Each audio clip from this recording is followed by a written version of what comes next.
Hello. Welcome to the series Max Level Newbie. And first of all, I wanted to say thanks to all of you for 5K subscribers and your great support to this series. This is a 5K special video.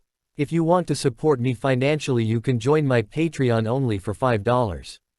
My goal is 50 Patreon and then I will become a full-time YouTuber. And special thanks to my first Patreon Zoa C. If you want to support, my Patreon and Discord links are in the description. And thank you very much. Let's begin. At the beginning of the series we see that someone is playing a RPG game and calling it a trash game.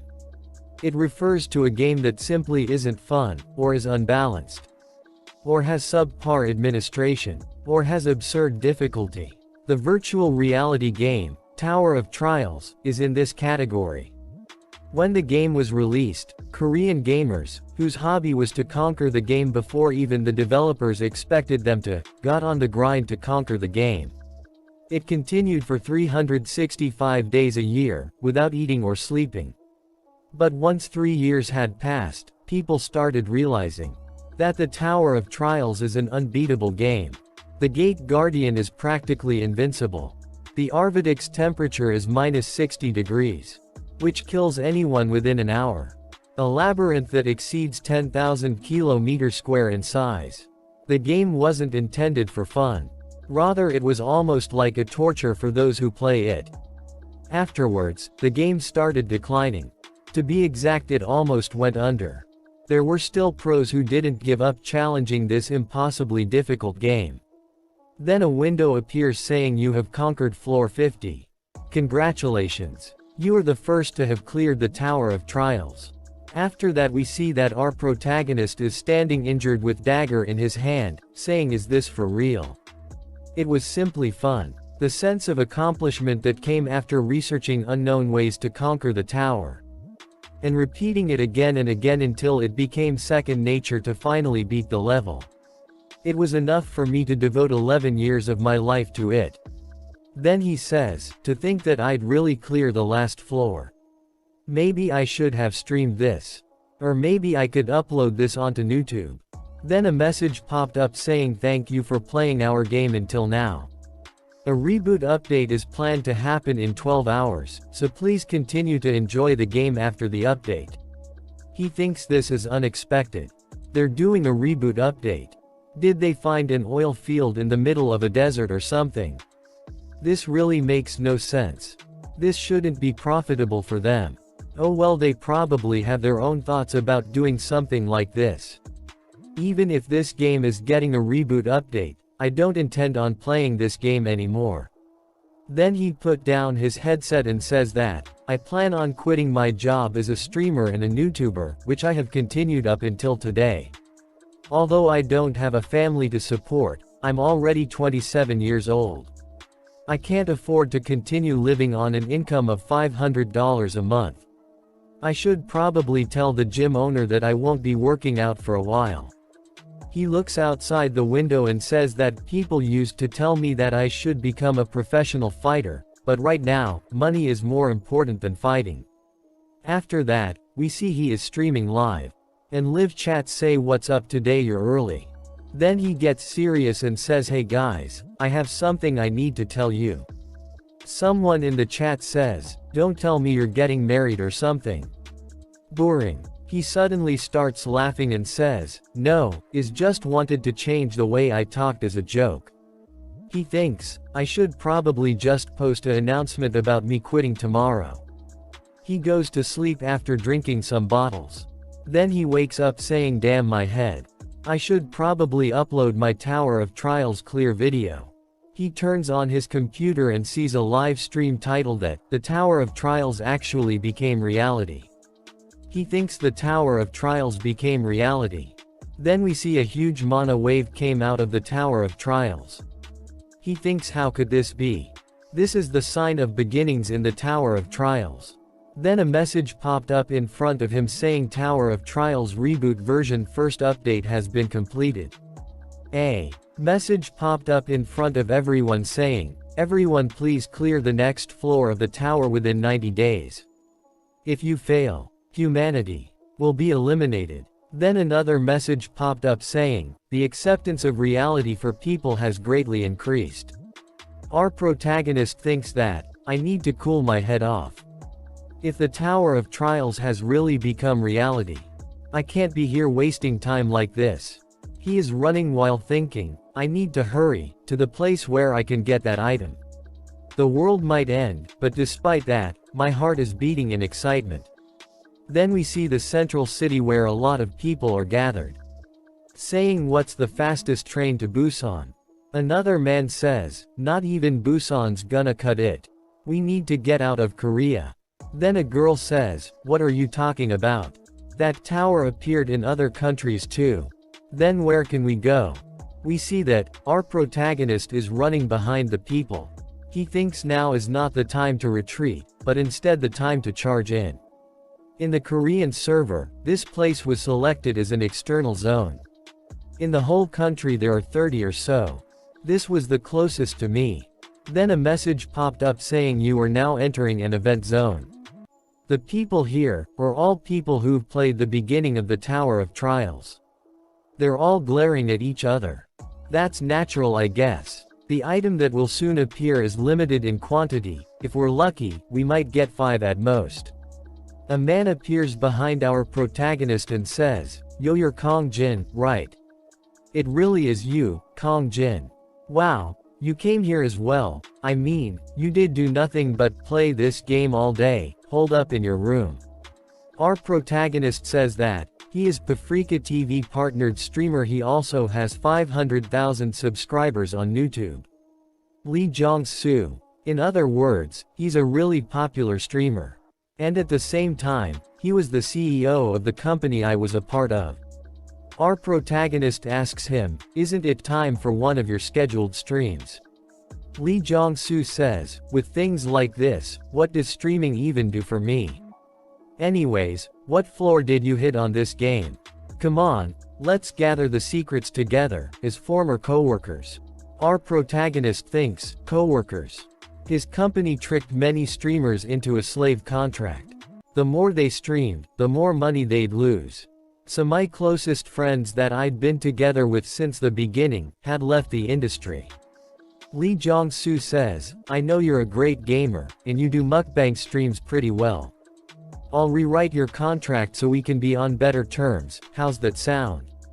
He says angrily says, Lee Jong-soo. The world has changed. Don't talk to me like you're my friend. Then he hits him with a headbutt. Our protagonist breaks Lee Jong's 2 teeth. And thinks that felt great.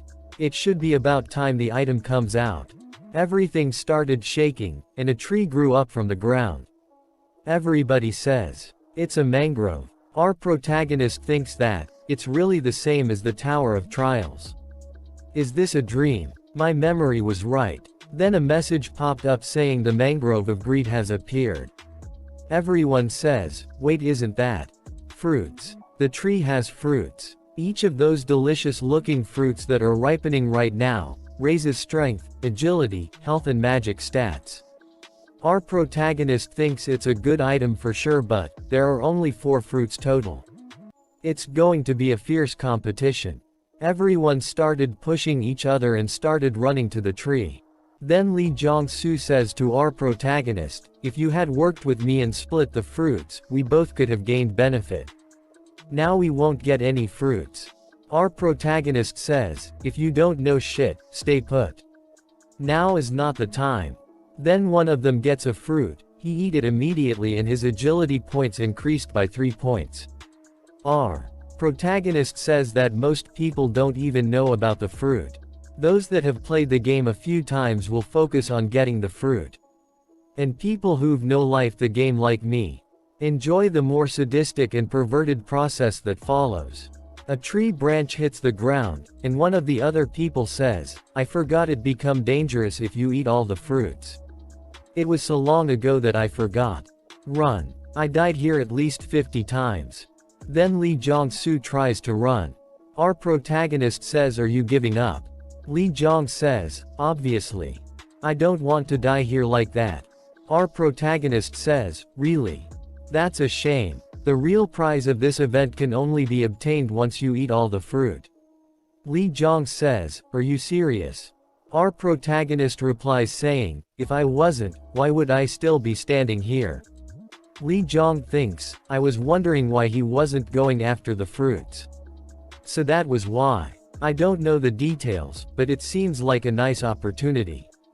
Li Jong says, so let's say you're telling the truth, what are you suggesting we do? Our protagonist says, we gotta dive in. And we move one by one, we'll be easy targets. So we need to charge from opposite sides at the same time.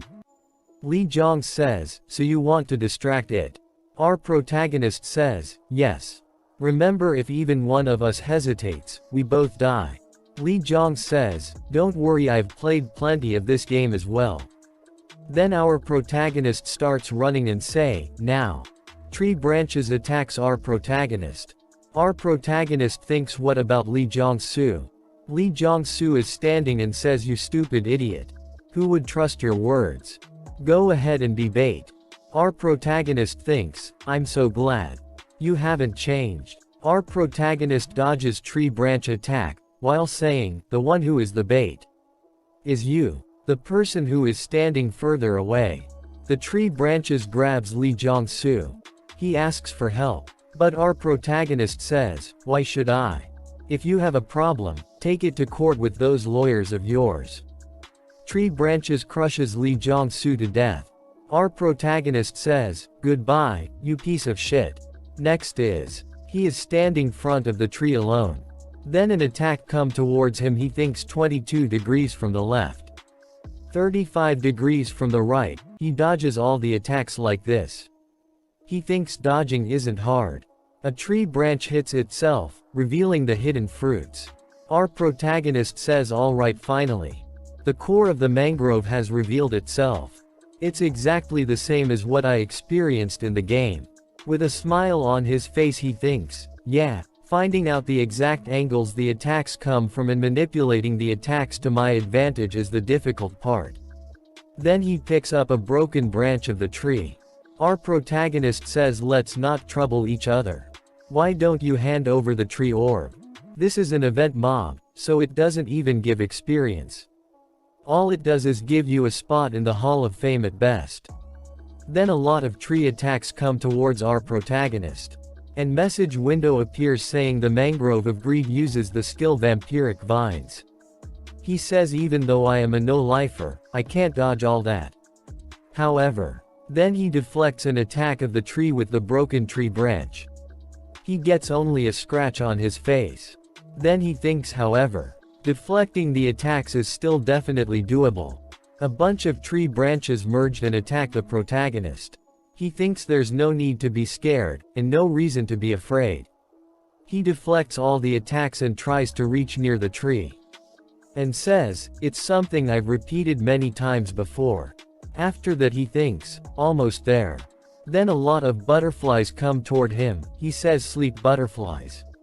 He covered his nose with his arm and says, they are monsters who spread sleeping powder as a defense mechanism.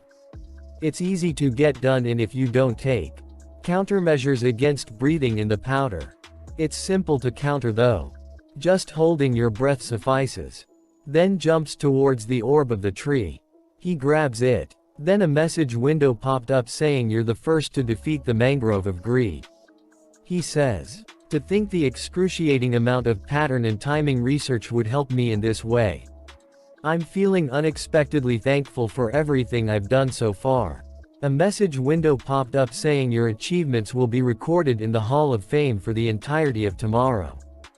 Please stat your name. He thinks, as expected. This trash system demands for you personal information to enter the Hall of Fame. He say, I don't have a name. It will all be confidential. I absolutely refuse to release my personal information. I'll get all kinds of attention if it gets found out that I was a former top player. Look like the system won't accept complete confidentiality. It's telling me to settle for a hidden identity. Well, it's not like there's nothing I can do about it in the future. This is more important right now. He takes a green pill out the broken tree.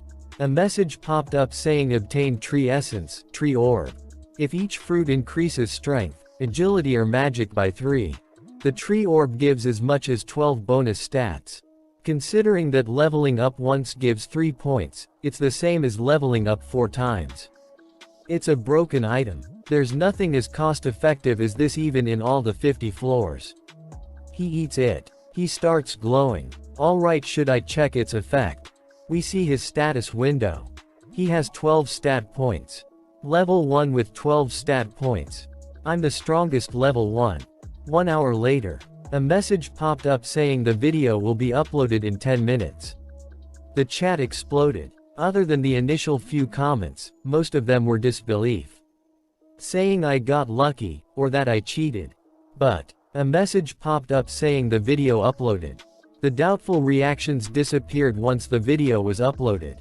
Reactions, although slightly varied, were consistent. Meanwhile, on my main account, 100 million 10 billion won offers started coming. He says, was it really that amazing? Of course, the mangrove of greed isn't easy to beat at level 1. But it's not something to be this surprised about. Well, I guess it's understandable since most people haven't played till the mid-late stages of the game. I always forget I shouldn't be using my standards. Anyways, 1 billion. I lived a life that was hard to even a living with. It was common to be late on rent. And I had to starve for several days to collect enough money for mukbang streams. If I was given this opportunity yesterday, I would have accepted it in a heartbeat. But now, I don't plan to share my knowledge for 1 or even 10 billion won. The most important thing right now is information. Monopoly. My next destination. The moment the game updated, the leaking mana from the Tower of Trials spread throughout Seoul. It didn't have a significant effect, but if there was one big change, it was that the artifacts outside of the tower became holy artifacts. Of course they were fake. Since the artifacts of legends were within the tower, they were replicas, in other words, copies. This is the place where you can get the most replicas. The National Museum of Korea. The National Museum of Korea was basically a reassure chest with countless artifacts stored within it. The problem is I'm not the only one aiming for these replicas. Unlike the Mangrove of Greed, which appeared in 7 locations throughout Seoul, there is only one National Museum of Korea. There will be people gathering from each region for the artifacts. And among them will be former top players. Then a message popped up saying, "You have entered the event area." It's quieter than I expected. Is no one here yet? He sees a burned dead body and thinks as expected. Someone got here before me. Since the world has chagged, I expected other people to adapt. But the gap between expectations and reality is larger than you could imagine. People have gotten really bold in only a day. What they're aiming for is probably the artifact kept in the medieval classical era gallery. The artifact that everyone who came here aims to obtain is the Great Map of the East Land. Of course, I'm not trying to look at the map of Korea. The Great Map, which is now imbued with magic energy, contains information about the Tower of Trials. That's why everyone wants it. It tells you where the mazes and ruins are, and explains which monsters and items are within them. Who wouldn't want this item? Although it only gives information up to the 10th floor, it's more than enough to light the hearts of people ablaze. Everyone will want that. And they will miss the really important artifacts obscured by the mud. Then we see a lot of people are fighting with each other to get the artifacts. After that, a man screams and says everybody freeze. That man says anyone who moves from now on will die to me. A man with the hammer says, no one here will listen to your threats. In fact, if you move as much as a single toe, I'll smash your head in. Then other man says, I guess words won't do the trick. His arms turns into stone arms. A girl says he already has a unique ability. Man with hammer say, that's a bit dangerous. Stone arm man says, the map is mine. An old man appears and says, the map is yours. I can't agree with those words. Man with the stone arm says, hey old geezer, are you crazy?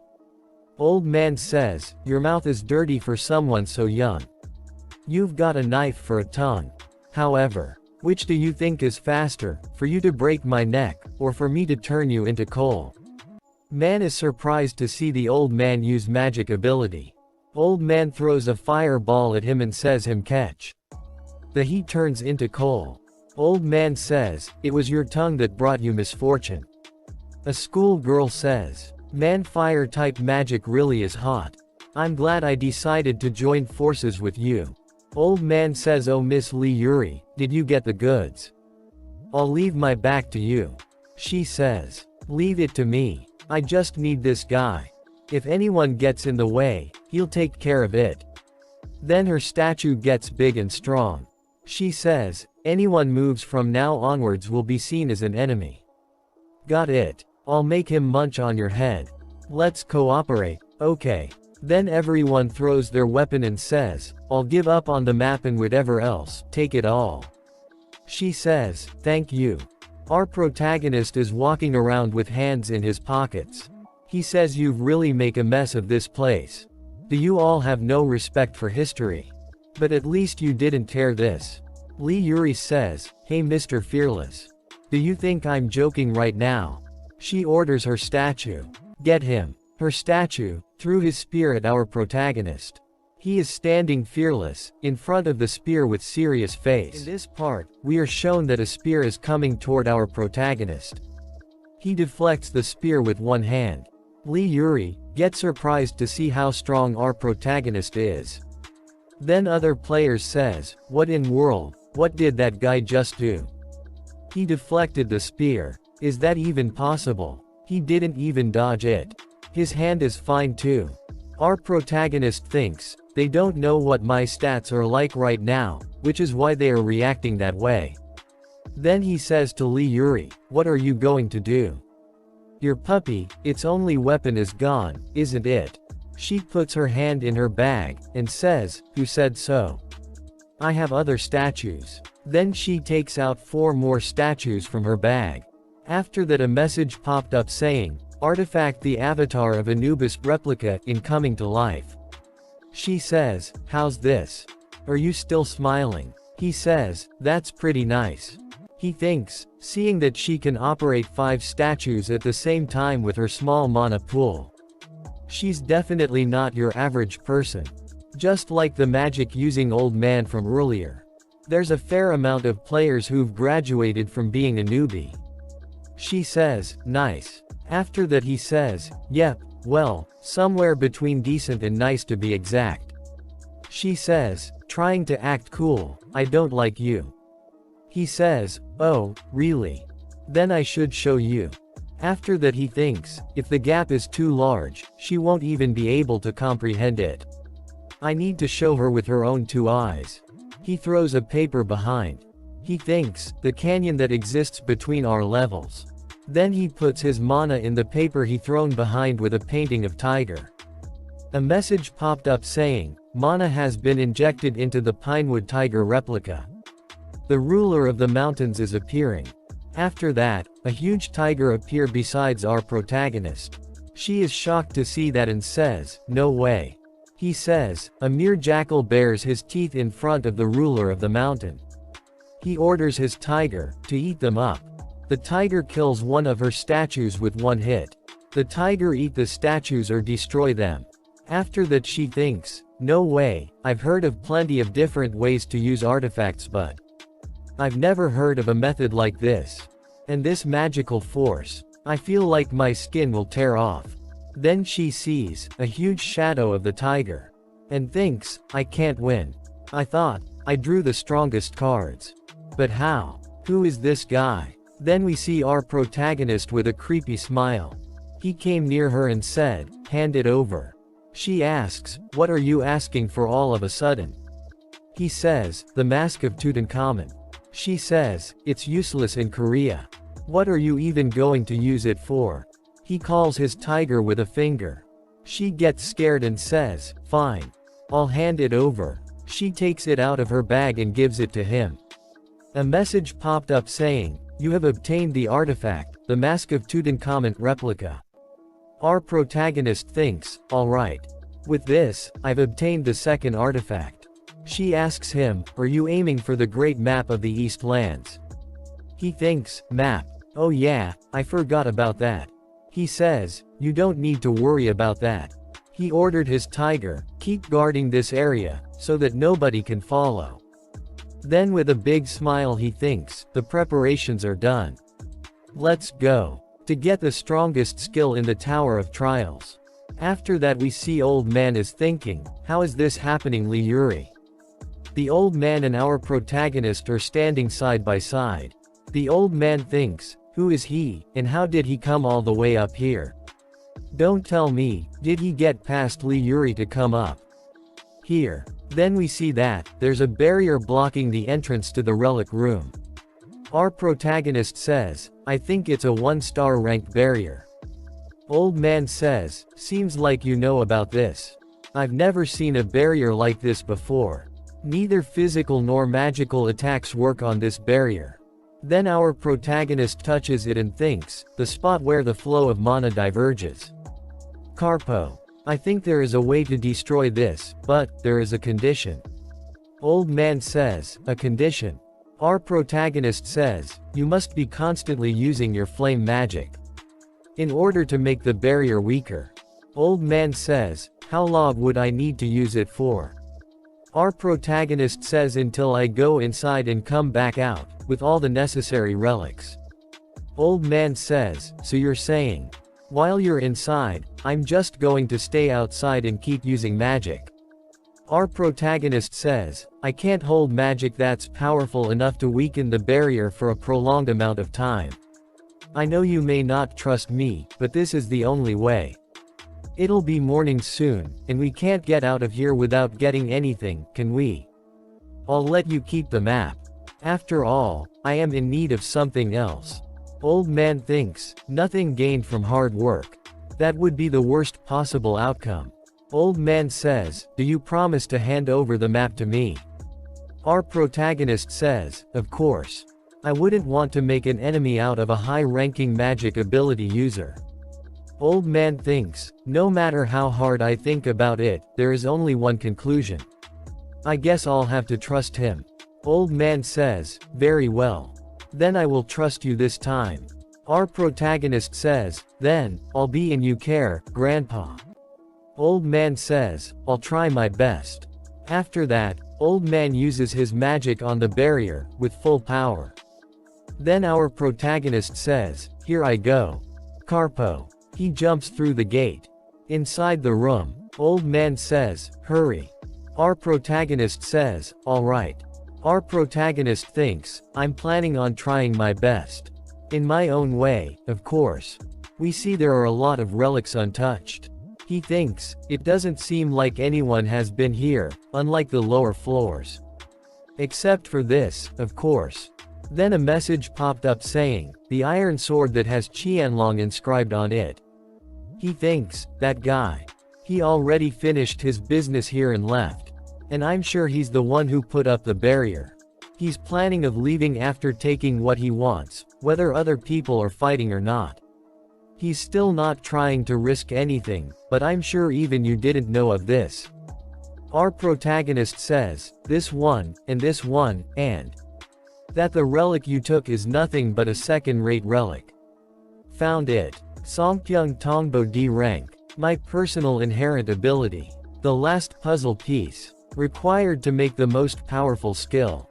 The materials I need are ceremonial Persian formwork rank E, and the right eye of the Tutankhamun's mask rank B.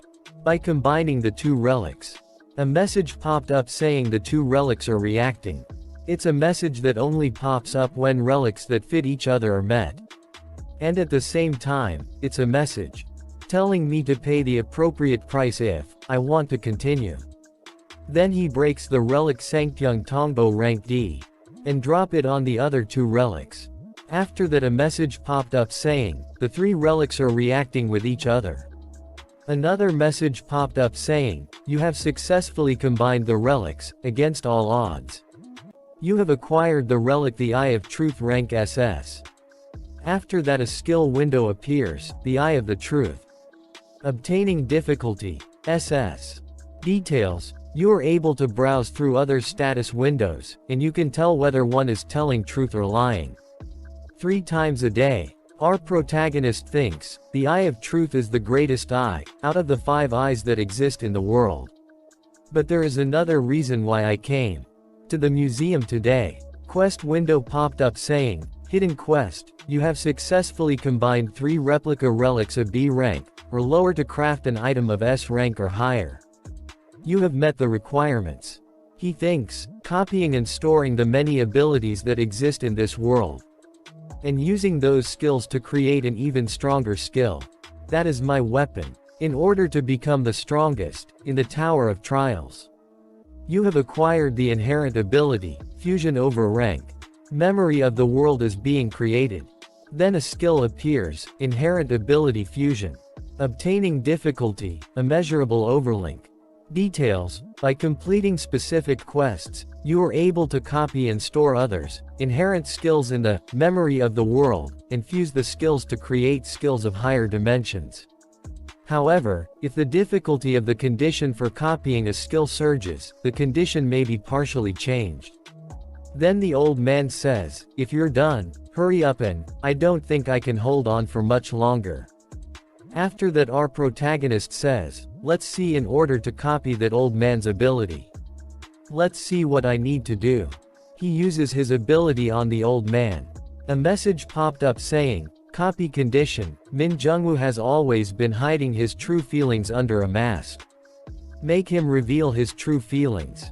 Our protagonist says, in other words, I just need to piss him off. The old man says, hurry up. Our protagonist says, you can stop using that skill now. The old man looked at our protagonist with a shocked face. Our protagonist says, we actually didn't need to do it that way. The old man nervously asks, what do you mean? Then why'd you tell me to use my skill? Our protagonist says, Carpo. He thinks, I disabled the force field easily with a Latin dispelling magic. The old man did nothing for the opening of the gate. What's attacking a force field like that going to do? All it does is waste your mana. With this, that old man's magic reserves have nearly been emptied. Now that I've made preparations, it's time to make him mad. I know the tower through and through already. So that means that this map with information up to the 10th floor is useless to me. But that doesn't mean I'm going to give it away. After that our protagonist lights a lighter. The old man loudly says, what are you doing? Our protagonist with an evil smile says that, didn't I tell you earlier? I don't need this. Then our protagonist burns the map and thinks, if someone has the map, they gain information up to the 10th floor, which might decrease my advantage of knowledge that I have on others. Then the best thing to do is to get rid of that possibility. The old man angrily says that, why would you burn it? You son of a b, I'll kill you. I'll grind you to a pulp. You. Then a message popped up saying that, the conditions have been met. After that, a skill card start forming above his head. Another message popped up saying, you have successfully copied, the element of fire rank B. The copied skill will be saved in the memory of the world. Then our protagonist thinks, the element of fire, it's not a bad start considering it's my first copy. The old man angrily says that, you'll regret this. I'll make you pay. Our protagonist with an epic and evil look on his face says that, I don't think you quite understood. Did you not comprehend why I burned the map? After that our protagonist uses, the element of fire ability in front of the old man. The old man is shocked and thinks, that's the same skill as mine. But the power of his skill exceeds mine greatly. He's not your ordinary guy. Considering he doesn't need something like the map. Old man says, what are you? After that our protagonist says, old man, if you want to climb the tower comfortably, you better listen to my words. Then we see that, our protagonist is outside of the museum and thinking that, there were only 4 former high rankers, that appeared in the museum, including me. Now that the Tower of Trials has become reality, I understand why they would want to reduce their risk. However, they expect to be ahead of others by acting like that. I need to gain as many abilities and skills as possible. After that our protagonist says to old man that, I'll contact you later. Go level up together with the girl downstairs. I gained some pawns that is can use as I please. But there's still a long way to go. I need to set my priorities straight and get the abilities I need. I'm only one person, so I probably can't make it to every opportunity. But the most important and delicious ones are all mine. After that, his stomach starts to make sound. He says, anyway, I'm reaching my limit. Then our protagonist go to a restaurant. There is a news on the television about the incident in the museum. The similar incidents are occurring all across the world. Our protagonist thinks that, as I thought, the players of other countries are making their move in preparation to climb the tower. After that, the footage of the museum was shown on the television. Then, a breaking news appears: the government is currently investigating the unidentified structure known as the Tower of Trials, and have used government workers that have gained special powers to establish a new department called the Awakened Association. Our protagonist thinks, the Awakened Association. The government is responding faster than I thought. Seeing as how they've created a department with people who've awakened, they've probably decided to accept this new change already. That's unexpected. I thought it would take at least few weeks. After that, the person on television says, we have brought a related guest to speak with. Another person show up saying, my name is Han Sangjin, and I am the chairman of the Awakened Association. The reason I came here today is to recruit those that have awakened. There might be difference depending on your ranks, but we will guarantee you a minimum salary of 60 million won and treat you with the benefits of a 7th-class government worker. Of course, the person who just appeared on video is an exception. I will make this offer while swearing on my name. If you join us, the government will support you in every way possible. After that, our protagonist thinks with a smile, the person who just appeared on video is an exception. So their goal was me in the end. They've been treating me like a complete tool. No matter what they try to offer me, I have no intentions on joining others. In this world, the value on one extremely well-trained individual is higher than that of 100 average individuals. Han Sangjin knows that too, and that's why he decided to offer a blank check as a means to persuade me. Han Sangjin, if he's been selected as the president, it must be because he possesses the skill to back it up. If not, it must be because he has the most experience within the Tower of Trials. He says with a slight smile, I really hope that it's because he has a nice skill. That way, it will be more interesting for me to copy. After that, our protagonist says, tonight at 7 p.m. when the hour hand points at the new hour, the Tower of Trials will open. Then a message popped up saying, the Tower of Trials has now been opened. After that, we see inside the tower there is a huge green land with some small floating islands. And all the players are entering the tower through a portal. Our protagonist is standing behind everyone. Then someone in the crowd says, it's exactly the same as it was before. I still can't believe it, damn it. Our protagonist thinks it seems like they're all newbies. A message popped up saying a celebration for entering the tower. You have been provided with 100 coins. Coins are the currency that can be used within the tower. Players can upload videos that record their accomplishments, and earn 100 coins for every 10,000 views. However, there will be a premium charge based on the player's status. All players within the tower that watch videos will only have their first 10,000 views count. So, please be careful before deciding on which videos to watch. The live broadcast function can only be used when dealing with the boss to go to the next level. Then a warning message popped up saying, if one is found to be manipulating view counts, or using other forms of cheating, there will be adequate punishment. After that, our protagonist says, yeah, that's what I'm talking about.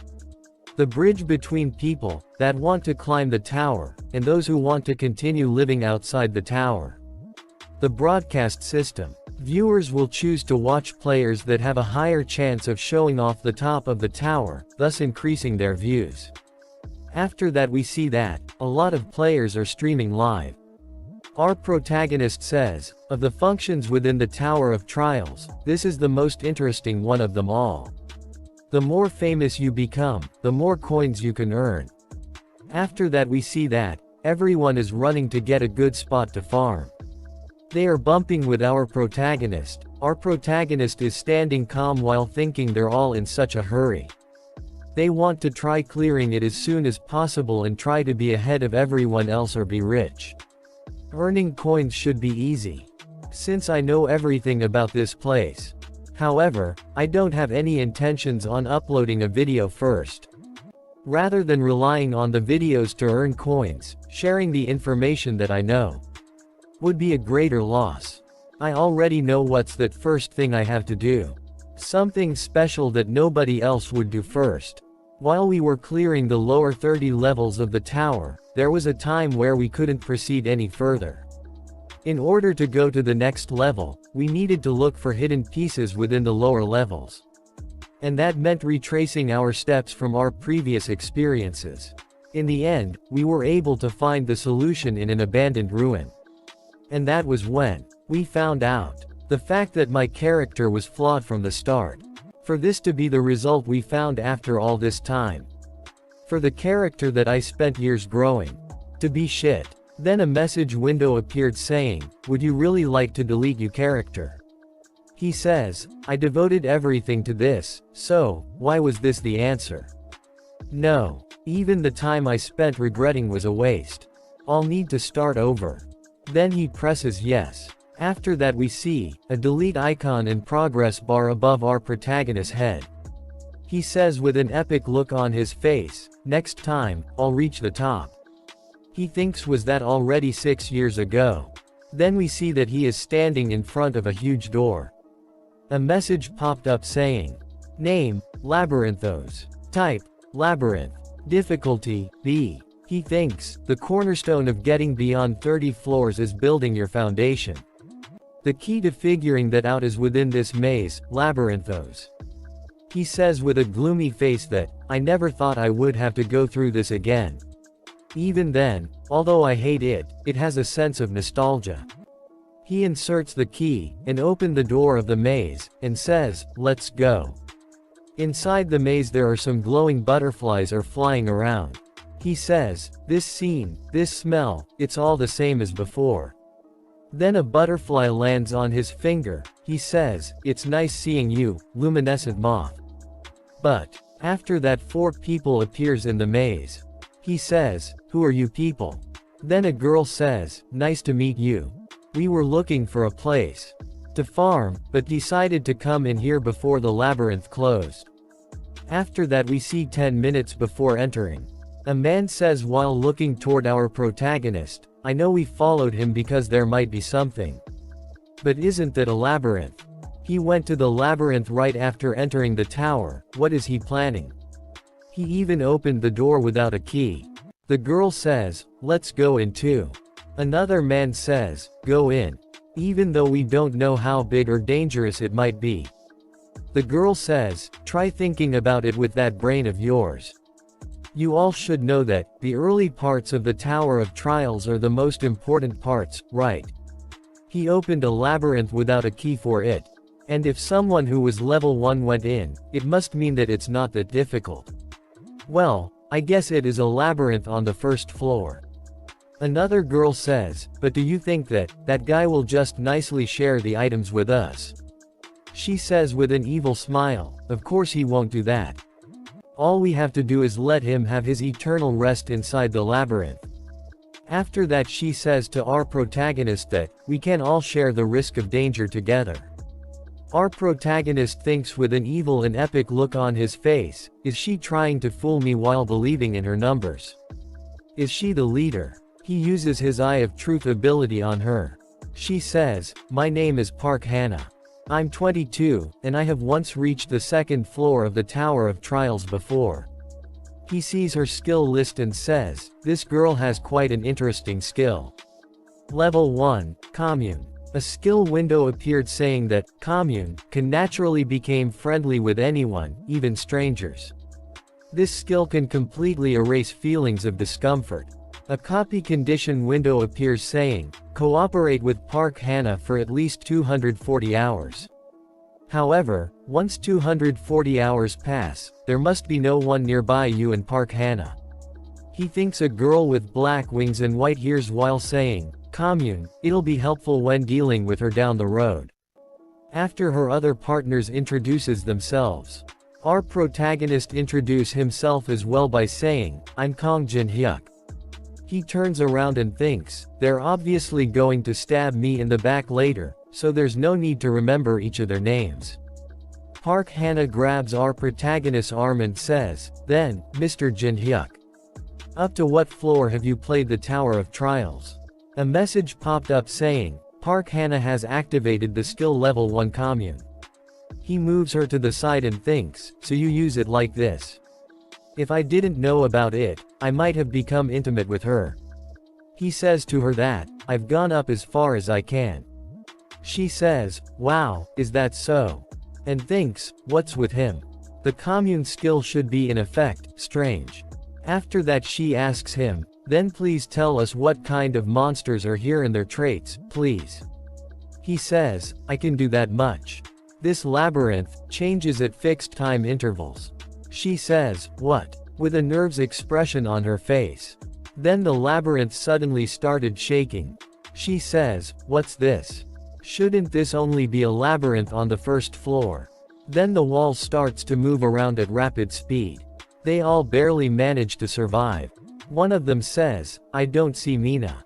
Other one says, to think there is a labyrinth like this on the first floor. Our protagonist says, haven't you all experienced terrain-changing labyrinths at least once?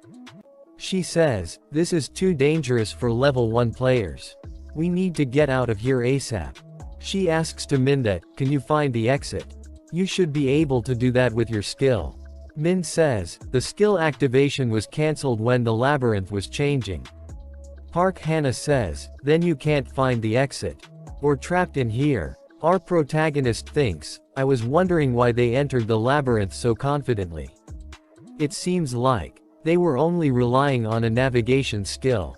These newbies must have thought of a labyrinth as a neighborhood supermarket. Well, these idiots aside, it should be showing itself soon. She looks at our protagonist with anger and says, hey, you, why didn't you tell us about something as important as the labyrinth changing earlier? The walls were flying at us. We were injured after just frantically dodging the pieces. We almost died because of you. That's right. He's hogging all the information. We got separated from Mina because of you. He says with a calm expression, hey, did I ask you to follow me? She says, what? His eyes started glowing and he says, you guys just decided to follow me on your own. I didn't drag you in here by force. One of them gets way too angry and says, this bastard just keeps talking shit. We're already feeling like shit just being trapped in here. I didn't like you from the moment we met. Yeah, since things already turned out like this. Then a big axe hits him, killing him in the process. He falls to the ground. After that we see, a minotaur, a bull monster, is running toward them to attack. Minotaur grabs his axe and gets ready to attack. Park Hannah thinks, we're going to die. Our protagonist loudly says, out of the way. After that he runs towards the minotaur. Park Hannah says, what's he doing? He reaches near the minotaur. The minotaur swings his axe with full force to attack our protagonist. Our protagonist jumps to dodge the attack. Then a message popped up saying you dodged the attack. He smiles and thinks alright. He gets a scratch on his shoulder. Then a message popped up saying, you obtained the hidden state rift. Let's begin. In this part we are shown that Minotaur attacks RMC with a huge axe. RMC dodges the attack by jumping up. A message popped up saying, you dodged the attack. He's smiling and says, alright. There is cut on his shoulder and he is happy about it. After that a message popped up saying, you obtained the hidden stat, Rift. Rift, a stat that reduces the difference between you and an opponent of a much higher level, and increase the difference between you and a weaker opponent. RMC thinks, when fighting an opponent stronger than you, It reduces their level by 1 for every 3 points in this stat. He grabs the horn of the Minotaur and jumps down. He says, the best way to grow is a level 1. After endless trials and errors, this was the only method I could find. The Minotaur lifts the axe and attacks the MC again and again.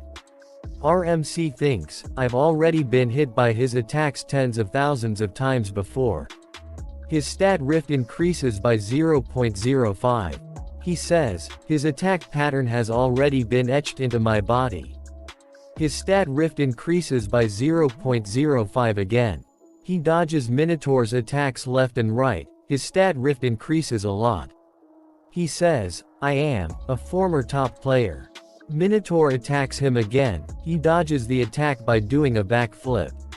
His stat rift increases by 0.05 again. He says no matter how strong the attack is, it's useless if it doesn't hit. The other 3 who were trying robe RMC are shocked to see him dodge Minotaur's attacks like this. One of them says, my god, we were about to go against someone like that. Park Hannah says, I was stupid to think I could kill him and take the rewards. I must have been insane. After that we see that Minotaur is still attacking our protagonist and he says, slow. Too slow. Since you're swinging like that, are you even trying to hit me? The Minotaur gets angry and swings his axe again. Armik says, the way to get stronger quickly is simple. Gamble with your life on the line. As the Minotaur's axe is about to hit the protagonist's neck, he barely dodges it with a little scratch on his neck. He says, the higher the risk, the higher the rewards. A message popped saying you have just barely evaded a fatal attack. Stat rift has increased by 1. Our protagonist thinks getting 1 stat point for just a scratch isn't a bad exchange. He says alright, it would probably be dangerous if I keep doing this. He says, I should wrap it up. After that we see that Park Hannah and her group is trying to escape. Our protagonist says, wow, look at them. The extras are trying to exit the stage. Park Hannah says we'll find the exit as long as we follow the walls. After that we see that, Armik is standing behind Park Hannah saying, where are you guys going? She gets scared to see him.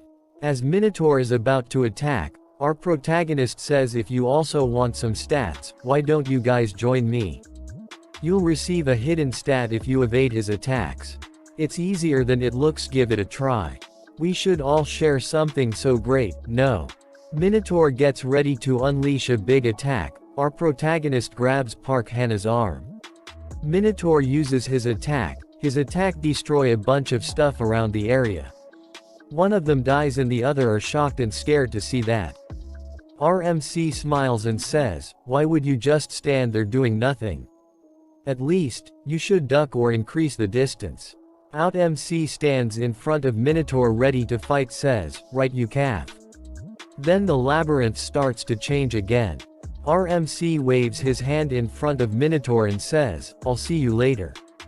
After that Minotaur gets angry and starts to attack. Park Hannah and her friend says, Mingook, and even Hyeman, we almost died, too. Did we lose it? It won't chase us anymore, right? Then our protagonist says, the dust of the luminescent moth that I touched earlier attracts the Minotaur. She asks him, why are you doing something so crazy? He says, obviously, to increase my stats. After that he says, I rest every time the labyrinth changes and recover my health. And play with the Minotaur when he come at me. Efficient, right? She says, for how long do we need to? Our protagonist says, until we escape the labyrinth. For a month. They get sacred and says, 30 more days in this hellish place. She says, we'll go on our own. If you're not with us, then that means we won't be chased by that monster. Our protagonist gives an evil smile and says, that's true, but where will you go? It's even more dangerous to wander aimlessly. She says, then, does that mean you know where the exit is? He says, as I've said before, I know this labyrinth better than anyone. Of course, I know where the exit is as well. She thinks, so there's no way to escape by ourselves. It can't be helped. Then we'll accompany. Our protagonist says, nothing is free in this world. Even buses have fares. He puts the dagger toward her neck and say, spit out all of you coins. After that we see that a player is fighting some monster and doing live streams. He has over 1 million views. He says, it really worked. See, they just eat this stuff up. The notice board is filled with stuff about you Myung-won. Fighting all those goblins was worth it. We can get 100 coins with the view count alone. It's thanks to all your hard work. Thanks, guys. People probably think you did it all by yourself. It was edited pretty well, and we only provided subtle support. There's no way they'll find out we gave him some buffs. Someone in the comment named Human Bald Male says 15 hours is not that short of a time. Someone I know cleared it within 5 hours. Myung-won says, Human Bald Male. What a party pooper. Some people just say things to ruin the mood.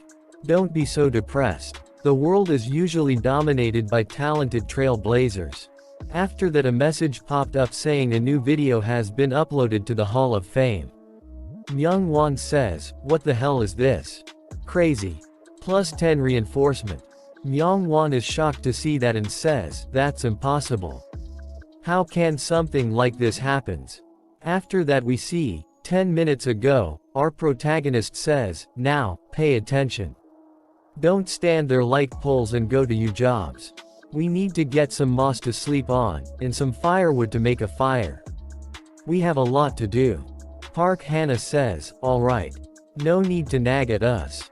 We'll go. He says, now, should I get started as well? Store. A message popped up saying, welcome to the store. He has 5,000 coins. He says, since I got some coins. Let's see. This and this. He buys 1 enchanted tarot cards rank F for 70 coins. And 1 worn down bronze key fragment rank F for 80 coins. And wooden cartwheel fragment rank E for 300 coins. After that he buys 10 lottery reinforcement scroll rank F for 10 coins. He says, they seem like trash that no one would buy, but what's important is how you use them. After that he says, I will combine these 3 items. A message popped up saying, 3 items are being combined. Combination successful. Goddess of Luck, Fortuna's Wheel of Fortune, incomplete. Acquisition difficulty, S. Description. Increases the luck stat to the maximum for 10 minutes one-time use. However, since it is incomplete, there will be restriction to its range of usage. He says, success. Luck with restricted range. If you do not know the maximum range of luck, the work you did to obtain that luck may just become a futile effort. However, I know exactly where that range is, since I've experienced it throughout my life. He uses the Goddess of Luck item. Then a message popped up saying your maximum luck value has increased. He brings out reinforcement scrolls and says, the probability of a successful reinforcement is 0.000012%. The reinforcement scrolls are known for their terrible probabilities. But when my luck is maxed out, probability of success 100%. He uses all of them on the dagger. A lot of reinforcement is successful messages popped up. And then a message popped up saying you have obtained old dagger plus 10 max. His dagger gets covered in purple lighting. A message popped up saying, bonus achievement. You are the first to create a plus 10 item in the Korean server. You have obtained 5,000 coins. This achievement will be posted to the Hall of Fame. Then he swings around the dagger to check it out. He says, I've finally got something usable. Park Hannah and her friend are sitting scared and saying, day 10 of this hellish life.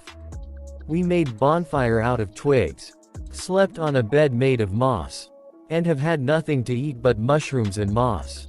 And we see that our protagonist is sleeping on a bed of moss. The next day those are running and he is fighting the monster to increase his stats. The Minotaur appeared at the fixed time. The life or death labyrinth changed. And that bastard easily handled it all.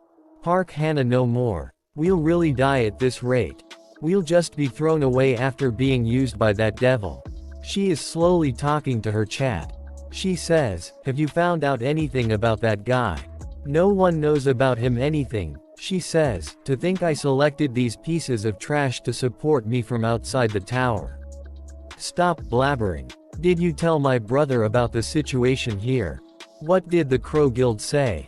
People in chat says, Guild is also investigating. She says, I have to endure this for 3 more weeks. Her friend asks her, Hannah, what did the guild members say? What are they doing? Hannah says, they have absolutely no information. I've been thinking, if we kill this bastard and wait in that stone chamber we found until Big Brother arrives, we can definitely survive through this hell. The problem is figuring out how to kill him. Isn't it our chance to kill him while he's sleeping? Let's get it over with. Everyone dies when their head gets split open. As Park Hannah's friend is about hit him, she grabs his hand, says wait. He says, what? She replies, that man's reaction speed is monstrous. We have no chance of winning, whether it be a frontal assault or a surprise attack. He'll most likely wake up and counterattack the moment you attack. He says, then what are we supposed to do? We can't keep being abused like this. She says, who says we'll continue being abused? Don't you know my older brother is part of the Crow Guild? He gave me this to use in dangerous situations. A deadly poison that can kill 100 trolls with 1 drop. A giant bumblebee stinger. If we're doing this, let's go all the way. With something that he can't handle. After a while when they sit down to eat, our protagonist is not very happy and says, is it roasted moss and mushrooms again? It feels like I'm in a survival show. Hannah says, what else is there to eat here? Why don't you catch and eat some bats or moths? He thinks so feisty. Our protagonist says, Miss Park Hannah, can you pass me the water behind you? Mr. Chulshik, please give me some more mushrooms and moss. They do what our protagonist says. Our protagonist says, let's eat. Park Hannah thinks, he's acting like he's the master. They both think he ate it. He throws the plate. Chulshik throw up, and dies. Our protagonist says, idiot. Did you think I would carelessly eat whatever you guys give me?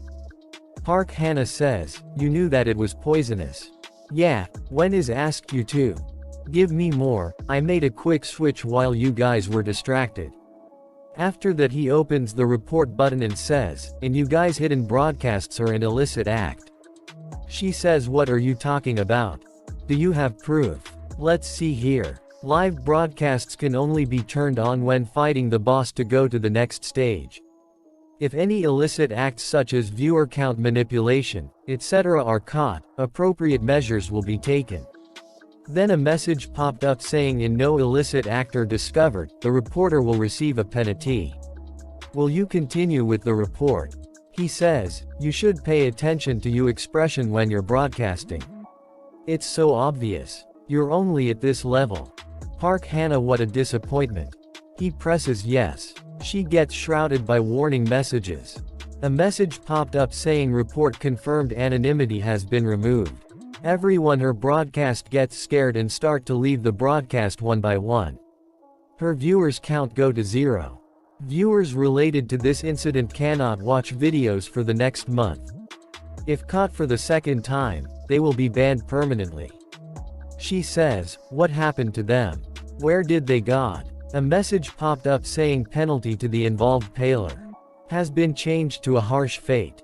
Then suddenly Minotaur appears on the scene. She says, you'll fight it again this time, right? She hides behind him and says, just tell me where I need to go.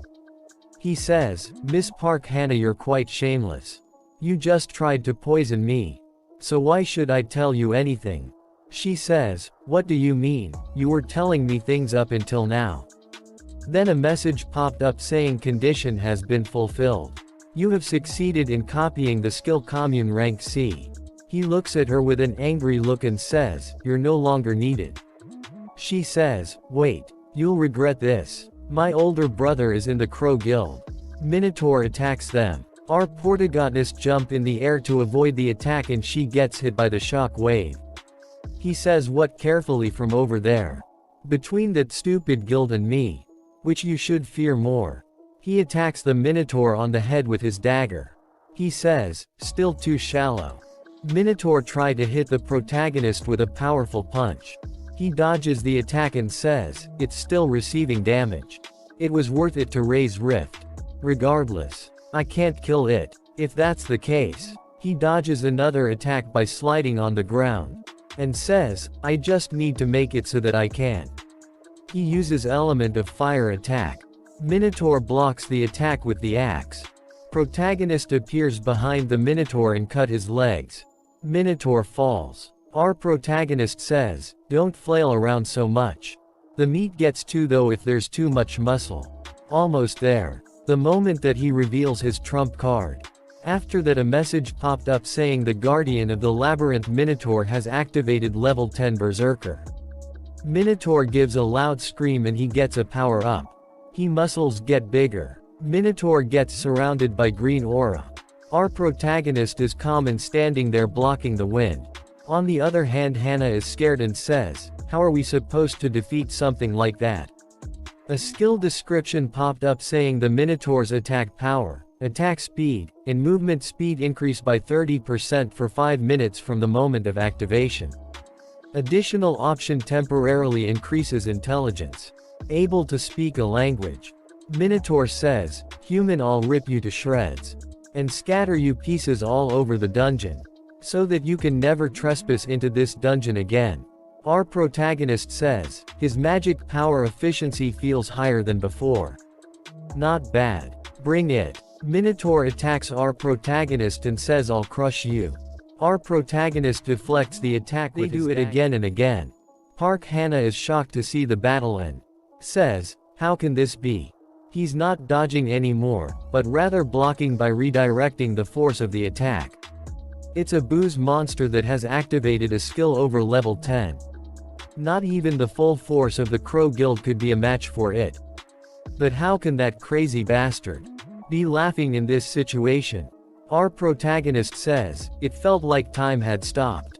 I hated the reality that felt like I was at a standstill no matter how much I ran, and felt powerless within this reality where nothing ever changed." Whether it be reality or a game, their difficulties are both hell. But then a message popped up saying, "Rift stat points obtained, 57. This world responds to me." His rift stat is increasing as he is fighting the Minotaur. He dodges the attacks left and right, again and again. Minotaur gets ready to punch our protagonist and says, "You're full of cheap tricks, human. You can only make scratches on my body." Minotaur punch stops right before hitting the protagonist, and protagonist is calmly standing there. He did not even try to dodge it. Then a message popped up saying the Guardian of the Labyrinth Minotaur's level 10 Berserker skill has ended. Our protagonist says 5 minutes have passed. The Berserker skill can exert power beyond the individual's limits for 5 minutes. However, there is a penalty of the individual falling into a suspended state for 24 hours after that. A message popped up saying, the Guardian of the Labyrinth Minotaur will fall into a suspended state for 24 hours. He says 57 rift stat points. In terms of levels, the gap will be reduced by 19 levels. He says 20 days left. I can easily reach my objective of 100 points in that time. She says, is it over? He just can't move after his Berserker skill ended. After the labyrinth changes and 24 hours pass, he'll come to chase us again. There are still 20 days left. 20 days later, Minotaur gets ready attacks. Our protagonist says a right horizontal slash. A message popped up saying, the rift stat has increased by 0.015. And then a low slash. Rift stat points obtained 100. Finally. Got it. Anyway, why does it feel like you're getting weaker as time passes? Must be my imagination. He hits the Minotaur with a powerful punch in the face. Time to say goodbye, calf. He says to her, I guess the only thing left is how to dispose of you. She says, dispose. He says, we will now begin recruiting interns for our veteran company. She says, intern, you're lacking enthusiasm. I guess you're not interested. She says, I am, please let me join. I've always wanted to enter this company. He says good, what a passionate applicant. Then, here's a question for you. Tell me what you have to offer that can benefit the company. She says, sociability. My exclusive skill commune will definitely be of use for the management of the company. He thinks it's not exclusive anymore. What else? She says, I'll never betray you. He says, that's it. There's nothing else you have to offer. What disappointment. We will now announce the results. The first successful internship recruitment of the veteran company. She says, no, that's please give me time to think. Our protagonist says, never happened. She says, Bram's ring. I'll give you Bram's ring. My brother said he'll be negotiating with China as payment for offering them Korean ginseng. So please spare my life. He thinks Bram's ring is going to fall into the hands of the Crow Guild. Bram's ring. One of the best items you can obtain on the first floor. It increases movement speed, grants magic resistance, and even has the ability to suppress the magic power of monsters. It has 3 useful options. He activates the Eye of Truth. And Hannah's words are the truth. He says, it doesn't seem like she's messing around. Congratulations. You have passed and have become an intern of the veteran company. She thinks, I'm saved. Our protagonist says, our company does not give wages to interns. You must come running to me whenever I call you, wherever you are. I don't care, whether it be 3 a.m. or if you're on Jeju Island, so keep that in mind. Now most importantly, time to fill out a contract. She says, a contract. I have to fill out something like that. A message popped up saying you have read The Memory of the World. He says, yes of course you do. He combined skill commune rank C and element of fire rank B. A message popped up saying the 2 skills will be combined. He says, it'll get a bit hot. A message popped up saying you have obtained brand of tribulation rank A. He grabs her by the shoulder. She says that's the contract. He says, did you think you'd put a seal on some piece of paper or something? Congratulations for entering our black company, intern. A message popped up saying brand of tribulation will be engraved on Park Hannah's face. Then a skill window appears saying brand of tribulation X difficulty rand A. Description, engraves a brand on a subject. The branded subject must obey you commands. The subject is restricted from any action that can harm you. If the subject breaks this restriction, their entire body will ignite in flames under excruciating pain. I see light. A message popped up saying, you're the first to clear the labyrinth on the first floor. She say, we survived. We really survived. Message popped up saying, this will be recorded in Hall of Fame tomorrow. 5,000 coins will be paid to each player who cleared the dungeon. She say, Kuhu, I'm being reward for all of my suffering. Intern. She say, yes director. He say, hand them over. She give all his coins to protagonist. Protagonist think, with this, I have over 10,000 coins. There shouldn't be any players at this moment who have more coins than me. He say, get me Bram's ring in 3 days. She say, number, 3 days is too short. He say, 2 days. She say, yes I'll get it no matter what. We see a reporter saying, in 1 week the Dangan Guild will mobilize as the representatives of Korea to clear the 3rd floor boss monster. By the Dangan Guild, you mean the top guild in South Korea? Yes, since Evanth us, Europe and Japan having hard time. All the attention has been shifted to South Korea. Is China still keeping quiet about the matter? Yes, rather than hoping for assistance from other countries, wouldn't it be better to look for a way to clear it with our own strength? I think the Dangan Guild is more than capable of clearing it. Protagonists say, they're trying to clear the 3rd floor boss monster after only 1 month. How much do they want to regret it later on? I understand their impatience. They must want to monopolize the countless resources that exist in the tower. However, 90 days are given to clear each floor. In other words, there's no need to even go to the second floor, much less the third floor. If you increase the difficulty with weak foundations, when you reach a wall, the pressure felt by the difficulty will be much fiercer. There are no retries after human extinction. For now, let's gather information about what happened during the month. To gain reliable info in a place overflowing with groundless rumors and fake info, I need people I can trust.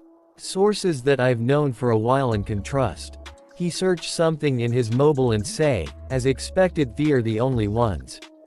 We see a boy introducing himself. Hello, I'm human bald male. My real name is Lee Taman. A girl say, I'm Nuclear Fist of Bulgwong District. My real name is Yu Yanhua. Protagonists say, they've changed a bit from their gaming days. To think I would meet with the veterans that I played with 2 years ago in the Tower of Trials. We see the message saying, you have activated level 1 Foot Eye of Truth. We see the states of Lee Tarman, his level, age, sex and coins etc. He has exclusive ability, Machine King. It has no flaws other than its large magic power consumption. It is an exclusive ability that specializes in large-scale battles. After that we see the states of Yu Yanhua, her name, age, level and coins etc. She has exclusive ability, Kyokushin Taekwondo. It's an exclusive ability designed for close proximity tanking and damage dealing. Since their levels are similar they must have houted together. Indeed, they were pretty compatible back in the day as well. We see a message saying, copy condition, these two peoples are comrades that you've accompanied for a long time. Once the three of you reach the 20th floor, you can copy Lee Taman's and Yu Yanhua's abilities. Lee say, Hung, what are you doing? It's your turn. He say, my name is Jinhyuk. My nickname is Poop Fart. Why did I name my character that 11 years ago? I'm 27, and I was a streamer on Paprika TV. Lee say, you were a streamer. I watched Paprika from time to time. I'm no longer streaming now. Hung, you can so eat comfortable with us. We've been together for so long in a game. Yeah, we'll be more comfortable like that as well. Hung say, okay, I'll speak comfortably. Then, their social skills are through the roof. There were those who tried to use me. And those who tried to stab me in the back. I'm tired of dealing with people like them. Although it's my first time meeting them in real life, I feel comfortable. Taman and Yanhua told me about the events that occurred during my month's stay in Labton. The movements of the representative guilds around the world. The trends of the streamers. And the group that call themselves Demon, who kidnap people and operate a coin factory. Lee say, Hung, you said that you were somewhere else for a month. He say, yeah. Then, did you not take the test yet? Hung say, test. Lee say, people have been flooding to the Tower of Trials ever since it appeared. However, since the number of casualties increased dramatically ever since the second floor. The Awakened Association restricted entry into the tower to those who pass their test. You say, after you pass it, you get this certification code. Hung think, Awakened Association President, Han Sangjin. He's using the increase in casualties as an excuse to recruit the powerful people hiding in the shadows. If it has to come, then that fucking system made by the association. I'll exploit it as much as I can. After the appearance of Awakened Association, players who receive ranks below F rank are deprived of their rights to even climb up to the second floor. In contrast to that, if you receive a high rank, you will immediately be stormed with calls from nation and high-level guilds. Therefore, only 3 kinds of people gather at the test site. Those who desperately want the right to climb the tower. Please give me a good rank. I'm not even hoping for D rank, just give me at least E rank. Those who gathered to estimate the qualification of those wanting to climb the tower. Which guild will take this time a rank? There need to be some sort of scope today. And those who want to show off their qualifications to the whole world. It's Park Hannah. Park Hannah of the Black Crow Guild. Is she the one who survived the labyrinth? Next to her is Park Ha-jin, the future of the Black Crow Guild. Wait, look behind them. Kim Katae of the Fighting Father Guild is also here as well. Don't miss a single moment. Kim say, why are there so many people here? Can anyone just take the test now? Ha-jin say, I think there are many people hoping to strike gold. He say, there's no time so move the people waiting in line.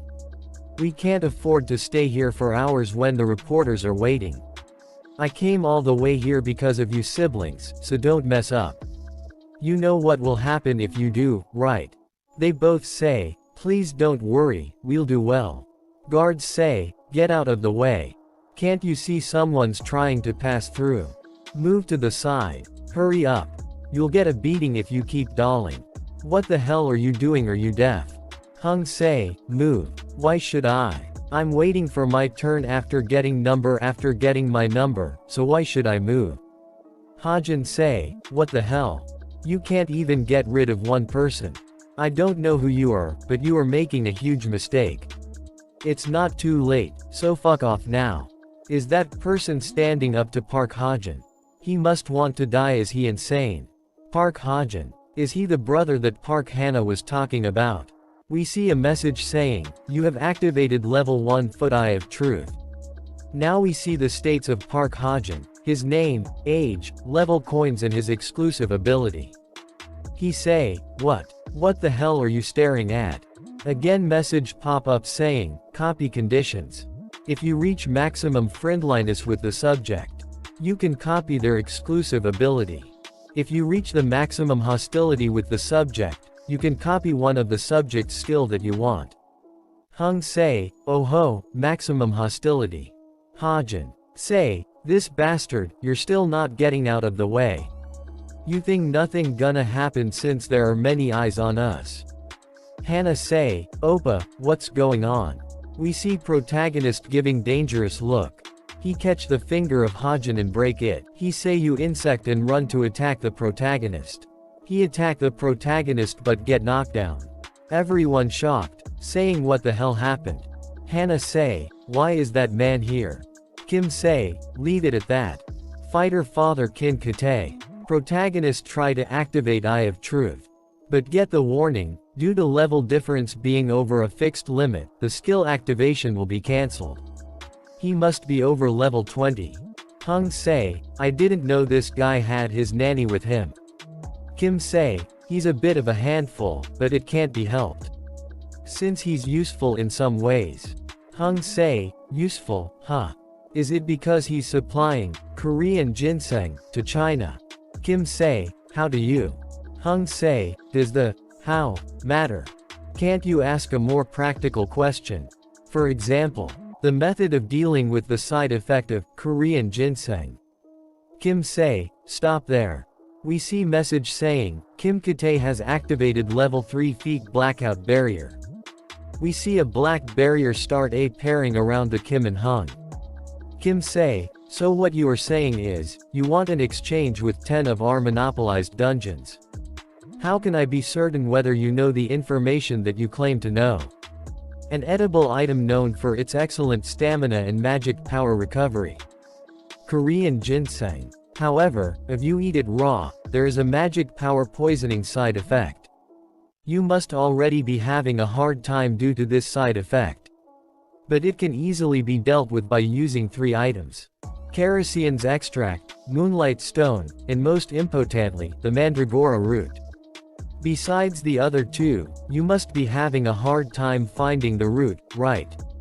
I'll tell you where you can find them. Well, do you trust me a little more now?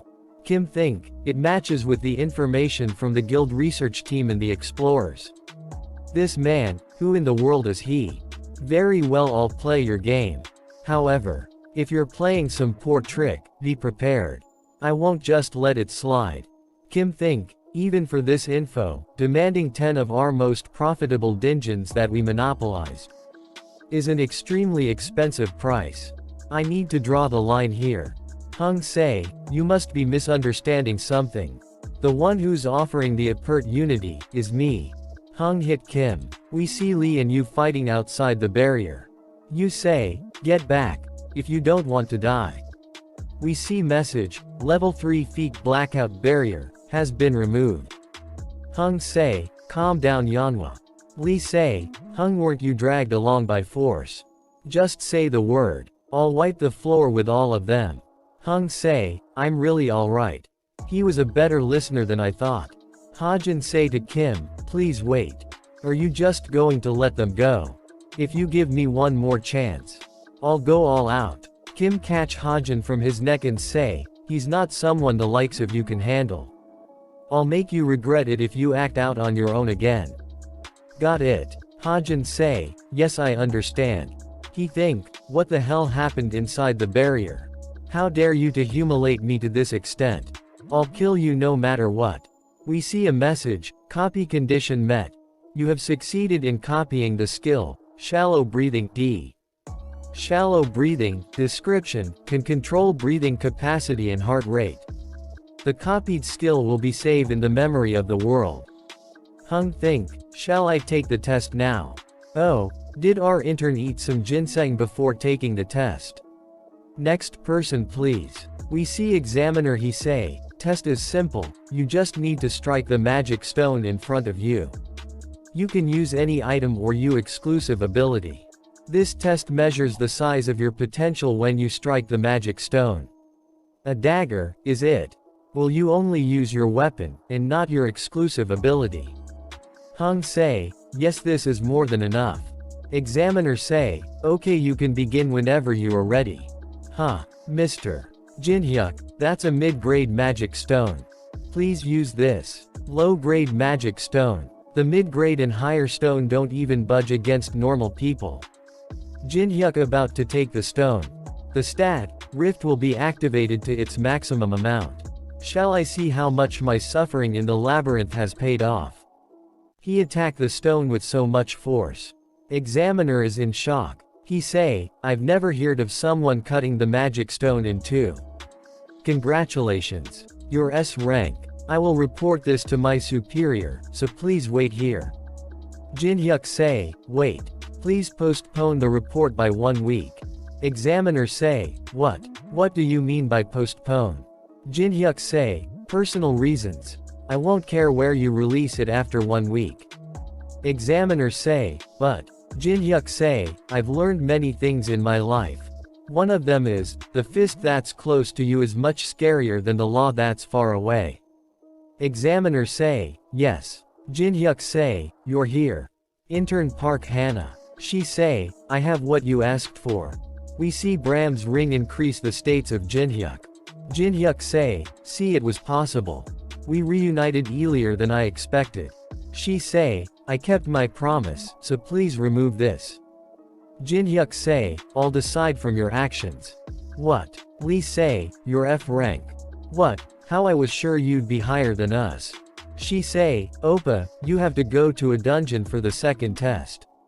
What are you going to do? Jinhyuk say, I'll have to search for one.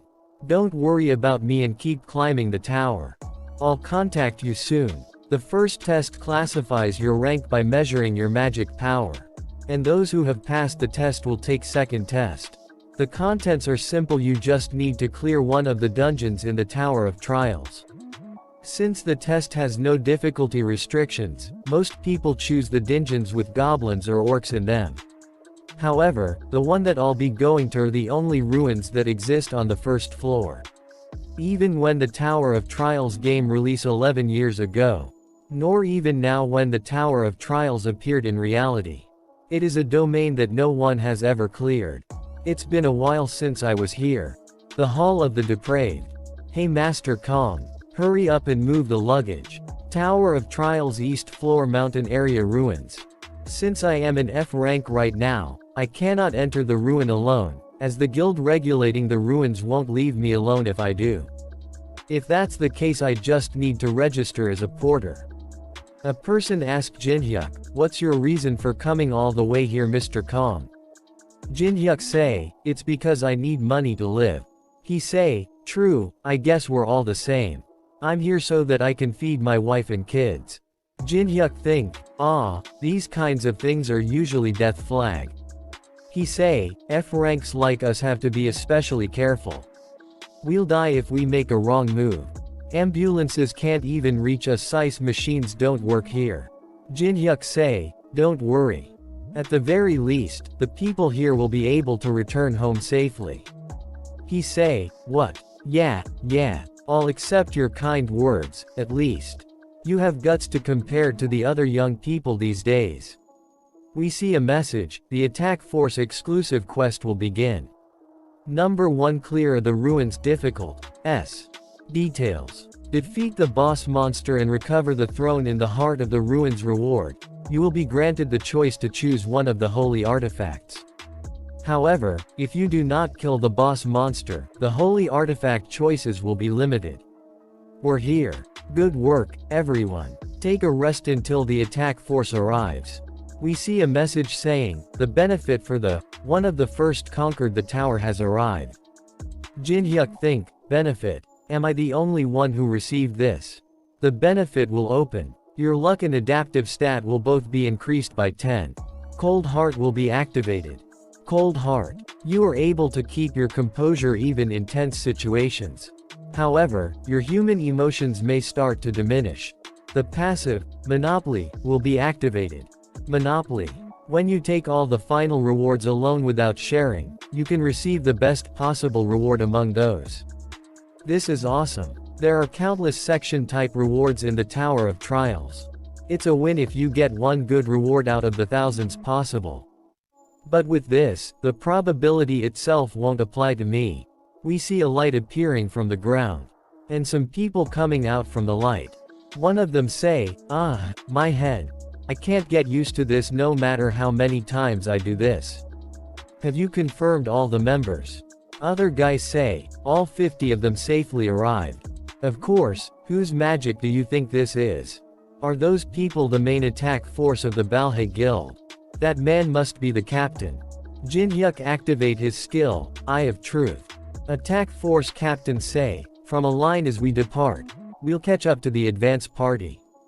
We see the states of the captain. His name is Song Cheonhwa, his age, level and coins etc. He has unique ability, item lightning and also has 4 skills. We see copy conditions, gain Song Cheonhwa's trust during raid. Jin-hyuk think, shit. Gain his trust. This is not going to work. No, wait. An attack force captain from one of the 10 guilds is only on this level. I guess it's fine as long he doesn't slow me down. We see a person, he say, it'll get very dark from here on out. Everyone please make sure to follow right behind me. If you start strolling somewhere else while not paying attention, there is no way to save you. He activate his skill called, Illuminate. We see red light coming out from his stick. One guy say, amazing. These are the monsters that advance party defeated. It seems like they completely demolished them. What a grotesque atmosphere. Shut up. You are scaring me. We see a new party. One guy from them say, oh, they're here. Over here. Cheonhwa hung. The porters have arrived. Jin-hyuk think, strange, not even a single person is injured after fighting all these monsters. Based on the state of their main attack force, there's no way in advance party could have come this far. One of the porters say to Jin-hyuk, what are you doing? I said, what are you doing just standing around? Go give them some ice water. We'll take care of these area, so you can take care of the foreigners over there. Jin-hyuk think, foreigners. That design. They're part of a small group of elites in Europe. The Zion Guild. There's a pretty small person among them. Should I try befriending her? Thank you for the hard work, please have some ice water. She say, thank you. Jin-hyuk activate his skill called, Commune. The subject has a slightly favorable impression of you. Jin-hyuk look her and think, this person. The youngest daughter of European noble family, the Laubentias. The universal type player who wields holy power, excels in attacking and defending, and even possesses a healing skill. She is the hero who saved Amsterdam from turning into a wasteland after an outbreak, and is currently one of most famous player in Europe. The Saintess of Amsterdam, Teresa de Laurentia. She must be the reason why there were no casualties. She is the most effective person against the undead. Anyway, everyone must be aiming to reach the higher floors. But they unexpectedly chose this ruin instead of clearing the 3rd floor boss. Jin-hyuk activate his skill level 1 foot Eye of Truth. He can't see her state because the level difference is too high. Now Jin-hyuk activate level 2 skill, Eye of Truth. Now he can see her states. We see her name, level, skills, coins, sex, and her unique ability is Blessing of the Star. She also have 5 skills. Copy conditions. Teresa is one of the top 100 rankers in the world. The moment you save her from life-threatening danger, you will be able to copy her unique ability in one of her skills. These numbers are huge. No wonder people are fanatical over her. Job quest. This must be why she gave up on the boss conquest and came here. She thanks him for the water. He say, "No problem, I should be the one thanking you." Yes, I am much more thankful. She has the unique ability that is considered the best among the holy knights. The Blessing of the Star, and she's giving me a chance to obtain it. The problem is how to create a situation where he fall into danger. And how to save her from it. This condition isn't easy. Cheonhwa Hung, come here. Right now.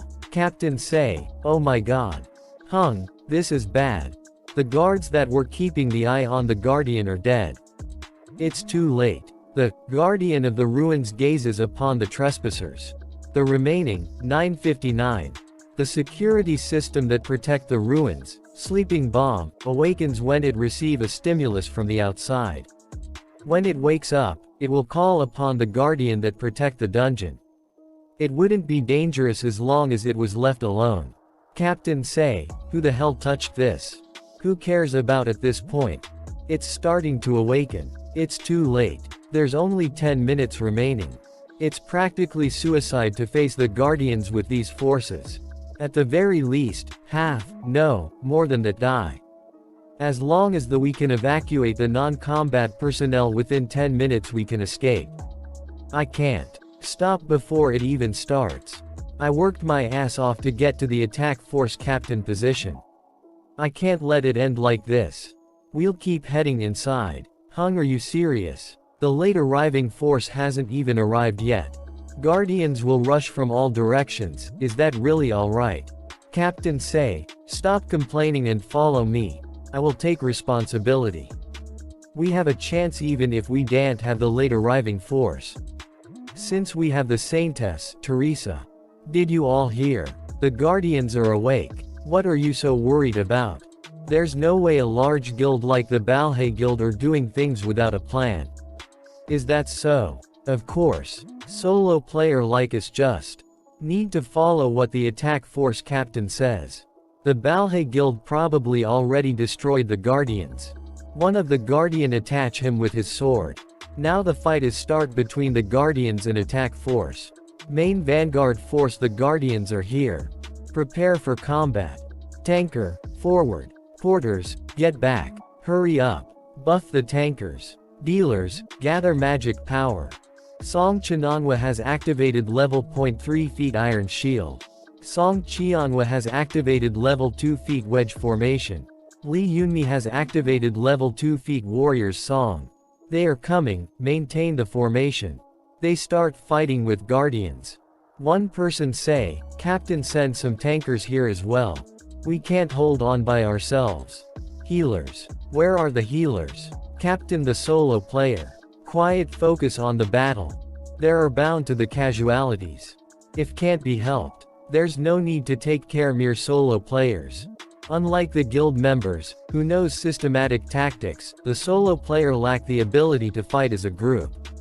They definitely saw us. We were abandoned. Someone please help. At last moment, Teresa come to help the solo players. She think, 2 Guardians slipped through the main force. The non-combatants are in danger. I have to get to the rear as quickly as possible. Rear supply team. One of the porters is about to die. Guardian is about to attack the porter. But our protagonist come to save the porter and say, "What are you saying, a juicy? Didn't I say that you'll be able to return home safely? Guardian tried to attack the Jinhyuk, but he dodged the attack and activate his skill, Element of Fire. You don't stand a chance. He destroyed the Guardian with only one hit. It'll probably die on his own. I can't kill it since I have to stay at level 1. To think they awakened the Guardians in this ruin that has an absurd difficulty. They should have absolutely nothing to gain from doing such a thing. So who would? Terry's come and take the porter away from Jin Hyuk. I thought you were a kind person. But to think you threatened a non-combatant with a knife. You must have been the one who awakened the dungeon. I will now place you under the custody. Jin Hyuk say, what? She attacked the Jin Hyuk but he dodged the attack easily. She say, please do not resist. I don't want to hurt you. He say, do you really want that? There must be some misunderstanding. She say, you can justify yourself at the association. He think, she's so stirred up to listen to me. If it has come to this. He attack her and say, I am not the one who awakened the Guardians. If I was the culprit, I would have killed you right here. Porter say, why are you fighting? Kong SSI is the one who saved me. Girl say, I'm sorry. I'm really sorry. It happens. I also did something worthy of misunderstood. She asked him, you said your name was Jinhyuk SSI. Why are you hiding your identity? He say, reason for hiding my identity. It's similar to your reason. Just like how you're using Zion Guild as your cover to secretly obtain the Covenant of Peter for your job quest. I also need to secretly obtain something. She think, how does he know all that? He say, I already know how to clear this ruin. With your skills, I can rely on you. Since the things we want are both on the same place. How about it? Would you like me to accompany you? We see the captain. He say, absolutely not. Are you insane? We have to organize our forces and keep advancing. But you want to act separately. She say, you already have the map to the 20-kilometer point of the ruin. Everyone already have the clear strategy memorized. So nothing major will change if I'm not here. Moreover, our contract, wasn't it for the captains of each attack force to have equal authority until the boss battle? He say, alright, but you must return by the time we reach the unmapped point of the ruin. She say, okay. I will definitely return before that. Oh. Also, can I also bring one person to be my porter? He say, I'll just do whatever you want. Just make sure you return. She was about to choose the porter. All of them thinking, we'll be heading down to hell without a doubt. Don't make eye contact. Whoever makes eye contact will be dragged away. Please just don't let it be me. Jin Hyuk say, me. I'll go. Everyone shocked and saying, your life is important than love. He say, have you ever had a burning passion for someone during your youth? This is the moment. This is the moment that I must ignite my passion love. Even if I lack the skill and lose my life in the process. Now they both going toward the final boss. See that there are so many zombies in the ruin. Teresa say, the Covenant of Peter is in that sarcophagus. I see it as well. He say, do you know how to remove the barrier surrounding the sarcophagus? She say, yes I know. We see a warning message. The owner of the Hall of the Depraved gazes upon you. Jin Hyuk think, there's no doubt about it. It's the boss monster indirect message. It's never shown any interest toward the players before. It's quite amusing that it's showing us attention in this way. She say, did you see the status window as well? He sat, yes I saw. She say, it looks like it was sent by the boss monster. But what does it mean by its gazing upon us? Does that mean it acknowledged us? No. He say, it means that it acknowledged me. She say, what is with this man's groundless confidence? Jin Hyuk, I'm curious about something. You said that you know how to clear this dungeon back then, right? He say, yes, although it's been a quite while. Then, she say, what should I do? Teresa jumped towards the zombies and activate her skill, Battle Song. All states will increase by 3 for 10 minutes. Your John is simple. You just need to draw the undead attention. She stayed attacking the undeads.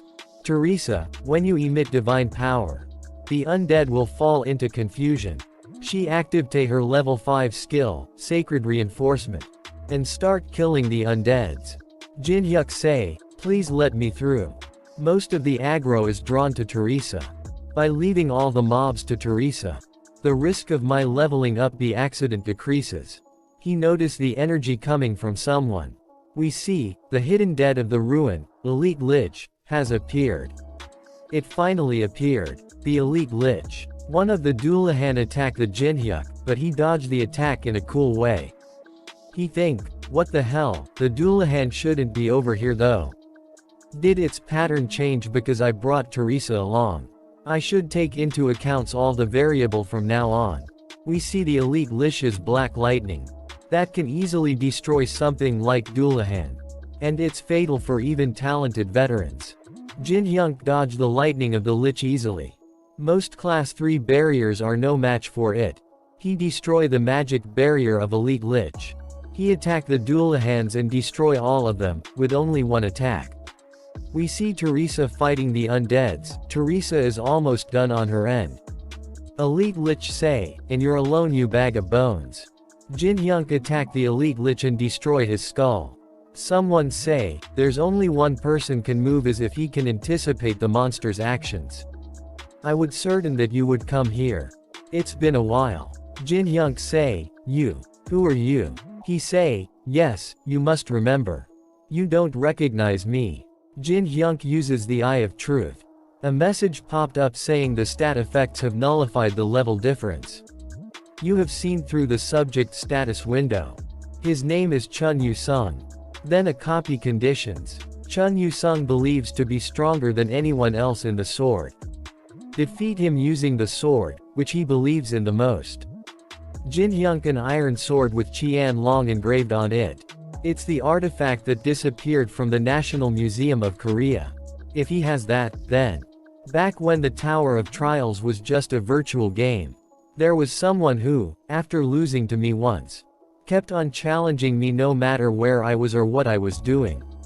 He had an extreme warrior concept. That psycho stalker.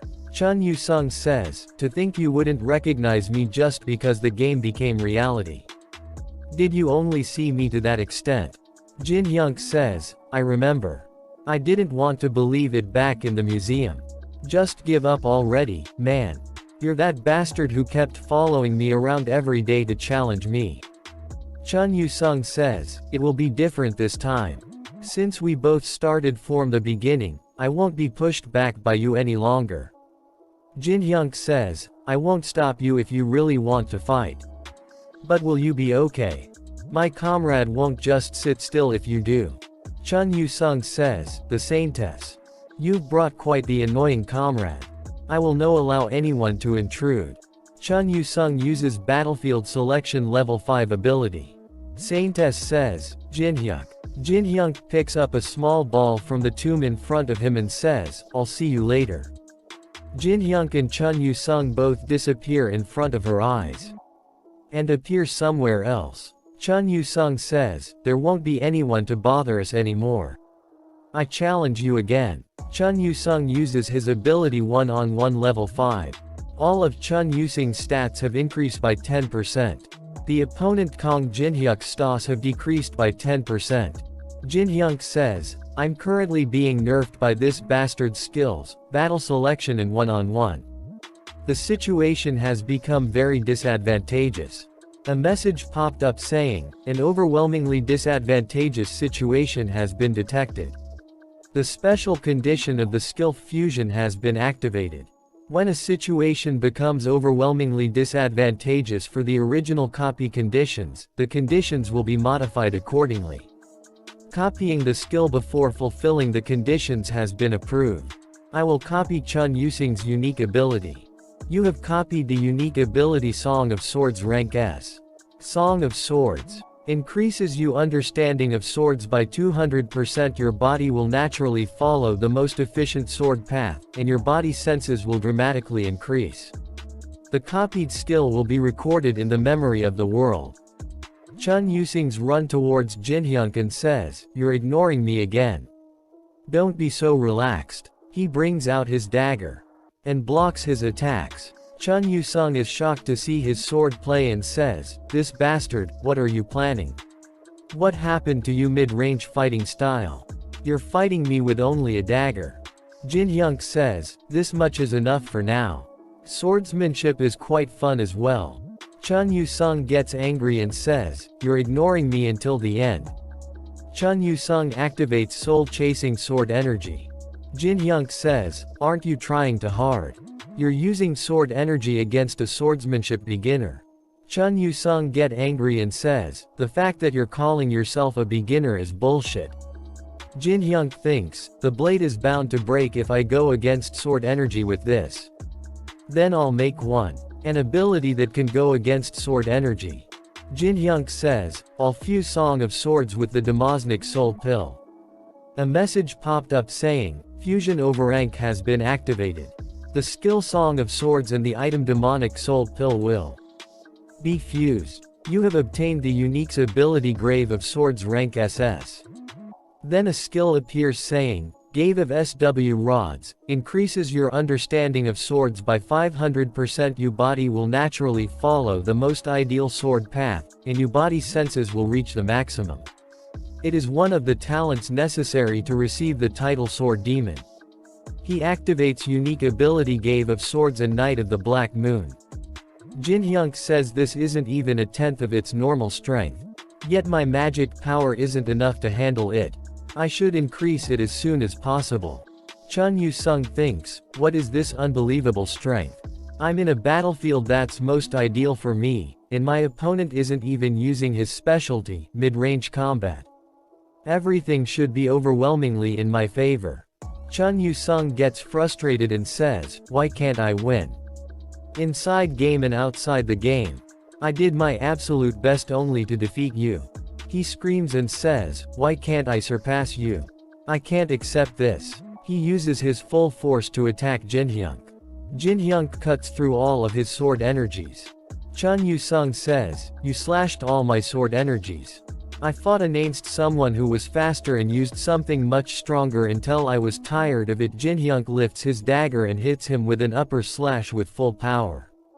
Chun Yusung was hardly able to stop it. Jinhyuk attacked Chun Yusung and his sword fall from his hands. Jinhyuk says, "Looks like I win again. Though I'm not sure how many times this makes it." Chun Yusung, "It's the 138th time. Kill me." Jinhyuk says, "Looks like it'll be the 139 next time. You must know as well, but the Tower of Trials isn't something scoff at. This is the kind of place where even rankers die as soon as they let their guard down. Therefore, we need as many strong players as possible. Especially if they're as strong as you. It takes 60 days to copy another skill from the same person. I won't have to go find him to copy his skills. Since he just can't wait to deliver his skills to me." Jinhyuk uses the commune skill. Chun Yusung turns around and says, "I've lost this time, but keep this in mind. The result will be different next time." Jinhyuk says, "Alright, I'll look forward to it." A message popped up saying battle selection has been deactivated. Chun Yusung says, "Come to think of it, I still don't know your real name." Jinhyuk says, "We don't have that kind of relationship, do we?" Chun Yusung says, "I see. Then I'll call you by your original name." Jinhyuk gets a bit scared and thinks my original name. "No, don't say it." Chun Yasing calls him poop fart. Someone is saying to Cheonhwa Hung that, "Didn't we already defeat the monsters up ahead?" Cheonhwa says, "What are you talking about?" He says, "My detection magic is picking up a magic power reading up ahead. We've taken care of all of them, so there shouldn't be anything left." Then an iron golem appears in front of them and someone is riding. One of the players says, "Wait a second, look up there.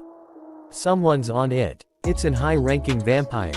He jumped down from the golem. He bow in front of them and says, "Greetings, humans, my name is Bellis. I am one of the bloodkins of the Alice, the owner of the ruin." Cheonhwa put his sword against the neck of Bellis and says, "Why did you come to us?" There must be a reason why you came here on your own. Bellis says, it looks like you are the boss here. I came here to give you a proposal. I'll give you two choices. Will you follow me without resistance along with everyone here? He cut his finger using the sword of one of the players. He activates his ability, Blood Fest. He kills one of them and says, will you be dragged along? After half of you become my lunch. After that we see that Teresa is using her ability, Sacred Decipherment on the Frozen Tear. A message popped up saying your magic power has increased by 12. Our protagonist thinks, I obtained the Frozen Tear along with the demonic soul pill. You usually need to spend a lot of time to absorb the magic power of the Frozen Tear. But I already absorbed 12 stat points thanks to Teresa's divine power. She says, is that all, Jinhyuk? He says, yes, this much is more than enough for now. Then a message popped up saying, the owner of the hall has given you an invitation. Details, if you want to save the attack force members, come to the innermost room of the ruin. Difficulty, none. If you accept this quest, all the monster and traps until the final room will be immobilized and deactivated. Teresa says, this is bad. It looks like all the attack force members have been kidnapped. The entire attack force have become hostages. She says, I have to go. I don't have any reason to hesitate if I can save even just one member of the attack force. But, can I defeat the Alice after I get there? What if I'm just dancing around in the palm of the Alice? Honestly, defeating the Alice without an attack force is impossible. Would things have been different had I remained with the group? All I wanted was to protect even more people by become a paladin. Did I make the wrong choice? Chun Yu-sung says, since I have nothing to do with the attack force, I'll take my leave here. He says to Teresa, oh, let me tell you this. If you're having a hard time making a decision, keep this in mind. That bastard is a selfish person without even a speck of honor. It's one of the reasons why I resent him so much. However, I will guarantee one thing about him. The only person in the world who can defeat the Alice at the moment, is Haim. Looks like I took too long. Teresa says, thank you for your advice. She says to Jinhyuk, I'd like to commission you for a party contract, Jinhyuk. My commission fee is by no means cheap. Will you be alright? I'll give you as many coins as you want. Please help me defeat the Alice. He thinks she's still planning on going. They do a fist bump and he says, alright, let's give it a shot. A message popped up saying you have accepted the quest. The monsters have fallen asleep. After that reach the final room of the ruins. Teresa is shocked to feel the amount of magic power seeping out. She thinks it's too unreal. Jinhyuk says, there's no need to be afraid. Didn't you already know that the opponent is strong? She says, that's true, but Jinhyuk says, it's not necessarily the strong who win in battle. Teresa says, do you have some sort of plan? He says, just one. No matter what happens inside, you must give me your unconditional trust. After that they enter the room. A lot of vampires are watching them. Alice is sighting of the throne. Alice says, you're here at last. We see that she is a high-ranking vampire with big black bat wings. Her full name is Progenitor Alice von Ataraxia. She says, I was tired of waiting. Jinhyuk says, are the others okay? She says, see for yourself. Then she deactivates her ability Dimensional Severance. Everyone is wearing blindfolds and tied with ropes. Jinhyuk sees Park Hajin, and thinks is he the one who woke the Guardians. Alice says, the reason why I invited you all the way here, because of your scent. He says, scent. That's right. It's sweeter than anything I've ever smelled before. The scent of your blood. I was stimulated by the sweet scent. Incomparable to ordinary humans. He is shocked to hear that and thinks, what the hell is she talking about all of a sudden? Nothing like this has ever happened before. She says, you seem very disturbed. Jinhyuk says, wouldn't anyone be disturbed if a vampire aimed for their blood? She says, do not worry. I like to conserve what I find delicious. I'll allow you to live for at least 60 years, so there is no need to be afraid. He thinks, in other words, you want to keep me around for my entire life with a straw down my throat. He says, I appreciate your goodwill, but I have no plans on living as a high-quality lunch. She uses some kind of laser ability which give a little scratch on his face. She with an angry expression says, who said I wanted to hear your opinion? You don't have a choice in the matter. Jinhyuk bow down and says, you're so fierce. However, I'm not saying I won't give you anything. I'll give you something sweeter than my blood. Teresa is shocked to see Jinhyuk and says, Jinhyuk, what are you doing? Alice says, something sweeter than blood. Your subterfuge is pointless. There is nothing more important to us than delicious blood. Whatever you have to offer, my mind will not change. Jinhyuk looked toward Alice with an evil smile and says, are you sure about that? Even if my offer to you is freedom. All the vampires in the room gets angry to hear the word freedom. They say, how dare you say that word here? I'll rip you apart, human. Alice raise her hand, stop everyone. She says, you must take responsibility for what you just said. Jinhyuk says, if I couldn't take responsibility, I wouldn't have come here in the first place. Alice says, then take responsibility. Jinhyuk says, my name is Kong Jinhyuk. As the representative of the demonic humans in the tower, I will free you from this place. Then he puts on an epic mask on his face with purple marking on it. He says, demonic human, it is what those who have rejected humanity due to money, revenge, or even their own individual beliefs are referred to. The demonic humans blocked players from climbing the tower. There were even times where they joined forces with the monsters of labyrinths or ruins. Alice says, I have heard of you people. But you're saying you're one of them. He says, I have already gotten in contact with the temple on 27th floor. The fact that you are here, and how to fool the barrier enveloping the ruin, are all what they have told me. Teresa thinks, how exactly is this situation flowing? He's posing as a demonic human all of a sudden. Vampires there thinks, what exactly is the temple for them to be this shaken? Alice says, well, if you know of the temple, then I guess your words aren't mere bluffs. He says, then, will you trust me? Alice with anger says, no, what does it matter whether you're a demonic human or not? Anyone can say that they can resolve what no one has been able to for a very long time. Moreover, you are too much a smooth talker. She summons a lot of blood spears and says, I don't trust you. She says, you have such sweet smelling blood. It's truly unfortunate. All the spears go towards Jinhyuk and he is standing there calmly. Teresa comes in front of him and uses her ability Sacred Reinforcement level 5. She was able to stay. She says, Jinhyuk, stay behind me. I'll hold on as much as I can with divine power. Then she uses another ability Sacred Shide level 5. Alice starts to laugh and says, it's funny how you're going all out against only this much. She suddenly gets angry and says, but I hate divine power. It's nauseating. She uses her ability called Blood Explosion. Then a huge ball of blood appears above her hand and she says, I'll send you flying all at once. Teresa thinks with a smile, how long will I last against her? But I'll trust Jinhyuk behind me. Then suddenly a dagger pierced through her chest. She chows out blood and there are tears in her eyes. It is Jinhyuk who has stabbed her in the back. She falls to the ground covered in blood. Alice is shocked to see that. Jinhyuk says, if I prove that it's not just a bluff, will you trust me then? Alice deactivates her ability and says, how amusing. To think you betrayed your comrade who protected you.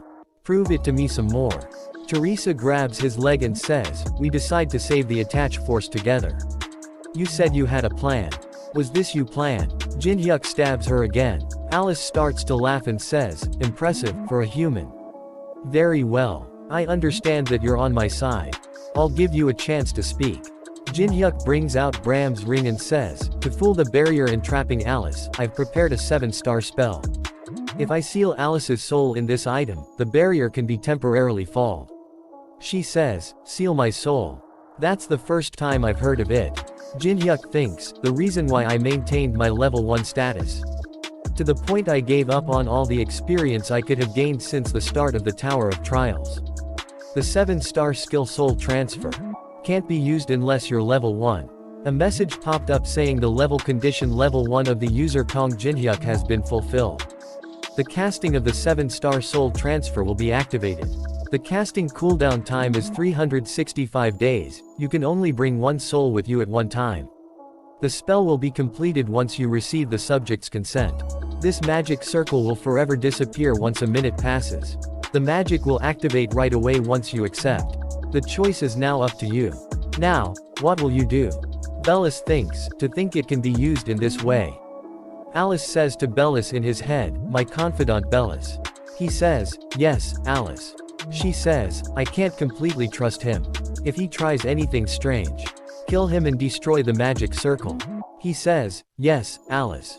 She thinks, the protective measures have been put in place, but I still feel disinclined to consent to a spell I've never seen before. However, I've been confined here for far too long. It's been well over 1,000 years since I've been exiled here. Yes, if it's not now, I may never be able to escape from this underground palace. She says to Jinhyuk, I will ask you for the last time. Can I trust you? He says, if you only give me the honor, I will not let you regret it. He uses commune skill on her. She say, I Alice von Ataraxia, allow the soul transfer. Then a message popped up saying, Bram's ring will absorb the soul of progenitor Alice. She speaks through the ring and says, not as bad as I expected. I thought it would be stifling, but it's unexpectedly cozy. He says, what a relief. That you like your new home. She says, my new home. Then a message popped up saying the unique ability blessing of the star has been activated. After that we see that Teresa stands up again. Jinhyuk says, welcome back. Alice speaks with anger, you ingrate, you dare disrespect me. Bellis. Kill this dirty liar. Teresa says, I have a lot of questions, but I should save it for another time, right? Jinhyuk brings out his dagger and says, you should. Since we're not out of the woods yet. Bellis says, you foolish humans. Did you really think you could leave here alive after betraying our master? Bellis uses his ability Blood Wave level 13. Then huge wave of blood surround Jinhyuk and Teresa. Jinhyuk uses his ability Element of Fire level 5. And punches the ground. It burns the wave of blood. He says, Teresa the hostages. She says, yes. Teresa uses her ability Sign of the Cross level 4 to free everyone. Leader of the attack force says, you came for us. What about the vampires? She says, I'm relieved that I'm not too late. He's taking them on by himself. Bellis says, how can a mere human like you take on my magic? Jinhyuk says, you magic and my fire are complete opposites. And also, you're misunderstanding something. The moment you master was sealed inside the ring, you already lost. Kong Jinhyuk uses his unique ability Grave of Swords. And Bellis uses his ability Dark Fighting Spirit level 9. Bellis says, shut up you mere blood pack. If my magic doesn't work on you, I'll just kill you with my sword instead. Destroy the ring and free our master. Leader of the attack force is shocked see him fight and says, Teresa, that man who the hell is he?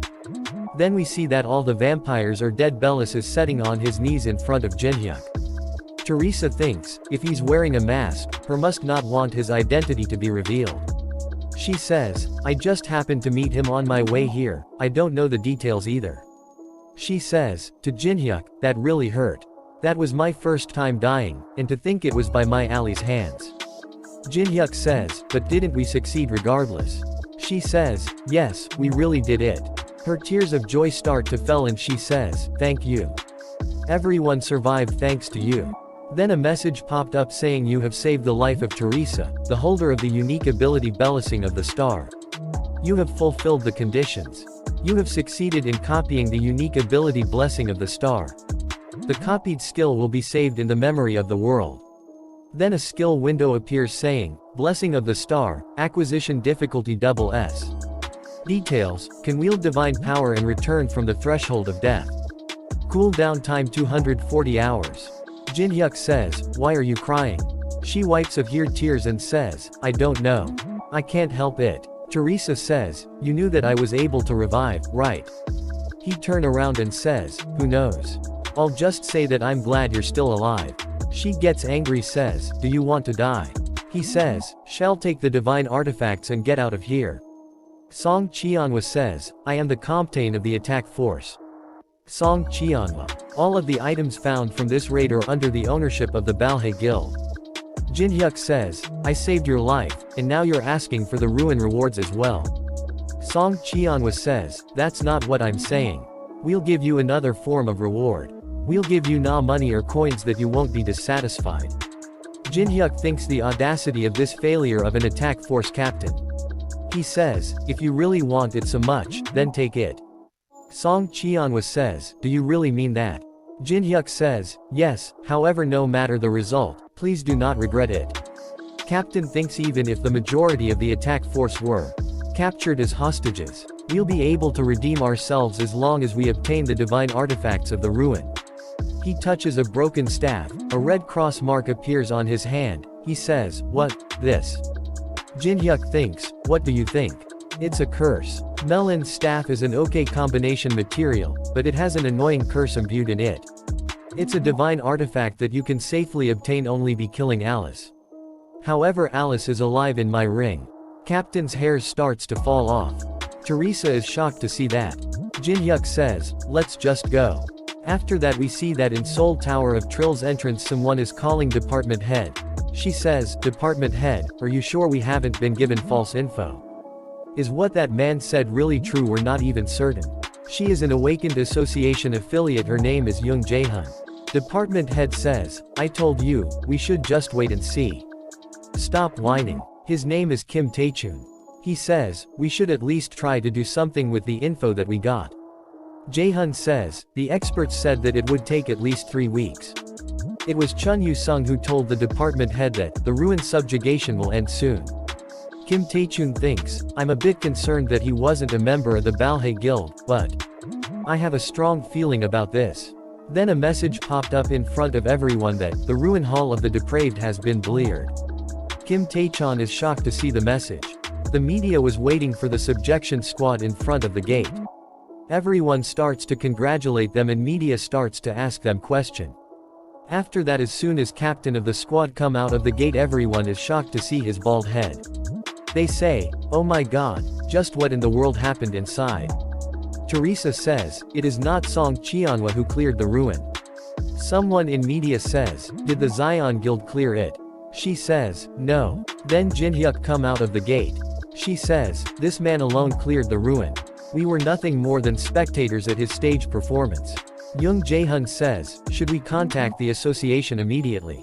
Kim Tae-chun says, "Good idea." After that we see that Jin-hyuk is back in his apartment and gets ready to eat. He thinks, they added all kinds of words for decoration. I knew there would be a heated reaction, but this is beyond my expectations. Thank God I wore a mask. Teresa, who knows my identity, promised me that she'd keep my secret. So there's no need to worry. With this, the problem is solved. Shall I have a talk with the progenitor with a chip on her shoulder? Alice says, "How dare you stuff me in your dark and smelly pocket for a whole day? Human, do you not know who I am?" He start to spin the ring like a spinner. She says, "I am getting dizzy, so stop." He says, "Well, do you feel better now?" She says, "Would you feel better if you were me?" Listen carefully. Vampires never forget a grudge. He says, "Really?" She says, "Wait, you're not thinking of doing that again, are you? I order you to relax your expression." He says, "For you, who still doesn't know her place, I'll give you a fitting punishment." She says, "Stop, please, I'm gonna puke, so stop." He spins the ring with super speed and says, "Vampire grudge separator." Then we see that 3 hours later, he puts down the ring. She says, "Stop, I'm really going to die." He says, "Stop crying and come out." A message popped up saying, "You have injected magic power into Bram's ring." As soon as she come out of the ring, she with a sinister smile says, "It's finally time to take my revenge. I'll return the humiliation that I suffered 1,000-fold. She is as small as a child right now. He says, "I materialized a portion of you in a sealed state." Alice says, "A portion?" He says, "Yes, you could call yourself a mini version of Alice. You won't even be able to manifest 1% of your true power." He says, "Even with this restriction, you're still way stronger than an ordinary vampire though." She sits and starts to cry. He says, "Stop crying and listen. What I told you at the ruin weren't empty words." She says, "Shut up. I didn't want this kind of freedom." Jin-hyuk says, "I know. Who called this freedom? The freedom that you truly desire. I'll help you gain it." She says, "What do you mean?" He says, "Alice von Ataraxia, if you help me, I will eliminate everyone who betrayed you. And help you regain the Ataraxia family's head position that was lost." Then a message popped up saying a new video has been uploaded to the Hall of Fame. The raid that everyone thought was going to fail. However, the situation was completely turned on its head after the appearance of the masked player. Then we see that Jinhyuk say, I hear the guilds were sitting on a pile of money. And it looks like it's true. He bring out his mask and says, it's not my problem whether a large guild is monopolizing everything or is corrupt. But they dare try to kill me. He destroys the door and says, I can't let that slide. There are a lot of security guards standing in front of him. He uses the element of fire ability and says, for people like those, I'll completely destroy them. On top floor of the building, Shin Jiansu say to Park Ha-jin, hey, you fucking bastard. I told you to discreetly kill in ruin, but you dare come back here after messing that up. All you did was wake the guardians and make a complete mess. Our guild's reputation is being dragged through the mud and is about to disappear, all because we can't teach on person a lesson for humiliating us. He kicks Park Ha-jin and says, you useless bastard. Then suddenly the door gets blown to bits. Jinhyuk says, are you the guild leader of this place? Guild leader says, what the hell? Someone get him. Park Ha-jin thinks this is the perfect chance to look good in front of Hung again. I'm going back to the super rookie Park Ha-jin that I used to be. Park Ha-jin jumped toward him to kill him with his dagger. Jinhyuk removes his mask and says, what's up? Park Ha-jin is shocked to see that. Jinhyuk punches him in face. Guild leader says, bastard, it's you. The one who humiliated us at the association. Bastard, do you think you'll be safe after doing something like this? He sits on a sofa and says, that's not something you should be concerned about. Shin Jiansu uses high ability called Quick Sword level 5. Shin Jiansu thinks, you're not even paying attention to my quick sword, which is faster than the speed of sound. Then you should die. Jinhyuk break his sword by throwing a go piece. Shin Jiansu is shocked to see that. Jinhyuk says, you had something perfect for me to throw. He puts his feet on the table and says, now then. Shall we resume our discussion, Shin Jiansu? Shin Jiansu says, Kong Jinhyuk, are you here to take revenge because I tried to instigate your death? Just for that, you're destroying the entire building. He throws the go piece again, it hits Shin on his forehead. He falls to ground and his head starts to bleed. Jinhyuk gets ready to attack again and says, your words are quite inappropriate, aren't they? Just for that, Shin Jiansu says, you've done enough, just stop already. Jinhyuk says, so you're saying that I should keep it moderate? Just think about it calmly. We have over 50 rankers that aren't here because they're clearing the tower. Jinhyuk says, so. Shin says, I'm saying that, if you kill me, they will chase you to the ends of the earth to kill you. Do you understand what that means? Blood calls for blood, and revenge breeds revenge. So long as one side doesn't forgive, the killing will never stop. Jinhyuk says, it's funny how that's coming out of your mouth, but it makes sense. Words like, blood and revenge only exist to disturb my good night's sleep. So let's just end things cleanly.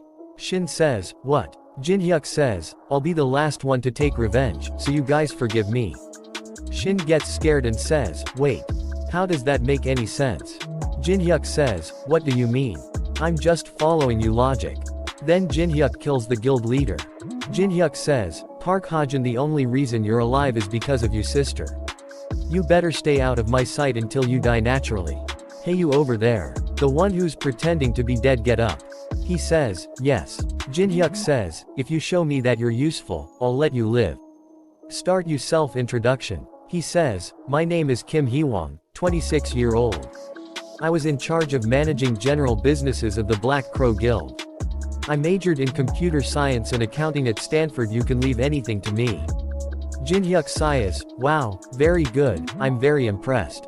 As you can see, the situation here is not very good. It's also a waste to simply destroy one of the leading guilds. Therefore, I'm going to leave running the guild to you. He say, alright. Jinhyuk says, it's nothing too grand. You'll just be maintaining the oath or appearance. Kim Hee-wong, however, even if I serve as the guild master, no one will follow me. Jinhyuk says, that's true. Jinhyuk thinks, there's bound to be opposition if a non-combatant, moreover a secretary, rises to the top position all of a sudden. Jinhyuk says, you don't have to worry about the people who oppose it. Kim says, will you be taking care of them? Jinhyuk says, no, why would I do something so bothersome? I'll let you borrow someone else, don't worry. After that, the emergency meeting was called for all the high-ranking players of Crow Guild. There a lot of people are gathered around in front of the building. One of the high-ranking player go check it, he see that guild master is dead.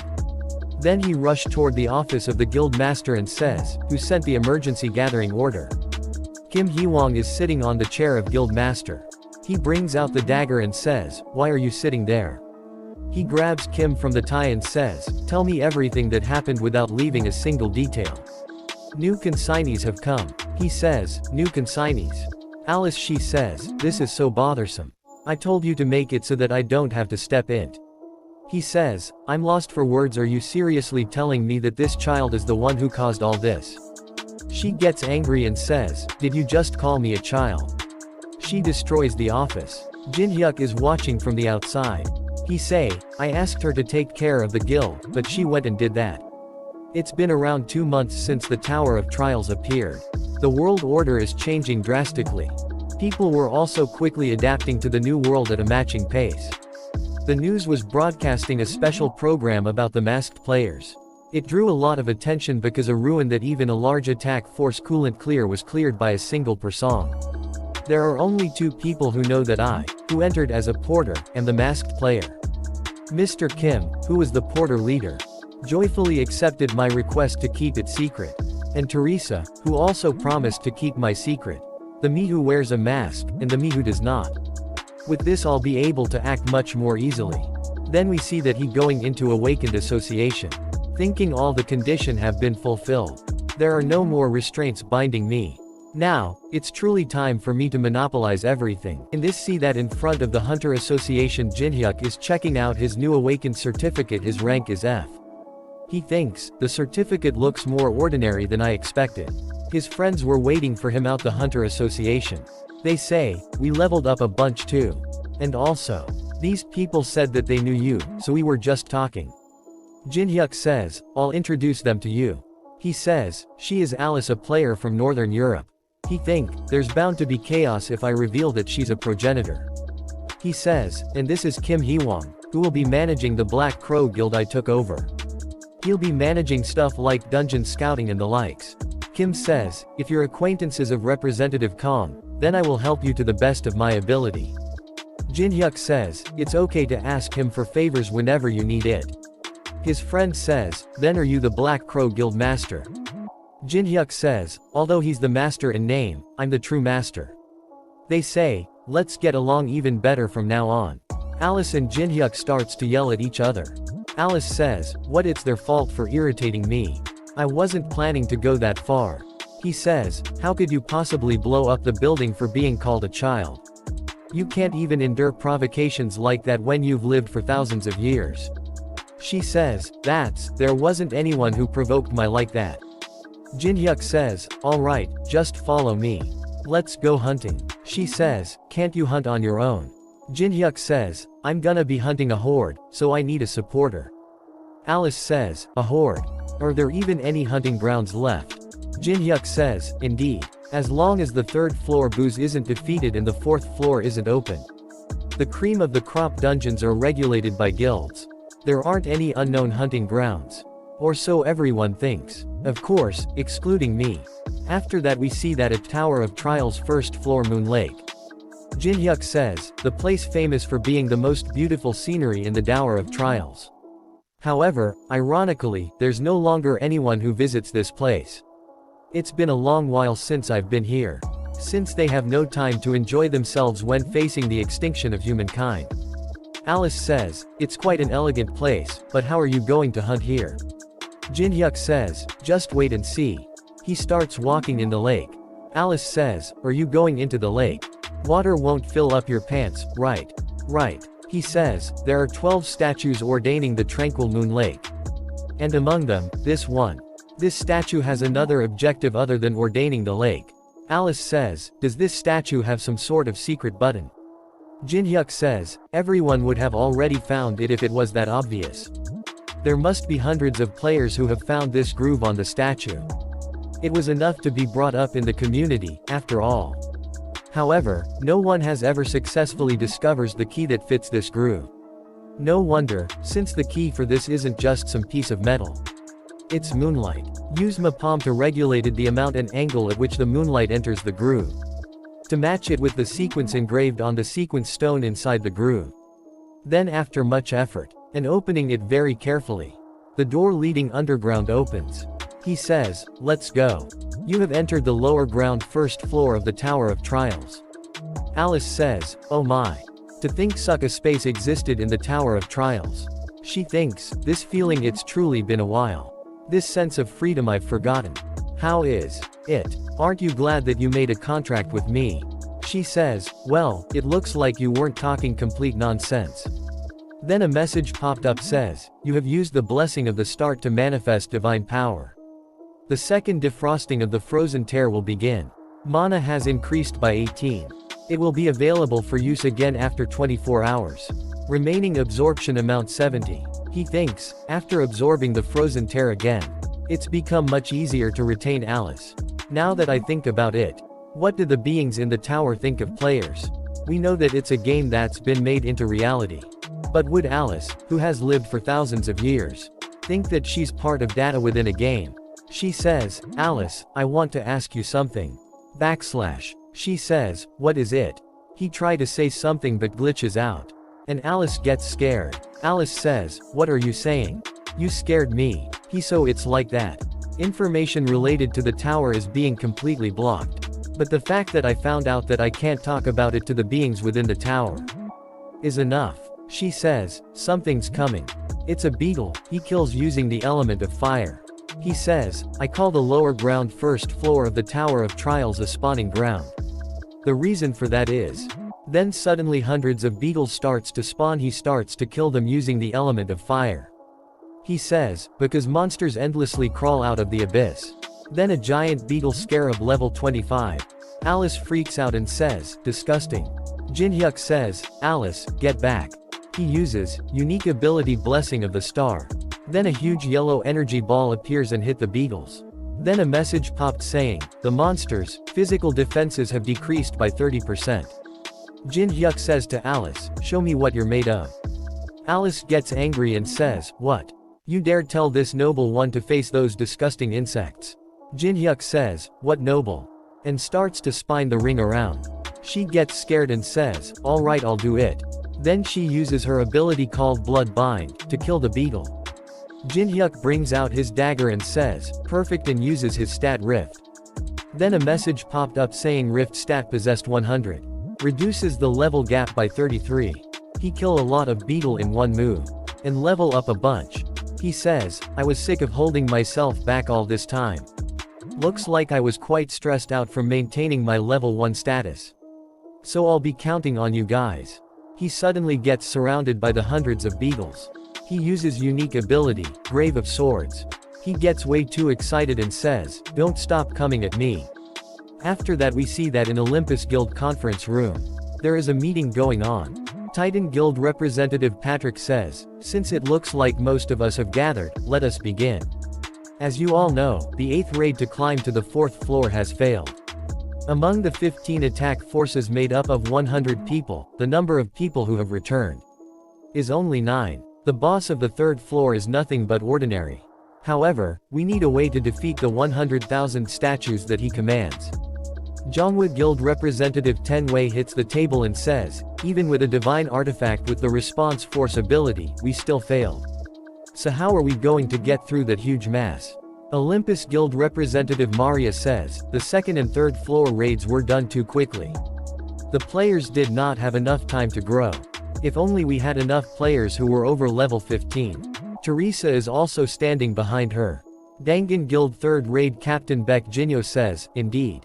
Aren't we in this mess because of guilds like Jonghwa that regulate the dungeons to monopolize the magic crystals?" Ten Wei says, "I can't overlook that statement." Baek Jinyo says, "Did I say anything wrong?" The Wei and Baek Jinyo starts yelling at each other. Ten Wei says, "All we did was climb the tower for humanity. I will not stand for humiliation without any evidence." Baek Jinyo says, "Anyone can spout shitty excuses like those." Patrick says, "Stop it. This is not the time to be bickering amongst ourselves. We have gathered to solve the problem in front of us." Maria says, "Have you thought of something?" Patrick says, "Yesterday, before daybreak, we received word from the demonic humans. They said they would help us if we heeded one of their conditions. All the other are shocked to hear that, and they all refuse it on the spot without a second thought. Teresa thinks, everyone is disgusted by the idea of working with demonic humans. No wonder. With the world as it is now, the influence of the large guilds surpasses that of government. With the increased influence, having a just and great cause is more important than ever. Therefore, they must be wary of what they say and do. One of the demonic humans appears in the room and says, "What do you mean we're trash? You're hurting this trash's feelings. It's good to be prideful. But don't you already know that you can't do anything with your strengths alone?" They all get scared and stand up. Beak Jinyo says, "You demonic human trash. Where do you think you are?" He picks up the table and throw it at him. Demonic human change the direction of the table. As it is about to hit Tenwei, he brings out his sword and cuts the table in two. And says, "We finally agree on something, Beak Jinyo." Demonic human says, "You're all quite hot-blooded.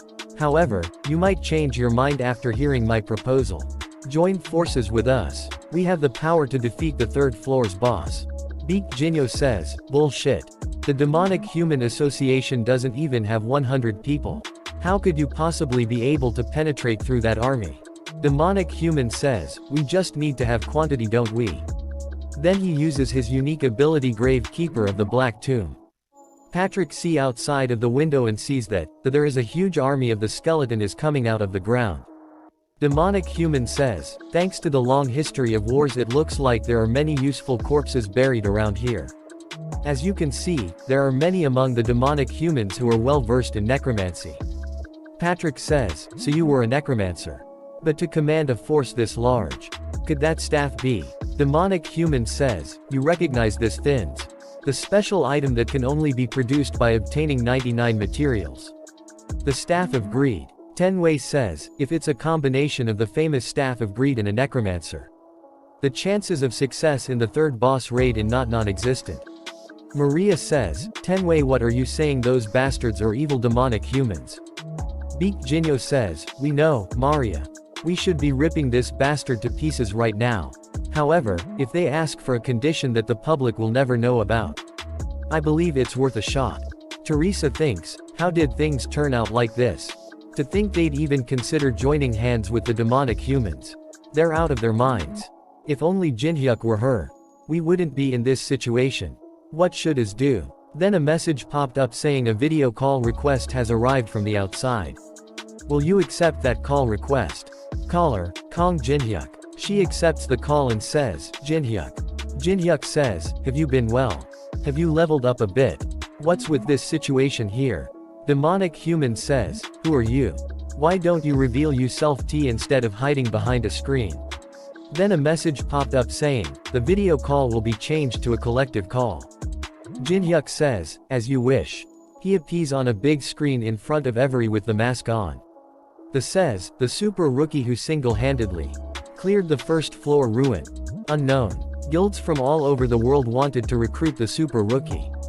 The super rookie they were trying so hard to find appeared in front their eyes. And the ones who tried their best to get in contact with Unknown swallowed their spit in happiness due to his sudden appearance." Demonic Human with a big evil smile on his face says, "How amusing. I've heard of you as well, the one who cleared the first floor ruin. But are you aware that this boss raid is completely different from that place?" Jinhyuk says, "Are you saying that you can do it?" Demonic Human says, "Of course. What can't I do with this many summons?" The guild representatives were also agreeing. Jinhyuk says, "Really? There's no way you can, with that fake staff." Demon Human gets scared and says, "What? Fake?" Jinhyuk says, "Saint's Heart. Prison uniform wet with holy oil. It's obvious you made it with only those two materials. Isn't that right?" Patrick says, "Do you have evidence?" Jinhyuk says, "The real Staff of Greed has a red gem embedded under the skull. There's no way you can make the real one with only 3 floors. Also look outside. The quality of the summoned skeleton soldiers is too low. Those flimsy soldiers won't even last half a day in the boss room. It's obvious that he's planning to abandon you all." After taking some coins and items in the middle of the confusion, Demonic Human gets angry and says, "Arrogant bastard. You'll regret not taking my offer. I wonder if you can still stay so composed when we meet in person next time. I'll be watching you." Then demonic human disappears from the room. Patrick says, what do we do now? Jin-hyuk says, leave it to me. I'll make sure you won't have to join hands with the demonic humans, as well as gain profit from clearing the tower. Patrick says, are you saying that you can do it alone? Jin-hyuk says, yes, that's right.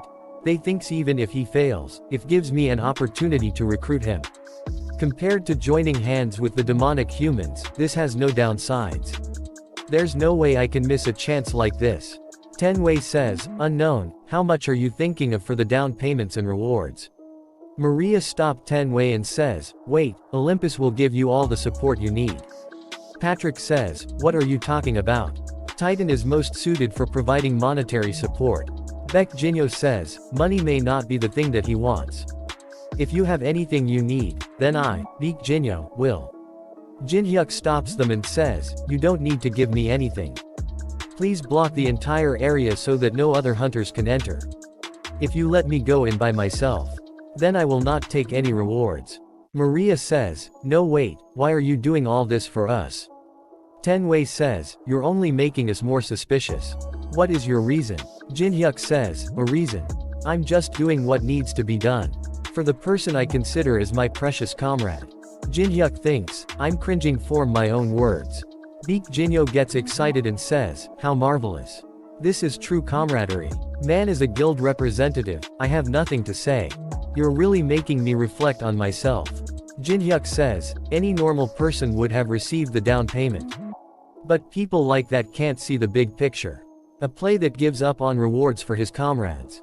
Just this is not again something that far outclasses a down payment. Since I can't antagonize the guilds, I'll just upload after editing the demonic human part a bit. I'm already level 12 after not even a day in the spawning ground. Things are going much smoother than I expected. Alice gets angry and says, Kong Jin-hyuk, how could you just leave everything to me?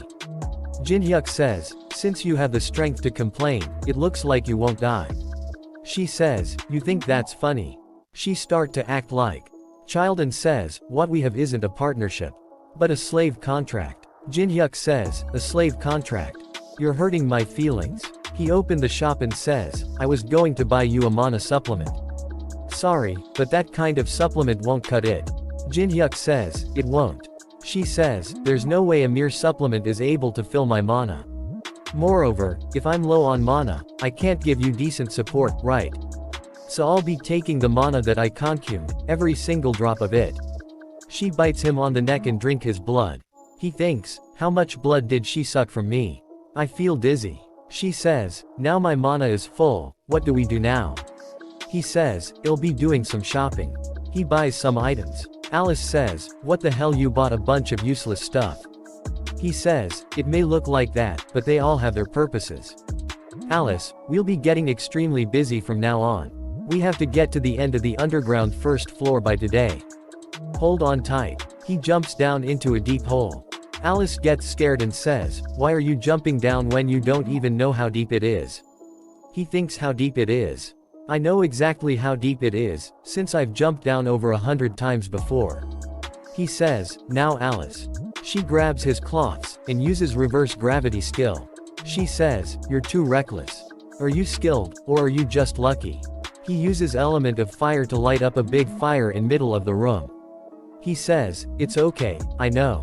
I'm in the right place. Insects of this caliber are no match for me.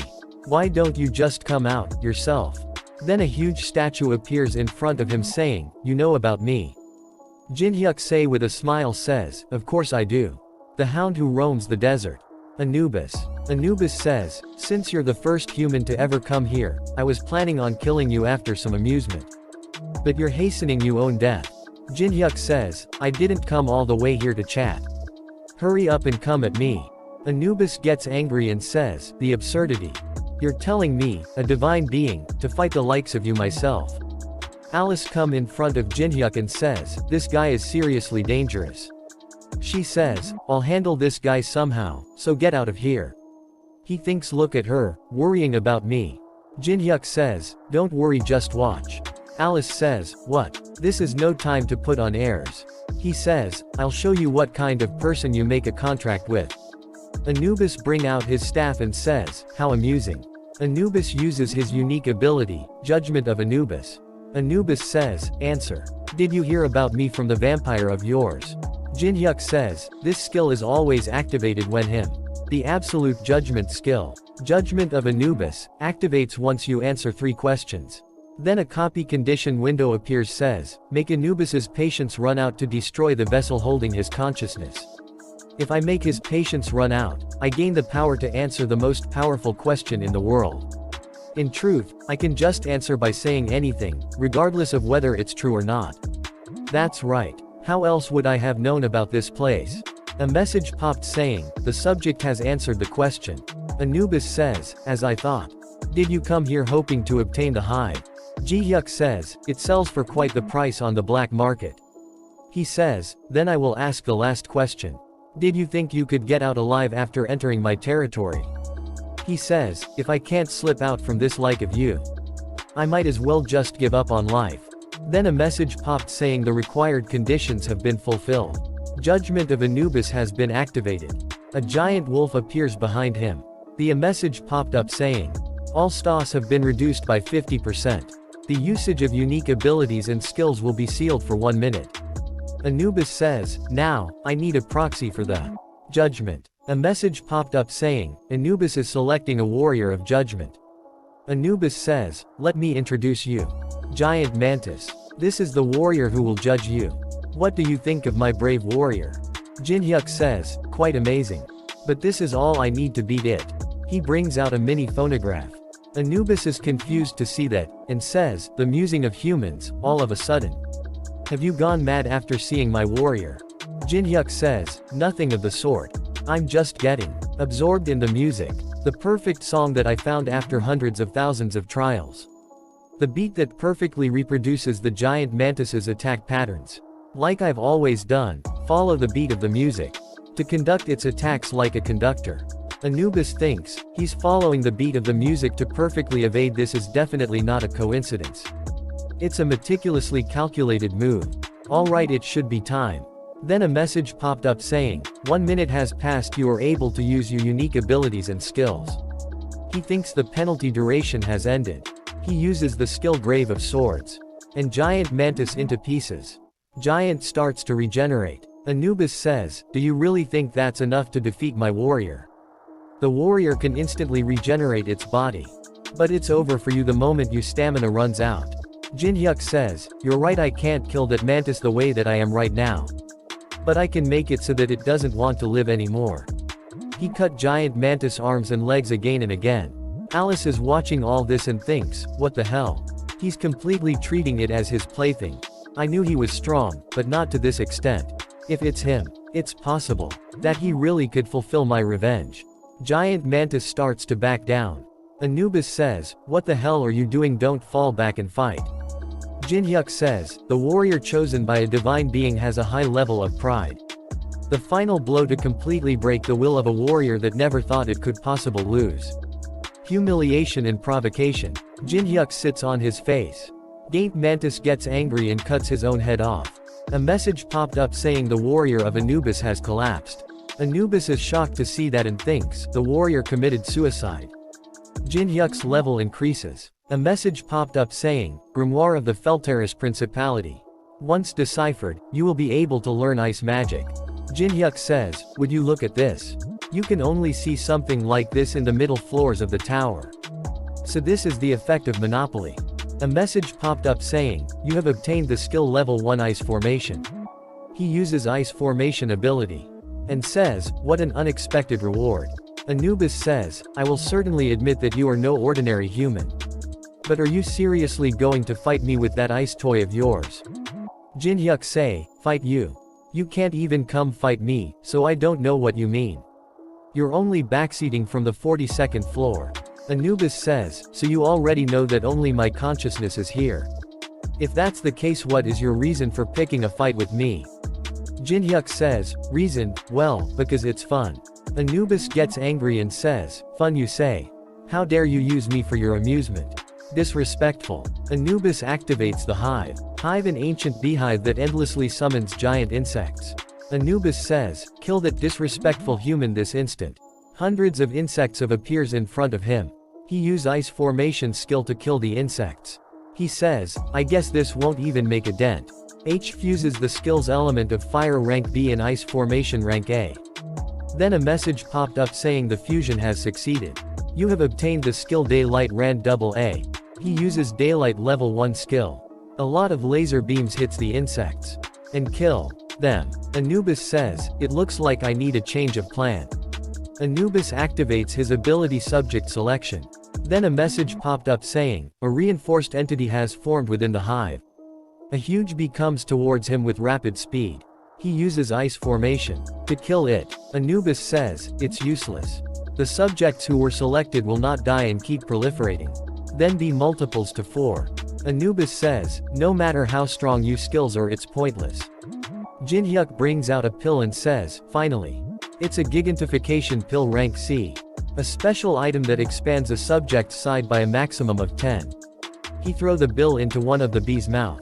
A message popped up saying, the pill will take effect in 1 minute. He jumps on the head of one bee then on the other. He stands on one of the bee and grabs its antennas. Anubis gets angry and says, what are you doing? Kill him. Kill him this instant. Jinhyuk says, infinitely proliferation without dying. This broken trait will plunge the opponent into despair. One of bees tried to attack him from behind but dodge bee hit the bee on which he was standing. He says, they become unable to properly understand the situation under the ridiculously unfavorable condition. He uses the unknown cube Rand D to trap all bees. He uses 4 other items to reinforce the unknown cube. Jinhyuk says, however, if you figure out the pattern through endless repetition and can calmly analyze the situation, then in the end, he uses element of fire level 5. And says, your way of thinking will change. Then the gigantification pill effect gets activated. Then a lot of gigantification pills appears in unknown cube. He says, to face the boss commanding the army. I need as many gigantification pills as possible. These infinitely proliferation monsters have huge amounts of experience and they're the most efficient copiers. Anubis is shocked to see all this and says, that in the world. Happening. Did he even prepare the items for the compounding beforehand? He figured out he hive's trait beforehand and laid a trap. I'm sure of it. He provoked me while aiming for this from the start. Anubis gets angry and destroy the hive. Jinhyuk says, what the hell, I was enjoying the show. Anubis gets angry and says, a mere human dares to humiliate me. He screams and says, disrespectful. You better stay alive and come to the top. Jinhyuk says, you don't have to scream like that, I'm going to. Anubis says, when that day comes, I will enact judgment on you or disrespect. Then a message popped up saying Anubis's vessel has been destroyed. The condition has been fulfilled. He gets the skill judgment of Anubis, acquisition difficulty over rank. The ability can only be used once on the same person. If abused, you will incur the wrath of the ancient Egyptian gods. The ancient Egyptian gods are starting to show their interest in you. A few of them are expressing intense hostility toward you. Seriously, the gods of this place are so narrow-minded. Alice is also confused to see all this and says, just what in the world happened? Jinhyuk says, what do you think? I won. His level now is 19 and he thinks, isn't this my first time growing this much in this place? Since I don't know what will happen in the future, I'll have to distribute my stats evenly. Then a message popped up in front of him says, you have received a video call request. Jinhyuk asks Alice to go somewhere else for a second. Jinhyuk says, for you to call me like this, what's gotten into you? Chun Yu-sung. Chun Yu-sung says, what? Where are you right now? Is it somewhere I don't know? Jinhyuk says, none of you business. What is it? Chun Yu-sung says, Kong Jinhyuk, I have a proposal for you. In 24 hours, the Awakened Association will be hosting a martial arts tournament. The player double A rank and up are scheduled to participate. Jinhyuk says, in this situation where the third floor boss raid keeps failing, the Awakened Association is holding a martial arts tournament. Chun Yu-sung says, Kong Jinhyuk, participate in this tournament and have another battle with me. Jinhyuk says, what? Why should I? I don't want to waste my precious time on you. Jinhyuk thinks, it would be a different story if you got some worthwhile skills to copy. Chun Jinhyuk says, no, you won't be able to refuse. Because I have a black market ticket. Jinhyuk says, according to Chun Yu-sung, a black market. Different from the coin exchange that players use. It is a secret auction house that sells items through auctions with real money that only a select few members can enter. So auction houses like these have formed, now that Tower of Trials has become reality. I was in need of some items to clear the third floor boss. If it's an auction house that only rich people secretly come to, there should be some good items that I can get, right? After that, a message popped up saying, "Congratulations. Your video has been selected as a hot issue video." He thinks have the rumors already spread. He says, the video that was uploaded through the newly made Unknown channel. On the screen, you could see Unknown and the rankers of large guilds, along with Teresa. Since I edited out the part where the demonic human appeared, there wasn't anyone insulting the guilds. There aren't any benefits at the moment to make an enemy out of the large guilds, after all. The reactions were as expected. The player of interest, covered in veils, that everyone wants to know about. Unknown.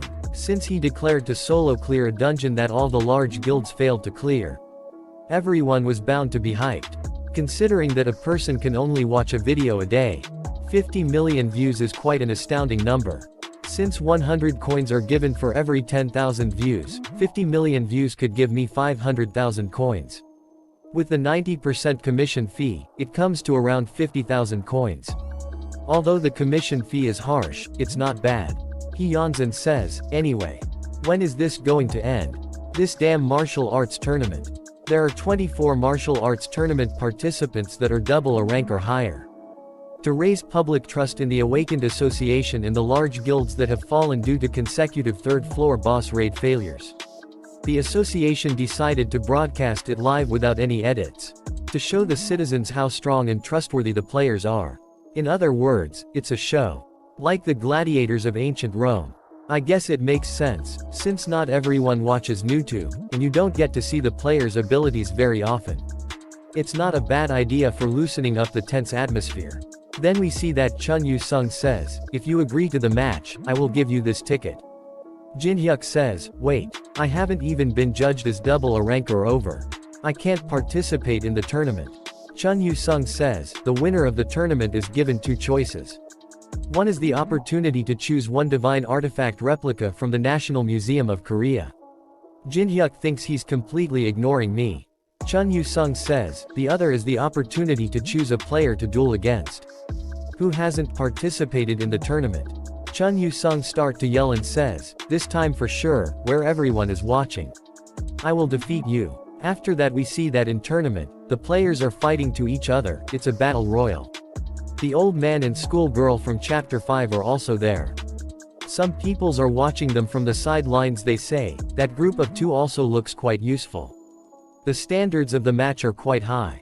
With this, the public should feel relieved to some extent. There are many talents to scout. Don't you think so, Director? Black Cloud Guild Director S. Rank Hong Deokyo says. No, there's only one person that catches my eye. He watches Chun Yu-sung and thinks. Marvelous. Excellent. Power control. A wide field of view. And most of all, his well-groomed battle spirit. You're the first person to refuse my offer to join my guild. He has quite the spirit for someone of this generation. Then Black Cloud Guild Triple A Rank Young Doyen says, this is so hard to watch.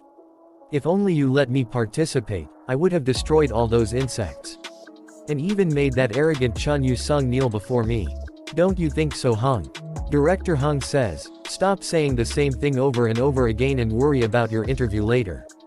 I used some money to prepare it. You understand, don't you? Young Doyen says, don't worry, I'm more photogenic than you think. Director thinks, Doyen has enough talent to rise to S rank within 3 years. And if word gets out that we recruited such a prospect, our guild's reputation is naturally bound to rise. It would be great if he could stop bragging though. After that we see that Chun Yu-sung defeats everyone else using a single move. Chun Yu-sung chooses to designate an opponent. He points his sword towards the audience and says, come out. Young Doyen gets excited and says, you sure know your stuff. Very well. Young Doyen will. Then suddenly Director grabs him and says, sit down. He's not designating you. Look at the point of his sword and his gaze, he's pointing to somewhere about us. Chun Yu-sung says, stop acting dumb and come out. Young Doyeon thinks, there shouldn't be anyone here worth fighting other than me and Deokyo-han.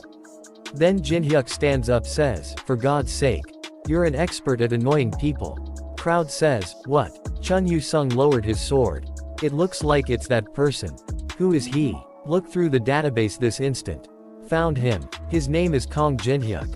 An F-rank player. Director thinks. It would be a huge topic if he dueled against someone like R-triple rank Doyeon.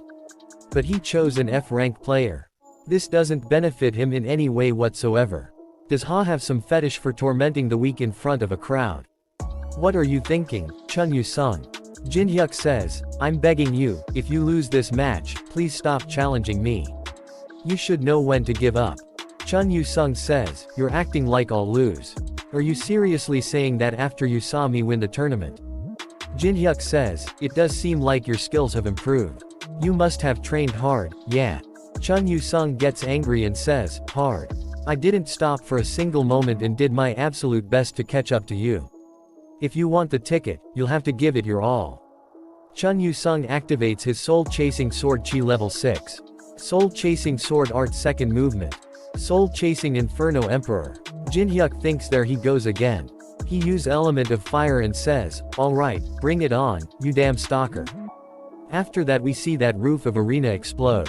Chun Yu-sung is standing inside the smoke and says, how many? How many damn skills do you have? And he falls down to ground. Jin-hyuk come near him and bring the black market ticket out of his pocket and says, since this is what we promised, it isn't stealing. I'll make good use of this black market ticket. Everyone in the crowd is shocked to see the fight and says, did you see that giant ice missile? No, only that. He also completely destroyed the ceiling with some light ray. Wasn't he F-rank? Forget F-rank, is he even human? Then Jin-hyuk goes and talks to the old man says, it's been a while hasn't it? Old man says, it has. We haven't met since the museum. After all. Jin-hyuk says, with a smile our first meeting was a bit savage, but isn't it all water under the bridge? Let's get along. Old man says, I also don't want to be your enemy. Jin-hyuk says to Lee Yuri, then, as a way for us to get along from now on, please do me a favor. Please. Give me your number. You can refuse if you don't want to. She says, then I'll have to refuse. Then Jin-hyuk says, of course, that's only if you can handle the consequences. She thinks, it's only a favor in name. It practically a threat. Here it is. Young Doyeon jumps to the ring in front Jin-hyuk and says, what a surprise. I thought you'd get floored since you're an F-ranker, but to think you'd be this powerful. Jin-hyuk uses the Eye of Truth to see his stats. Young Doyeon says, I never imagined an event like this would happen. Then a copy condition window appears says, the current subject has approached you with some sort of scheme in mind. If you figure out what his intention or you will be able to copy the skill giant's clutch. Jin-hyuk thinks a scheme. No, more importantly, how does the system know exactly what other people are thinking every time? Is it more than a simple program? Young Doyeon sighs, don't glare at me like that. I didn't come here to fight. Jin-hyuk says, then what do you want? It's simple. As a person who works in the same business, I'll be seeing you quite often. As a colleague who will be working together with you from now on. I'll be in you care. In you care, huh? Jin-hyuk again uses the Eye of Truth. It says, Young Doyeon's words are a lie. Jin-hyuk thinks, behind his superficially composed face. There's a subtle amount of inferiority and rage that's displayed. The gathering reporters as if they were waiting for this moment. His hand, requesting for a handshake. Young Doyeon's unique ability power of a giant. The Black Cloud representative who has an expression full of expectation by overpowering the new recruit that defeated the winner of the tournament in front of all these reporters. He's planning on redirecting all the attention gathered to himself. What an obvious scheme. Then a message popped up saying, you have seen through Young Doyeon's intentions. The copy conditions have been fulfilled. You have obtained the skill Giant's Clutch rank B. Giant's Clutch acquisition difficulty B. Description, you are able to use the power of a giant. Your grip strength will dramatically increase, and you are freely able to use items that are 10 times your weight. Jin-hyuk thinks, back when Tower of Trials was a virtual reality game, I didn't have many chances to copy skills due to the lack of players. However, now that the game has become reality, all the skills that other people have obtained through all kinds of efforts are just waiting to be collected by me. Jinhyuk says, colleagues. How interesting. Then, does this handshake represent the Black Cloud Guild? Young Doyeon, of course. It looks like you aren't affiliated with any guilds, so if you join us, we'll give you special treatment. Jinhyuk says, really? Will I receive a massive down payment if I join? Young Doyeon starts to laugh and says, isn't that obvious? Just say a number, and we'll match it. As they are about to do a handshake, Jinhyuk says, with an evil look on his face, then let me ask you one last thing. Did you think you could win? If it was only a contest of strength. Young Doyeon uses Giant's Clutch and says, of course. Isn't that obvious? He uses his full strength he was not able to do anything against Jinhyuk. Jinhyuk uses Judgment of Anubis. Young Doyeon gets scared and thinks he's not moving an inch. Jinhyuk squash his hand and says, you're holding on quite well, aren't you? It seems you're quite confident in your strength. But for someone of your size, aren't you exaggerating? You pain too much. Young Doyeon screams with pain and says, stop. Then Jinhyuk punches him in the stomach. He goes flying. Jinhyuk says, how dare you try to act friendly toward me? After that, a fire comes towards him. He jumps and dodges it and uses the Eye of the Truth. The one how uses the fire's ball as director. He says, how dare you make a rag out of Doyeon? Do you have any idea how hard I worked for this moment? Then a copy condition window appears, says, shatter Hong Deokyo's pride. If you succeed, you will be able to copy the subject's unique ability, Blood Demon Chi. Jinhyuk says, I understand you anger. But why don't we hold off on the fighting? Director says, hold off. Are you getting cold feet after coming this far? Jinhyuk says, no, I just don't want to destroy any guild masters yet.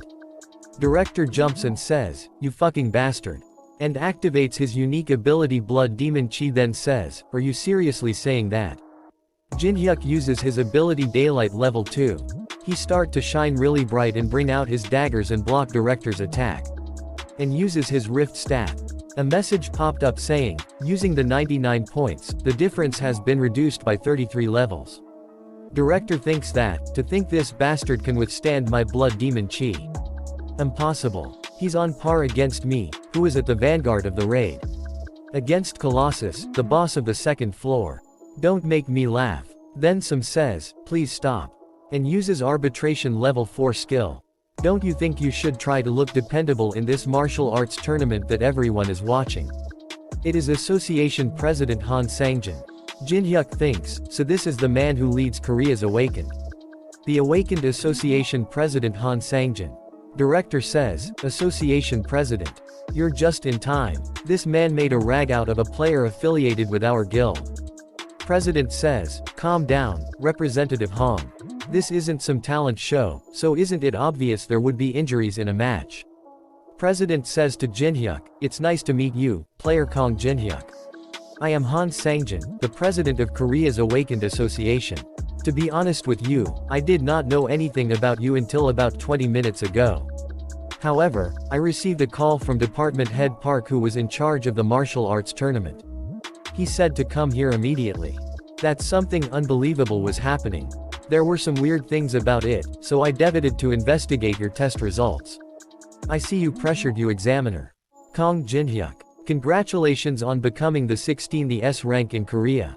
The association takes responsibility for the misassessment in the ranking and deeply apologizes. All reporters on the scene gets excited, starts to run toward him while saying, S rank, a new S rank player. Tell everyone in the reporter conference room to get the hell over here. What a scoop. Get out of the way. Director thinks, what kind of shitty situation is this? This martial arts tournament was supposed to be the Black Cloud Guild stage. But we're being completely buried into the ground. I have to mend the situation somehow. Wait. He grabs one of the reporter and says, Mr. Reporter. The Black Cloud Guild will be clearing the 3rd floor boss. Reporter free himself and run away saying, I'm sorry. Please give me a call next time. Everyone starts to take pictures of Jinhyuk. Director starts to walk away. Then a message popped up saying, the condition has been fulfilled. You have acquired the unique ability Blood Demon Chi. After that we see that on the news and social media everyone is talking about Jinhyuk being the 16th S rank hunter. Jinhyuk see all that and says, I see some good reactions. We see flashback where President says, "Did you say you'll be heading to Las Vegas? Then, as an apology, we will prepare a plane for you." Jin-hyuk says, "So this is why people want a high rank. It's a completely different treatment." Then an air hostess come to him and says, "Please excuse me," and show him his food. "So this is what first class is like." Alice says, "Jin-hyuk, you see that man in front of you?" Jin-hyuk says, "Yeah. The scent he gives off is strange. It's a displeasing and uncomfortable smell of blood. I'm certain I don't want to taste his blood." He says, "What the hell are you going on about?"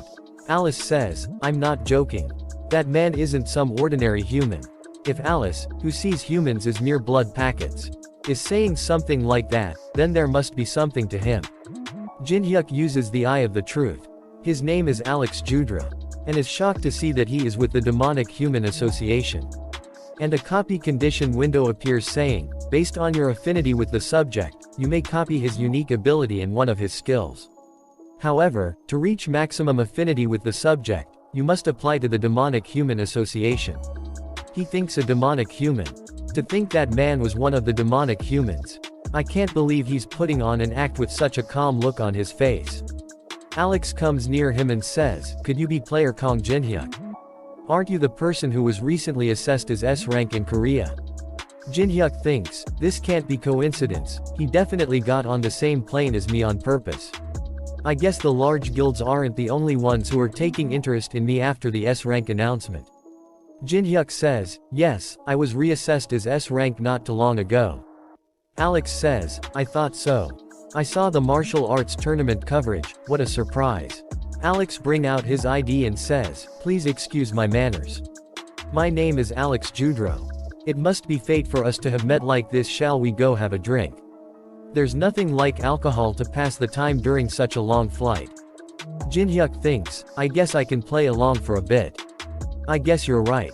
Jin-hyuk thinks, "He told me all kinds of stories as he pulled out some high-quality cognac. His story about how his cosmetics business has been booming, and the kinds of hardships he faced after the Tower of Trials appeared. I wonder if this demonic human, who's trying his hardest to tell me who he is, knows. The fact that I already know who he really is." Alex says, "To be honest, the reason I went to Korea wasn't because of my cosmetics business. It was to expand my business related to the Awakened." Jin-hyuk says, "An Awakened related business?"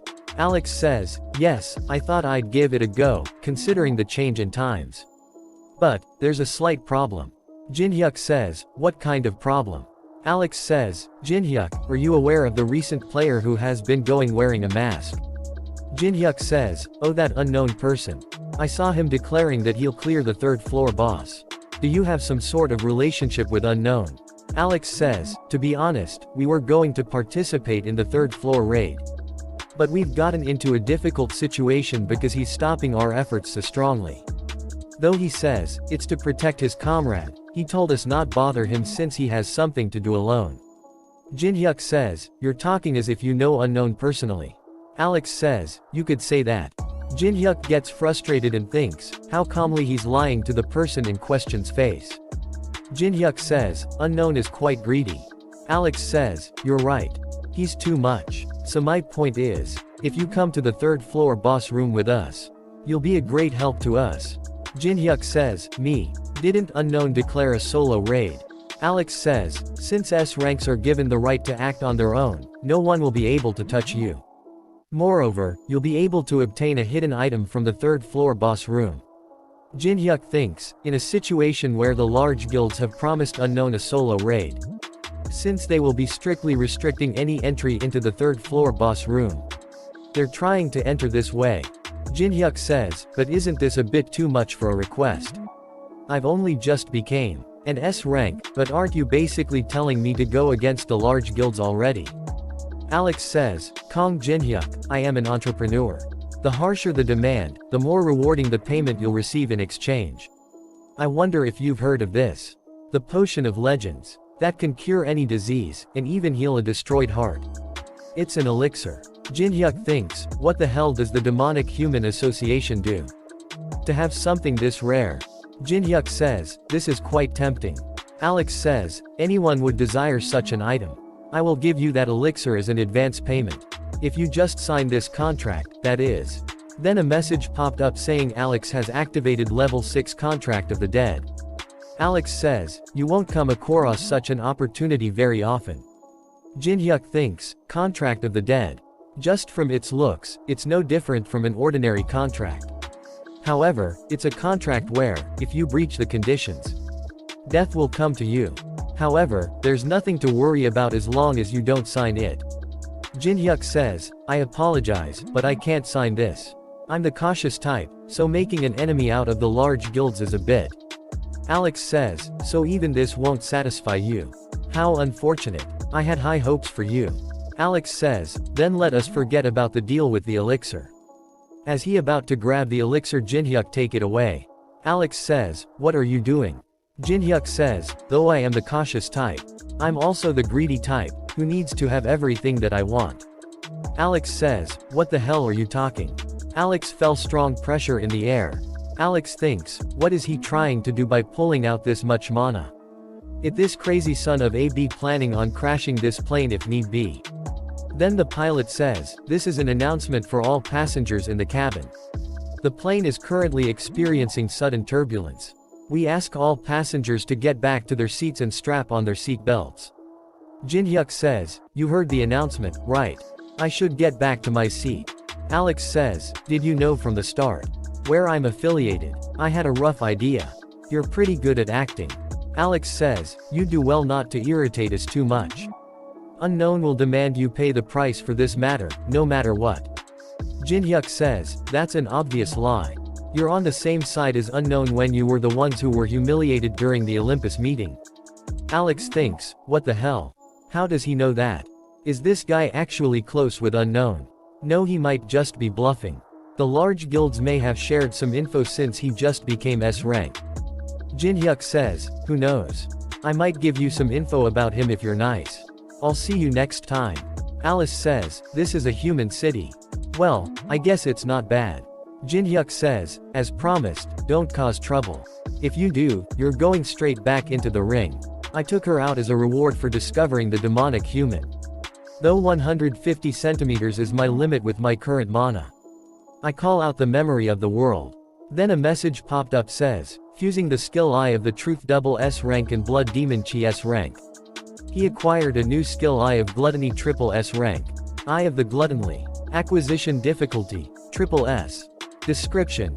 As the superior version of Eye of Truth, it possesses immunity to all kinds of barriers. In addition to the ability to inspect a target's status window, you can also use view sharing and mind reading. However, the characteristic of the Blood Demon Chi increases the chance of your personality being corrupted if used too often. View sharing and mind reading can only be used on targets of lower level than yourself. Jin-hyuk thinks, I was going to fuse it with a more stable spirit type ability in the future, but it can't be helped, since I need it right now. Alice says, hey, contractor. Are we going to some place like that? She points towards a casino. Jin-hyuk says, no, we're going somewhere else. You can't use skill in regular casinos like that. Alice asks, skills? Jin-hyuk says, I'm talking about magic. He thinks, though I can take their money by force. For merely earning funds for the auction. Taking money from hardworking regular people is crossing the line. Then Alice says, then where are we going? Jin-hyuk says, us. Somewhere incomparable to an ordinary place like that. Alice gets excited and says, incomparable you say? They are standing in front of private gambling house Tortuga. Alice says, I like the other building better. I said we aren't here to play around. This place. Then they go inside and Alice gets excited and says, well, there's a bunch on stuff that looks fun. What's so different about this place compared to the others? Jin-hyuk says, this a casino where you can use magic freely. They go the bartender and says, please put everything on my tab. You can just make her anything that she wants to drink. Alice gets angry and says, what the hell, you want me to just sit still here when it's been so long since I've come outside? What are you gonna do by yourself? Jin-hyuk says, earn some foreign currency. Someone uses skill source seal on the cards. Then a message popped up saying, the designated object is not affected by skills for 10 minutes. However, the user's skills still take effect. Tortuga table dealer Pedro. He has 2 Joker's card. He thinks, it's quite a decent hand. I've already lost over 500,000 to this Asian. It'll be bad if I lose any more. I'll finish it with this no matter what. He says, raise. Audience says, this round may decide it all. Whoa, what an absurd bout. Jin-hyuk says, all in.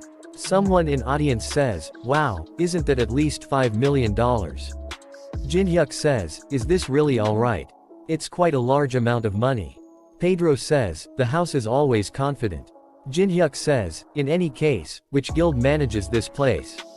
Pedro says, the Scavenger Guild invests in and manages this place. Pedro thinks, he was quiet until now, so what's with all these sudden questions?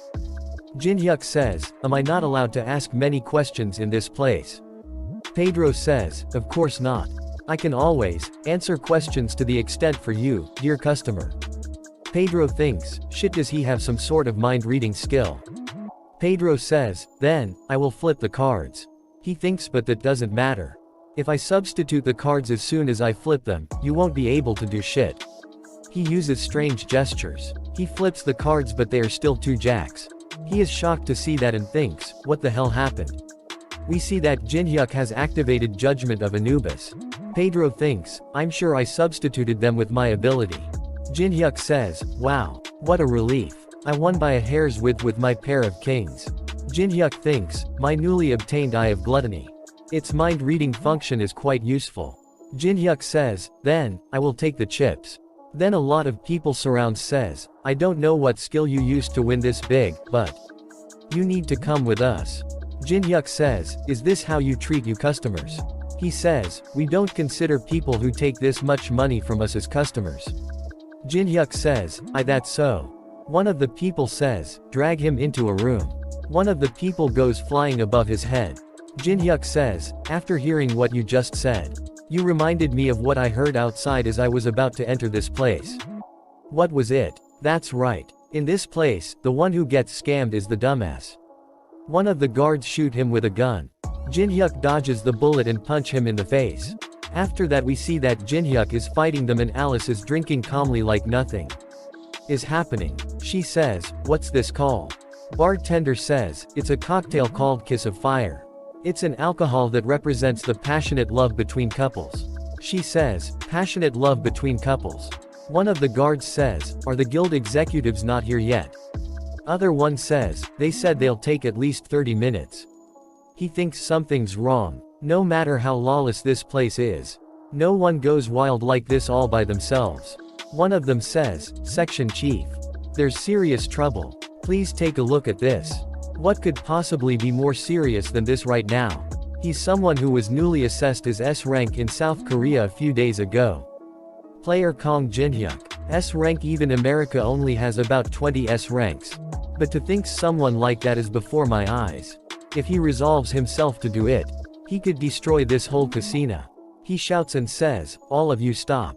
I apologize. We acted rudely toward you without recognizing who you are. Please forgive us this one time. Jin-hyuk says, why are you apologizing all of a sudden? Are you thinking that you crossed the wrong person after finding out my rank? He says, that's not what I mean. Jin-hyuk sighs, how absurd. Wasn't this that kind of place from the start? Where the one who gets scammed is the dumbass. I'll get the money that I won, as well as compensation for the mental damage caused by you trying to screw me over after I won fair and square. He says, I'll settle for just $10 million. Jin-hyuk grabs him and says, or you can close your doors for good. Jin-hyuk checks his back balance. There are $10 million in his account. This should be more than enough to buy the items that I want. Anyway, it should be here soon. Then a car comes near him and driver says, are you customer number 117? Jin-hyuk says, yes, that's right. Driver says, I will escort you to the auction house. Jin-hyuk thinks, I can't see the outside form in here. I guess the auction house's location is top secret. I'm already looking forward to it. Alice says, you didn't forget your promise, right? Jin-hyuk says, just wait, I'm going to a place where people can't see us. Alice says, hurry hurry hurry.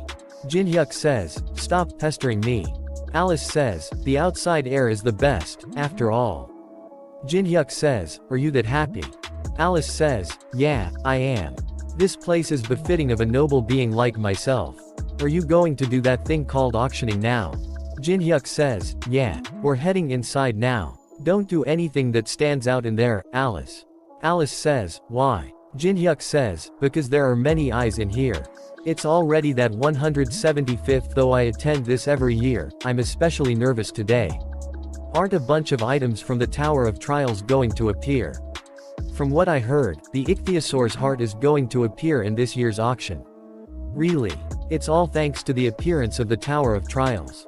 All kinds of ancient treasures are reappearing because of the mana wave or whatever. I'm looking forward to it. Even though I probably won't be able to buy it, I'll at least be able to see it with my own eyes. Alice says, this stench. Jin-hyuk says, what's wrong? Then a demonic human come near him. It's nice to meet you. He says, my name is Julius Cedric. You must have a vague idea, but as you can see, I am this idiot's master. Jin-hyuk thinks, so he called over his master in that short time. But it looks like he has received quite a beating. Probably because he got an elixir taken from him without getting any results. Jin-hyuk uses Eye of Gluttony. As I expected, he has marvelous stats. To think he even has a unique ability with good synergy for a necromancer. It's an ability that is longed for, since it can be used to manipulate many summons with like mana. A copy condition window appears saying, Cedric is in a very furious state due to his subordinates' continuous failures. If you complete his black magic education and receive an A+, you can copy his unique ability or one of his skills. Jin-hyuk thinks, what kind of copy condition is this damn thing? The system is getting crazier and crazier. I might as well provoke him. Jin-hyuk says, I received something quite valuable from you disciple, and it was quite a nice flight. Julius says, I'm relieved to hear that. About that, I've come to ask of you before. Jin-hyuk says, oh, about unknown. Julius says, yes, it is something very important to us. Jin-hyuk thinks, this old man is quite straightforward. Jin-hyuk says, since we've come to such a nice place, let's discuss that some other time. Julius says, unfortunately, there is no other time. We must take care of this as soon as possible. Jin-hyuk gets angry and says, I missed the part where that's my problem. Alex gets angry. Julius stops him and says, leave him be. There's still a way. Alice says, those smelly bastards are so annoying. Should I erase them? Jin-hyuk says, leave them be. Nothing good will come out of making a fuss here. All I have to do is just buy some useful items. Then auctioneer says, ladies and gentlemen, thank you all for waiting. Jin-hyuk says, it's starting. Let's go to our seats. We will now begin the 175th black market auction. The first item is a meteorite that landed in the state of Arizona.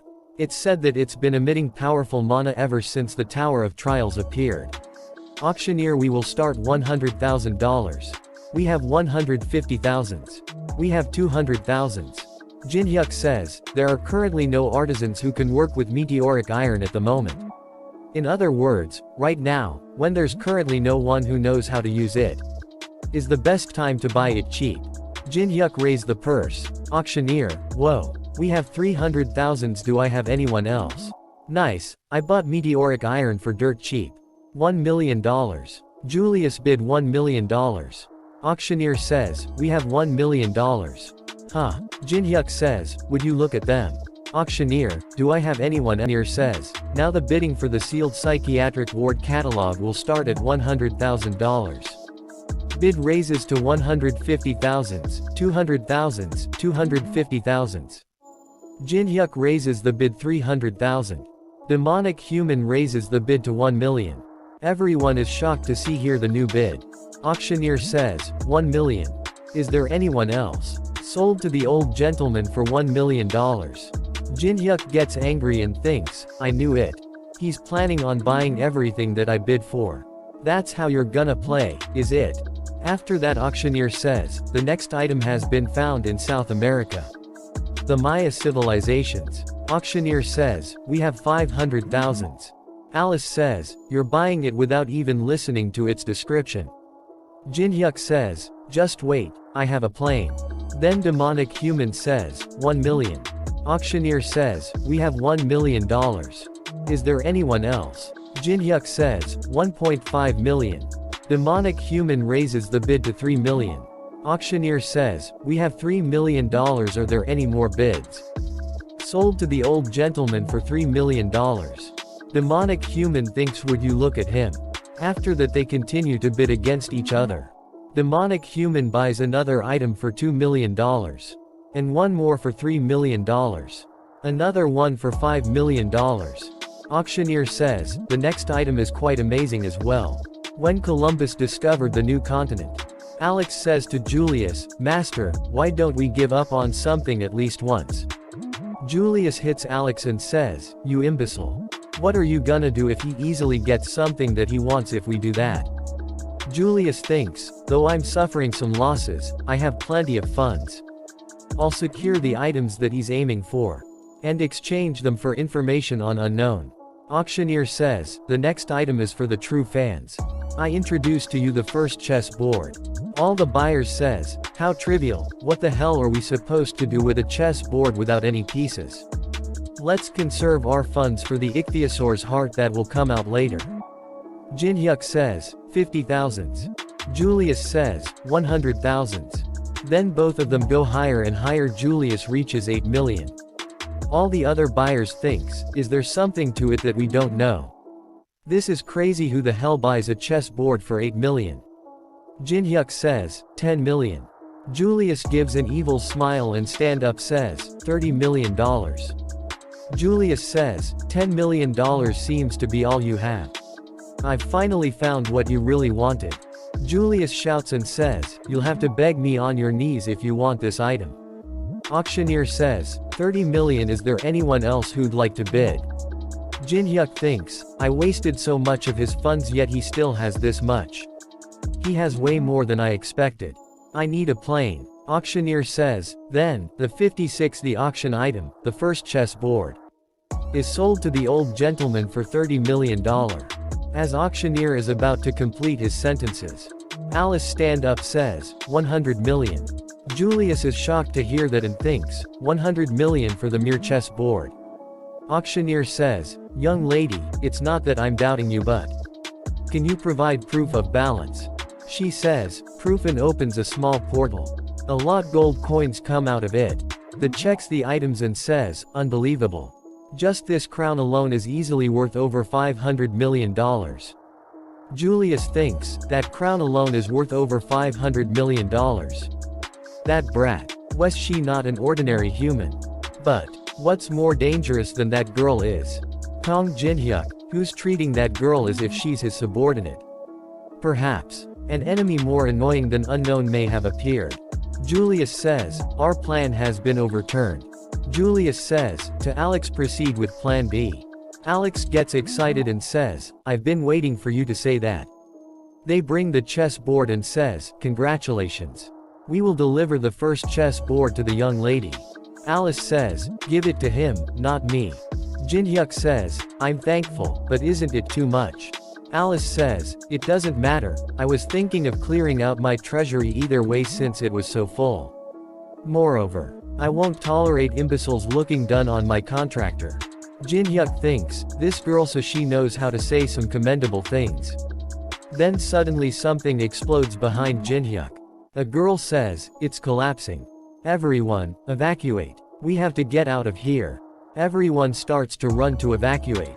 Alex kills some of them and says, where are you all in a rush to? You're all precious sacrifices to be my materials. Alex activates mana furnace. Everyone start feel intense pain in their body. Someone says, my head feels like it's about to explode. Someone grabs Jinhyuk foot and says, please save me. Jinhyuk gets angry and looks toward the Alex and says, you've crossed too far beyond the line. You sick bastard. Alex sucks the mana out of everyone's body. A huge monster appears who absorbs all the mana. Jinhyuk says, what a repulsive necromancer. There are more than one those monster. Alex says, how can you call these lovely beings repulsive? Jinhyuk is hardly standing. Alex says, as expected of an S rank to think you'd be able to stand within this magic. I remember very clearly the humiliation you gave me in the airplane. Now that I've received the order to kill you, I no longer have a reason to hold back. Both monster jumps toward the Jinhyuk to attack him. Jin-hyuk jumps backward and dodges the attack. One of Monster's punch hits the ground. There is a huge explosion. Alex says, "You're very quick on your feet. Where did that arrogant rich brat run off to?" Jin-hyuk says, "She hates disgusting things like these, so she ran away already." Jin-hyuk thinks, "Her materialization was released because it became harder for me to maintain my mana within this mana furnace. I'm accumulating damage from the furnace. The longer this drags on, the worse it will be for me." He brings out his dagger and says, "I'll end this as quickly as possible." He uses the Grave of Swords to cut down the monster. He kills both monster with a single attack. Alex says, "Wow, how surprising. I couldn't even see what Zhu happened. However, I'm enjoying myself quite much with this many materials, you know." Alex summons to new monster and says, "What business could possibly be easier than this?" And two monsters that Jin-hyuk killed earlier regenerate as well. Jin-hyuk think, "I see, he's planning on stalling for time like this. Continuing to raise as many monsters with the vitalities of those around him. And playing around with the opponent until their mana bottoms out." All monsters surrounds Jin-hyuk. Jin-hyuk thinks, the standard battle style of a necromancer. Monster starts to attack Jin-hyuk. He dodges the attack. He jumps back to keep his distance and says, "To think you'd consider something like this your trump card." Jin-hyuk uses the daylight skill and says, "I'll burn them all before they resurrect." He shine very bright blue light. Alex says, "I knew you'd use that. But I'm aware of all his skill from watching the martial arts tournament footage." Alex thinks disperse and attack before the light ray fully charges. He is shocked to see his monster are not moving and says, "What? Why aren't they moving? All the monster legs are frozen." Alex thinks, he used the flash of light to blind me from seeing him use an ice skill. Jin-hyuk says, "Go off now." Then a giant ray of light comes of the roof of auction house. Alex falls to the ground and says, "Impossible." He see all his monster are burned to ashes and says, "My darlings." Jin-hyuk appears behind him says, "Look at you precious darlings." Alex throws something toward Jin-hyuk. Jin-hyuk cuts it into two pieces. Alex starts to run away and thinks, "Shit, how did I lose? I'm sure I was the one at an advantage. I have to get out of here and regroup with Master." Jin-hyuk throws his dagger and hit Alex in the chest from behind. Jin-hyuk says, "This is how you're supposed to throw." Jin-hyuk come near him and says, "You caused this huge mess, and now all you can do is run away." Jin-hyuk take his dagger back and says, "I'll tell you how you're going to be dying. Your lungs will slowly fill with blood for the next 30 minutes. Once your lungs have filled up with blood, you'll finally be able to die from suffocation. I hear the second most painful death after burning is probably suffocation. On course, I can make it so that you won't have to suffer for so long." Jin-hyuk bring out elixir and says, "If you give me information about the demonic human association that is." Alex says, "I can live." Alex start to speak. He says, "Demonic human," and then cough out blood. He thinks, "Shit. I can't talk because my throat is blocked. If so, then alright." He start to write with his blood. Jin-hyuk steps on his hand and says, "If you don't want to tell me, then it can't be helped." Alex thinks, "This bastard. He never planned to listen to me in the first place." Jin-hyuk says, "I guess I won't need this anymore." He gets some out of his pocket and throw it towards him says, "You can have it back." It was the visiting card that Alex gave him earlier. Jin-hyuk says, "I'm begging you, try to suffer for as long as possible before you die. You trash." He see item called safe made by Michelangelo rank C. And also ichthyosaurs here rank A. Jin-hyuk think, "I can make quite a large subspace inventory with these items." He combines ichthyosaurs heart rank A and safe made by Michelangelo rank C. A message popped up saying, "You have succeeded in creating massive subspace inventory plus 5,000 kilograms." Auctioneer appears behind him. He gets scared and turns around. Auctioneer says, "Thank you for saving us." Auctioneer's son says, "Thank you, mister." Jin-hyuk says, "So this kid was the host's son. Damn it, I was just in need of this item. What should I say so I can take it?" Jin-hyuk says, "It's not like I was just going take these." Auctioneer says, "It's alright. I saw you before I completely lost consciousness." Weren't you the one who saved us? I didn't have even the slightest desire to report. Someone who saved my one and only son. Jin-hyuk thinks, this is a first, but it's not bad. After that we see that at the Tower of Trial's third floor Church of Hatred. There someone blocked the arrow with a wooden door. She says, damn it. Why is the security system here so damn annoying? Is there really a need to do this every time? The man with her says, stop complaining, Melina. I'm already in a bad mood because of that moron Alex. Melina says, you're in a bad mood. Melina brings out the dagger and put it against his neck. Why do I have to give a shit about what mood you're in? You should if you don't want to die. Then a masked man appears and says, leave it at that, you two. Aren't you comrades who've spent the last 10 years handing between life and death together?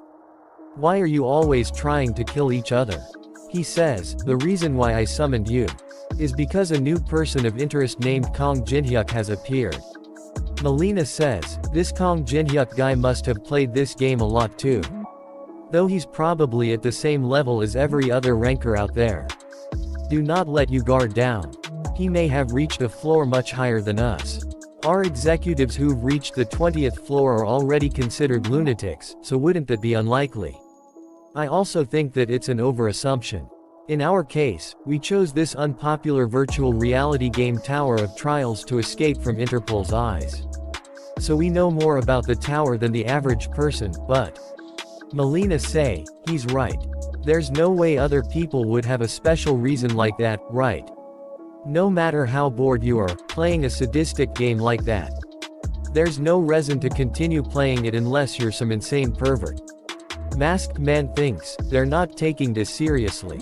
But real deals can discern each other. We must not underestimate Kong Jin-hyuk. As he poses a threat to us, I must remove him. Masked man says, both of you, follow Cedric. Help him so our plan doesn't break down. Melina says, you fret too much geezer. After that we see that Jin-hyuk's friends are training. She hits him with a powerful. He falls to ground. She asks him, are you alright? After that he watched something on a tab and says, Nuna, come take a look at this. He is seeing a video of Unknown. He says, I've been watching him for a while, but there's something unusual about him. Nuna says, isn't he an attention seeker just like everyone else? He says, possibly, but I feel something special from him. She says, isn't this the human-faced tree's temple in the third floor boss room? He says, yeah, this place was pretty famous back in the day. If you answer all three of the human-faced tree's questions, you get an item imbued with an ability as a reward. But the real problem lies in its insanely hard questions. Then we see that a lot of peoples are watching his live stream in boss room.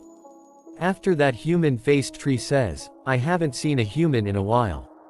Have you also come to answer my questions? Jin-hyuk says, yeah, try to give me some fun questions. Tree says, very well. If you answer all three of my questions, I will give you one of my maple leaves. But if you get even one wrong, then two huge statues appears behind him. Tree says, I will punish you. Now, the first question. What is the ideal water level and temperature for the seawater species Kelgorn to inhabit? Nuna gets angry to hear that and says, who the hell would possibly know that? Unknown says, the answer is 175 meter deep, 1.5 degree. Nuna is shocked to hear that. Even the tree mouth is open. Jin-hyuk says, next question. Tree says, I didn't say if you're right or not yet. Jin-hyuk says, I know it's right, so just give me the next question. Tree get angry says, very well. This question won't be so easy. Second question, how do you take a dose of Feliani's spongy tissue? Tree was not even able to complete his question and Jin-hyuk give the answer saying, braise it with the sunlight desert salt and second advancement priest's holy water for 5 hours. Nuna and her friend are confused and say, what the hell are they talking about? Tree says, correct. Last question. The giant eagle of the sky plateau mates only once a year. When is it? Jin-hyuk press a red button and says, the answer is, on the day of the first snowfall in the tower. Tree starts to laugh and says, correct, you are the first human ever to answer all my questions. Jin-hyuk says, it was fun for me, too. It's been a while since I could talk about the tower. Everyone in chat is shocked and saying that is the rotten water to the core. Tree says, as promised, I will give you the maple leaf that you want. Red, yellow, or green? Which one will you choose? Red grants fire attribute. Yellow strengthens defense. And green increases movement speed. Nuna says, since the third floor's boss commands an army, wouldn't he choose movement speed? I would have done so. Jinhyuk says, get those ordinary maple leaves out of here. I want something else. He grabs the tree and says, hand over the black leaf that you're hiding. Tree is surprised to hear that and says, how do you know about the black leaf? Nuna and her friend are confused and says, black leaf. Tree says, please, I can't give you that. Yes, if you choose the red leaf, I'll also give the green leaf. How about it? Isn't this a great deal? Jinhyuk says, the honorable and almighty human-faced tree, told me he'd give me the maple leaf that I want if I answer all of his question correctly. But you're talking too much. Jinhyuk get angry and says, stop bullshitting and hand over the black leaf. You're not thinking of sullying the honor of the tree spirits, are you? I wonder what would happen to you if the administrator finds out about this. Tree gets scared and says, shit. Then a message popped up saying, distributing the reward as per the tree spirit's pledge. You have obtained black leaf 1280. Jinhyuk thinks, good. I've obtained the final piece of the puzzle. Shall I head out? Both status starts to attack Jinhyuk. Jinhyuk get ready to attack and says, after I get rid of you guys, that is. Guard in front of the gate says, hey, did you hear? Apparently, Unknown started his solo clear of the third floor boss room already. Other guard says, he started faster than I expected. First guard says, all we need to do is just stay here and go home when he's done. Second guard says, but still, is there even any purpose in standing guard here? Who'd be crazy enough to come here? It's because we were ordered to do it. Just do what you're told to do. Then a dark magic appears under their feet. Someone says, absorb their vitality and keep it saved. We'll need everything we can get. We have no more time to waste. It's Julius and some other demonic humans with him. Julius says, he's already begun. Jinhyuk cuts of the heads of the statues. A lot of people in chat says, they trust him. Jinhyuk says, I don't care whether you trust me or not. But I'd appreciate it if you could stop babbling. It's distracting. He looks toward the camera and says, I did say it to you guys. Watch if you want to watch. If you don't, then leave. Streamers commonly display all sorts of charms to their viewers to increase their views. But if they push the concept of no giving a shit from the start, a fandom that prefers such a concept is formed. Jinhyuk sends some dark mana and thinks, there's someone else here. Grabs the camera and says, today's stream ends here. Then we see that demonic human army and boss army are fighting with each other. Demonic humans summons the skeleton army. Jinhyuk is watching them from a high cliff and thinks, demonic human bastards, they're fighting neck and neck. Or not. Are they slightly stronger? Demonic humans says, the battle is slightly tilting in our favor. Good. Keep pushing. Let's ride this momentum to destroy that. He gets hit with some on his neck. Jinhyuk attacks them with ice magic. Demonic humans says, long-range attacks from the enemy. Raise the shields. They uses defensive magic and says, where ain't they coming from? They seize Jinhyuk and says, over there. It's a man wearing a mask. He's only one man. Get rid of him. The summoned skeleton army of demonic humans attack Jinhyuk with arrow. He dodges all the arrow by running between boss army. And uses blessing of the star. Then a huge yellow light appears and all the summons turns against the demonic humans. Demon human says, shit. We can't control them because of the divine power. Focus on taking back control. Summoned monster starts to kill the demonic humans. Someone says to Julius, the third position has been destroyed. Julius gets angry and says, I can see that without you telling me, you dumbass. The 4 positions made to efficiently command the undead monsters. The third one has already been destroyed. If the network is shattered by destroying the first position, the entire structure will collapse. Jinhyuk uses the element of fire and says over here. His fire hits a statue and he says, "How could you possibly catch me with those slow-ass movements of yours?" It is a big statue called Battle Moai. Moai is running after Jinhyuk. Jinhyuk runs towards the demonic humans with the Battle Moai running behind him.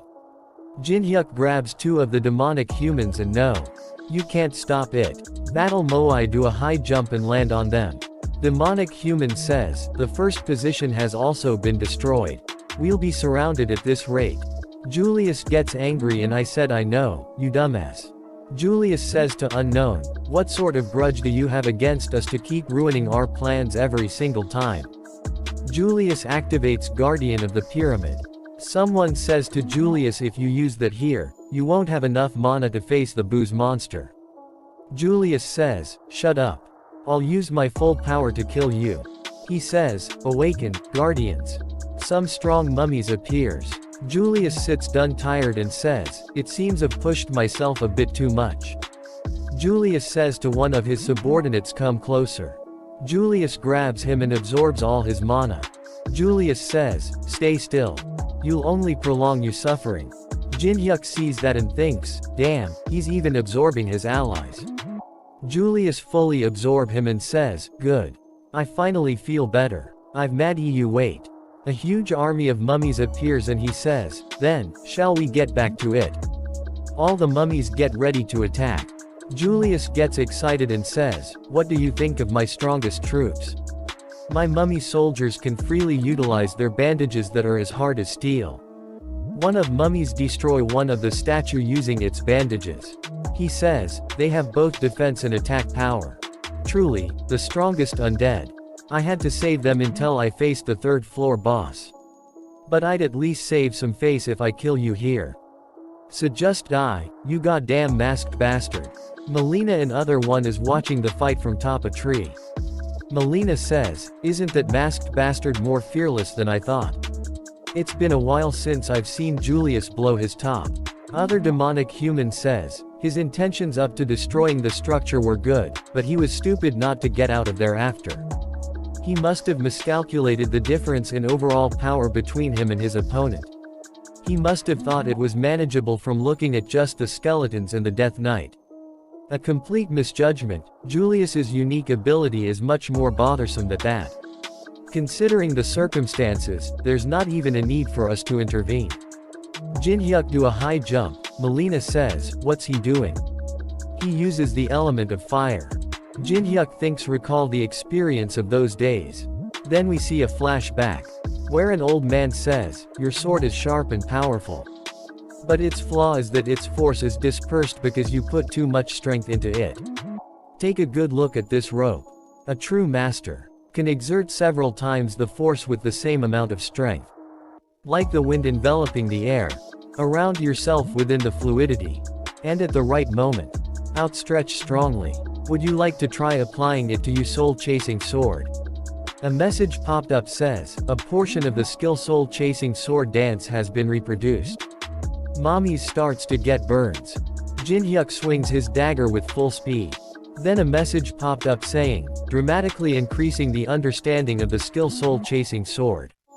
Julius is surprised to Jinhyuk's power and thinks, this whirlpool of mana is strong enough to pull in everything around it. A huge tornado of dark blue mana appears. Jinhyuk uses Soul-Chasing Sword Dance 5th movement. Soul-Chasing Heaven Obliteration. He cuts down all the mummies in one move. Julius activates Double Shield. Julius think this bastard. It hasn't even been half a year since reality changed. How does he already possess such nonsensical power? Julius's staff and his shield breaks. He falls to ground and thinks, "I have to run away. This was never a battle that I could win." He shouts, "Anyone stop him. Protect me." That's an order. Jinhyuk says, "How do you act exactly like your disciple? Acting all high and mighty, and then pathetically running away when you're about to lose. No, I guess he learned it from you." Julius is surprised to hear that and says, "You bastard, that means you're Kong Jinhyuk." Jinhyuk says, "Send you disciple my regards." He uses element of fire on Julius and says, "I'll send you to him, since he's probably bored on his own." Julius dies and all the summoned monster starts to disappears. The army of status starts to kill demonic human army. Jinhyuk says, it sure is difficult to digest the soul-chasing heaven obliterating so suddenly at this level. I may have pushed myself a bit. He purchases some mid-grade mana recover potion. Jinhyuk says, but it'd be a huge loss not to come here right now. Then he uses mana recovery potions. And says, I'll push myself a little longer. He sees a shield on the ground and says, a shield flew all the way over here. I used to play a lot with a shield back in the day. He'd pick up the shield, tie it behind his back and says, how nostalgic. He brings out his dagger and grabs the shield in his other hand and gets ready to fight. A big statue appears in front of him.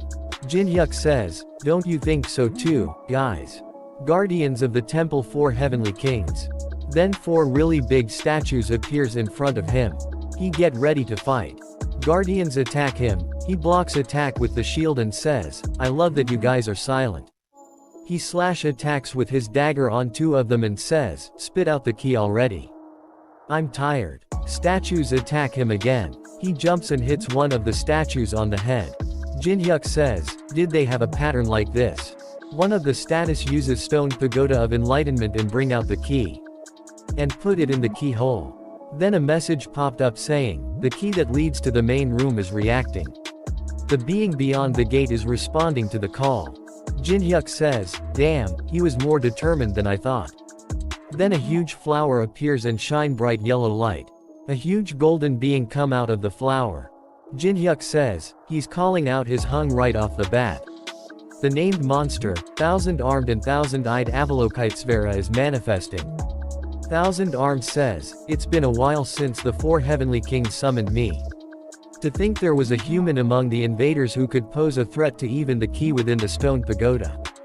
Jinhyuk says, this is nothing, I'm gonna be slaying the boss on this floor, too. 1,000-armed says, what an impudent human, I'll acknowledge your bravery, if not anything else. Jinhyuk says, you must think I'm joking, let's end this. I'm so goddamn tired. 1,000-armed says, I'd like to chat with you a little longer, but I guess our intentions are not mutual. Jinhyuk gets ready to fight and says, I'm not into chit-chatting with statues. 1,000-armed bring out his weapon and says, every second is a gift. What a foolish young man you are. Savor this moment, then. You'll long for even this moment when you're on the brink of death. 1,000-armed throw one of the spears with full power. Jinhyuk deflects the spear with his shield. Jinhyuk thinks as I thought, its power is overwhelming. Even redirecting it make my body feel like it's about to shatter. But I have endure it. I only have one chance. 1,000-armed with a evil look on his face says, to think you'd react to a sonic attack. 1,000-armed jumps toward Jinhyuk and says, you're raising my interest in you more and more. Jinhyuk activates ice formation and attacks the 1,000-armed with multiple ice spears. 1,000-armed destroy all the ice spears using his own spears. 1,000-armed gets angry and says, you bastard, you use filthy western witchcraft. Jinhyuk throw his shield towards 1,000-armed. 1,000-armed garbs his shield and says, how stupid, young man, such a shallow trick. Then a dagger hits 1,000-armed on one of his arms. 1,000-armed says, you rotten bastard. 2 shallow tricks in a row. His arms start to break. He says, what did you do?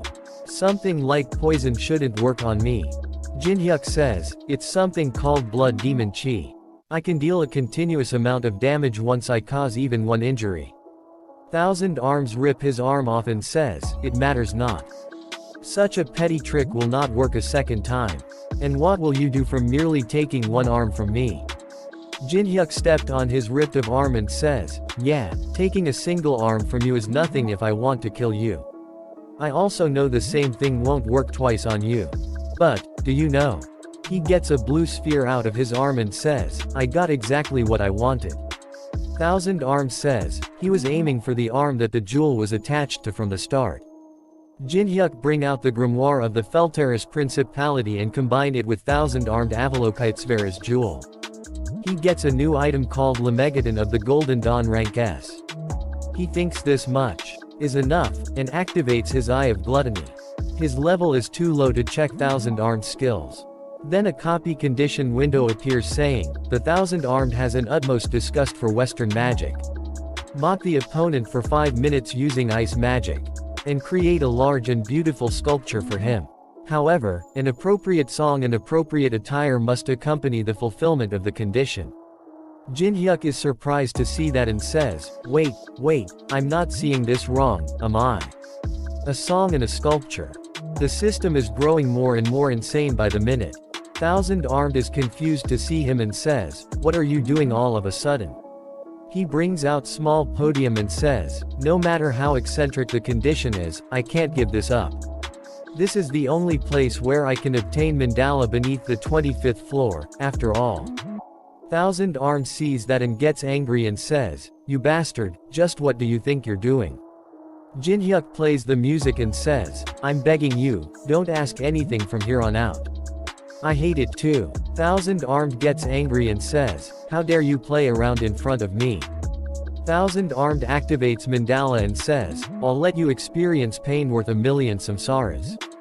Jin-hyuk activates glacier formation. Sure is amazing. Melina and other demonic humans see the fight and says, I can't believe it. He turned on music all of a sudden and is fighting the Thousand-Armed Avalokitesvara. I also can't believe he advanced his ice magic to this extent already. Why is he wearing a wig out of nowhere? I looks like a consumable wig from the coin exchange. Other demonic human stands up and thinks, what an unpredictable guy. To think that unknown bastard would challenge the Thousand-Armed Avalokitesvara right after killing Julius. The overwhelming force of the Thousand-Armed Avalokitesvara that you can barely handle only after getting past the 10th floor. He's truly worth being called the 3rd floor's second boss. But that bastard, who's facing such a thing head-on, has gone well beyond the realm of humans. Melina says, do you think we'd win if we teamed up? It'd be difficult. Melina says, let's give up, Li Chao. We can't do this by ourselves. We need support from at least an executive. Li Chao says, no, if we do that, the position we rose to after all this time will come crumbling down all at once. Melina says, then what? You wanna die just cause you wanna keep your position? Greater than. He brings out a cursed coin and say, I think the time has come to use this. Jin-hyuk sees them and says, would you look at that? Looks like Julius wasn't the only one sent by the demonic humans. Thousand-Armed throws a spear toward Jin-hyuk. It hit Jin-hyuk's leg. Thousand-Armed says, how dare you look away from me? Jin-hyuk uses element of fire on his leg and says, sorry about that. I got a bit distracted fixing my hair. Jin-hyuk activates glacier formation. Thanks to you, I'm feeling some tension. Thousand-Armed and Jin-hyuk throws hundreds of spears to each other. Thousand-Armed say, foolish, and activates inescapable lattice. Thousand-Armed and Jin-hyuk are now trapped in a cage. Thousand-Armed says, is defending all you can do? Where did you confidence from earlier go? Thousand-Armed throws a lot of spears and activates heaven and earth amalgamation.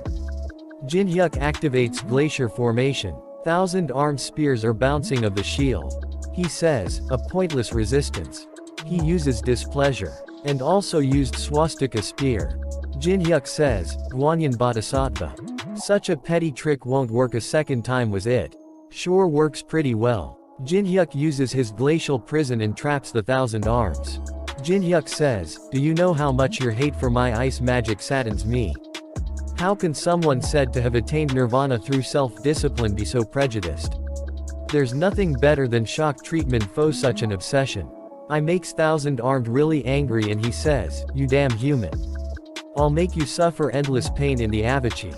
I'll make you reincarnate into a bug 1,000 times no, then 1,000 times over. Then a message popped up saying, the condition has been fulfilled. You have succeeded in copying the unique ability Mandala rank S. Saving the copied skill in the memory of the world. Jin-hyuk removes the wig and says, don't waste your strength. He uses Mandala. Thousand-Armed is shocked to see that and says, impossible, how are you using that ability? How could the likes of you reproduce my Mandala that I created through endless days of perpetuity? Jin-hyuk says, I'll be using you Mandala very well from now on. You can screw off now. He hits Thousand-Armed with Mandala. After that, Thousand-Armed break into piece and his level go up by 2. He takes the stone statue's key. Then a key description window appears saying, can summon the boss of the corresponding zone. Regardless of your progress. However, can only be used on the 3rd floor. Jin-hyuk rubs his shoulder and says, this guy's always so hard to deal with. It felt even harder than in the game. Jin-hyuk thinks, Julius and Thousand Armed, I certainly did push myself a bit. After that, Jin-hyuk states window appears, his level is 21. And he has 6 stat points. He thinks I should invest my stats into mana. His mana goes from 71 to 77. He stretches a bit and says, that feels better. I should prepare something that can supply me mana next time. Man, I'm always lacking in mana. He says, oh, right. There were still some pests remaining. He says, the environment of the Tower of Trials is a little special. When night falls, the temperature falls drastically, and aggression and attack power of the monsters also greatly increase. That's why, when night falls, most players either get out of the tower or stop hunting and find somewhere safe. Then we see that Jin-hyuk is cooking some giant shrimp and eating them. He thinks, to think I get to experience this taste that I couldn't get anywhere else but here after all this time. I should copy some cooking related skills next time. He hears something from the forest. Melina and Lee come to Jin-hyuk and says, wow, that smells delicious. We also have to spend the night, so can we stay with you until the sun comes up? Lee says, we should have left before night fell, but we couldn't. Jin-hyuk says, sure, have a seat. I can at least let you escape from the cold. They introduces themselves. Jin-hyuk says, you must have gone through a lot, you're telling me. We were dying from the cold. He says, I've prepared a lot of food. Would you like some? Melina's mouth is filled with water to see the food. Lee stops her and says to Jin-hyuk, I appreciate you goodwill, but we try not to eat food offered by anyone we don't know. Especially if that person is hiding his face. Jin-hyuk says, are you bothered by the mask? Lee says, isn't it obvious? You must be wearing a mask because you have something to hide. Jin-hyuk says, something to hide. If you're really that bothered by it, I can take it off for you. Melina gets excited and says, really? Lee says, what? Jin-hyuk says, but since it'd be boring to just take it off, let's play a simple game. The both say, a game. We must have a lot of questions for each other, so let's take turns to ask each other 3 questions. As long as you answer all 3 of my questions, I will take off the mask. Lee says, by as long as you answer the questions, he's saying it doesn't matter if we give him false information. He doesn't have any way to figure out whether we're telling the truth or not. I don't know what he's planning, but we wouldn't lose anything from this. Melina flips a coin and says, then, let's decide who goes first with this coin. She says, I bet on heads. She reveals the coin and its head. She says, alright, or first, she thinks this minute amount of mana. It's Caligula's coin. By designating a target and infusing mana into the coin for 5 minutes. It can dominate the target's mind for a short period of time. She says, I'm sure you wouldn't answer even if I asked you for your name or affiliation. She asks the first question, did you come here with any comrades? Jin-hyuk thinks, what a realistic question. She must be trying to confirm any variables. Jin-hyuk answers and says, I came here by myself. It's my turn to ask now. He says, from the looks of it, you're also aiming for the boss, so why have you only observed until now? You must have seen me in battle, no. She says, we were waiting for the right time to enter the temple. We had to be cautious, since it's such a notorious place. She says, my turn again, and asks, shy do you climb the tower masked Oppa? Money. Glory stuff like that. Jin-hyuk thinks, if I meet the requirements. It looks like she's also thinking about cajoling me. He weighs, what I want. I wonder are you able to do something about it if I say I want something? She says, of course, if we agree on something, that is. We can do a lot more for you than you think. He says, then, last question, if you answer this, I will take off my mask as promised. She says, alright, what's your final question? He says, my final question is, Did the demonic human association seriously think, the likes of you two could actually face me? She gives an evil smile and says, I knew it. You already knew who we were.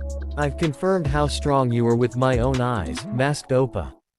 To think you'd take care of the 1,000-armed Avalokitesvera by yourself. But didn't you push yourself quite hard? We've already figured out you're very weakened. If that's the case, then even two of us is too much, actually. This is more than enough to deal with you. She brings out the coin and points it toward him. But nothing happens. She says, what the hell? Why isn't it activating? Lee says, what are you doing, Melina? She says, is it broken? Jinhyuk says, no, Caligula's coin is fine. You just can't use your mana. He activated Judgment of Anubis. Lee says, our plan has seen through. Melina, we're switching to plan B, use you skill. She says, none of my skills are activating. He says, you sure are scrambling like crazy. Then two wooden pools appears and a message popped up saying, the divine spirit of the shrine are satisfied by your sincerity. Choosing a warrior to carry out the judgment of Anubis. The totem pole, great general of all Underheath, has been designated as the warrior. The totem pole, great general of the underworld, has been designated as the warrior. Both of them get scared. No way. I've never heard of there being something like this. Jinhyuk says, guardian deities of the land, great general of all under heaven, great general of the underworld. Two poles starts to attack both of them. Lee thinks, that dish offered to the shrine awakened the totem poles. So it wasn't just a meal. Jinhyuk lay down and says, man, I'm exhausted. You shouldn't move carelessly. It'll be impossible to run away as well. One of the wooden poles activates no admittance. Lee jumps toward the Jinhyuk and says, these damn things will disappear as long as you die. Jinhyuk says, I told you not to move. One of the wooden poles uses exemplary punishment. It smashes Lee. Melina says, damn it, I told you we should have run away in the beginning. Jinhyuk says, stop to the poles. He says to Melina, since it looks like we've more or less established the hierarchy, shall we have a chat now? He activates Eye of Gluttony. A message popped up saying, skill activation has been cancelled due to the level difference. Jinhyuk thinks, the luck stat isn't activating this time. Can't be helped. I hope you'll answer the question that I'll be asking you truthfully. Melina says, what do you want to know? I at least know about you demonic humans since I've heard about you a lot. But what I don't know is your motive. Humanity will go extinct if we don't climb the tower, so why are you interfering with the players?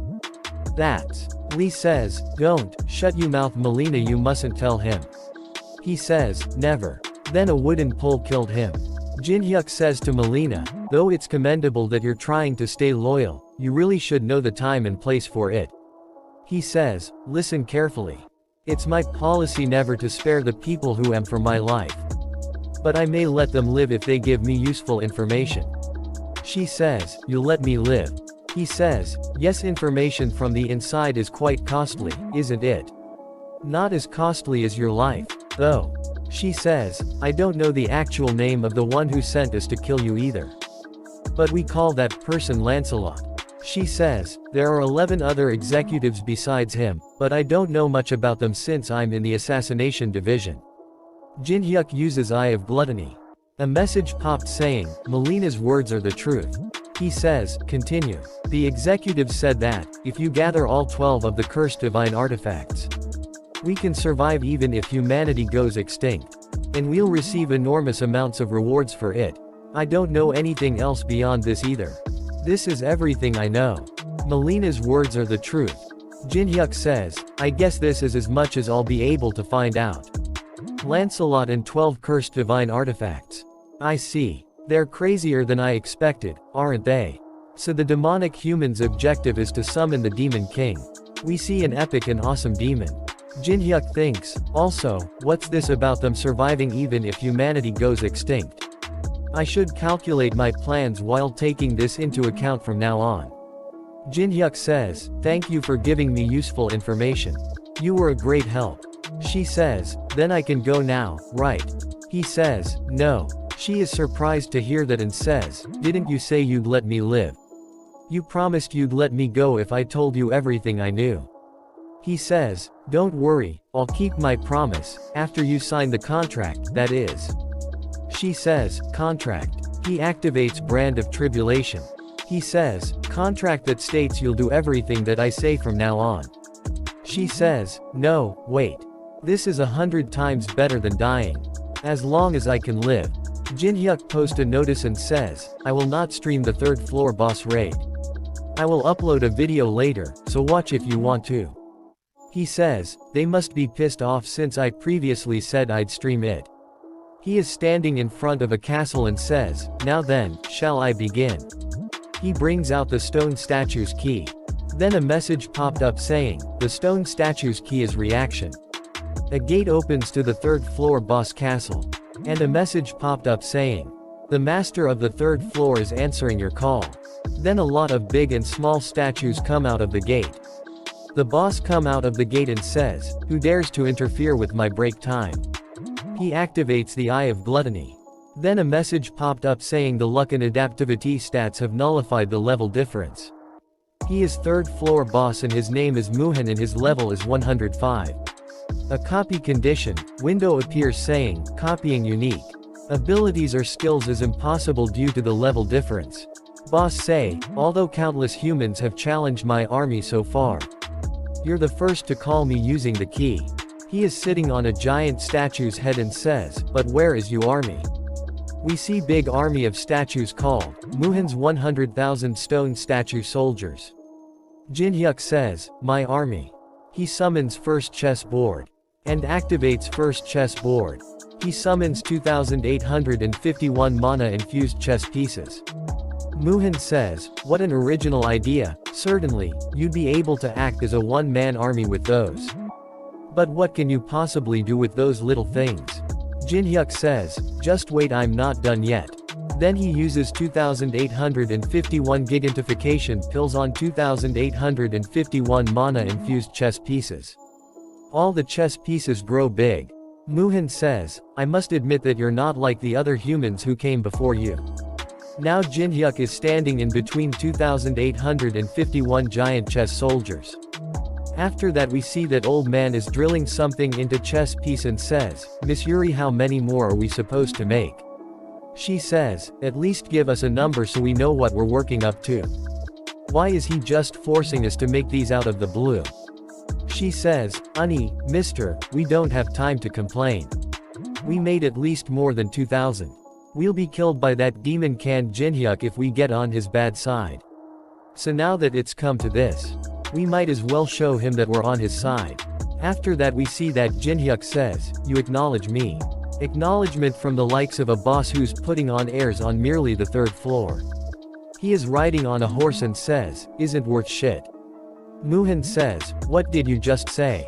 Jin-hyuk says, aren't I right? You're on such a high horse after only beating a few weaklings. That's why you stay on the 3rd floor. Because you're not strong enough to go any higher. While the boss monsters of the Tower of Trials act as the gatekeepers of each floor. They also exercise their influence on the floor they're in. They can also climb the tower like players to gain more power. Muhan says, what an impudent human you are. Do you seriously think I can't because I lack the strength to do so? Jin-hyuk says, yeah, you're pretty much a poltergeist who's stuck on the 3rd floor. Muhan says, sure, keep babbling on as you like. Agitating you opponent like that must be your plan. Muhan says, however, let me show you that there is an absolute difference in our forces. And that the superiority of my tactics cannot be surpassed. First Squadron. Muhan order his army to attack. Jin-hyuk think an advance force of 1,000. He must be trying to assess my ability to make countermeasures. Jin-hyuk activates the ability of first chess board, increasing the attack and defense powers of all chess pieces in the field by 30%. He says, pawns at each end, 3 squats forward. All forces in the first row, prepare a line of defense. Pawn chess pieces activates Iron Perseverance. His pawn throws spears toward stone statue's army, maintain the formation. Then the statues and pawn starts to fight. He says, hold on until the end. Pawn archers fire. Rook chess pieces or activates arrow barrage. They kill a lot of stone statues. Stone statues uses the shield to block his attack. Bishop chess pieces activates flame strike. Statues blocks the flame attack using their shield. Muhan says, he annihilated the advance force of 1,000 units, not bad. Muhan order the 2nd and 3rd squadron. Forward. Jinhyuk says, 100 knight chess pieces turn the enemy's flank. Knight chess piece activates wedge formation. Increasing collision damage by 200% upon impact. We'll break through them in a flash. Knights attack statues. Muhan thinks. He's quite adept as a commander. Flawless transitions between attacking and defending. Accurate timing of commands. However, what is that opening he left on their flank? It looks too good to be true. Just like a poisoned apple. Muhan activates weakness detection. A weakness window says, all chess pieces on the chessboard will stop if the crown is destroyed. Only the king or queen can wear the crown. All stats of the king or queen will increase by 100% in battle when they're not wearing the crown. Muhan says, so I can defeat them easily as long as I destroy the crown. Muhan starts to laugh and says, how daring. I was wondering why he made a blunder that no even novices would make. It turns out that isn't the case. Alice is wearing the crown and Jinhyuk says, he was telling me to enter if I dared to. Mohan says, scouts forward. Jinhyuk thinks, there are around 3,000 of them, including the 15-meter units. I knew he'd aim for the headquarters as soon as I left. Jinhyuk says, ignore them. The enemy's defense is 3,000 units weaker. Muhan thinks I'm already well aware that this is a trap to draw me into attacking the crown. By leaving a gap in your defenses on purpose. Pawn pieces attacks with fire. Some of the status crumbles. And some really big statues attack Alice. Muhan says, it's over. Alice is standing there calmly. The is reach near the boss. Boss says, so, you've managed to crawl all the way here. I must commend you for coming this far with such few troops. Jinhyuk smiles and says, why don't you cut the bullshit? I know you opened up a path for me on purpose. Boss thinks, he knew it was a trap. Well, whatever. You entrusted the crown to a scrawny girl, and came all the way here with only that many troops. There's nothing more for me to expect from you. I'll finish this right here. Boss summons two huge monsters, David and Vajrayaksa. Vajrayaksa says, does the mundane world not have anyone more decent? David says, I don't see anyone with perfect body proportions either. Boss toward Jinhyuk with a surprised look on his face and says, you son of a bi, are you insane? We see that Jinhyuk has calm smile on his face. Boss says, why are you smiling in a situation like this? We see flashback where Jinhyuk gave the crown to Alice and Alice said, will you really be alright on your own? Jinhyuk says, what, are you worried about me? She says, of course I am. The guy isn't the guardian of the 3rd floor for nothing. Jinhyuk says, this is my first time seeing you praise someone so much. Are you saying that he's stronger than you? She gets angry and says, how dare you? Are you comparing this high noble of the night to those stone heads? She says, if only I wasn't confined in that corridor, I would've. Jinhyuk says, then that means I can leave things here to you, right? She says, obviously. Even if I'm in this state. 10,000 of those stone heads is a walk in the park. Then a lot of stone punches come towards her and she is standing there calmly. Jinhyuk says to boss, I'm sure a certain someone would be pissed off by that you just said. Alice activates blood spears. She gets angry and says, damn small fry. How dare you try to lay you hands on my head. She destroys some of the big statues with one attack. After the activates blood explosion, a huge ball of blood appear on her hand. She says, die, and throws the big ball of blood on the statues. As soon as ball hits the ground it explodes, killing a lot statues in the process. She stands on top of the destroyed statues. Boss is shocked to see that, and what? How can such a feeble girl possess such power? Jinhyuk says, your biggest blunder was letting me get this close. While assuming with certainty that you advanced troops could defeat the queen. Jinhyuk activates blood demon chi. Then a message popped up saying, Black Leaf is reacting to blood demon chi. A new item attribute has been granted. Mental breakdown. It deals continuous decay damage. The attacked target will not be able to distinguish friend from foe. He throw his spear toward the sky, it starts glow really bright, stone statues see toward the light. A lot of statues fall under his spell. Vajrayaksa says, I never liked them from the start. Vajrayaksa attacks David and says, your damn dandy face and smooth muscles. They're unbearable. Vajrayaksa hits David in the face. A lot of other statues start to kill each other. The boss thinks, my army. My tactics. I can't believe they're all being ruined by one man. Boss starts to freak out. Jinhyuk says, hey, poltergeist. Stop freaking out, it makes you look weak. Jinhyuk activates glacier formation. A big mountain of ice appear behind the boss, stopping him from retreating. Boss thinks the rear is blocked. Impossible. Jinhyuk brings out a bow made out of ice and says, where do you think you're going? Boss jumps on the ice mountain and orders his biggest statue to stop him. The biggest statue punches the ground with full power. A lot of Jinhyuk's army goes flying. Jinhyuk jumps and activates mandala, and bring out a golden spear. Jinhyuk says, your habit of leaving it all to your subordinates after you've been driven into a corner is the same as always. Then a message popped up saying glacier formation and mandala are resonating with each other. Jinhyuk gives an epic smile and uses golden spear as an arrow with the ice bow. And says, checkmate. The big statue tries to stop the spear, but it goes through his hand and hits the boss. Then a lot of yellow lights start to come out of his body. He falls to the ground. Then a message popped up saying, the third floor boss monster, Muhan, has fallen. The fourth floor of the Tower of Trials is opening. Time left to conquer the next floor is 90 days. This message goes in front of everyone. Everyone gets happy to see that. Then we see that Jinhyuk is standing calmly and a lot of big explosions are happening behind him. Jinhyuk level ups a bunch and says, I can put all my stats into mana. Let's go get my rewards. The treasures that you can earn from killing a boss monster can be distinguished by their colors. The ones you can get from the 10th floor and below are all red, the lowest rank. But an orange rank appeared. It must be thanks to the effect of Monopoly, where I can get the best reward possible if I hunt alone. He gives an evil smile and opens the treasure box. He gets, pink diamond, top priority ticket, squishy grain, natural water, solar seed, fire spitting snail. He says, wow, what a haul. He gets another item called eclipse stone. He thinks, isn't the effect of Monopoly way too insane? He makes an evil face and says, with this I might be able to score real big when I conquer the 4th floor too. Alice sees that and thinks, I can never get used to that face. All the large guilds are having a conference again. They sitting there grab their heads. Patrick says, he really succeeded. Alone, at that, Beak Jinyo laughs and says, it's the birth of a hero.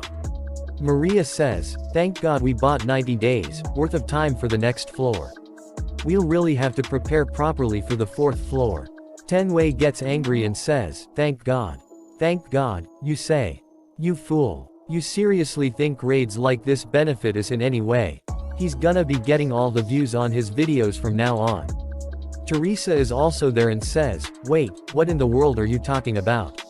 We were the ones who almost joined forces with the demonic humans after continuously failing the raid. Thanks to him, humanity obtained 90 days worth of time without the demonic humans' help. How could you say something like that about someone who helped us in such a crisis? Maria Uni. Mr. Beck. Say something. Both of them stay silent. She says, are you all serious? Do you all really feel the same way as Tenwei? Say something. She says, it can't be helped, then. I will withdraw myself from the conference from today onwards. Mara says, Teresa, what are you talking about? Think over it again. You know how hard I worked to get you in here. Patrick says, the conference is not a group you can just enter and leave as you please. It is a super elite group that only allows entry to people who are most adequate in saving humanity. Once you leave, you can never come back. Do you really trust that man to that extent? She says, yes, and leaves the conference. And says, with my life. After that we see that Jinhyuk is walking on a beach and says, I'm exhausted. I have tons of money. Should I try staying at a luxury hotel?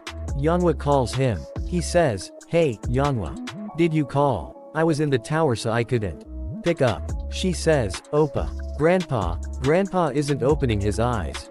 He says, where are you? You Yanhua, aka Bulguang Nuclear Fist. the granddaughter of Yu Cheonyang, the legendary martial artist at the peak of the South Korean martial arts world.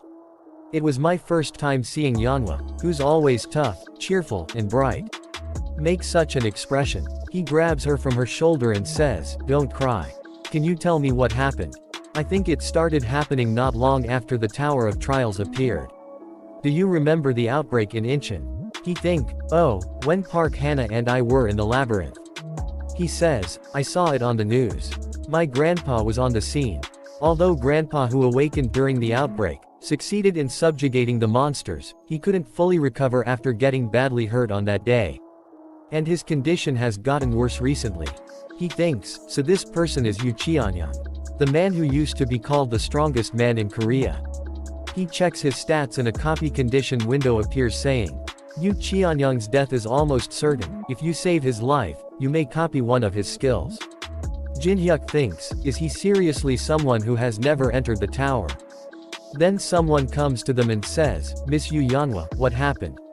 You left all of a sudden, only to bring a celebrity who knows nothing but how to fight. I don't know why you are here. But even an S-rank awakened wouldn't be able to do anything here. He is an A-rank healer Heo Jinsu. Jin-hyuk says, I've known Yeonwha for a long time. I just came to see if there was anything I could do. Heo Jinsu says, I see, I almost came to misunderstanding.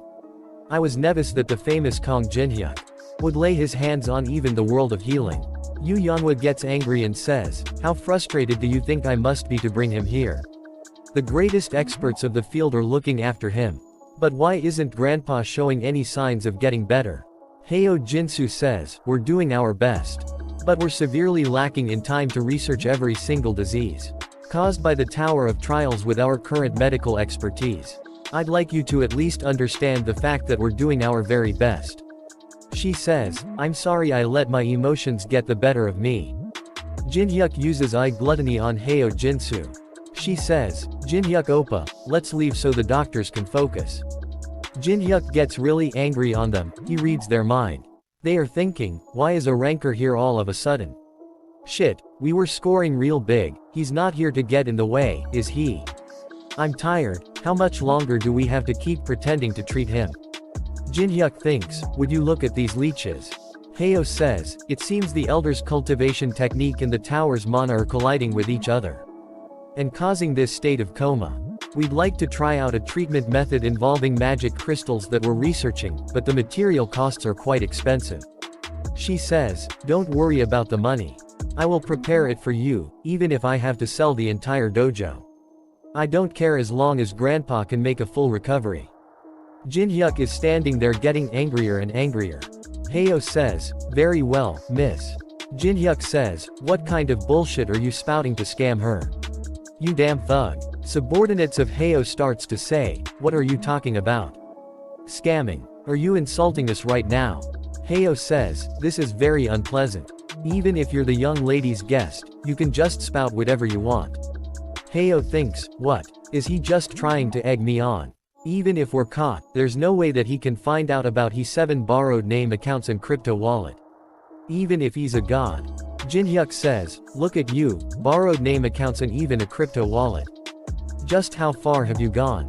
Yu Yeonwha gets angry and says, Oppa, what do you mean? Heo says, what a bare-faced lie. Do you have proof? Don't just accuse us out of nowhere. Jin-hyuk read their mind again. They think, what the hell's with this guy? How much does he know? Shit, could he also know that we've made contact with the Black Cloud Guild and the Resident? Jin-hyuk thinks, wait, what? Contact with the Black Cloud Guild and the Resident. He gets surprised and says, a resident of the tower made contact with a human.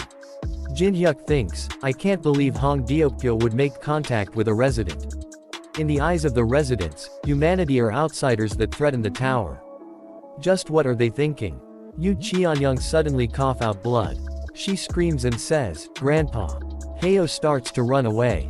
She stops him with a powerful kick to the wall and says, where do you think you're going? Since you're running, you must have really been hiding something. She cries with an angry look on her face and says, if Grandpa passes away, you'd better give up on getting out of here alive. Jin-hyuk says, calm down Yeonwha. The Elder's treatment comes first. He says, he's right. I'm just trying to go get seizure medication.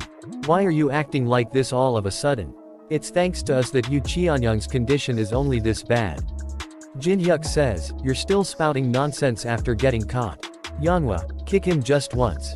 She kicks him with a really powerful kick on his face. Jinhyuk thinks, mana congestion disease and it's severe. A normal person would have died a long time ago. I can't let him die. Hayo says, that's an elixir. Jinhyuk smiles and says, I guess you're not a complete quack, you know what this is. Jinhyuk thinks, I was going to use this when truly necessary. My friendship with Yanhwa, who I've known for a very long time, aside.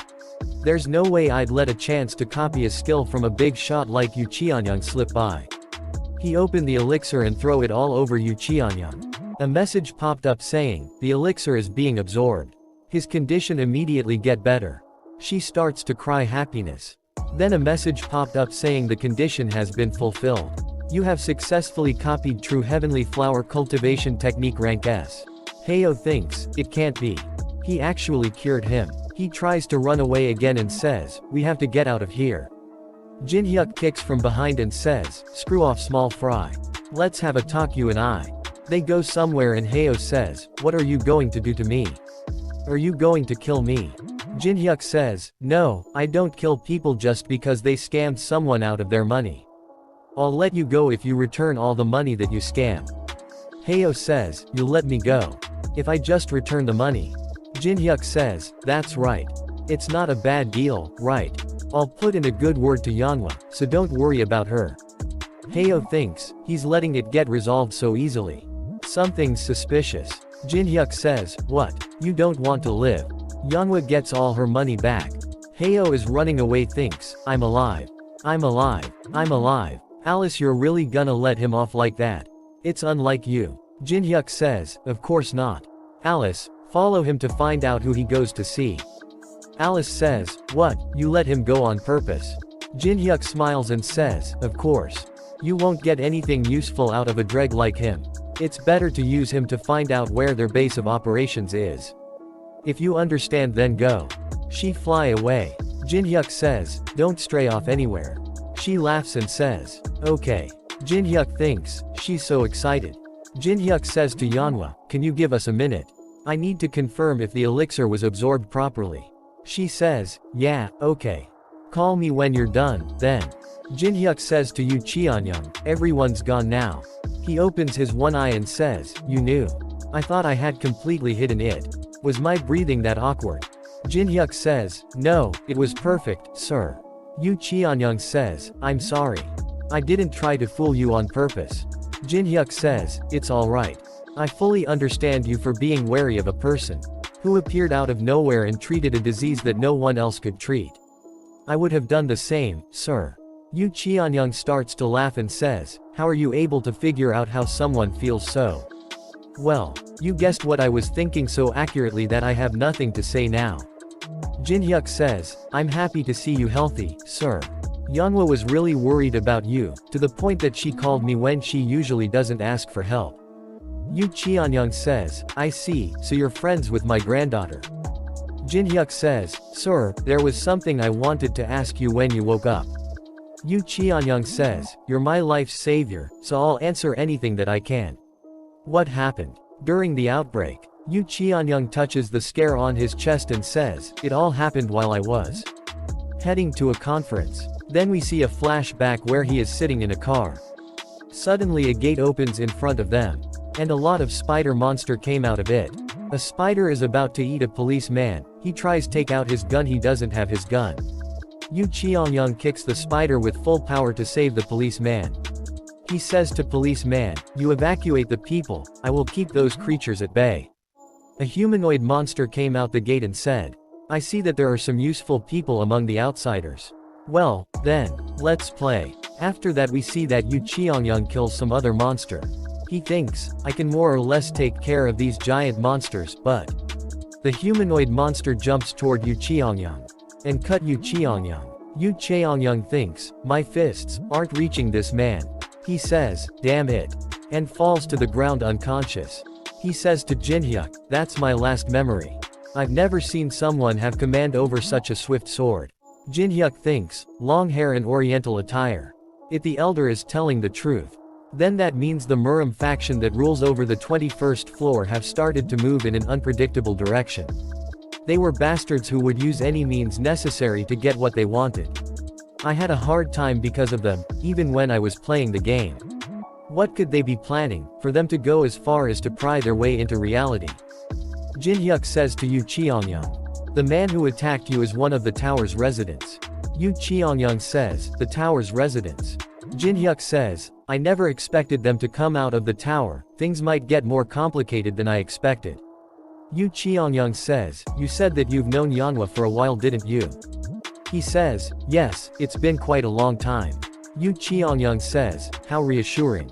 Yu Cheongyang starts to laugh and says, proceed with your marriage to my granddaughter immediately. He says, sir, Yanhua and I don't have that sort of relationship. Yu Cheongyang says, one thing I'm sure about is that as I aged, one thing got better, even if I didn't want it to. My eye for people. There's a saying that you need to dedicate at least 10,000 hours to field to truly know it. I don't think that's wrong either. We see that Jin-hyuk's playtime is 50,125 hours. Yu Cheongyang says to Jin-hyuk, only a few months after the tower appeared. The ones who are the most overestimated are those awakened or whoever who calls themselves experts. However, there's something different about you. How should I say it? It's like you've been endlessly tempered. I can see that you know the bitter taste of victory and defeat through all kinds of hardships. And how seasoned you've become through overcoming them. Jin-hyuk says, you're overpraising me. Yu Cheongyang says, and you're also humble. However, you cannot hide the composure of yours that seeps out naturally. Well, that's that, but I'd like to repay my life's savior somehow. Is there anything you want? Jin-hyuk thinks, a favor from the most powerful martial artist family in South Korea. Jin-hyuk says, something I want. Can I really ask you for anything? Yu Cheongyang says, don't worry and just tell me. Then he came out of the room. She says, how's grandpa? Is he alright now? Jin-hyuk says, the elixir has been properly absorbed. He'll make a full recovery in a few days. She says, what a relief, how can I possibly repay you for this? Jin-hyuk says, it's alright, Yanhua. He says with an evil look on his face, the elder expressed more than enough gratitude. Then we see that Yu Cheongyang is standing by window, he starts to cry and says, I can't believe he asked me to give him that. He goes a luxury building and walks around in his new apartment and says, money sure is nice. He says, when you're somewhere expensive. He calls the room service and orders a bunch of food. He eats only one bite and says, this flavor, it's insane. It melts in my mouth. So nice, it was only a few months ago when there was nothing I could have for a meal but cup ramen. Alice is also there and laying of a couch and says, you sure are eating deliciously. Jin-hyuk says, people used to pay me to watch me eat. After that we see that on TV reporter says, in this segment, Beyond the Tower of Trials. We've invited an expert in tower conquest. The guest with us today is a ranker of Korea's strongest guild Dangan, Jang Yunsuk. Please welcome him with warm applause. She asks him what do you think is the key to climbing the tower Yunsuk. Yunsuk says, the most important thing needed to climb the tower is to first get stronger. There are two main ways to get stronger in the Tower of Trials. The first way, which is the most universal way that everyone knows, is to raise your skill level and your own level. She asks him, I see. Then, what is the second way? He says, it's using coins. Reporter says, oh, you mean the currency that you can only use in the Tower of Trials? He says, yes. Heaving the purchasing power to obtain even better items. In one of the best ways to become a ranker. If the dollar was the key currency that made the world go around until now, then the coins will be that same currency from now on. Jin-hyuk goes to rest. Yunsuk explained about the fourth floor and says, the one who cleared the third floor is given the privilege to be the first one to enter the fourth floor. The fourth floor is a special dungeon with 100 large-scale waves. The key to clearing this floor is to occupy a base in the field and protect it to the end. The problem is that if the players who entered all fail to defend the base, the entire fourth floor will be sealed for 20 days. Reporter says, you won't be able to enter for 20 days. Yunsuk says, since there is a massive risk of calamity if each floor isn't cleared within 90 days. Not even Unknown will be able to announce his entry so recklessly. Will humanity really become extinct after 90 days pass? I believe the tower's system possesses an absolute right of exercise over the world's rules. You could say that it can ignore the law of causality. Considering that, it is highly likely that humanity could become extinct. After that we see that a girl says to Yunsuk that, "You're really free for a month, right?" He says, "Of course. I'm sure even a month out of the 90 days will be barely enough time to prepare to clear the floor.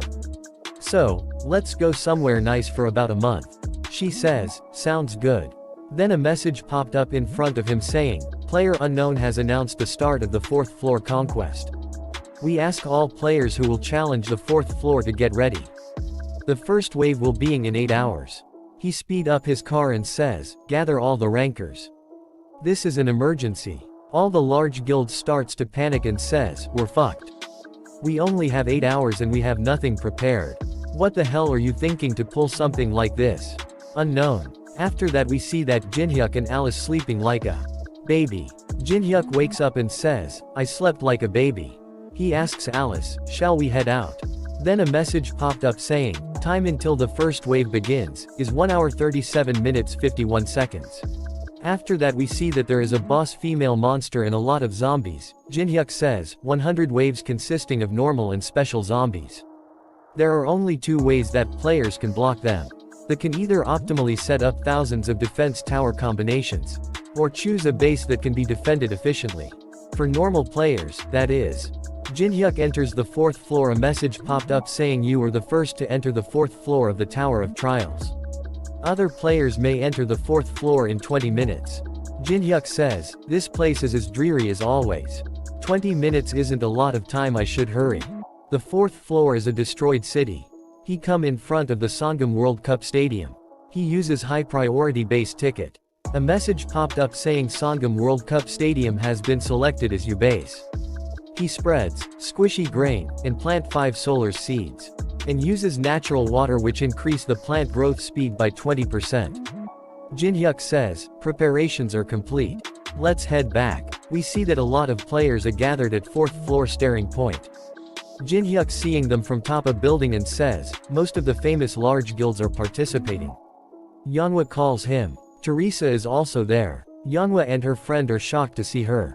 Jinhyuk says, "Don't be surprised, I called her here." Jinhyuk jumps down and says, "Sorry to call you all here out of the blue. Things progressed faster than expected, so I didn't have time to explain." His friend says, "No, it's natural we'd come when you call us." Teresa says, "I don't mind either, since I'm not affiliated with anything anymore. Being together with you is better, too." Some other player sees them and says, "Wow, look over there. It's you, Yeonwha and Lee Taemin." Teresa is next to them, too. "I subscribed to her YouTube, but I can't believe I'm seeing her in person." The one next to them is Kang Jinhyuk, the new top call star who appeared in Korea. There aren't many of them, but the lineup is insane. Jinhyuk says, "Have you all come prepared?" Yeonwha says, "We have, but will it be fine with just this many of us? The number of zombies in this floor's waves are insane." Lee says, "The level of my ability to control summons isn't very high, so it'll be difficult." Jinhyuk says, "Isn't a little difficulty what makes it fun? I also chose the stadium as the base on purpose." Yeonwha says, "Stadium? You don't mean the Sangam Stadium, do you? Please tell me you're not." Lee says, "We need at least 100 people to defend that huge place." Yeonwha gets angry and says, "And what do you mean by fun, oppa? This isn't a game anymore. We'll die for real if we die here." Lee says, "I can tell from his face that he still has his old habits." Teresa says, "Jinhyuk, you're like a pervert." Jinhyuk says, "Don't be so stressed out. A place like the stadium is the perfect place for horde hunting." Yeonwha says, "That's only possible for you. It's hard for us." Teresa says, "Jinhyuk, can I also ask something?" He says, "What is it?" Teresa says, "I heard that you need at least 5 people to defend a base. But you know that there's only 4 of us here, right?" Lee says, "Come to think of it, you're right." Jinhyuk says, "Don't worry about that. The last one will be here soon." Chun Yu-sung come there with angry look on his face. He says, "Kang Jinhyuk," and bring out his sword and says, "I'll kill you, you son of a b." After that we see that Chun Yu-sung training somewhere in the mountains. He receives a message from Jin-hyuk saying, run over to the starting point of the 4th floor within an hour. Chun thinks, hilarious. There's no reason to go just because he said so. I'm still lacking in training. Jin-hyuk sends another message says, if you come now, I'll face you without using my left arm and right leg. Chun thinks, an obvious taunt. A superficial and childish one. I'll only be dancing in the palm of his hand if I take the bait. Jin-hyuk sends another message and says, okay, I'll even have my eyes closed. Deal. Chun says, endure it. I'll use this rage as fertilizer for my revenge in the future. Jin-hyuk calls him a chicken. Chun gets really angry and says, I'll kill him. After that we see that Chun is walking to Jin-hyuk with an angry look his face and a sword in his hand and says, you son of a b, I'll kill you. Jin-hyuk says, you're finally here. Over here. Jin-hyuk sees the sword and thinks, a tribute sword, an item that makes up for the weakness of swordsmen, long-range battle, by infusing elemental magic into the weapon. I knew he'd get his hands on that, how readable can you get? Chun says, you asked if I'm a chicken. I'll show you right here. Whether I'm a chicken or not. Jin-hyuk says, it's good to prove yourself, but you're gonna fight me with that incomplete sword. Chun says, what do you mean? Jin-hyuk says, I mean exactly what I said. And a tribute sword isn't bad, but it needs to be completed to display its full power. It just so happens that the random box that appears on this floor includes the item that can complete that attribute sword. The fire attribute is what you want, right?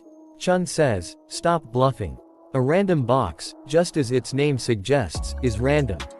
You never know what's going to come out of it. Don't you already know that I prefer abnormal shortcuts? I'll give that to you if you participate in the defense. So let's agree to fight after you complete it. How about it? Chun puts the sword back and says, that item better come out of that random box. A message popped up saying a 5-man party has been established. The minimum number of members for the base defense has been fulfilled. Teresa says, will it really be okay to be on the same side as Chun like this, Jin-hyuk? Jin-hyuk says, he probably won't stab me in the back, until he gets what he wants. He may look like that, but he is surprisingly pure side to him as well. Yu Yanhwa says, oh, right, I almost forgot, Jin-hyuk oppa. Take this. She gave him the twin dragon swords. Jin-hyuk grabs them and thinks, I knew the artifacts of the past gained enough men to rival divine artifacts due to the Tower of Trials. But it's even more amazing after touching it. Yu Yanhwa says, Grandpa asked me to deliver these to you. He values these a lot, so how did you get them? Jin-hyuk says, I think he's taken a liking to me personally. Jin-hyuk see a note on the sword saying dowry. Jin-hyuk thinks, that old man sure is consistent with his jokes. They are all standing in front of the stadium. Jin-hyuk says, we're here, that's our base. Yu Yanhwa says, we're supposed to defend this massive base with just the 5 of us. Chun Yu-sung says, you're peerless as always when it comes to thoughtlessness. Jin-hyuk says, I have a plan, so don't worry. Then we see that some peoples are standing front their base. They says, I was wondering who made the stadium their base. But it was you guys. Jin-hyuk see a pattern on their swords and says, that pattern is. One of them move ahead and says, so you're Kong Jin-hyuk. Someone walks toward Jin-hyuk. Jin-hyuk sees a pattern on his sword and thinks, that pattern. There's no doubt about it. He's one of the members of the Murim on the 21st floor. The Black Cloud Guild, and now the Triad. So it's true that the residents are stretching their influence outside the tower. One of them bring out a dagger and says, he's asking if you're Kong Jin-hyuk. Jin-hyuk reply yeah, that's me. That man says, my name is Namgong Yun. Jin-hyuk says, I don't give a shit. If you're gonna introduce yourself, please stop. I've already heard about how idiotic that wusses of the Namgong family are. Yun says, what did you say? Teresa says, what's with you, Jin-hyuk? And what's the Namgong family? Do you know each other? Jin-hyuk says, we did. Jin-hyuk thinks, the Namgong family of the Tower of Trails 21st floor's Murim world. Although they're highly trained elites. Their arrogance pierces the sky. Yun get really in as he is about to say, you son of a. Jin-hyuk acts like him and says, you son of a bitch. Do you know who I am? I'll eradicate you entire family and all you relatives for insulting the Namgong family. Jin-hyuk says, please refrain from saying bullshit like that. I'm tired of such third-rate villain dialogue. But, does the Namdong family even have something like pride they have to protect? Your name value is all you have. Yun says, I don't know how you know of us but. You bastard. How dare you insult the Namdong family? Yun brings out his sword. Yun's level is 68. A copy condition window appeared says, you have encountered a resident from the Murim. The other residents that came with him are hidden among the triad. You may copy one of his skills once find all of them. Jin-hyuk thinks, there are other residents here besides Namdong Yun. This is a bit excessive for simply just coming to pick a fight. Teresa says, what should we do, Jin-hyuk? Jin-hyuk says, whatever their goal is, I just have to copy his skill. Jin-hyuk gets excited and says, let's prepare for battle. Yun order his men, cut of these bastard limbs. He says, take care of the left side, Nuna.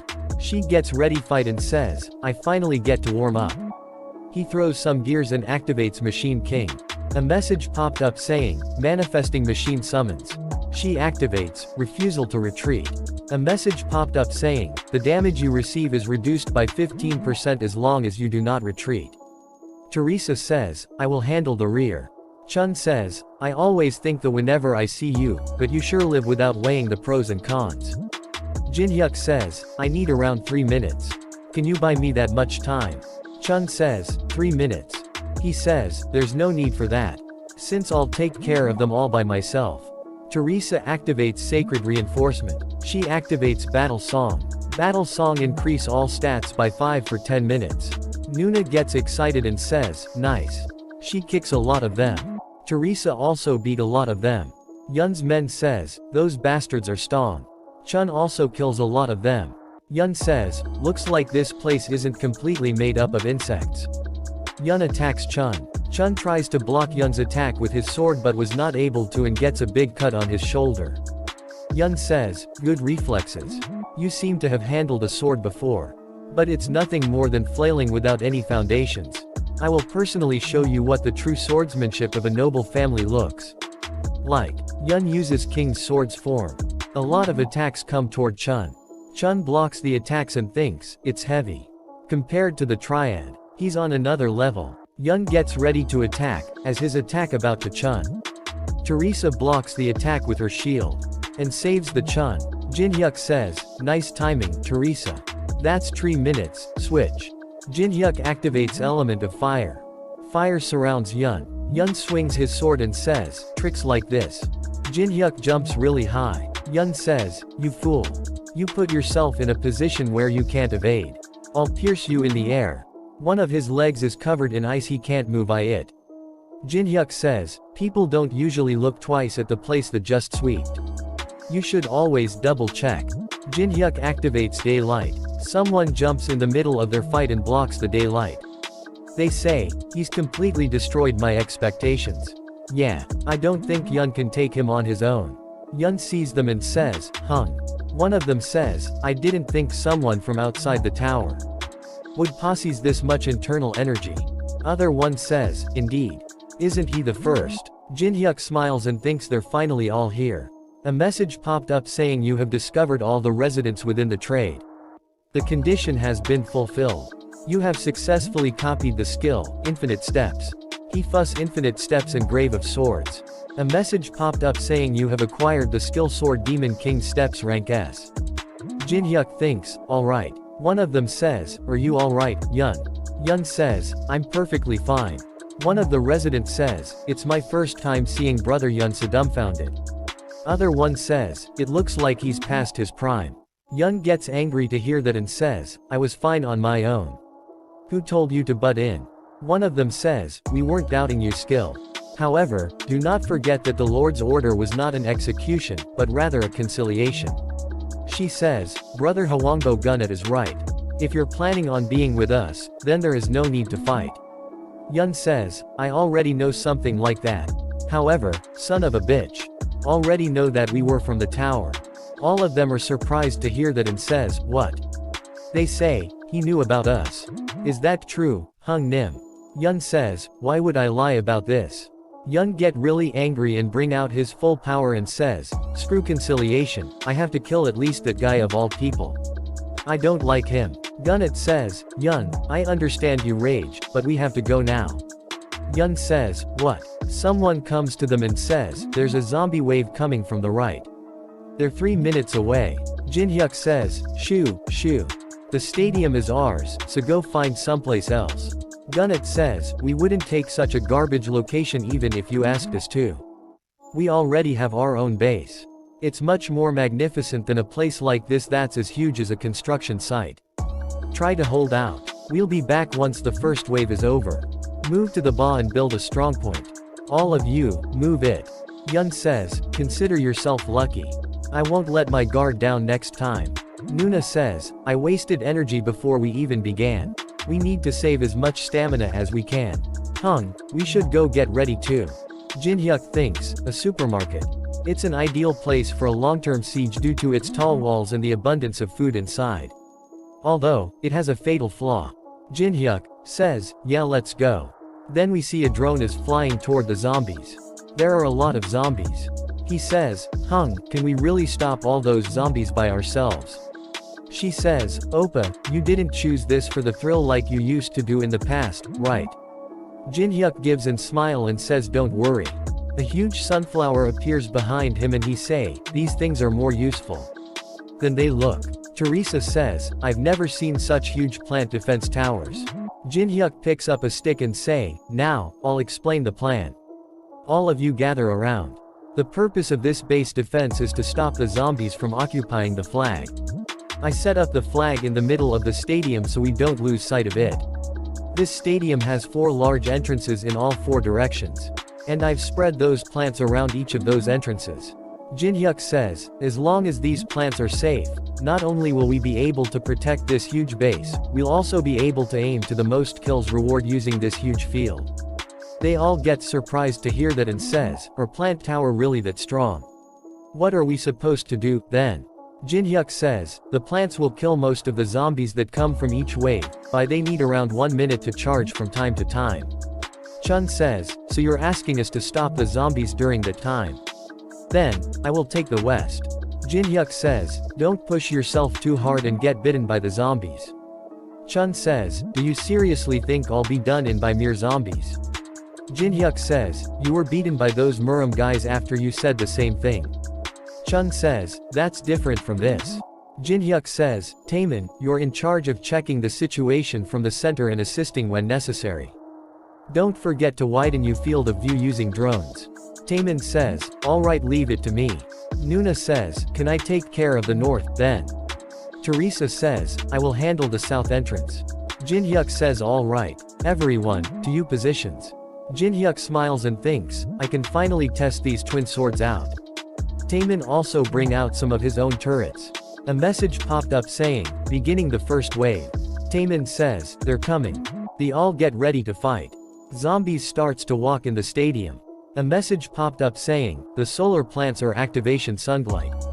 Sunflower throws a huge fireball towards the zombies. All the other sunflower starts to throw fireballs at them as well. Nuna sees this and thinks such firepower.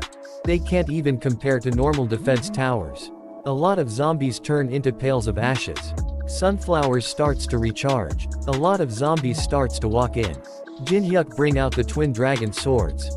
Jinhyuk shouts and says, this is when it really begins. Hold out for 1 minute. Jinhyuk and Teresa see toward one another and smiles. Jinhyuk puts on his mask. Teresa thinks, yes, Jinhyuk was always there in moments of danger. And every time, we overcame adversities by trusting each other. She of Jinhyuk saying, I'm just doing what needs to be done. For the person I consider as my precious comrade. She bring out her full power and thinks. So, I will put my wholehearted faith in Jinhyuk this time as well. After that a message popped up saying, the first wave has ended. The second wave will begin in 3 hours. At some other base someone is thinking even the first wave is so difficult. Someone else says, don't push yourself too hard.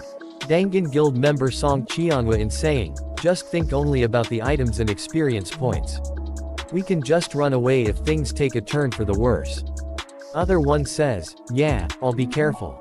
A message popped up saying, broadcasting highlights from each base for popularity votes. He thinks did the Triad Guild take over the supermarket? They're defending the narrow entrance by using holy defense towers as support. They're not bad. Hung, take a look at this. There's a team that took over Sangam Stadium too. With only 5 people at that. He gets socked and says, only 5 people for that massive stadium. Let me see. He see that and says, no way. How can a plant be that powerful? The plants aside, take a look at this. These guys are way out of the ordinary. They aren't being pushed back by the sheer numbers at all. They says, Lee Taemin, Yu Yanhua, and even the S-ranked Kong Jinhyuk, that team is made up of famous rookies. He says, wait, Lady Teresa is there too. He says, all of you vote for this video. Others says, damn it, this guy's going crazy because of Teresa again. Hold him down. A message popped up saying calculating solar energy. 1800 solar energy has been obtained. A yellow ball of solar energy appear on Jinhyuk's hand. They asks him what is that. Jinhyuk says, it's what you obtain by killing the zombies, and you need it to strengthen the plant towers. Everyone is tired and out of breath except Jinhyuk. Teresa says, it'll get easier for us then, right? He says, of course. Some messages popped up saying, Bullet Plant X2 energy required 600. Freezing Plant X1 energy required 350. Boulder Plant X1 energy required 250. Berserk Plant X1 energy required 600. Jinhyuk give Teresa some seeds and says, plant 1 bullet plant at A east and south entrances. A freezing plant in the center. And 1 boulder plant in the west. Jinhyuk says, as for the berserk plant. Yanhua says, is just planting it in the gourd all we have to do. No, they won't grow in time if we use normal methods. Just wait, I'll explain. We need a special fertilizer to make these guys grow quickly. A message popped up saying, the seed leaves of the plants are shaking. They are licking their lips from the sweetness that they've never experienced in their lives. Jinhyuk says, all done. He feeds the plants and says, yes, yes, eat lots and grow big. Lee says, Nuna, I think Hung has finally gone insane. Yanhua says, how long do you have to be stuck in the tower for to become like that? Chun see that and get angry and says, against someone like that, I. Teresa says, Jinhyuk, you're like a pervert. Jinhyuk says, anyway, if you use this fertilizers they'll grow in no time. Take good care of the plants until the next wave. Teresa says, where are you going? He says, to clean you mess. Teresa is confused and says, to clean.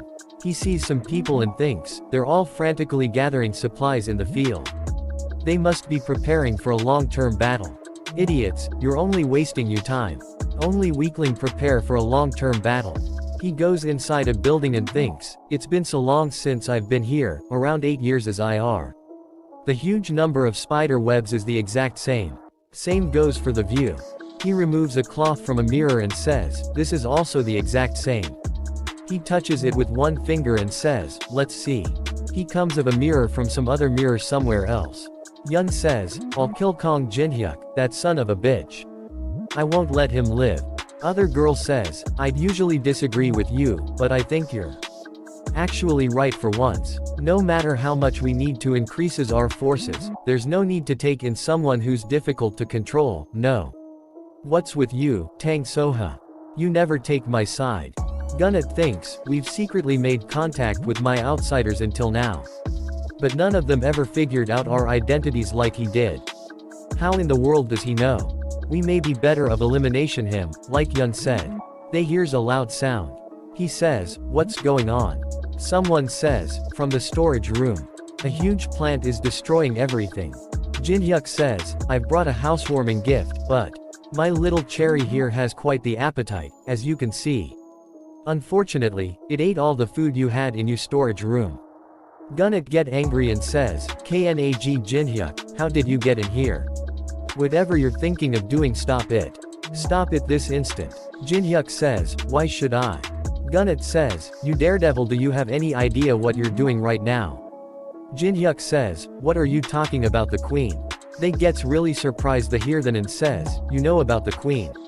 All the other player think, queen. What's that?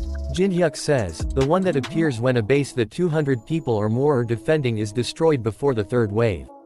The ruler of the fourth floor, mother of the dead, also known as queen.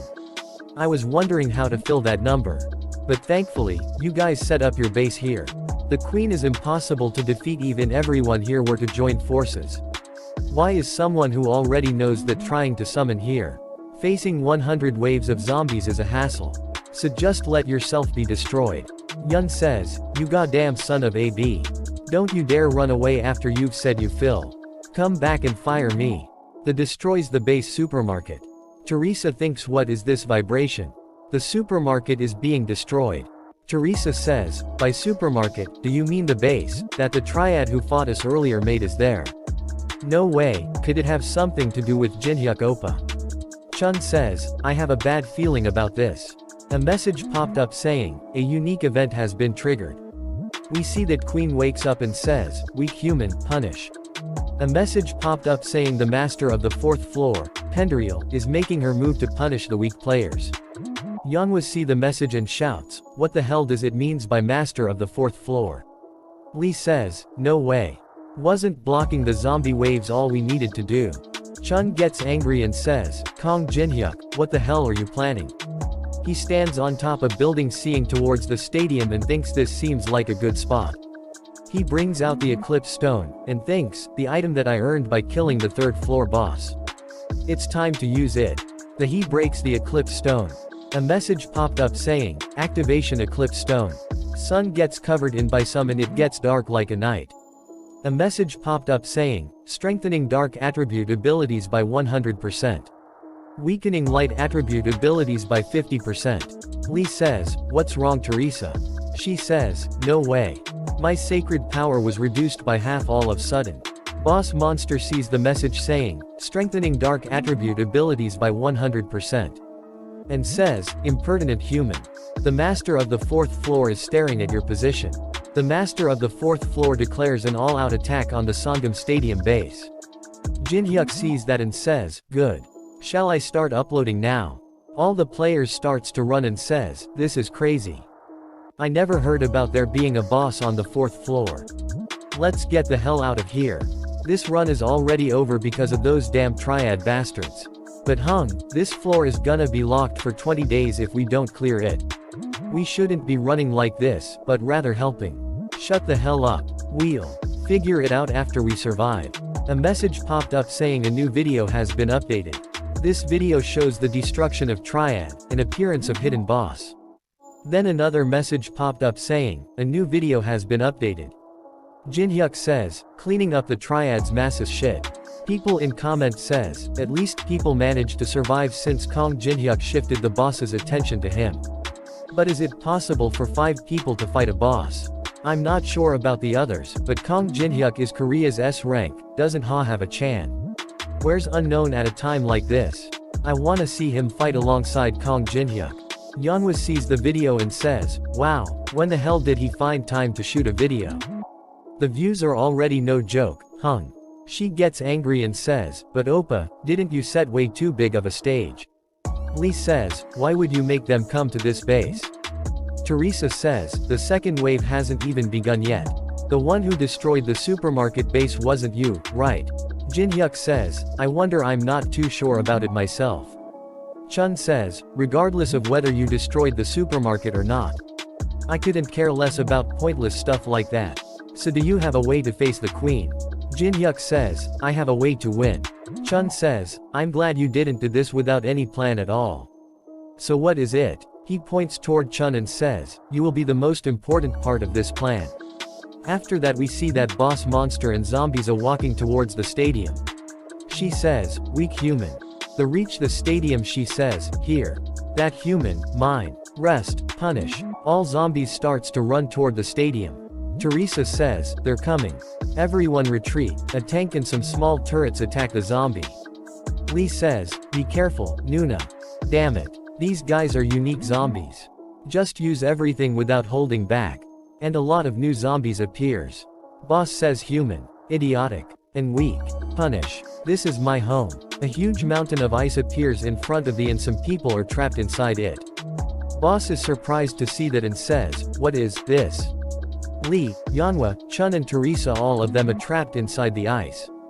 After that we see that the boss is holding a purple crystal. Then we see that Chun is really angry and says, Kong Jinhyuk. I swear, you won't die a comfortable death. You have received 100,000 coins from Chun Yu-sung. Who else but you has money like this? It can't be helped. Jin-hyuk thinks, it's a bit of a waste to use my own coins. Jin-hyuk says, from now on, we will all be bait. Chun gets angry to hear that and says, bait? Are you kidding me? He buys something from the shop. Jin-hyuk says, oh, let me correct myself. Bait is a bit of a weird word. You'll be a booby trap. Then he activates his ability, Glacier Formation. Brilliant Ice Prison Realm. And also all the zombies and boss also get ice. Boss says, cold. Boss activates Black Death. Boss jumps toward Teresa and says, get out of my home. Jin-hyuk activates Shallow Breathing, and also activates Sword Demon King Steps. He going towards the boss's base with full speed. Boss see that and thinks, he's heading to my base. She says, no. After that Jin-hyuk thinks, Pendriel. Mother of the Dead, aka Queen. He level, her skills. And her especially fatal poison attacks. The boss of the 4th floor is overwhelming in all aspects except her intelligence. However, the core of the 4th floor is base defense. This applies to the players, as well as the zombies. If the queen is in the Sangam Stadium, that means her base is completely empty. Boss run towards the Jin-hyuk. Jin-hyuk sees that and thinks, she figured it out faster than I expected, huh? Jin-hyuk smiles and says, however, you're still too late. With the distance between us, I have plenty of time. He activates Grave of Swords. And Blessing of the Star. He kills a lot of zombies and thinks this place is as repulsive as always. I'll finish this quickly.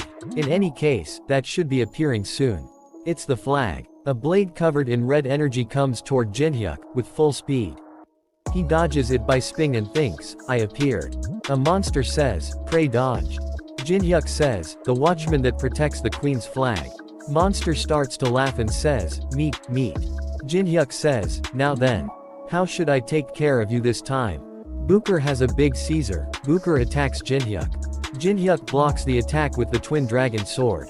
Booker sees that and says, it doesn't cut. Jin-hyuk uses element of fire and says, it's not your average sword. He burned the face of Booker. He thinks, its recovery speed alone truly is legendary. However, this is more than enough to restrict its visibility. He cuts him a lot. But nothing happens to Booker and Booker says, I won't die. With just that, Jin-hyuk appears behind him and activates Mandala.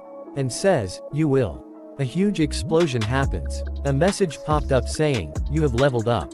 You have acquired scissors filled with a vengeful spirit. Jin-hyuk grabs the scissors, and say, my 31st victory. Jin-hyuk sees towards the flag and says, shall I put an end to this now?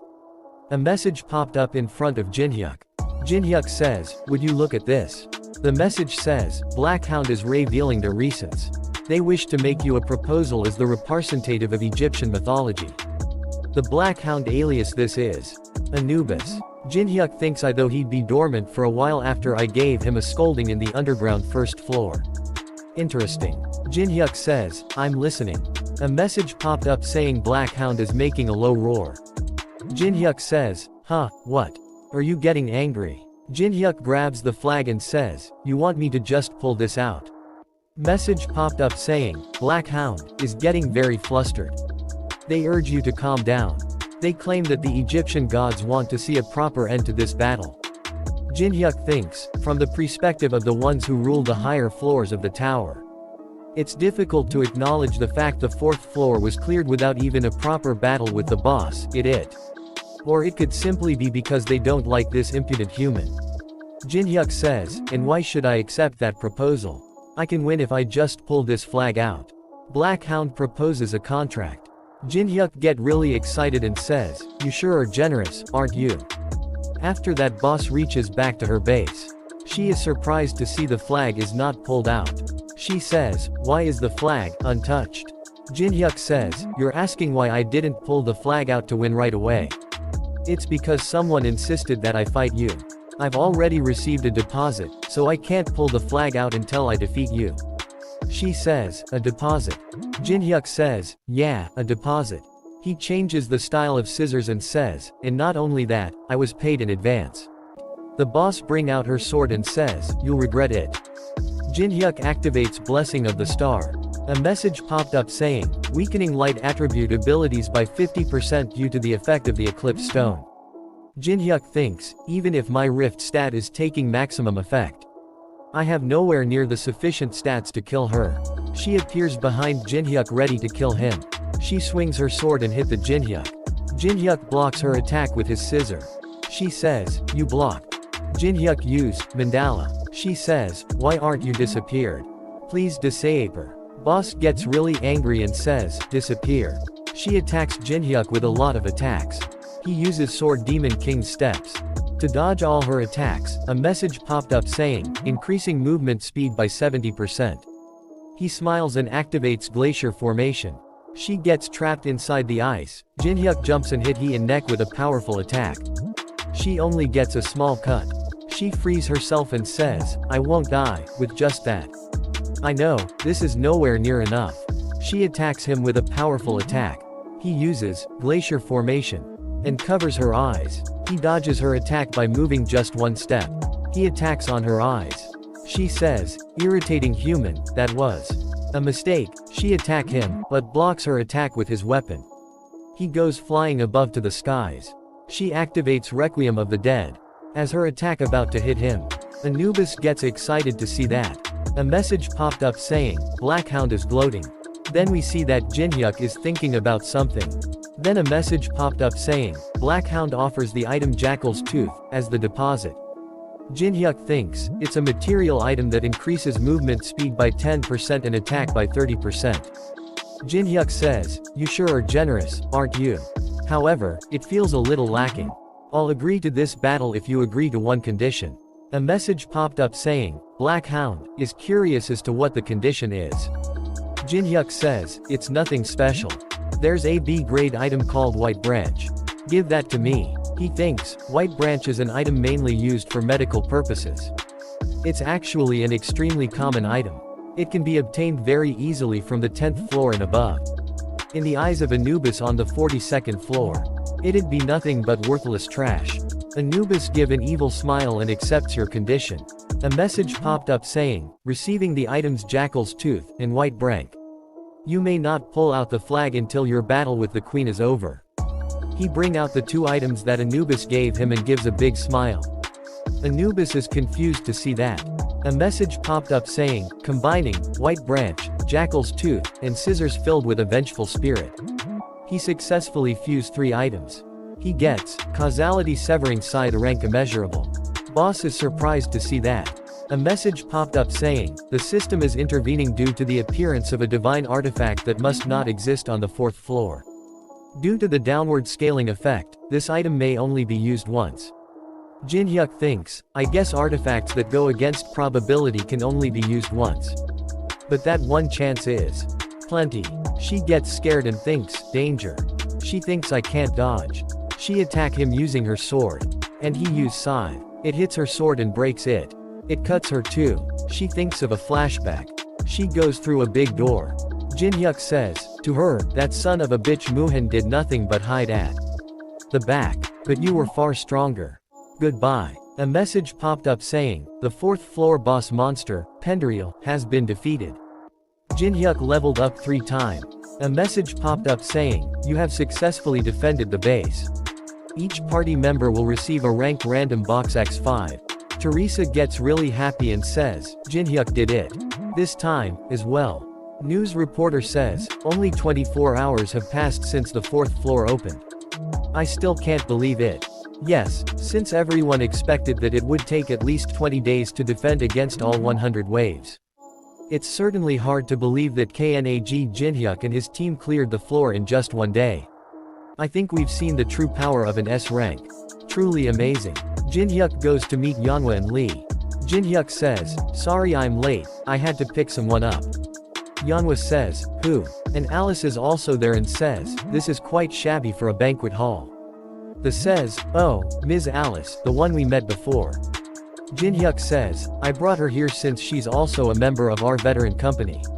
Lee says, veteran company? What's with that name? Jinhyuk says, what about Ms. Teresa? Yeonhwa says, Teresa will be here in about an hour, so she told us to eat first. Chun is also there. Jin-hyuk sees him and says, I thought you wouldn't come at all, but I guess you still came. Chun says, I'm only here for the random reward secret method that you promised me. Jin-hyuk says, okay, I'll tell you, so don't stiffen the mood and have a drink. And all his other subordinates also come there and thinks, we're here, too. They bow down and says, congratulations on clearing the 4th floor, director.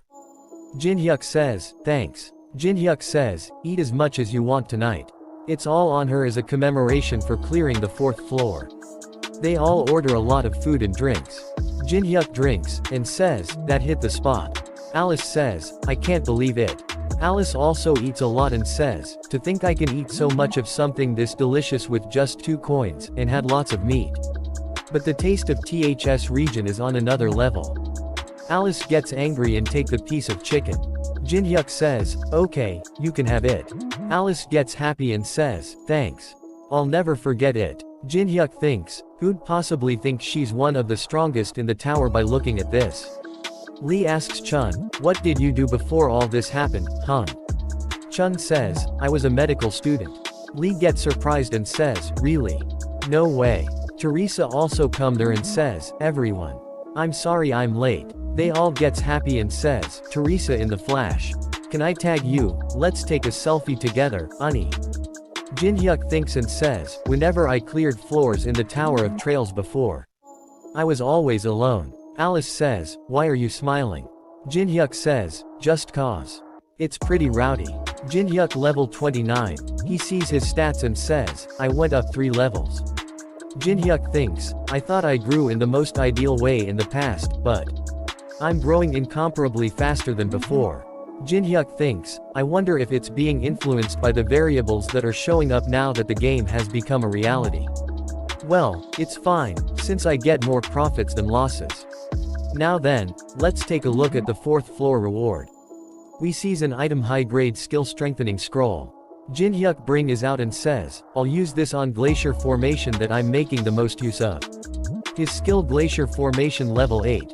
Some says, hasn't it gotten cold all of a sudden? Did you turn the air conditioner on? What the hell are you talking about? Wear some more clothes if you're cold. Don't you dare take a half day off after pretending to be sick again. Jin-hyuk says, next up. A grade random gacha box. It's a probability-based item that allows you to pull in a grade item by spinning a roulette. A message popped up saying, please press the red button located in the middle. There is not much time remaining. If you let the roulette keep spinning, it'll draw out the user's anxiety using a countdown and stress-inducing sounds that imply the threat of a grave peril arising. A message popped up saying, the time has run out. Please spin the roulette again. Most people press the button around this time. But this is something that I, who used to search for all kinds of bugs, the someone had purposefully hidden within the system, found out. The message popped up again and again. The time has run out. Please spin the roulette again. If you keep spinning the roulette without doing a thing, then on the 37th attempt, the roulette's speed is reduced by 99%. Chun says, Kong Jin-hyuk, are you seriously saying you can choose the grade item that you want by doing something like this? Chun says, just how much have you played this game? Jin-hyuk thinks, I let Chun Yu-sung choose the reward that he wanted using the same method. Chun says, I can finally beat him. But there's a penalty that the reward will be destroyed after 1 week if you use this method. He was so happy after getting to complete his attribute sword. I can't wait to see his face next week. You have obtained tricolored pills rank A. Jin-hyuk think, considering I'll have to use them within 1 week, this is the best one out of the items that I can use to clear the next floor. And now, the final and most important item needed to clear. The 5th floor. He uses the Great Magic Library entry ticket. A message popped up saying, the Great Magic Library has opened. He enters the Great Library. Should I go see that geezer after a long time? After that we see that an old man is reading a book. Old man says, what in the world is this about? I heard that the 4th floor has been cleared, but I didn't expect to see a guest already. Old man says, welcome. My name is Rick Hennessy, the manager of this library. Jin-hyuk thinks, he is an intermediate administrator grade big shot who manages the Tower of Trails Great Magic Library. Jin-hyuk says, finally, my first encounter with a tower administrator. My name is Kong Jin-hyuk. Rick says, this is something you don't see very often. I never imagined that someone would set foot in here so soon. Even if you manage to set foot in here. The fact that you managed to get to where I am in this giant labyrinth of a library is also very interesting. Jin-hyuk says, I happen to be a very lucky person. Rick says, I don't mind if you browse through the books, but there are no books of your level that you can read here, Kong Jin-hyuk. Kong Jin-hyuk gets a book. Rick says, you would require at least a fundamental understanding of rune language. Solution to entry into the sixth circle written by the Empire's court mage Telemos. Jin-hyuk says, right. Rick says, you know. Rune language. Jin-hyuk says, I knew a lot of people, so I've picked up things here and there. Rick thinks, he should be a player who has only just entered the 5th floor, but he already knows rune language. Rick says, may I ask you something, Kong Jin-hyuk? Jin-hyuk says, yes, go ahead. Rick says, I can see that you are different from the average player just from the fact that you managed to enter this place. However, your background seems to be beyond the realm of special. Jin-hyuk says, background. Jin-hyuk activates, Judgment of Anubis. To be honest, the Egyptian gods are backing me. That's why I was able to come here, as well as learn information about the tower. Rick thinks, no way. This is most certainly the energy of the god Anubis. To think they'd already be showing interest in a player. Jin-hyuk, they seem to treasure me very much, since they even granted me power like this.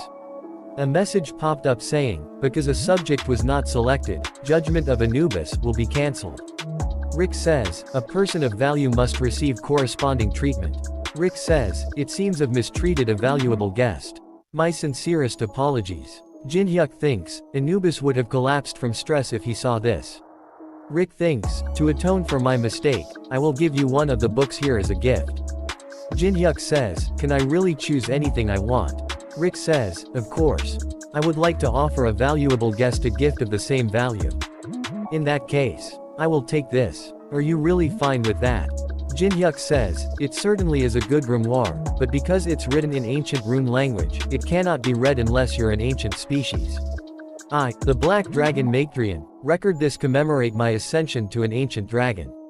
For 1,000 years, I have studied a way to tear down the principles of this world.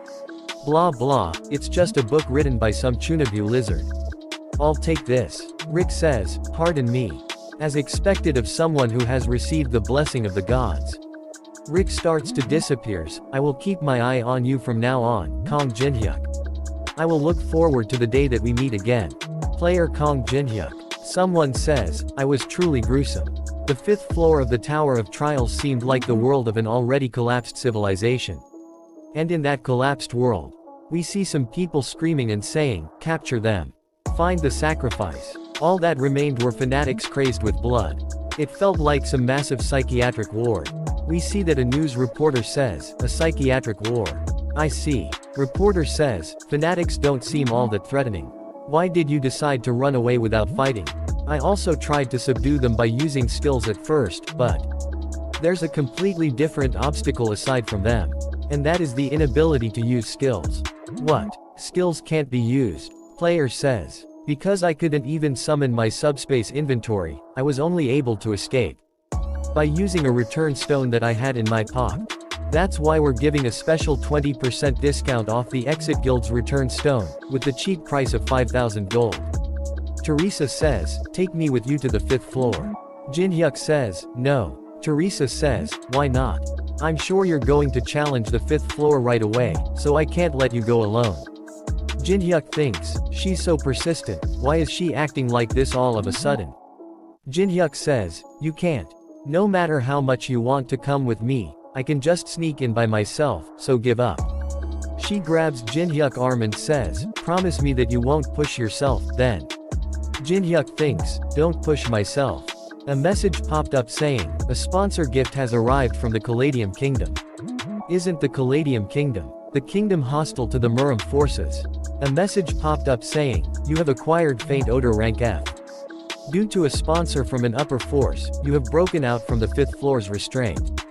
Jin-hyuk thinks, whoa, to think they gave me a gift while opposing the tower's restrictions.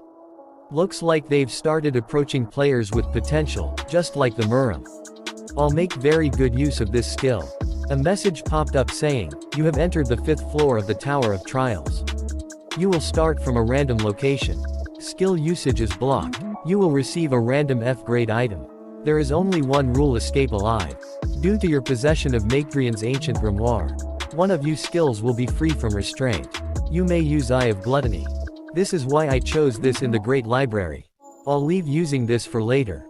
Some other people's also appears. It's so dark. Why is it so damp here?" Jinhyuk thinks, people placed at the same starting point have already started to arrive. I'll leave the newbies here and head to the... A message popped up saying, activating Pursuit Scroll. He is surprised and thinks, Pursuit Scroll. He gets angry and says, "You stubborn." Teresa also appears behind him. Teresa says, "I didn't think you'd keep your promise, so I followed you." Jinhyuk says, "I believe I told you not to follow me. What in the world were you thinking, coming all the way here?" Teresa says, "Please don't berate someone who followed you out of worry so much." Jinhyuk thinks, now I have to change my plan. There's something in my pocket. Mine too. Teresa says, "I have a flashlight." What about you, Jinhyuk? Jinhyuk says, "A pen." Teresa says, "A pen. That's not very good." Jinhyuk says, "No, this can be of use." Someone bring out a lighter and says, "I can finally see a little." She says, "I'll turn on the..." Jinhyuk grabs the flashlight. Teresa is confused. Man with the lighter says, "What a dreary looking place. How can we escape when it's so dark?" A lot of masked men are seeing them. They say, "Over there. Sacrifices." Masked man starts to run toward them. Someone says, "Idiot. Turn off the lighter." Masked man says, "Capture them. Over here, hurry." Jinhyuk and Teresa are hiding behind something. Teresa says, "Shouldn't we save those people?" Jinhyuk says, "Teresa, now that you're here, you must follow my judgment, no matter what." Teresa says, "Pardon." Jinhyuk says, "We must not unnecessarily expose ourselves for the time being. You're much too unprepared for a frontal assault at the moment." Teresa says, "Aren't you looking down on me too much, Jinhyuk? I've made my own preparations. Here, take a look. I bought one for you too. It's the exit return stone that people say is crucial for the 5th floor." Jinhyuk slaps his own face. Teresa is confused. Some people are blocking the door, saying they'll get through at this rate. "You guys at the back, come help too." A girl bring out return pill and says, "What the hell are you guys doing?" She says, "What do you think? We're going to escape. See y'all, losers." That return pill break. The says, "Not activating." What the hell? I bought one too. Mine too.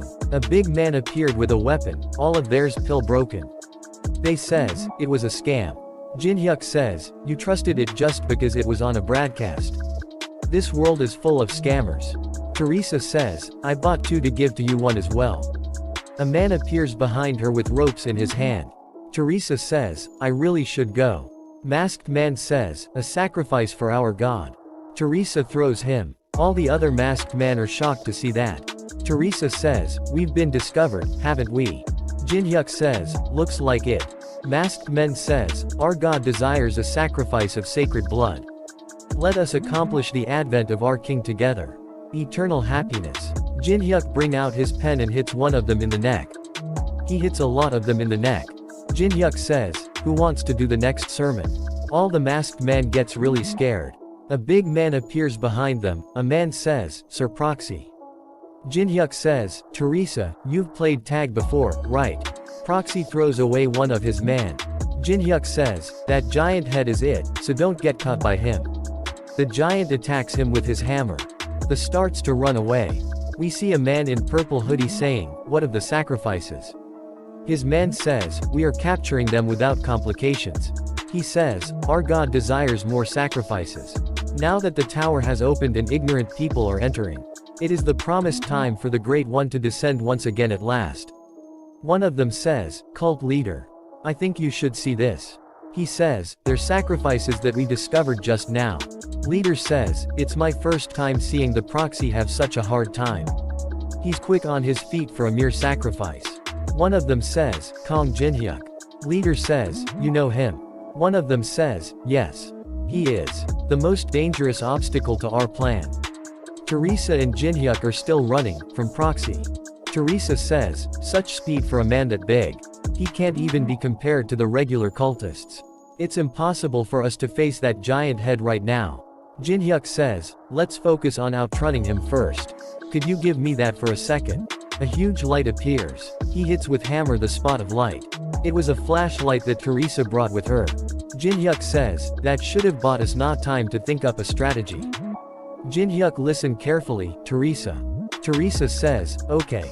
Jinhyuk says, I'll lure that giant head by myself. Teresa says, pardon, you want to lure him after we barely got away from him. It's okay. We'll have to face him sooner or later if we want to clear this floor. Jinhyuk says, while I'm luring him, you evacuate the others. I'm sure they've got no way of leaving now, since their precious return stones turned out to be a scam. I'll try to clear the 5th floor as quickly as possible. It's become a bit complicated though, because I needlessly followed him. Teresa says, okay. Jinhyuk says, oh, could you remember this for me, just in case? Proxy sacrifice. Where? Giant head. Jinhyuk says, aren't you way too shit at tag? After that we see Jinhyuk is running away and Proxy is following him. Teresa is seeing all that hiding. Jinhyuk says, you just need to use it at the right time. Teresa says, at the right time. When would that be? Jinhyuk says, you'll definitely feel it. When that time comes. She pick up the hockey and thinks, yes, I'm sure I'll know when the time comes. I'll save those people from earlier first. Jinhyuk thinks, Teresa must have gotten far enough. He activates, Eye of Gluttony.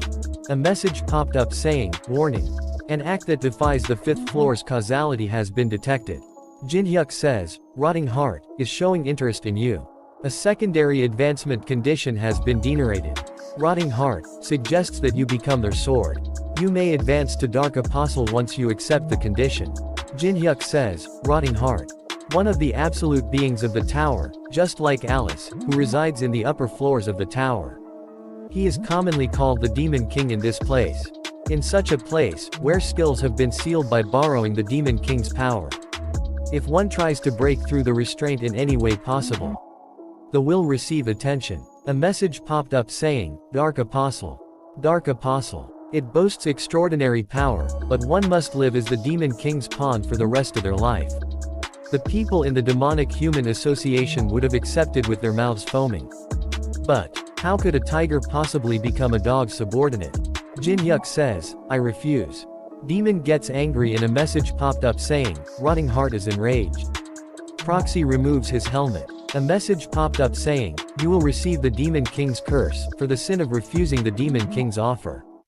He feels extreme pain in his chest. A message popped up saying, you will become the target of all demons.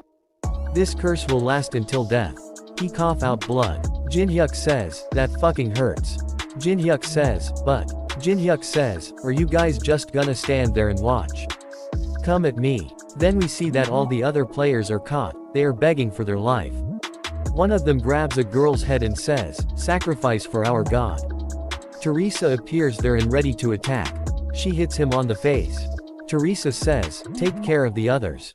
She says, hello. The other girl starts to panic and says, it's no use. We're all gonna die here. We can't get out of here. She's already been engulfed by fear. One of the men attacks her. Teresa blocks the attack with the hockey. She hits him in face. She says, don't give up. We can all get out of here safely. Teresa says, so grab your weapon and stand up. My comrade is in the middle of clearing the 5th floor. Proxy picks up a man and starts walking. At a prison everyone is screaming and crying, we're all gonna die. We should have never come to this damn place.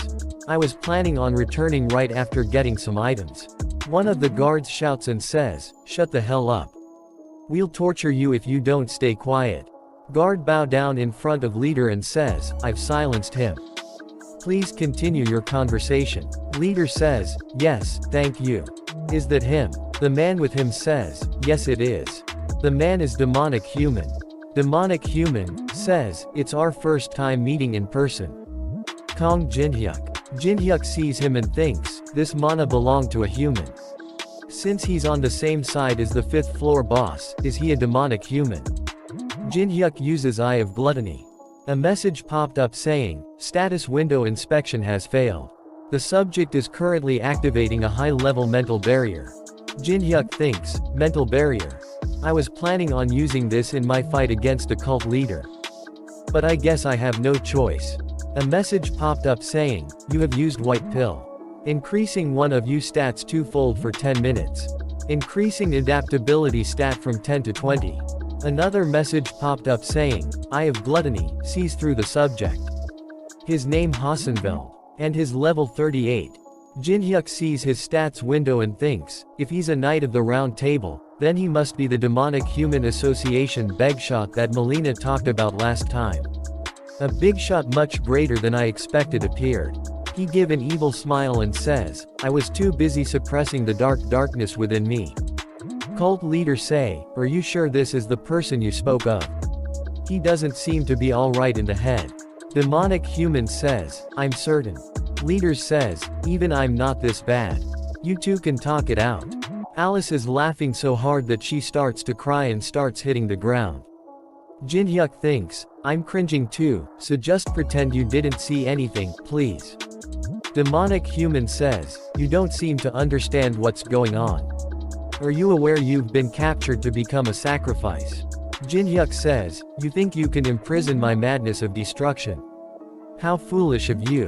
Demonic human thinks, what's with him? Could he be hiding some sort of trump card? With this skills he's shown up until now, that is more likely. Demonic human says, I already know how powerful you are, Kong Jin-hyuk. But now that your skills are sealed you cannot survive in this place. We see someone screaming and throwing up blood. Demonic human says, do you hear that? It is the sound of the live sacrifice ritual that you will all be a part of. A gruesome and slow death that your sanity cannot endure awaits you. He brings out a key and says, however, I could give you this key if you tell me everything you know about Unknown. Jin-hyuk thinks, a key. Jin-hyuk says, you wish to know Unknown's true name. Then I will present an answer to one who reveals their true name. Demonic human thinks, my true name. He's going to die anyway. He grabs his mask and says, my name is Hassenfeld.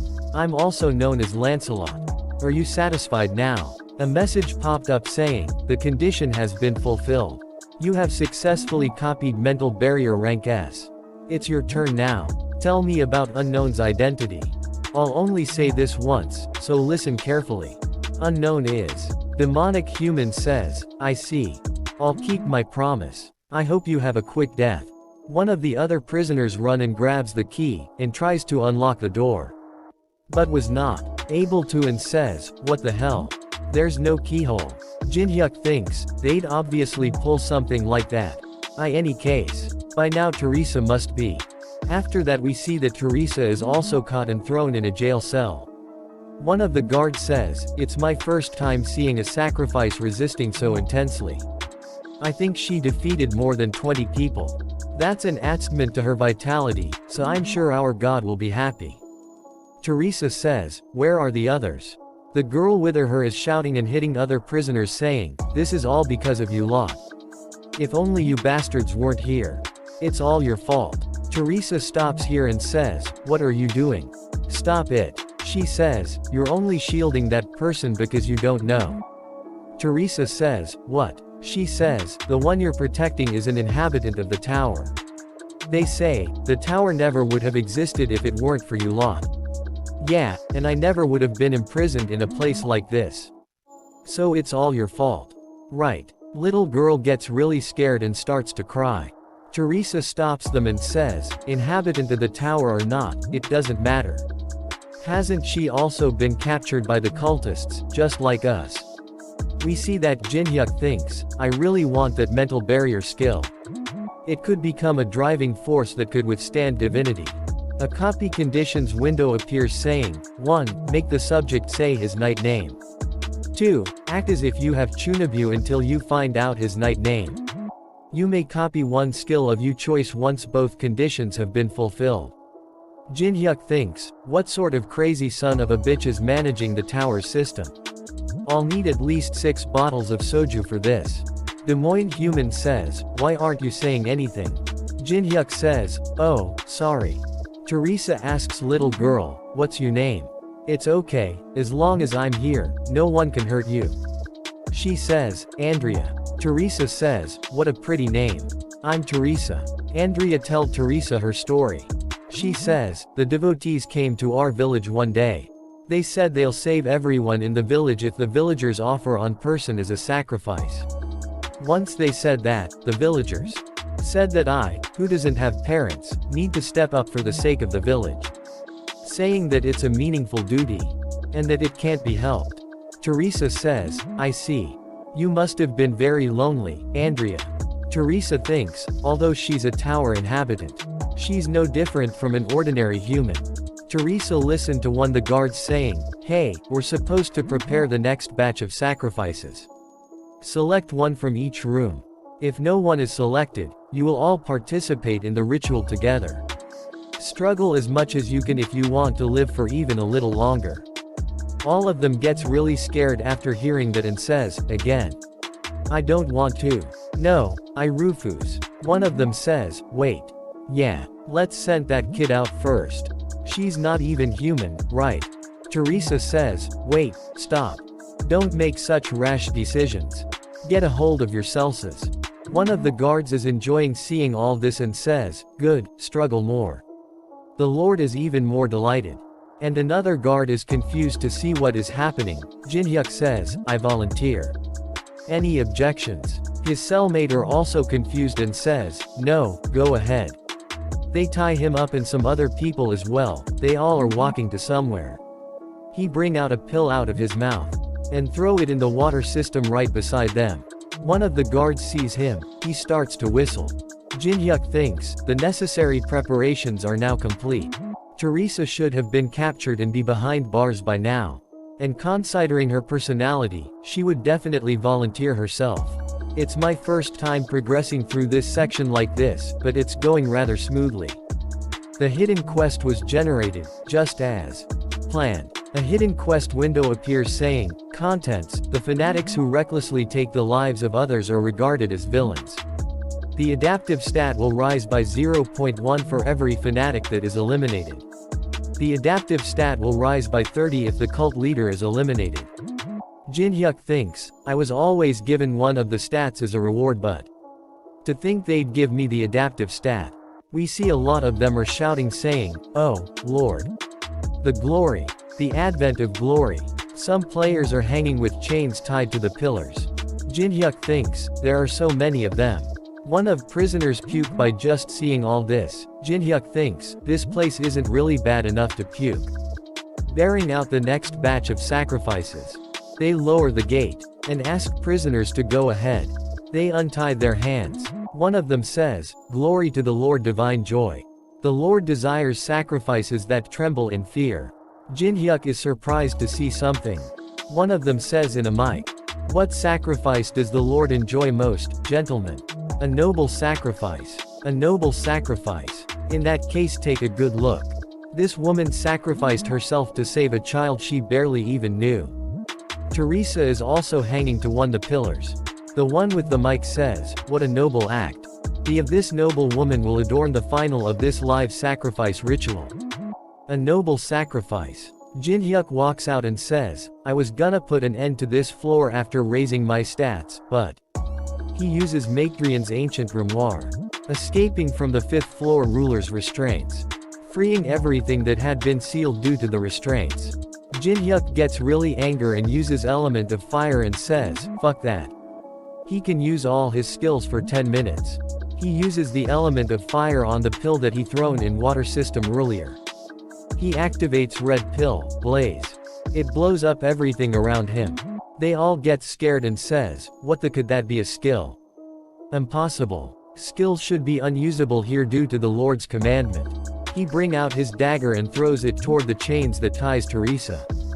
Dagger hits the chain and cuts them. She starts to fall and Jinhyuk grabs her in midair. He checks her heartbeat. He gets really angry and bring out his full power and says, raising stats or whatever, I don't give a shit. And he bring R a black pill. And says, I'll exterminate you all. He breaks the pill using his teeth. A message popped up saying, using black pill dark. Unfolding black barrier. Some huge clouds of smoke appears, they all can't see a thing. Jinhyuk bring out his twin dragon swords. And activates the Grave of Swords. They say, shit, where is he? One of them throw his weapon and start to pray saying, oh, God of darkness, please answer my prayers.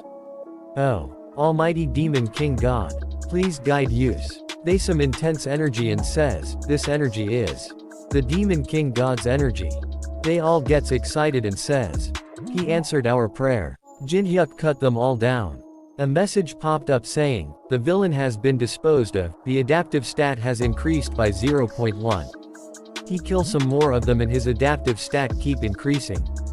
After that we see that Teresa is laying unconscious in middle of all this. We see a flashback where she was protecting the little girl. One of prisoners says, we'll send out that brat who isn't even human first.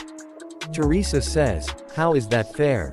She's still a child. They gets really angry and says, child, that thing's just an NPC. Hand it over. Teresa hits them and says, you must think I'm easy to handle just because we can't use skills here. But don't misunderstand. I'm confident I can win even if all of you face me at once. They says, then are you saying you'll be the one to choose? Teresa says, yes, you're right. I'll be the one to choose. After acting like a goody two-shoes, you're just like the rest. Teresa sees toward the child and smiles. And says, I'll be back. Guard gets really excited and says, what a noble sacrifice. After that we see that a lot of the cult member are dead.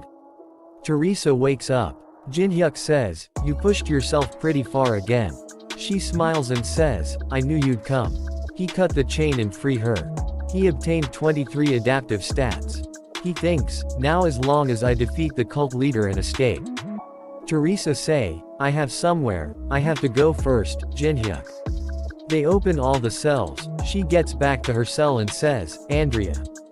Andrea says, Teresa. She hugs Teresa and starts to cry. Teresa says, thank God you're safe.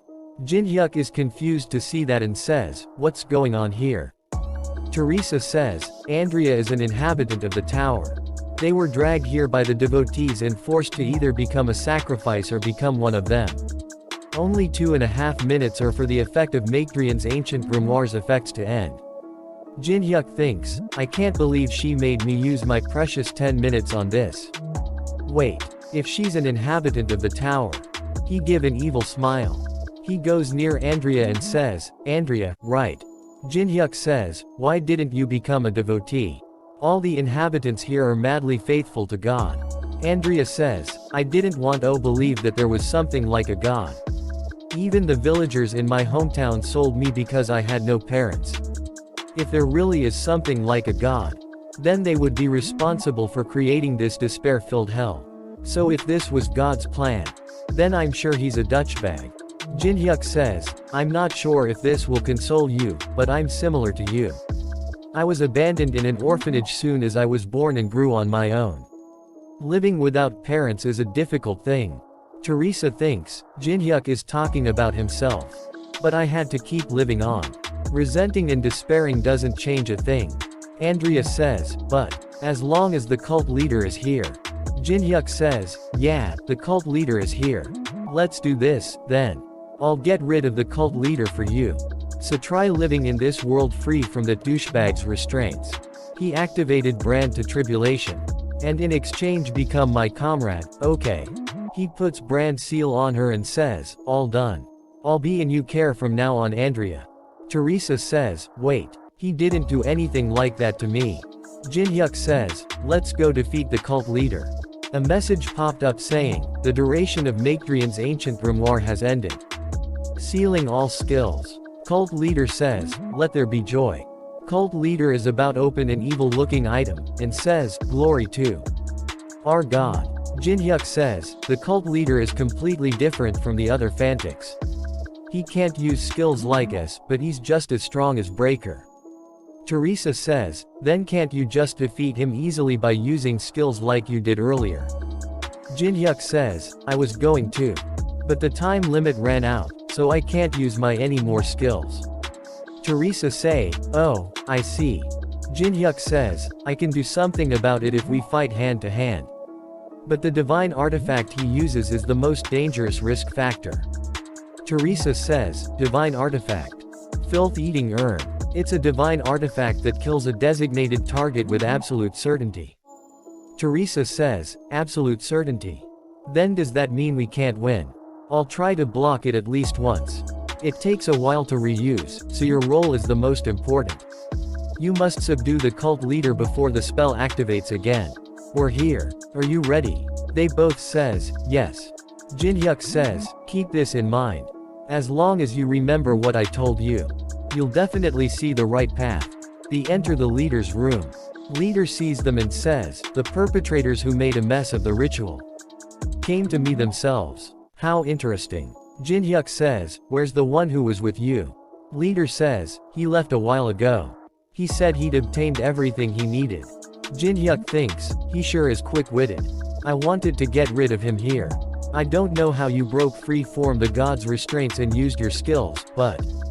He removes his hoodie and says, I will definitely offer you as a sacrifice and make you atone for this atrocity. Teresa sees the artifact and thinks, that must be the divine artifact Jinhyuk spoke of. Jinhyuk jumps toward leader and says, here we go Teresa. Teresa jumps from the other side. Jinhyuk kicks him, he blocked his kick with his arm. Teresa kicks him on the leg, he loses his balance, Jinhyuk kicks him on his head. Jinhyuk shouts and says, now. Gag him.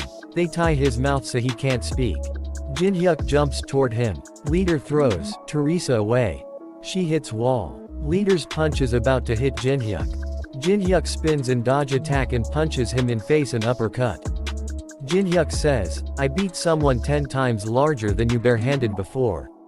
You think I'd lose in a hand-to-hand fight? Teresa gets up and says, as expected of Jinhyuk. Cult leader starts to laugh and says, no bad. Very good. You're the greatest sacrifice. Leader says, then, I will use you as a sacrifice first. Pateria. Teo Pa.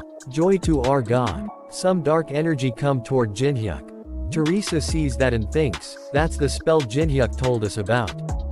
Keep this in mid, Teresa. This technique has a long cooldown time. Take a good look at the urn's eyes. You'll be able to estimate its cooldown time by doing that. And, I'll leave the rest to you. The spell hits Jinhyuk, he cough out blood. Teresa is shocked to see that and says, no.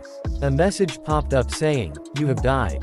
The Demon King's curse is disappearing due to your death. Leader gets excited and says, what a fresh sacrifice. I'm sure the Demon King God will also be happy. Teresa says, wake up Jinhyuk, open your eyes. Leader says, are you pained by your comrade's death? She a mixed angry and sad look on her face. Leader says, you can't call it a proper sacrifice. He kicks Teresa and says, if there's not enough pain. Andrea shouts Teresa. Leader sees to Andrea and says, you were there, huh? He is about to grab her and says, come here. Teresa jumps on him, throws him using a backflip. Teresa says, I will never let you take Andrea, at the very least. Looks like you still had some fight left in you. Leader gets excited and says, good. After that we see the dead body. Teresa is being beat up. Teresa thinks, fighting him head-on without my skills is impossible. Leader jumps towards her and says, glory to our God. Teresa dodges his punches by jumping backward. She picks up a broken piece of something.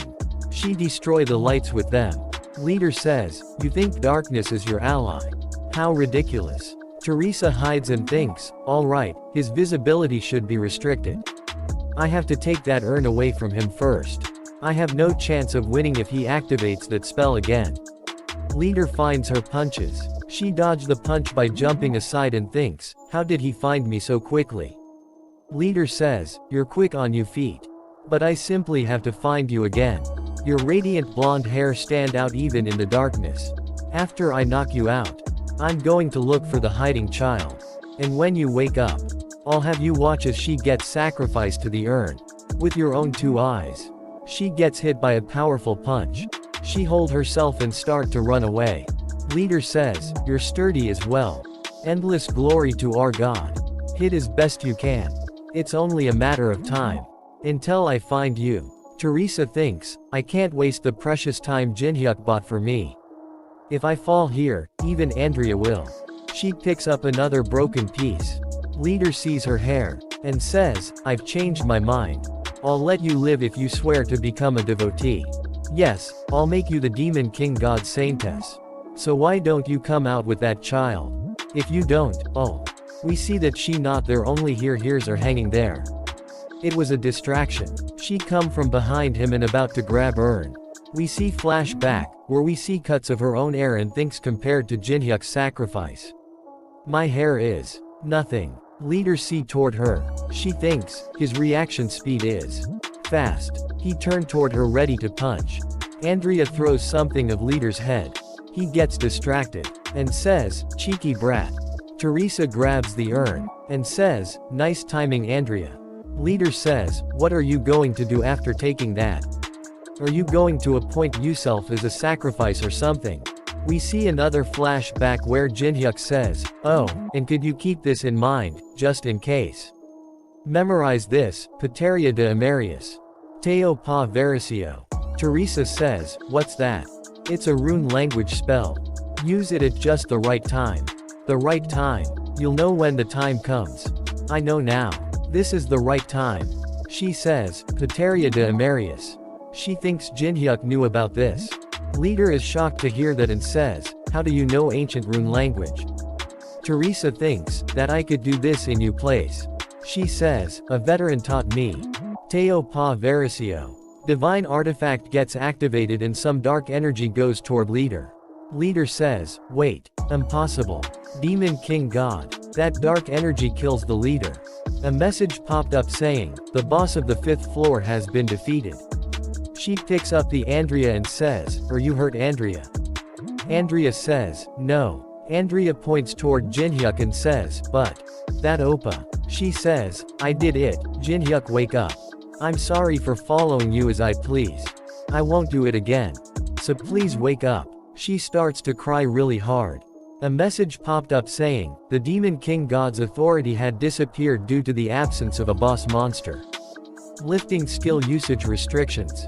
Blessing of the Star, activated, and a message popped up saying, you can revive once, as long as the death is not instant. He gets up. Teresa and Andrea gets really happy. Jinhyuk says, dying sure is, extremely painful. But, why are you crying again? You were crying in the maze too. I can't help it, they just flow out. It still hurts there. I'm sorry. But why did you cut your hair, Teresa? Teresa points towards the message and says, Jinhyuk, why isn't the notice for the next floor opening not popped up when we've defeated the boss? Jinhyuk points towards the exit and says, the objective of the 5th floor is strictly to escape. In other words, this floor will be considered to be cleared if we pass through that door. However, there's something else that's unique about this floor. The unique point of the 5th floor is that the boss monster seat can be inherited. Teresa asks, inherited? Jinhyuk says, since defeating the boss is not the clearing condition. The owner of this divine artifact urn becomes the new master of the floor. And I'd like to entrust that seat to Andrea. Teresa is surprised and says, what? To Andrea. Jinhyuk says, Andrea, I promised you that I'd let you live in a world without the cult leader, right? He give her urn and says, here, live as you like this time. Live in a way that no one can make you unhappy. A message popped up saying, the seat of master is being inherited. Commencing rapid growth in accordance with the ruler's authority. Teres is surprised to see that and says, Andrea grew up. Andrea immediately become an adult lady. Andrea smiles and bow down in front of Jinhyuk and says, my name is Andrea, the master of this desolate land. Every being on this floor including myself will follow your will. A message popped up saying, the master of the 5th floor, Andrea, swears allegiance to you. You are the first to have a boss monster swear allegiance to you. The feat is being recorded in the Hall of Fame. Jinhyuk puts his hand on Andreas' head and says, live with a smile on your face from now on. Andreas hugs Teresa and says, Teresa, come visit me often. Teresa says, of course. They exit the 5th floor and a message popped up saying, the 6th floor of the Tower of Trials is opening. Time remaining to conquer the next floor, 90 days. Takoyaki says in the comments, shouldn't every president in the world give Kong Jinhyuk an award or something at this point? Stagnant water identifier says, everything about Kong Jinhyuk. He's a stagnant water FR. What a legend. Teresa Fan Song Chan says, he has amazing chemistry with Teresa death to Kong Jinhyuk. In a newspaper we see that they all beat up that player who sold the return pills. Everyone is celebrating in the world saying, as a celebration for clearing the 5th floor, the beer is on the director. A lot of people are watching his video where he cleared 5th floor. Chun is also seeing that. Chun grabs his own head and says, Kong Jinhyuk, you're not even giving me any room to chase after you. Someone knocks on Chun's door, and says, excuse me. Chun doesn't answer and, the person at the door break the door. He a blonde man with a white mask on his face, he points his sword toward Chun. Chun bring out his sword and says, who the hell are you? That man says, my name is Gawain. How unexpected. It's a bit narrow for unknown's home. I expected something more classy. Chun is confused and angry to hear that and says, unknown. What are you? Chun thinks, someone who'd do such a thing, is Kong Jinhyuk. Chun gets really angry and says, Kong Jinhyuk, the foo. We see that Chun's apartment blow up. After that we see that Jinhyuk says, my ears itchy. Alice is shopping, she says, from there to there, I'll buy them all. Shopkeeper says, pardon, all of them. Jinhyuk says, for God's sake inflation's gonna come because of you. Alice is standing on a lot of gold and says, I don't know who that is, but let them come. As payment for educating Andrea from time to time, I let Alice enjoy cultural life. Though it's mostly revenge spending. Jinhyuk says, how to live is a booze, a boss's attitude. A boss's daily schedule, and overall knowledge one must have as a ruler. She's teaching them all to her. You could call it an introduction to boss's course. I'm sure she'll become indispensable for my plans someday. Jinhyuk's level 32 now, and he has 1,283,288 coins. Jinhyuk thinks, I'm growing so quickly, no matter how many times I see it. Including what I earned on the 5th floor, my adaptability stat is now 78. Even the rankers who grind dungeons with the support of their guilds should be around level 30. If the rift stat is taken into account, there aren't any players with better stats than me at the moment. And the item I obtained by clearing the 5th floor. I can't believe I obtained this. I still can't believe it. Boundary bending mirror, growth type, rank, over rank. Connects to anywhere on the 10th floor and below upon use, cooldown, 90 days, duration, 30 minutes. The floor level that the play can connect to and the duration they can do so for will as they grow. Can be accompanied by one other. Jinhyuk says, I'll have much to prepare from now on. In that case, Jinhyuk calls guild leader, he picks up the call and says, yes, director. It's rare for you to call me first. Jinhyuk says, I have something I need you to do. Are there any issues? Guild leader says, the issue is that things are going too well. You've become so famous that it's harder to find a channel without you in it. There are so many people wanting to apply because they saw you, that work is about to come to a screeching halt. Jinhyuk says, there are that many people. Guild leader says, there are hundreds flowing in each day. That aside, what can I help you with?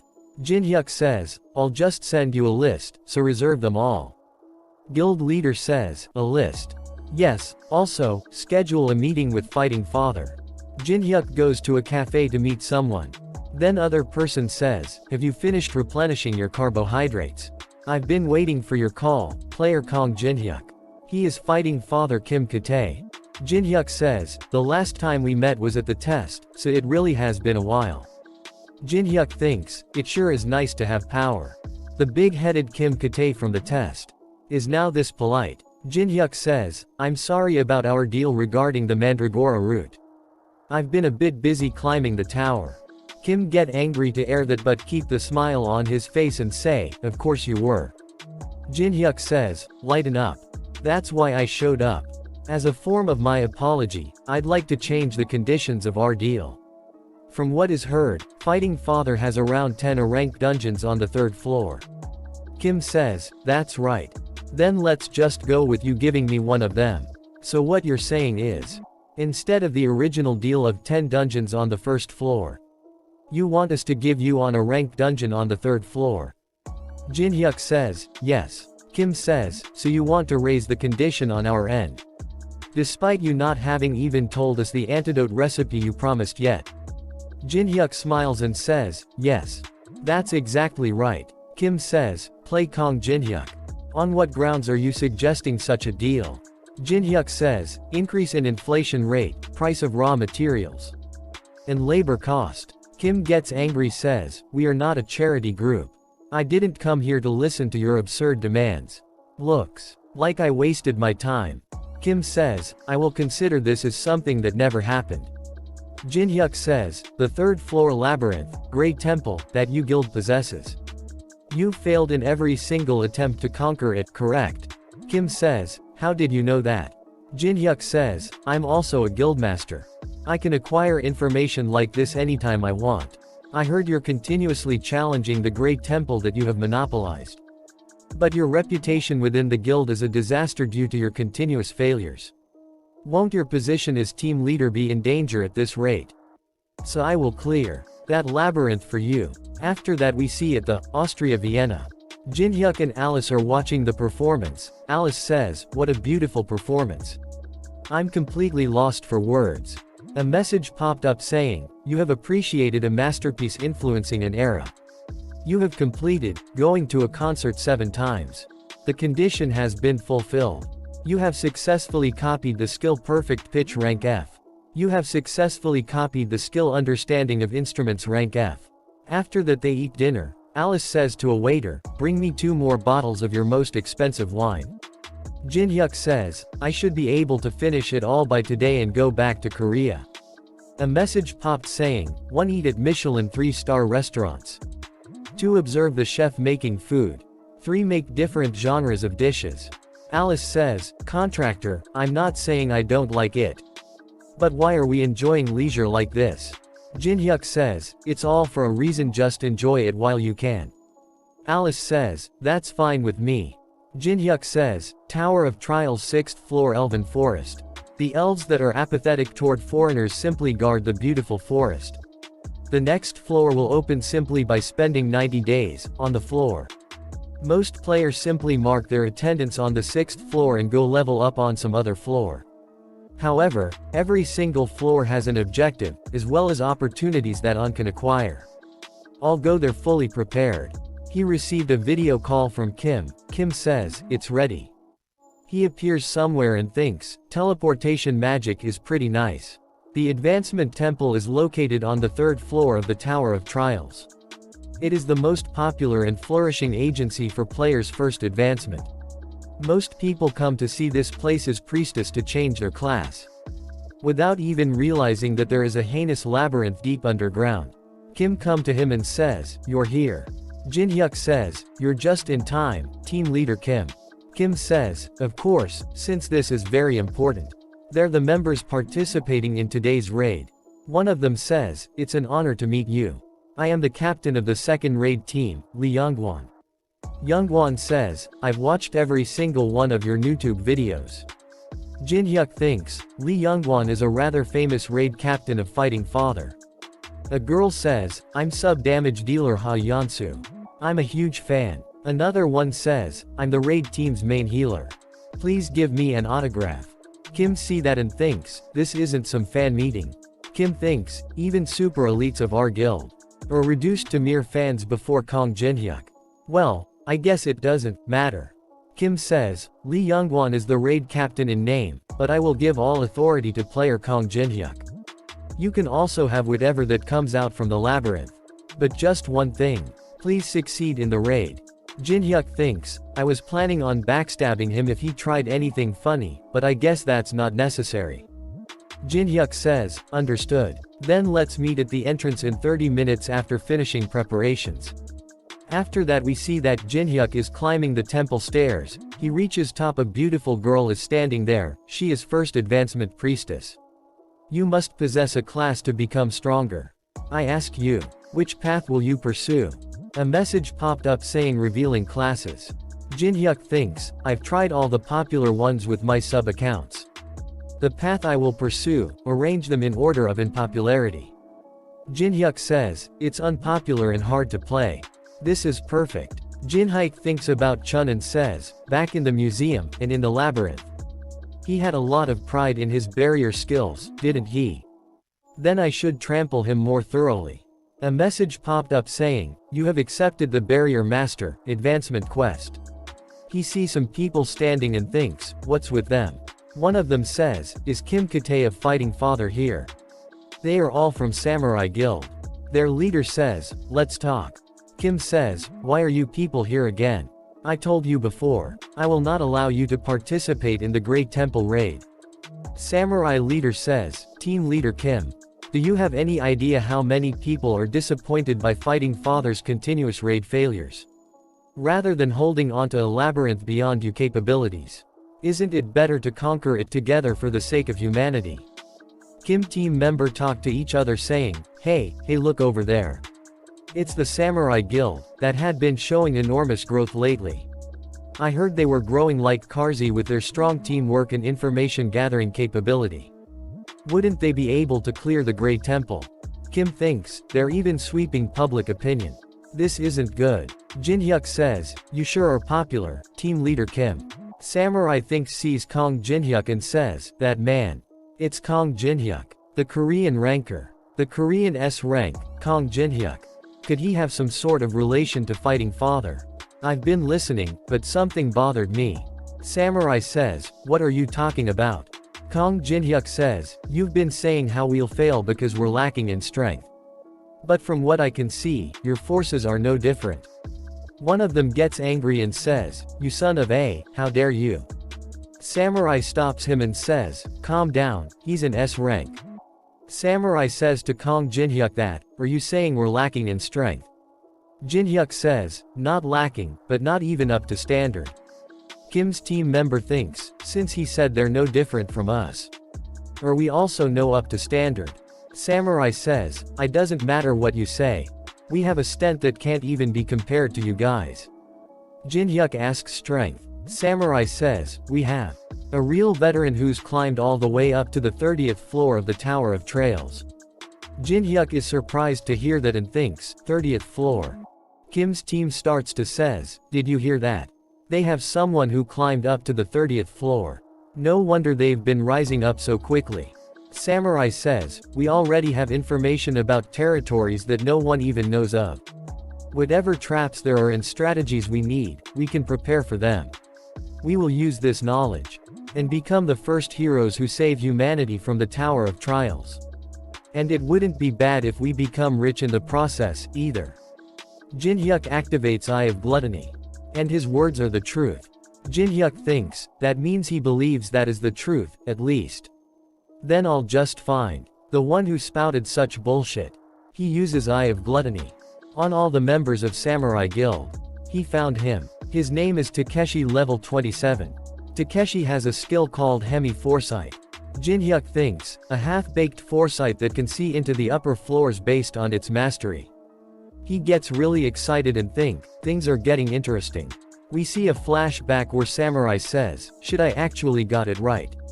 The trap really didn't activate. You're a real one. Takeshi thinks, no one knows that the ability I happened to acquire is half-baked. I thought I'd be able to get better treatment if I hid it as something whole. No, I was sure of it. How is it a lie if no one knows? Takeshi sees toward Jin-hyuk and thinks, but this guy. Why is he staring only at me? Jin-hyuk says, I don't know who it is, but hey, must be amazing if they rose up all the way to the 30th floor. Information from above the 10th floor hasn't been leaked anywhere, has it? Samurai says, you know you stuff. Information is the most powerful strength in this era, why don't you just let us accompany you obediently? Kim says, you think I'd believe such bullshit? Jin-hyuk stops him and says, you should have told us that earlier, then, was there even a need for us to talk for this long? Let's head inside together. Finally, someone who can actually communicate with. Samurai says, stop frowning, Team Leader Kim. We'll at least raise your reputation if we manage to clear it. Let's go. Kim says, what is the meaning of this? How could you let them go in with us? What's gonna become of us if we just let them in? After all our protests. Jin-hyuk says, Team Leader Kim, you wouldn't have let them in if I didn't concede to them, right? Kim says, of course. I would have done whatever it took to stop them. Jin-hyuk says, that's not good. Look at how much they want to become heroes. Shouldn't we at least give them the opportunity to experience whether it's easy or not to play heroes by laying their hand on someone's food? Kim thinks, this guy, what the hell is he planning now? Lee says, we'll be off as well, team leader. A message popped up saying, you have entered the Labyrinth Grey Temple. Guild member of Samurai Guild says, look at this. They're players who challenge the labyrinth first. How miserable it, there no way to turn them back. No, you can just consider yourself a goner if you lock eyes with it. Don't worry, I've already thought up a countermeasure. He bring out a shield of Perseus. Who you really have prepared for everything. Jin-hyuk thinks, they must have used a lot of money. I'm not sure if they even know how to use it properly though. A message popped up saying, the condition has been fulfilled. The second perk for the one who first conquered the tower has arrived. He thinks, a perk at a time like this. We getting my first class advancement quest and entering the labyrinth the trigger. You have acquired Moon Imprint. This ability will display its effect once the first class advancement is complete. Moon Imprint rank immeasurable. Description, reduces activation time of all barriers by 25% and increase the effects of all barriers by 30%. Another message popped up saying, if you find every lost language buried within the tower long ago, then you can learn the nameless barriers. Locations where you can find the lost languages will be shown upon you first class advancement. He sees that surprised look on his face and says, lost languages. I've seen them as I climbed the tower, but I could never find any clues for them. So all of this is the reward given to the one who first conquered the tower. He gets really excited and says, there's still something that I don't know about the tower. They prepare for combat. A gigantic cobra appear in front of them. Maintain formation. We'll break down its spirit. Main damage dealers, attack. They use fire attacks on the cobra. Leader of the samurai jumps, activates his shield and hits the snack. Lee sees that and says, amazing. They're so amazing that there's nothing for us to do. Damn, how pathetic. Jin-hyuk thinks, these fighting father guys still have a long way to go. They're demoralized just that. From what I can see, they wouldn't even last on minute against one Alice, even that's generous. We see that on the Tower of Trial's 5th floor. Alice says, no, how many times do I have to say that? No, how you do it? I'll show you again, so watch carefully. While looking down like this, okay. I command you. Submit. Andrea says, you really are different from just the feel alone. Alice says, of course, you and I are fundamentally different. If you get it, then try again. Andrea says, yes ma'am. They say, Captain, which way should we go? He sees toward Takeshi and smiles. Takeshi thinks, left, which is bright and looks safe. Or right, which looks like you could get ambushed at any moment. My foresight didn't show me anything like this. What to do? Takeshi is about say left. Jin-hyuk says, I see, so it's left. As expected of a veteran. Most people would have chosen the dangerous looking right path, thinking it was some sort of reverse psychology trick, right?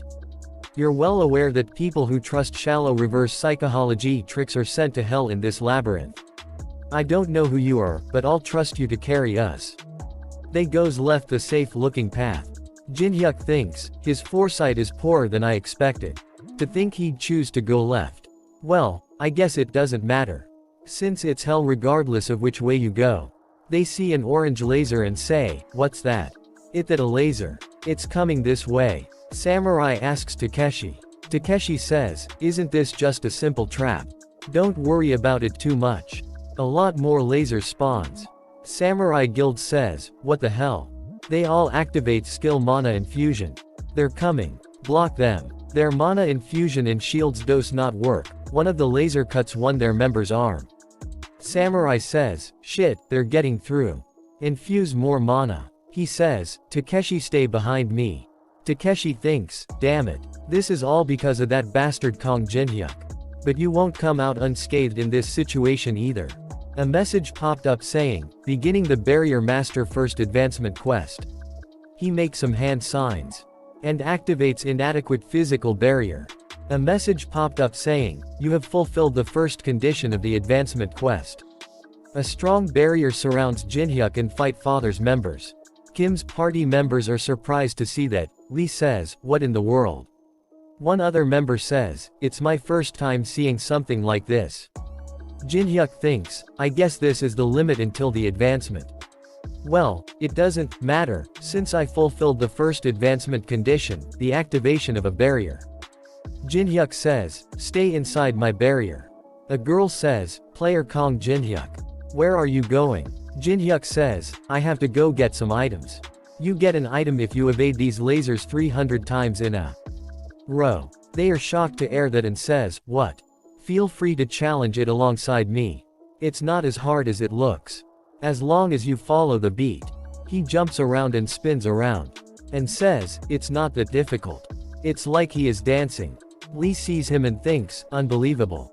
The guys from the Samurai Guild are screaming in complete disarray, but this man is smiling. We see flashback where Lee says, "Team leader Kim. Isn't a bit too much a loss on our side if we yield everything to Kong Jinhyuk?" Kim says, "You must still be too young to understand, Lee. There are times when you need to accept things, even while putting up with losses. Stepping aside so you don't get in the way is also a valid strategy if you can't crush them with certainty." Jinhyuk is still calmly dodging all the lasers. Lee sees him and thinks, this must be why the team leader said something like that.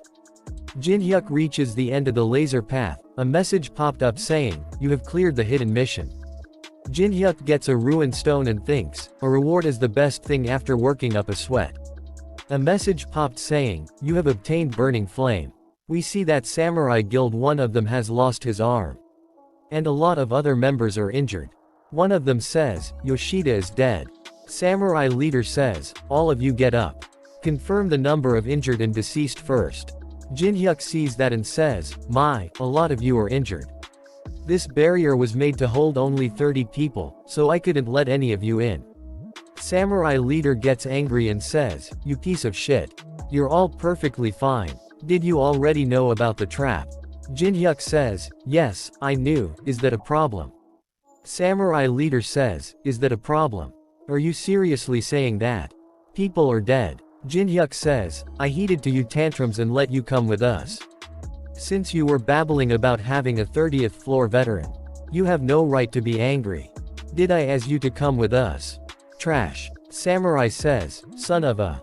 Do you seriously think the Samurai Guild will let you get away with this?" Jinhyuk says, "You gotta be kidding me. Is this seriously the time for you to be saying shit like that?" A message popped up saying, "Special conditions fulfilled. 1.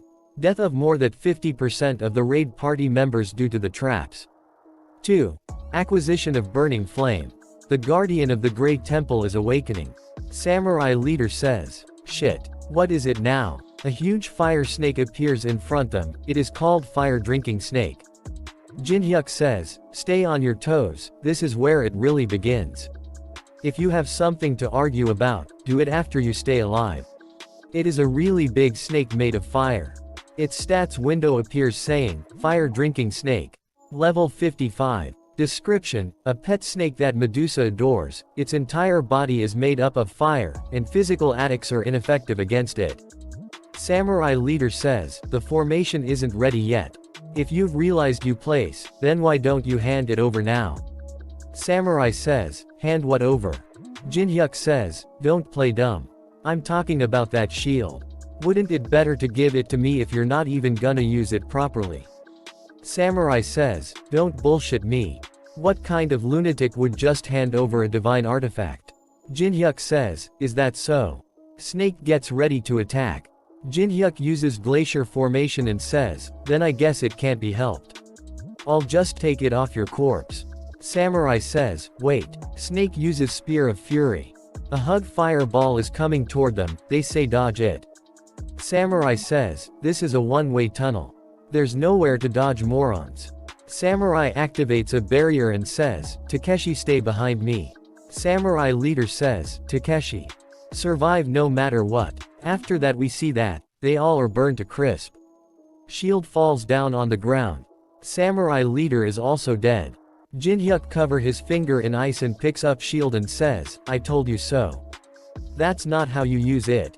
We see that Takashi survived the attack. Jinhyuk says, what good is a divine artifact if the wielder is crap? Don't you think so too? Takashi is just a little injured, and says, just who? Who the hell are you? How can you act as if you know everything? Jinhyuk says, why? You can't see the answer with that foresight you're so proud of. Takashi is surprised to hear that and says, impossible. You saw through my skill. Takashi says, please answer me. What is your relationship with this tower? I don't see a single future related to you. Snake is right behind Jinhyuk ready to attack. Jinhyuk says, it's a bit embarrassing to say it myself. Snack uses the same attack as before. Jinhyuk uses glacier formation. Jinhyuk gets really angry and says, how dare you start roaring? When people are talking, Jinhyuk uses glacial prison, which traps the snake in a hug mountain of ice. Takashi is surprised to see that. Jinhyuk says, you asked what relationship I have with the tower. I'm actually an exiled deity of the tower. Takashi says, deity. Takashi thinks, the absolute beings that rule over the upper floors of the tower. Is that how it is? That's why his ability far surpass human capability. Takashi says, please forgive my grave sin of not recognizing such a being. Jinhyuk thinks, deity, my ass. Why would I be going up one floor at a time if that was true? I would have made an elevator or something. Jinhyuk says, I look like this at the moment because I was exiled into a human's body. But it looks like you may be of use when I conquer the upper floors in the future. Takashi says, me. Thank you for thinking so highly of me. Jinhyuk says, so, would you like to conquer the tower alongside me? Takashi thinks, is this a once-in-a-lifetime opportunity? To be chosen by a deity? Takashi says, thank you very much. It is an honor. I will do my best. Jinhyuk says, good, in that case, I will grant you a stigmata as a token of our pact. It is the you burn to death if you betray stigmata. Jinhyuk activates Brank du Tribulation. It is still not the right time, so you must never expose this secret. Understood. Takashi says, yes. Go and carry out the tasks I've assigned you. Jinhyuk deactivates his barrier. Lee says, he defeated the monster that wiped out the Samurai Guild.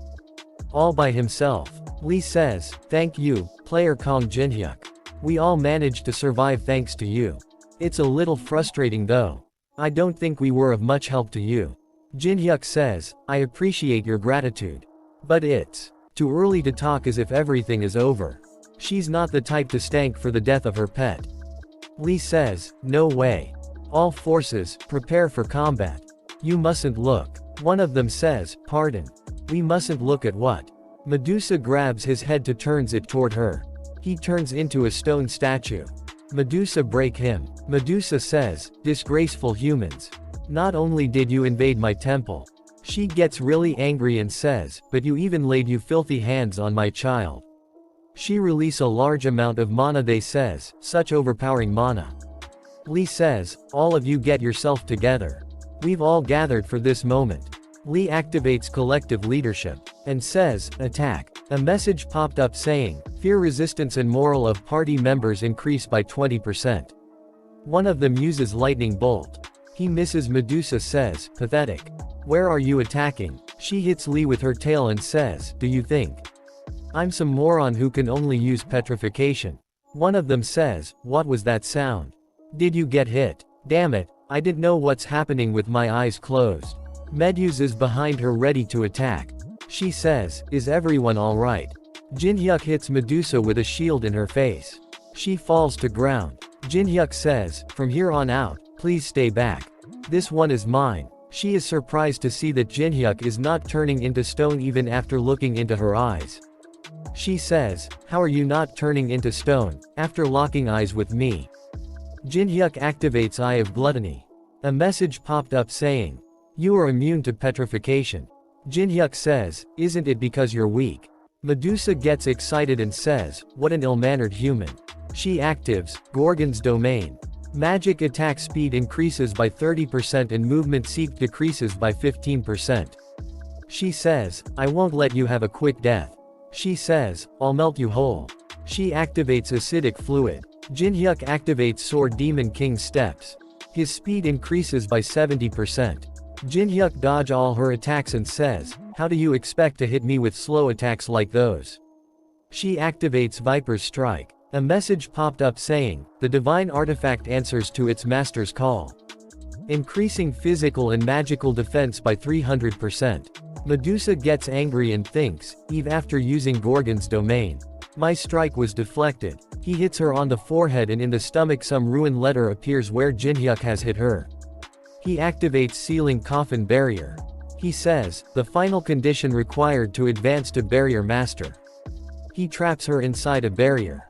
He says, successfully trap a boss monster in a barrier. She is tied with chains. She says, you thinks, you can trap me with a glass wall like this. She breaks the barrier. Jin-hyuk thinks, would you look at that? She attacks him a lot of times using her tails. He dodges them all by running to a side. He activates Giant's Clutch. He breaks some big piece of wall and throws them at here. She breaks them using her tail and says, how barbaric. Something like this won't work, so. He is throwing more and more rocks at her. Medusa gets really angry and says, stop throwing those damn things at me. She thinks, wait, what's going on? At a glance, it looks like he's just barraging me, but I don't feel any killing intent in his attacks. A big magic circle appears on the ground under her. Jin-hyuk says, you caught on a bit too late. She thinks, he drew runes using the ashes from the corpses. He activates a 3-star barrier sealing coffin. A powerful binding force shackles the target. Jin-hyuk says, you won't be able to break out of this one. I put a lot of effort into it. She says, release me this instant. Jin-hyuk says, stop wasting your strength and stay still. A quest window appears saying Barrier Master Advancement Quest. Trap a boss monster in a barrier. You have fulfilled the third condition to advance to Barrier Master. Since it's difficult to trap a boss monster alive, most people just trap a goblin boss on the first floor. But what if you succeed in trapping a high-ranking boss monster? You have successfully trapped a boss monster of the highest rank available in the advancement quest. You have advanced to a superior class of Barrier Master, Rune Interpreter. A message popped up saying, Rune Interpreter. Description, you are able to realize the essence of runes, reinterpret them, and create barriers that have never existed before. Barriers made by a rune interpreter are twice as effective as regular barriers. Jin-hyuk get really excited and shouts, yes. Jin-hyuk thinks, in a hidden class would appear. The harder the conditions I fulfill, the better the rewards are. Meaning, I can still dig even further for better rewards. He engrave, Moon Imprint. A message popped up saying, reduces activation time of all barriers by 25%, and increases the effects of all barriers by 30%. Jin-hyuk gives an evil smile, and says, not only that. There's even a perk. I'm frothing at the tormenting possibilities using this. Medusa says, what are you going to do to me? Are you going to kill me? He says, I wonder. I guess I could skin you and make some decent armor. She starts to cry and says, what? He thinks, it's usually common knowledge to kill boss monsters, since you can obtain experience points, rewards, and items. However, there is no merit in killing Medusa. Medusa's head loses its petrification ability when it leaves the temple, and the armor made from the snake's skin deals continuous poison damage to its wearer. In that case, what use is a Medusa that has been captured alive? He buys some items for 3,350 coins. He mixes them all together. He draws something on the ground using the mixture. A message popped up saying, a secret circuit has been connected through the magic circle. He contacts Rick. Rick says, how in the world did you find out about this contact information, player Kong Jin-hyuk? I'm very surprised. Jin-hyuk says, I just bought some random stuff and mixed them together, but what's this? What an extremely strange coincidence. Rick says, you cannot make excuses. I have not shared this contact information, not even to the deities. I must know how you found out about it. Jin-hyuk says, come to think of it, there's a monster here. A live Medusa. Rick is surprised to see that. Jin-hyuk thinks, I knew he'd be interested. Jin-hyuk says, you're an avid collector of anything related to Greek mythology, so you won't pass up on this. Man, I was just about to finish it off. Well, since you're here, you might as well watch. Here I go. Jinhyuk activates Grave of Swords. Rick shouts, wait. You mustn't kill such a precious thing. Who cares about how you found my contact information? What's good is good. I will open a gate leading here for you. Let's talk face to face. Rick gives an evil smile and thinks, things may turn out very interesting with this meeting. Jinhyuk thinks, what's with that smile? A gate appears in front of Jinhyuk. Rick says, come in. Rick says, welcome to the 42nd floor of the Tower of Trials. The city of the ancient Egyptian gods. White Oasis. Jinhyuk says, I can't believe I got to set foot onto the 42nd floor already. It's my first time coming face to face with a deity before reaching level 100, isn't it? Jinhyuk says, I thought I was being transported to the Great Library, but I never thought I'd be brought to a place like this. Are you taking a vacation here? Rick says, I'd love a vacation, but I'm here for business. It is the residence of the Egyptian gods you know all too well about. They've been wanting to meet you very much. So I guess you could say things worked out well. Jinhyuk says, the way he's talking. It must mean he found out about my lie of receiving protection from an Egyptian god. One of the residents sees him and says, hey, look, a human. I heard humans entered the tower, but to think one I already hear. Rick says, do you know this is Jinhyuk? This is where Sphinx originally was. Though it's nothing more than a giant crater now. It was formed after it was revealed that you swindled in the name of Lord Anubis. Jinhyuk picks up a small rock and says, what a waste. I heard it was a statue of high artistic value. Rick says, are you not afraid, Jinhyuk, of the absolute beings of such great power, who rule over the upper floors of the tower? Jinhyuk throws the rock and says, I wonder. Do I really need to be afraid? It's not even the 50th floor. Rick laughs really loud and says, how very amusing. You sure never disappoint me, Jinhyuk. After that we see that Anubis punches his throne and says, you shamelessness know no bounds. Anubis says, how dare you stand before me after dirtying my name? We see that god Od Resurrection Osiris is sitting with him. Osiris says, what a sorry state you've ended up in, Anubis. Rick says, Rick Hennessy, pay my respects.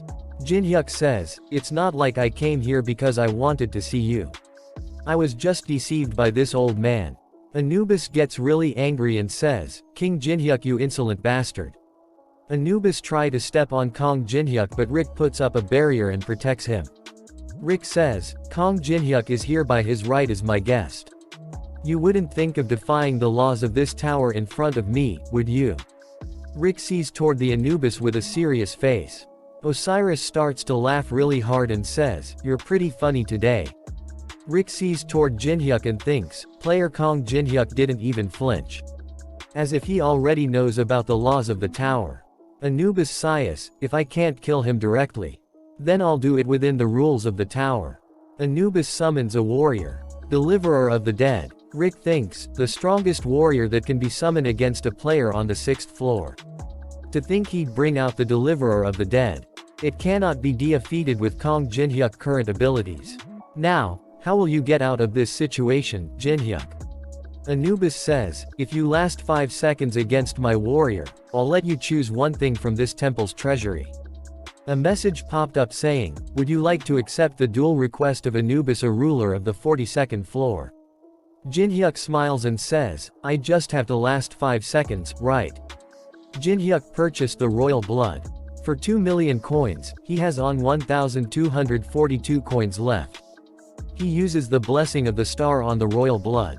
Royal blood converted in holy royal blood. He accepts the duel, and activates Sword Demon King's steps. He killed a monster summoned by Anubis with just 1 hit. A message popped up saying, the extreme clash in attributes has resulted in a fatal effect. Damage increases by 1500%. The warrior of Anubis has lost. Jinhyuk says, isn't that a bit too long? Anubis is shocked to see that. Osiris says, impossible. A mere human of the 6th floor defeated Anubis's warrior. Jinhyuk smiles and says, alright, what should I choose from the treasury? Anubis shouts. And says, enough of you bullshit. Attacking as soon as you accept isn't fear. Someone shouts Anubis. This is a promise you made yourself. You're not thinking of defying the rules of the tower, are you? He is the god of the sun Horus. Anubis says, "Goddamn, whatever." Horus apologies and says, "I will show you to the treasury, follow me." There are a lot of items in gold in the treasury of Anubis. Horus says, "Now, choose. A promise is a promise." Horus says, "I'm sure you will climb all the way up here in the future. So how about it? Why don't you become a resident that rules this floor by choosing one of us? If you do, you will receive power more valuable than the mere treasures of this treasury. You will receive our support for real this time." Rick says, "What Lord Horus just said means he's offering a power selection that one can only make once to a human who's currently only on the 6th floor. So he ends up actually receiving protection from a deity. Interesting." Jinhyuk says, "I don't need something like that. Ours is surprise," and says, "You don't need it." Jinhyuk says, "Yeah, I don't need it. I'm going somewhere higher than this place. So there's be no need to receive help from here, is there? So, I'll just take this as a gift." Horus gets really angry and says, "What a daring human you are." Anubis says, "Is it over?" Horus says, "Yes it is. The temperament of yours is always your downfall." Anubis says, "Can it? What did that damn human choose?" "He took the black egg of the ancients." Anubis says, "The black one? Did he choose it while knowing what it is?" "I wonder, I couldn't confirm it. But one thing's for certain. Depending on what he does to the egg, it may bring calamity to the humans." Alice says, "What? Egg of the ancients? Why did you choose something like this? You should know it'll be really bad if it's hatched the wrong way." Jinhyuk says, "Really?" Alice says, "Well, let's say you somehow survive. But where am I supposed to go shopping if this thing blows the entire city away?" He summons her back into the ring. She gets really angry and says, "I told you not to summon me back and forth without notice." Jinhyuk says, "Stay in there for a bit." Jinhyuk gets really excited and says, "For the first time in a while, I thinks it's time I actually focus for real." Jinhyuk thinks, "The only information that I know about the ancients is a single phrase form the tower's eccentric adventurer, Faces. The solution is delicious mana. He uses element of fire on the egg, and also uses the glacier formation. Then he activates Blessing of the Star, in true heavenly flower cultivation technique. The egg of the ancients is absorbing the mana in the atmosphere." Jinhyuk says, "How's this? Isn't it appetizing?" A small and really cute black dragon came out of the egg. Jinhyuk thinks, "It hatched. It's looking for the mana that it just tasted. I'll gather all my remaining mana, and give it form." He compress his mana into a small pill. He gives the pill to Black Dragon, and says, "This is my first treat to you." Dragon eats the pill. Dragon gets really happy. A message popped up saying, "Engraving a stigma on the ancient." Another message popped up saying, "Your great achievement of being the first to tame an ancient will be recorded in the Hall of Fame. All beings of the tower are paying an interest to you achievement. Once you give you pet a name, its loyalty toward you will further increase." Jinhyuk says, "A name?" He picks up the dragon says, "Okay, since you're black with yellow eyes, let's name you Goguma." Jinhyuk think, "It's cute, but I won't have enough mana if I have to feed it." Dragon is really happy about his name and says, "Goguma. Goguma." A message popped up saying, "The intermediate administrator Rick Hennessy has subscribed to your channel. The 90% commission fee rate has decreased to 80%. After that we see that someone is saying to Jinhyuk, "What do you think? You just have to make an appearance and partake in a simple interview. You know our program is the best in the industry, don't you? We guarantee a 40% rating." He is SWB station manager Kong Byungchan. Jinhyuk says, "Does the manager usually take care of things like this himself?" Manager says, "Of course it's normal when you're involved. If you make an appearance and share some of you rating life hacks, people would go absolutely insane." Jinhyuk thinks, climbing the Tower of Trials. It's the only terrestrial program that managed to stay afloat, if I remember correctly. But is this gentleman blind or do have problems with his memory? He doesn't recognize me at all. Is there something on my face? Jinhyuk says, "Nope." "Very well. Then let's move on to my payment. I'd like it in magic stones." Manager says, "Of course. There are tons of players who like to be paid in magic stones these days. How much can you give me? I'd like as much as possible. Manager says, we happen to have a fixed standard of payment. But if it's for a superstar like yourself, I can prepare an unlimited condition. Jin-hyuk thinks, unlimited condition. Manager says, there is someone who hopes to make an appearance alongside you. If you appear together with him, I will give you an opportunity to take an unlimited amount of magic stones from our station. Jin-hyuk says, you got a deal. So, who's that person? We see that at SWB stations, someone come out the car and says the day has finally come. He is director Hong Deokpyo. Someone says to him, is it true that you're making a surprise appearance in today's program? Is it true that the relationship between the Black Cloud Guild and player Kong Jin-hyuk has been restored? He says, someone else is here. She is the S-rank Ten Chao from the Jonghwa Guild. And S-rank Shuihua. A reporter says, I'm sure the program will blow up with such an all-star cast. The ratings will be insane. Kong Jin-hyuk also appears there. Jin-hyuk says, how have you been, Hong Deokpyo? Hong says, good thanks to you, I've been very busy restoring my image that was tarnished from that humiliation. Jin-hyuk says, you called two friends to show off your connections.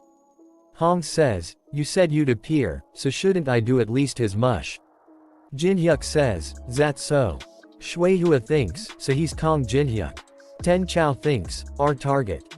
Teresa also come there. And even Yu Cheonyang appears as well. Chun Yu-sung as well. A reporter says to Chun Yu-sung, I heard you rejected recruitment offers from every guild, but why have you answered player Kong Jin-hyuk's call? Other reporter says, are you comrades? Chun gets angry and says, nothing of the sort. He's someone I will defeat. Ten Chao thinks, Yu Cheonyang, who should have been long dead. The Saintess Teresa, and even Chun Yu-sung are on Kong Jin-hyuk's side. Ten Chao and Shuihua starts to walk away. Hong says, wait. Where are you two going? You said you'd appear on the program together with me. Ten Chao says, we've fulfilled our objective. We are no longer duty-bound to uphold the condition. Hong says, what objective? Jin-hyuk says, if you were gonna show off your connections, then you should have done so properly. Hong says, after I worked so hard to create this opportunity. He grabs one of the reporter and says, wait, sit interview me. That reporter runs away even leaving his pants behind. Hong gets really angry and says, you'd even take off your pants for him. After that we see that inside the station, Jin-hyuk is smiling with satisfaction. Chun says, are you reveling in Hong Deokpyo's despair? Jin-hyuk says, I'm grateful you're here, but I'd appreciate it if you didn't meddle in my private life. Chun says, what? Private life? What about how my house was destroyed because of you? Jin-hyuk thinks, oh, right, I told the demonic humans that Chun Yu-sung is unknown. Jin-hyuk says, I have absolutely no idea what you mean. Chun says, don't play dumb. Chun says, just from comparing the 16 video that I have of you. I can figure out that you're unknown right away. Jin-hyuk sees toward him and thinks, this damn stalker. Jin-hyuk says, that aside, what did you think? Chun says, about what? Security is checking their clothes. Jin-hyuk says, the guy sent by the Demonic Human Association. What did you think of him after fighting him? Chun says, that man named Gawain, he was fairly strong. But compared to our fights, it felt extremely light. That's all. Yu Cheonyang asks Teresa, what's your relationship with Mr. Kong, miss? Teresa says, a comrade who I trust more than anyone. Yu Cheonyang says, is that so? He says, she's got some competition. They sits in a conference room and says, someone says, we're starting the recording. Report says, we're here with some special individual in this episode of Beyond the Tower of Trails. First, player Kong Jin-hyuk. You're the center of attention due to your absurd clearing speed. Do you have some special know-hows for clearing the tower? Jin-hyuk says, special know-hows, oh I have one. That is to just do it until you get it right. Reporter says, I see. How straightforward. Then what about the third floor? Jin-hyuk says, you just have to dodge them all. Reporter says, then the fourth floor. You just have to dodge them all for that floor too. Manager says, how do you expect us to broadcast this? Do you have any idea how tremendous the losses are when we waste one broadcast recording? You've completely messed up the recording, so we're in complete disarray. And not only that, you've shamelessly come to get you appearance fee. Jin-hyuk says, answer any question you are asked, I simply upheld the contract. Do you expect that kind of far-fetched logic to work? Jin-hyuk grabs him and says, Lee Jong-soo. You remember who that is, don't you? Yes, that Lee Jong-soo who you just thought of. The streamer entertainment CEO who you treated as a brother. Together with Lee Jong-soo, you plotted to squeeze streamers dry with slave contracts. There was a time when we streamers come to this office together to protest. I was there too, don't you remember? Thanks to that, I learned many things about life. I learned what I have to do to not be a pushover. To us, who you were sucking dry thanks to the contracts you guys cleverly drafted up. Do you remember what you said? Contract-wise there's no issue. Jin-hyuk gets really angry and says, do you still think my logic is far-fetched? Manager says, opens a locker and says, this is our station's magic stone storage room. There are a lot of cases filled with magic stones. Manager says, as per the contract, we will give you the opportunity to use an unlimited number of magic stones in this room.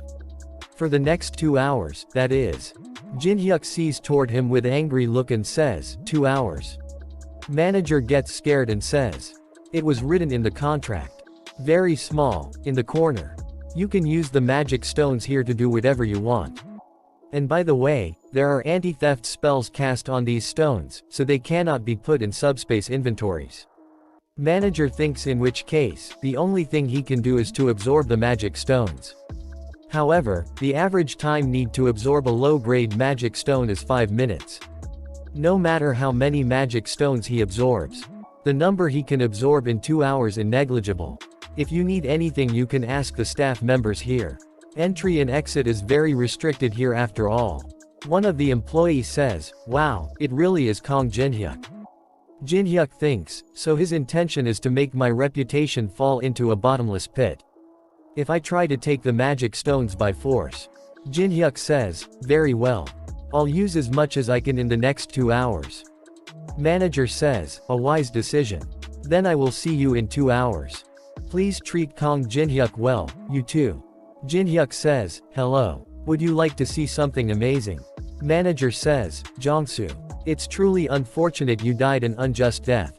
But living people need to stay alive. Why are you back to haunt me? You're already dead, damn it. I've minimized the losses in magic stones, but how do I pull away from him?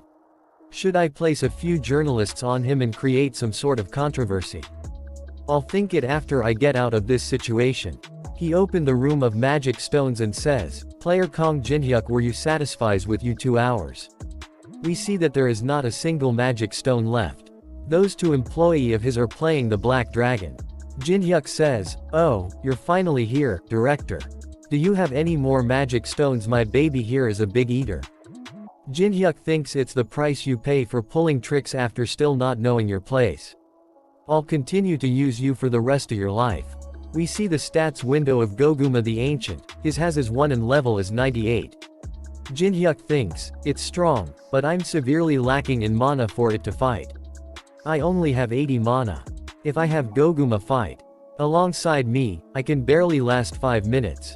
Then I have no choice but to grow faster than planned. Jin-hyuk calls someone and says, hey, what are you doing? We see that Ten-chan is talking with someone on voice call. She says, we've affirmed the target. He had already formed an alliance with the selected central figures.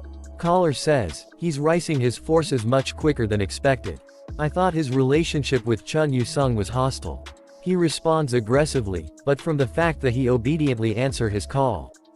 Ten-chan says, it's fair to judge that he is already on Kong Jin-hyuk's side. The caller says, we have no choice then, add them all to the red list. If they won't join us, they are enemies of Zonghua. Jin-hyuk says, to Chun, what do you think? Jin-hyuk bring out the boundary bending mirror. They both are on the Tower of Trials, 6th floor Elven Forest. Chun says, you said you were gonna teach me a training method to get stronger. Was this it? You sure managed to obtain an absurd item. That aside, why did you call me over when you were gonna go above this floor? I'm sure you'd be able to handle things by yourself. Jin-hyuk says, you know it's all because I care about you. You gotta get stronger to challenge me, right? Chun says, so, which floor are we going to? Jin-hyuk activates boundary bending mirror. Jin-hyuk says, us. They both goes through the mirror to the 10th floor. 10th floors is called Warrior's Haven. The guardian warriors protecting the boss. There are around 21 of them. So you think you can handle them? I think so, as long as the monster back there doesn't wake up. 10th floor boss, Immortal Stone Giant. Jin-hyuk says, really that's perfect. Then let's do this. If you defeat all the warriors over there and last 1 minute against the boss. All except on serious duel. Chun says, deal. And bring out his sword. And says, you'd better keep that promise. Guards wake up and says, this is the haven of warriors. Only those who are qualified can. Chun kills the guards and says, out of the way. After that we see that at the hair item specialty shop. Teresa is there. Teresa sees someone and says, you were the raid captain in those ruins. Song Cheonhwa. Both of them apply hair restoring ticket. Song says, I missed you my hair. A message popped up saying, the curse is still in effect. All hair on you body will be lost. Song says, wait no. Teresa says to him, it's alright Cheonhwa. Hair isn't everything there is to a person. Song says, Teresa, I think this curse is retribution for my sins. Teresa asks, sins? He says, my sins when I was the raid captain in the first floor ruins. I was so greedy for accomplishments in a measly first floor ruin. And caused many people to get hurt. Something like hair loss might be an extremely light sentence. Teresa says, since many people were hurt because of you greed, I don't think you did the right thing. But having something you want so much that you'd risk your life for it is somehow very wonderful. Then see that on the 10th floor Chun activates Song of Swords. And kill a lot of guards. And he is also hurt. And thinks, now all that's left is to last 1 minute against that monster. As long as I last just 1 minute, I can have a serious duel against him. Emerging victorious against you is something I will accomplish with my life on the line. Boss monster opens his eyes. After that we see that Chun is laying on a bed and says, where am I? A girl is sitting beside him. She says, a hospital. You're his subordinate. I wish I was only a subordinate. The director ordered me to take you to a hospital, so that's why I brought you here. You were in terrible condition. Oh, and he told me to give you this once you woke up. She gives him some kind of black rock. Chun sees it and thinks, this is. Yes, that's right, I was in the middle of fighting the 10th floor boss. The boss activates the skill Absolute Invincible. The main body will not receive damage. However, I could not damage it at all. Neither physical nor magic attacks worked. My elemental sword also suddenly broke for some reason. But Kong Jin-hyuk, that son of a bitch. Jin-hyuk says, 21 seconds, that's no good. You're still a long way from catching up to me. Jin-hyuk activates Sword Demon King steps. He dodged every attack with insane precision. Boss activates Sanctuary. Gravity in the field increased by 500%. Chun says, such overpowering pressure. You won't be able to dodge all over the place anymore, Kong Jin-hyuk. What will you do? The moment I thought it was over even for Kong Jin-hyuk. Jin-hyuk says, took you long enough. He activates 1-star barrier, spell enhancement barrier. Increases the spell effect of the field by its square value per second. It's time for you to truly become stone. A message popped up saying, activation target. Center of barrier. Damage is negated due to invincible. Boss monster gets crushed to a small stone. Chun says, impossible. Kong Jin-hyuk defeated the boss right in front of me, as if for me to see. That is the last thing I remember. A message popped up saying, the 10th floor boss has been neutralized. Time left to conquer the next floor 90 days. A copy condition window appears saying, the Immortal Stone Giant possesses one of the absolute abilities, Invincible. You can copy the skill if you subdue the opponent. The condition has been met. You have successfully copied Invincible. The activation duration of Invincible will be drastically reduced. Chun says, as always, you humiliate me to the very end. After that we see that on the 6th floor Elven Forest. Two message popped up saying, you have acquired the giant's great sword, armor breaker. You have acquired the giant's shield, gray heart. This shocking achievement will be recorded in the Hall of Fame for 2 days, recorded name, unknown. Jinhyuk think, this high is why I can never quit. Tower of Trials. Since I uploaded a video of unknown after a while, I should be able to somewhat replenish the coins I lost during my battle against Anubis. Since Chun Yu-sung defeated the small fry for me, I was able to use the mana-hungry 1-star barrier. Alice says, contractor. Jinhyuk says, what? Jinhyuk, it looks like someone's tailing us. You're aware, right? Oh, that. Of course. Alice says, were you just leaving them by despite knowing? That's no like you. Jinhyuk says, the place where I'm going now is very unwelcome to outsiders. I don't earn anything from fighting them now. Just let them keep following me. One who is following Jinhyuk says, Kong Jinhyuk is currently heading toward the 6th floor Elven Forest. After that we see that in Beijing. Someone says, to Zonghua Guild S rank Li Chang. Says, not only did he steal the 5th floor first clear from you. You even let him get to the 10th floor before you. What the hell have you been doing this whole time? She cuts one of his ears and say, pathetic. There's not a single thing you've done right.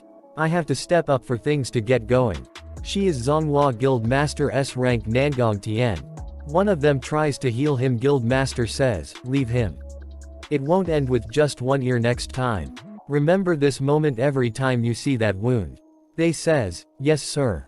Guild Master says, I don't know why Jinhyuk is remaining of the 6th floor, but it's rather good for us. God to the 6th floor and regroup with Shuihua and Ten Chao.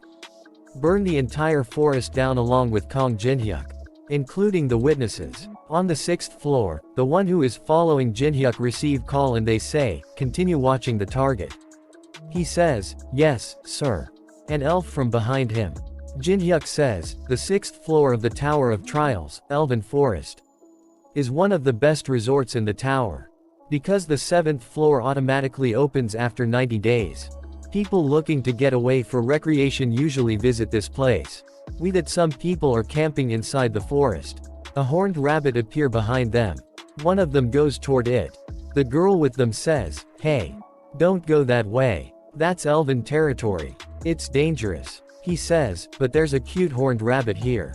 You know how much elves hate outsiders. Get over here if you don't wanna get killed by arrows. The person who was following Jinhyuk got killed by a girl elf. That elf sees Jinhyuk and thinks, why was he getting tailed? It doesn't look like he has any particular objective.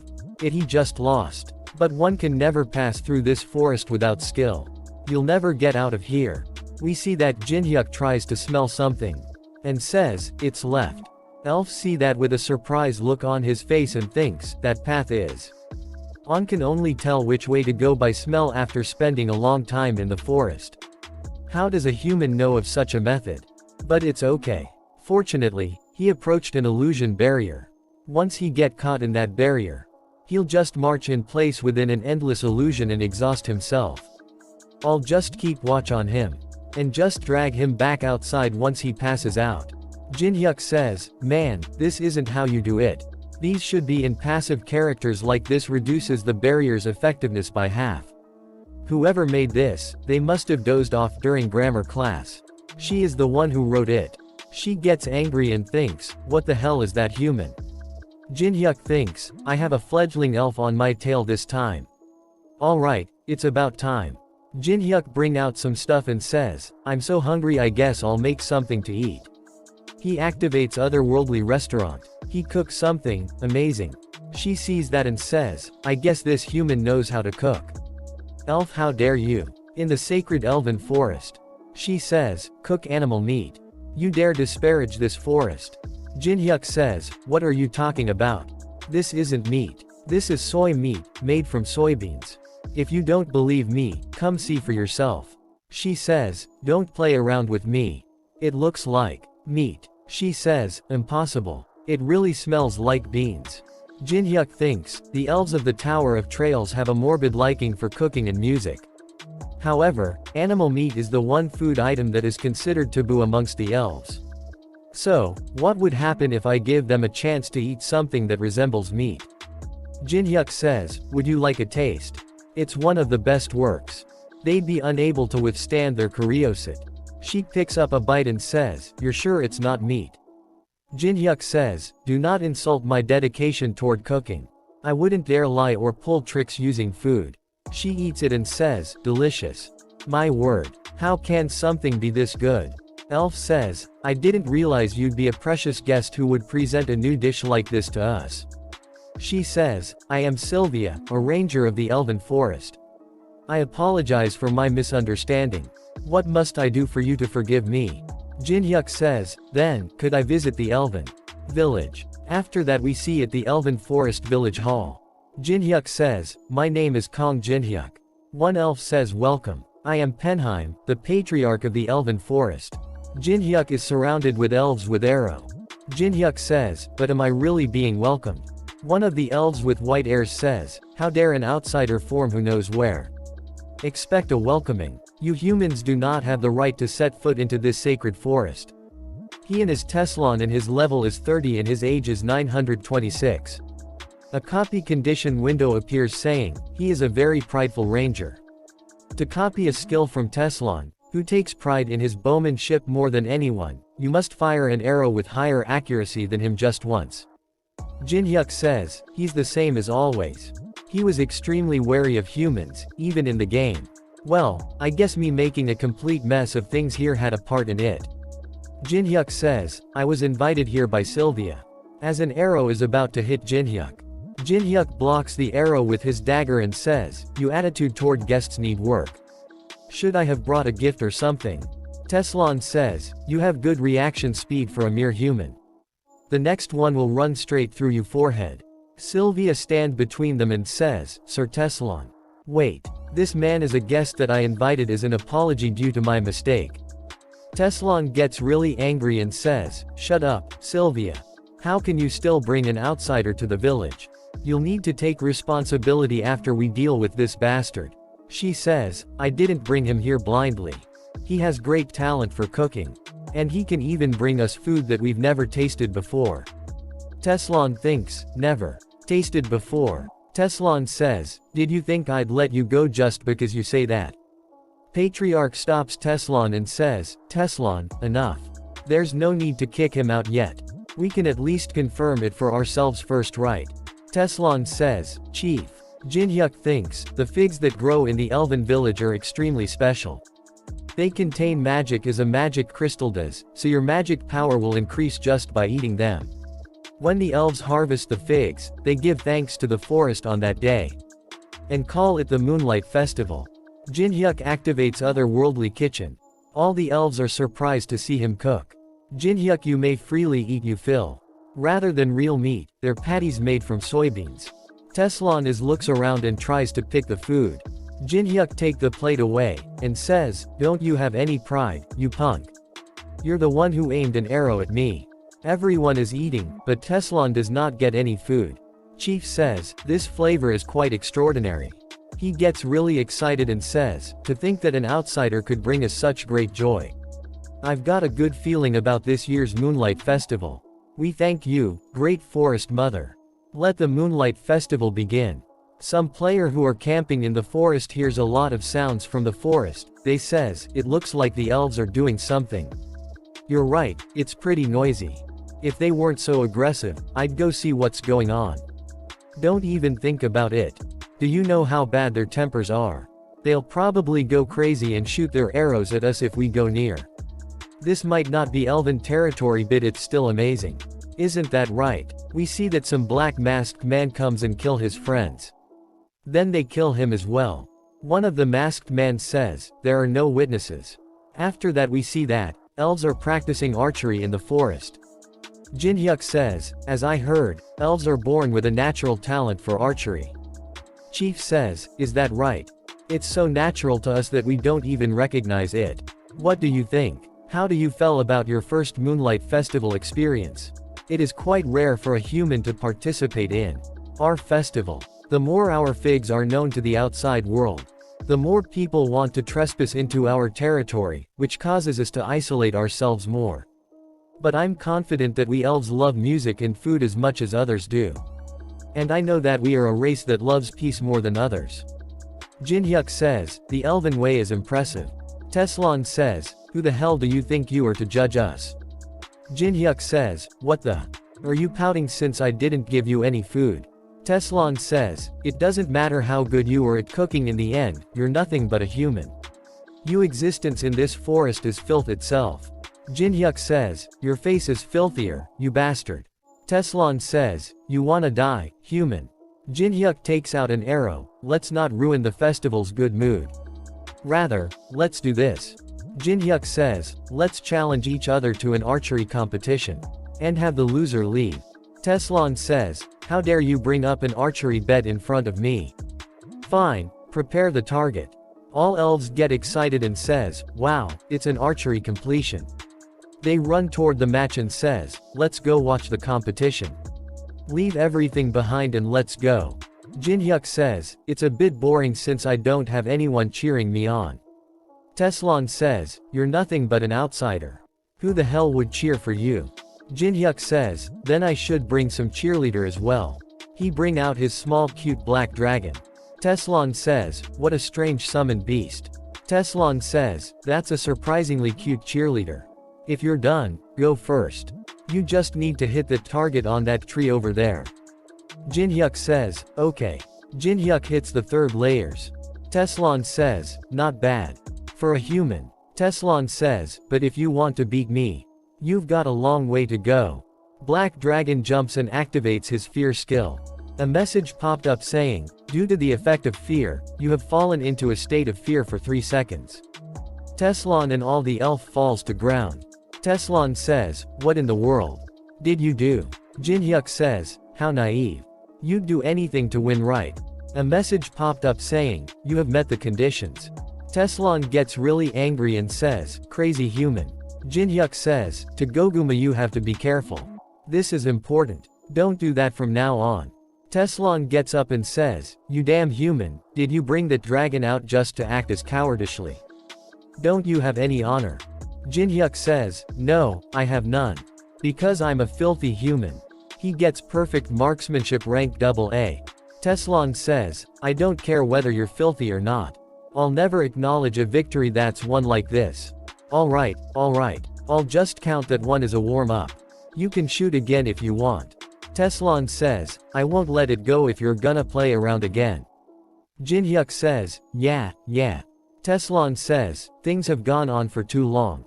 Teslan activates perfect marksmanship. Hit the center of the target. Everyone says, perfect shot. As expected of Teslan. Sylvia says, Kong Jinhyuk, it's still not too late. Why don't you beg Teslan for forgiveness? Teslan is the greatest ranger out of all of us. It's impossible to win against him in archery as a human. Jinhyuk says, the best of the elves. Even better. He uses glacier formation and hits the target goes filing in the air. Teslan says, you bastard, what are you doing? Jinhyuk says, what do you mean? I'm just adjusting difficulty to match my level. He fused blood demon chi and perfect marksmanship. And he obtained red magic bullet. Red magic bullet rank AAA. Teslan sees that and thinks during that split second something change. Jinhyuk activate red magic bullet. He hits it in middle of the target and split it into 2 pieces. All the elves are shocked to see that. They says, that takes is made of fig tree woo, so it shouldn't break easily. He split Teslan's arrow in the center and destroyed the target. Jinhyuk says, how do you feel about losing to a filthy little human? Teslan says, I can't throw out even the little bit of honor I have left. Since I lost, I will immediately vacate this village and never come back. As Mother Forest's ranger, Teslan, I always keep my promises. No, I guess I am no longer a ranger. Jinhyuk says, big ears wait. Teslan says, what's the problem? I said I'll leave. Or do you wish to mock me further? Jinhyuk says, I get you honor or whatever, but it's festival time, you know. I think the atmosphere is gonna die down if you leave like that. So, let's change the conditions. Teslan gets really angry and says, I'd rather leave. Everyone is holding their laugh in. Jinhyuk says, it's a look that only the rally strong can put on where I live. We call it the expert look. Teslan is wearing a girl's dress. Someone says, who just dared to laugh at Teslon. He starts to laugh himself and says, you have a pretty evil hobby. I didn't think Teslon would accept the condition so calmly. Jinhyuk says, was it a bit too fast of a prank? Jinhyuk thinks, well, the best ranger of the town is being mocked. Should I let him take it off after a bit? Chief says, no, it's fine. He needed to taste loss eventually. I think his obsession to protect Mother Forest was actually hindering him. On that note, I'm glad we got to meet you. Jinhyuk thinks, this elder is a better person than I thought. Jinhyuk says, then I guess I can be meaner. Chief says, let's teach him a lesson since we got the chance. An elf has come running from the forest without an arm.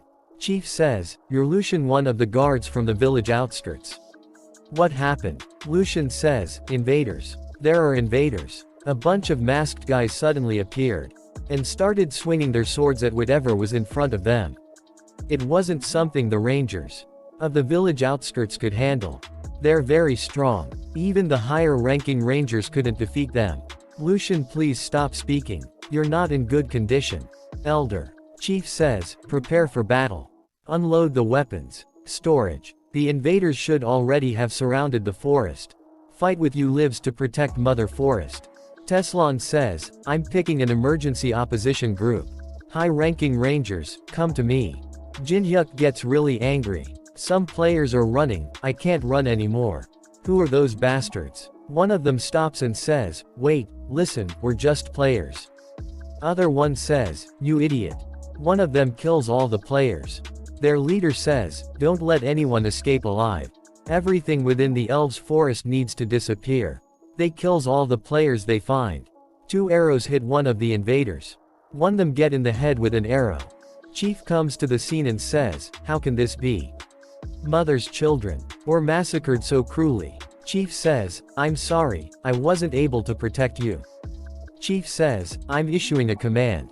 When you come across a villager who's alive, evacuate them to the center of the village. There are strong allies there, so it should be relatively safe. When you come across the enemy, kill them on sight. We will avenge our kind in the name of Mother's Forest. They all says, yes, sir. Jinhyuk says, revenge is good, I have a plan in mind. Chief says, a plan. One of the invaders says, Shuihua, I think the elves have begun to fight back. He says, that's faster than anticipated. He contact everyone and says, everyone listen, our ultimate goal is to get rid of Kong Jinhyuk. There's a communication blocking barrier set up all throughout the elves' forest. Kong Jinhyuk won't be able to call for help.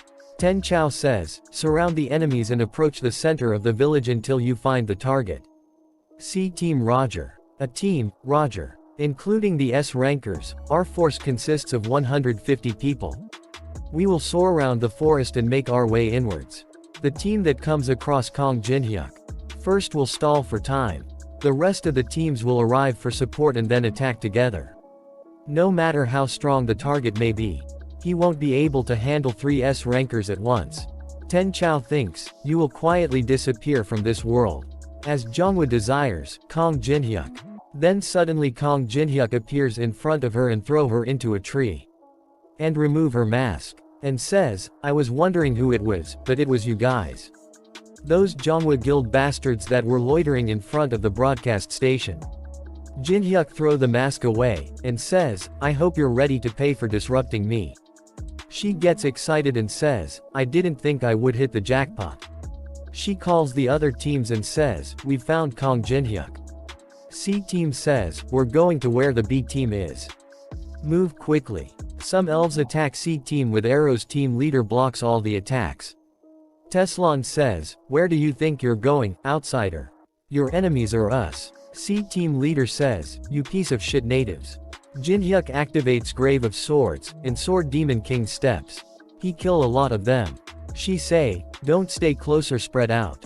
Jinhyuk activates Glacier Formation. A lot ice spears hit them. Ten Chao sees that and think, he's much stronger than what I saw on screen. At this rate, we'll all die before the other teams get here. I need to stall for more time. She says, hey, Kong Jinhyuk. I don't know why you've come here. But I assume you're here to gain something. Jinhyuk says, what does that have to do with you guys? Just come at me instead of wasting time. Tima says, we're destroying everything in sight and closing in on you. Ten Chao says, while you're here, the others will be getting closer to the center of the village. And once they destroy the entire village, whatever you wanted will be destroyed with it. Jinhyuk says, destroying the village. Ten Chao thinks, if there's something he wants in the village, then he'll go there to try and protect it. That's how. I will stall for time until the rest of the teams find us. Jinhyuk smiles. She sees that and says, don't you care if the village gets destroyed? Jinhyuk says, no, of course I don't want that to happen. I get what you're trying to do. But to me, it's very funny. We see back at Elf Village Tima has reached there. They are all surprised to see something, and says, what? No way. Why is she here? She says, I honestly don't care what happens to the elves. She is Alice and she is very angry and says, however, you guys disrupted my contractee's work. She activates blood spears, and says, that's enough reason to kill all of you. The all gets really scared and says, we can't handle this kind of monster. Vanish. She kills them all and says. Ten Chao contracts the Tima and a message popped up saying, person you're trying to reach does not exist. She is surprised to see that and says, what? Tima leader is dying saying, support the center of the village. Alice kills them all and says, how boring. It wasn't even entertaining. She sees some elves and says, do elves make alcohol too? Shuihua thinks, the strongest of us is already dead. That bastard. What did he do? She says, everyone cast blood demon circle. They all surround him, and activate Psychosis poison injection. Due to the effects of the psychosis poison, you have obtained fear resistance. They all jumps toward Jinhyuk at once. He kicks them left and right. One of them comes from behind Jinhyuk, to attack. Jinhyuk kill him with his twin dragon sword. He says, you guys really are out of your mind. He uses glacier formation to kill a lot of them. Shuihua sees all that and thinks, Ten Chao where are you? You need to come join us now. The elves are fighting with Team C. Teslon uses perfect marksmanship. Sylvia uses forest's restraints. They grabs the leader of Team C. Teslon says, I won't let you escape. He launches the arrows and says, pay for your sins before you leave. Team leader activates self-defense chi. All the arrows break on the impact. His defensive power increased by 50%. Ten Chao receives the messages says, Ten Chao, hurry. Kong Jinhyuk is here. Ten Chao thinks Shuihua. Ten Chao says, I see your plan is to stall time with me here. But it won't work. He breaks all the wines. And activates abundance sword chi. He attacks Sylvia. A hug explosion happens inside the forest. Teslon picks her up and dodges the attack in time. Sylvia says thank you, Teslon. Teslon says, don't let you guard done, Sylvia. Ten Chao is releasing large amount of mana. Teslon says, this one's strong. We see that Jinhyuk has killed a lot of them and say, there's no one left now. Why don't you come on out? Shuihua thinks, everyone dies before the other even joined us. Shuihua comes out and says, right, there's no point in hiding any longer. He checks her stats window, and a copy condition window appears saying, Shuihua is a player who deals with strong poison. If you manage to overpower her while being exposed to her poison, you can copy one of her skills. Jinhyuk thinks, while being exposed to her poison. That's tricky. Copy requirements related to poison were always tricky like this. Shuihua says, I get that you're strong. But she activates Heaven's poison, and say, it'll be difficult to stay alive once you've been hit with my poison. He dodges it with ease. He thinks, this is gonna hurt, right? I do want at least one poison skill. He grabs her and says, I'm trying to make a decision right now. She activates self-defense chi. Her defense power increased by 50%. She says, I can deal with most physical attacks with this skill. He hits her really hard in the stomach. She think, no way. This much damage despite the skill. He says, I'm trying to think right now, so stay quiet. She thinks I have to somehow hold on until Ten Chao gets here. She thinks I have to damage him. She get up and attacks him from behind. He says you sure don't want to listen. He turn around and hits her with a powerful punch. A poison needle in stick in one of his fingers. She says, Kong Jinhyuk. Did you really think I was only going to foolishly take on damage? She says, I got you. The poison starts spread. His hand turned purple. She says, the 1,000 poisons will cause your mana circuits to go crazy and destroy your organs. It's a poison that permeates your magic, which means it's impossible to create an antidote. You'll die a slow and painful death. He activates vibrating fist arts. His magic recovery rate increases by 30%. Jinhyuk gives an evil smile and says, an antidote. Who says I need something like that? I can just use my magic and control it by force. She says, damn it, looks like it'll be impossible for me to survive. He pooches her in the face, and uses glacier formation.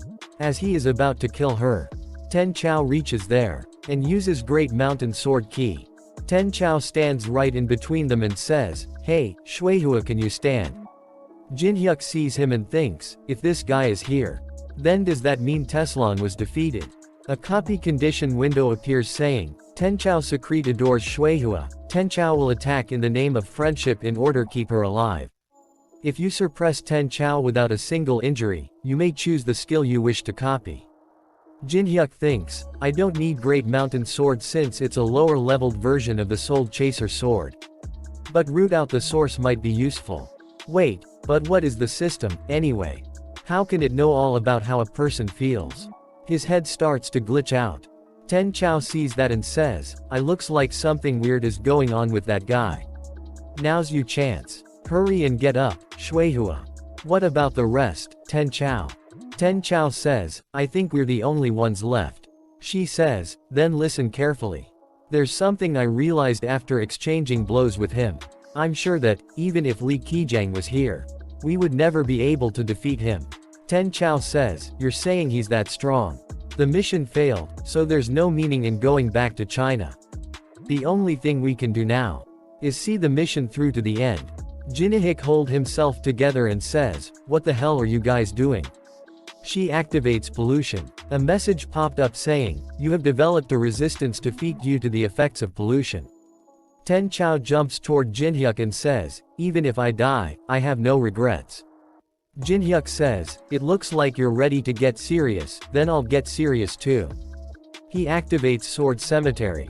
A message popped up saying, your understanding of bladed weapons has increased by 500%. Ten Chao uses Great Mountain Sword second form. First Great Slash. Shuihua uses Poisonous Snake Sword. Let's go out with a bang so we don't embarrass ourselves. He uses Soul Chaser Sword Arts 8th form. Body of the Dark Spirit. A message popped up saying, the communication blocking barrier. Ten Chao is dead. A message popped up saying, 1,000 poisons and root out the source have copied rank AA. And root out the source rank BB. A message popped up saying, the copped skill is being saved in the world's memories. Jinhyuk thinks, I knew it, the 8th form skill isn't easy to handle. My muscle ache tomorrow will be no joke. He says, what should I do with the Chinese guild from now on? And that's how China's attack against me ended. A fourth of the elven forest burned down, and many elves died. Teslan lost his fight against Ten Chao and was injured. But thanks to Sylvia being beside him, he was able to survive. Teslan says, thanks for stopping the attack. Jinhyuk says, stop trying to act cool and just go rest. Elder Fenheim must have been in great shock, since he only gave out order and didn't leave his house. Alice became an idol to the elf children. And enjoying wine became a cultural trend for some reason. And who was the cause of it all? He activates the 8-star barrier. Great Army's stronghold has been activated. The 3-star barrier dimension break has been activated. The 3-star barrier Chi Men Dun Jia has been activated. He says, no bad. Those Chinese bastards won't be able to carelessly enter now. Jinhyuk says, I hate people touching what's mine. We see at the Chinese guild headquarters. The attacked party of 150 people including 3 S-ranks was annihilated. Chinese guild vice leader S-rank Lao Yu. You're telling me that Kong Jinhyuk guy is that strong? Ten Chao, Li Qijiang and Shuihua all measure up to 10,000 in magic power. Although they're strong, they're still in the mid-high positions amongst the rankers in our guild. The association's ranking system hasn't been properly established yet, so those who are measured to have more than 10,000 power are labeled as an S rank. Just because Kong Jinhyuk is labeled an S rank doesn't mean we should treat him the same as the other. Why not send assassins with more than 20,000 magic power from the executive branch to his home? Send assassins to a foreign S ranker. Are you crazy? What would you do if that caused a war? Who cares? Are you afraid of war? Afraid? I'm saying there's no benefit to it. Vice Guild Master thinks, damn it. I'm sure Namgong Cheon won't sit still once he hears about this. Do you still not understand the situation you're in? A Muram resident of the 21st floor Grand Elder of the Moyong noble clan Moyong Su. The Albo in front of him. Grand Elder says, assessing the opponent's ki is a basic of combat. To think that you do not understand such basics. It's clear as day to me that you will all lose once more. Vice Guild Leader says, forgive me, Grand Elder. Grand Elder says, leave dealing with Kong Jinhyuk to us from now on. I will tell Namgong Cheon myself. Vice Guild Leader says, however, how can we dare allow Grand Elder to step forward? Grand Elder says, enough. Do you still not understand? None of you are on a level of being able to face that man. He thinks what that man showed in the last bit of the video that was sent to us was the 8th form of Soul Chaser sword. I'm sure of it. The Soul Chaser sword art that rate even in Muram was learned up until the 8th form by an outsider. It seems there is still an opportunity for us. After that we see that Chief is back in the village and says, we've had to endure many losses because of ambush. Despite the sacrifices of the Rangers, many of us died. However, we must go on in order to rebuild the mother forest and so that the children of this forest can once again prosper. Continue the Moonlight Festival. We will celebrate the lives of those that have gone and overcome our sadness. Jinhyuk activates Otherworld Restaurant. Chief says, who would have known that a random outsider we met in the forest would be so helpful? He says, you're right. Jinhyuk says, don't leave in leftovers. Yes, thank you. The species that famous for being foodies doesn't have much of an appetite. I guess the shock was pretty big. Someone appears there are all surprised to see that. We see that as it is Teslon. Jinhyuk says, wow, you must really like that outfit. You're still wearing it. Teslon says, it's not that. I always believed that outsiders are a threat to our forest. I thought they would invade the forest in order to harvest the mana-filled figs. But in reality, the outsiders' ambush was just a massacre. And I wasn't the one to stop the ambush. But instead, it was you. I put these clothes on because I lost a bet. But I will keep them on as a way to honor the promise with you. Jinhyuk thinks, it's not fun if he wants to wear it. Someone laughs at him. He says, who dares to laugh at me? We see that Alice is laughing really hard, and says, what are you wearing? I've never seen such a stupid outfit before. She falls down because of her laugh. And says, I didn't know elves had clowns. 2. All the elves starts to laugh. Chief calls him and says, Knag Jinhyuk, can we talk? Chief takes him to a building and unlocks the 2-star security barrier. Chief says, this is the ancient storage where the village's treasures are kept. No one can enter without my permission. Jinhyuk says, I wasn't expecting this. It's cool that I get to see it. This is an instrument we use called the carton. Just playing it can amplify the effects you receive. This is a token of my thanks for having saved our forest. I will always remember you. Jinhyuk, I don't really care for a harp if you're gonna give me a gift. Then why not that one? You mean Pentagrith's molar and canine. The epic-looking bow and dagger. Chief says, that's been passed down the bloodline from our ancestors. Our ancestors treated the injury of a god and received it as a gift. Chief says, I would give it to you. But even I, as the chief, don't have the right to give it to someone. But according to the prophecy, it will find its rightful owner with time. Jinhyuk says, really? Jinhyuk thinks I didn't know they had that here. Alice is drinking a lot and says, everyone, fill up your cups. I like your guys' forest. If I someday take over this place, I'll make sure to let you guys live. Our village's savior. For Alice. Jinhyuk is mixing something in wine. Everyone drinks it. Jinhyuk thinks, what was that? I should take it and leave soon. The security barrier seemed to be 2-star. Jin-hyuk reaches there but there is no barrier. Alice goes back into the ring. He steals the bow and dagger. Jin-hyuk says, "Thanks for the gift." After that we see at the Tower of Trial's 3rd floor Church of Hatred. We see that an executive of the demonic human is saying, "We can't even enter the 10th floor without Uncount's permission. We're gonna miss out on all the relics that are available for 10 days after the floor is opened." Just dealing with Knag Jin-hyuk is enough, but to also have to deal with unknown. I didn't think just 2 people could fuck things up so badly. Melina stands up and starts to walk away. Executive says, "Melina, where are you going?" She says, "To rest." She come out of the room and says these idiots. They don't even know that Knag Jin-hyuk is unknown. Just thinking about it makes my brand burn. I'll die if I reveal it. After that we see that a man and woman are walking in. She stops them and says, "Who are you to enter?" We see that they are high vampires like Alice. That kills the guards that are standing there. Melina is also injured. One of the vampires tastes the blood on his sword and says, "Their blood tastes just as cheap as them." Other vampires says, "You need to fix your habit of trying to eat whatever you see. It's hard to find humans with good blood." Melina thinks, "These bastards, they were so fast I couldn't see them." She says, "What are they?" One of them puts the sword against Melina's neck and says, "Well then. Shall we see what her blood tastes like?" Lancelot appears there and says, "Sorry to show up like this. Dear aristocrat of the noble knight, how can I help you?" Female vampire says, "Finally someone who can understand." After that we see that 90 days after the elves' forest, the 6th floor was unlocked. The 7th floor was automatically unlocked. And small things began to happen in preparation for the next step.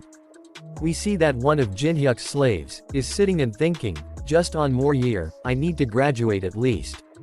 No, maybe the world will have ended by then." A message popped up saying, "The long-awaited Veteran Corporation shareholders meeting will begin soon. Employees, gather at Tower of Trail's 1st floor's Moon Lake by 1400. We will come find you if you're absent of late." She gets really angry and says, "Stop bossing me around, you piece of shit, Kang Jin-hyuk." We see at the Tower of Trail's 1st floor Moon Lake. Jin-hyuk says, "You're all on time." They all get there. She says, "We pulled all-nighters make those chess horses, can't you just let us go?"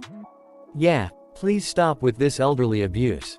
Jin-hyuk says, "If you want, you can just quit." They gets excited and says, "Really? Then I quit." "Me too." Jin-hyuk says, "Alright," and bring out his dagger and says, "But we need to pay compensation in case of death.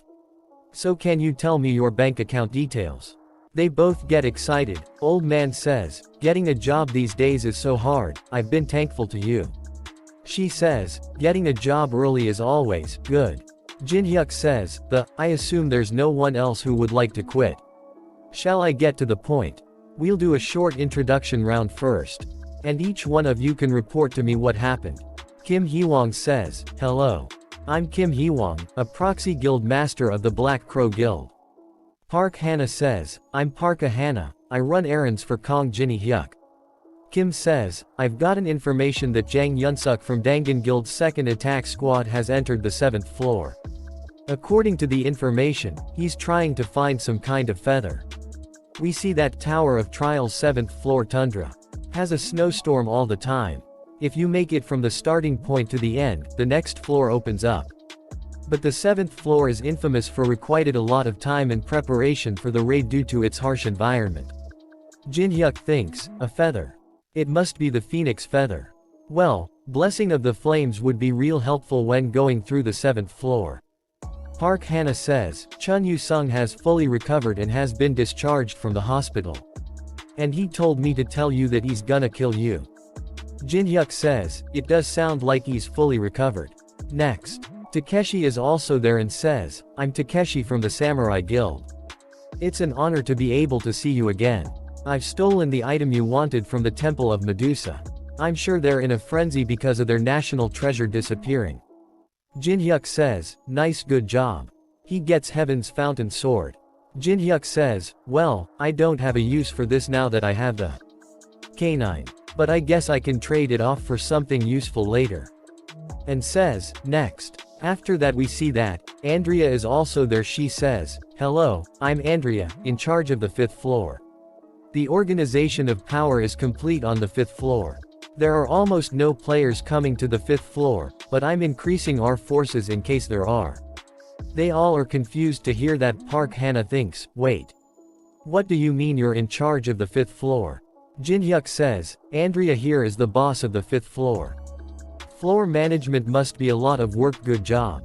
They all are surprised to hear that and says, boss. They all gets really scared and says, why is a boss monster here? You, what have you been doing? They all starts to run a ways. Jin-hyuk sees toward Andrea and says, Andrea grown a lot. Is it because of Alice's teachings? Jin-hyuk says, there's no reason to be scared.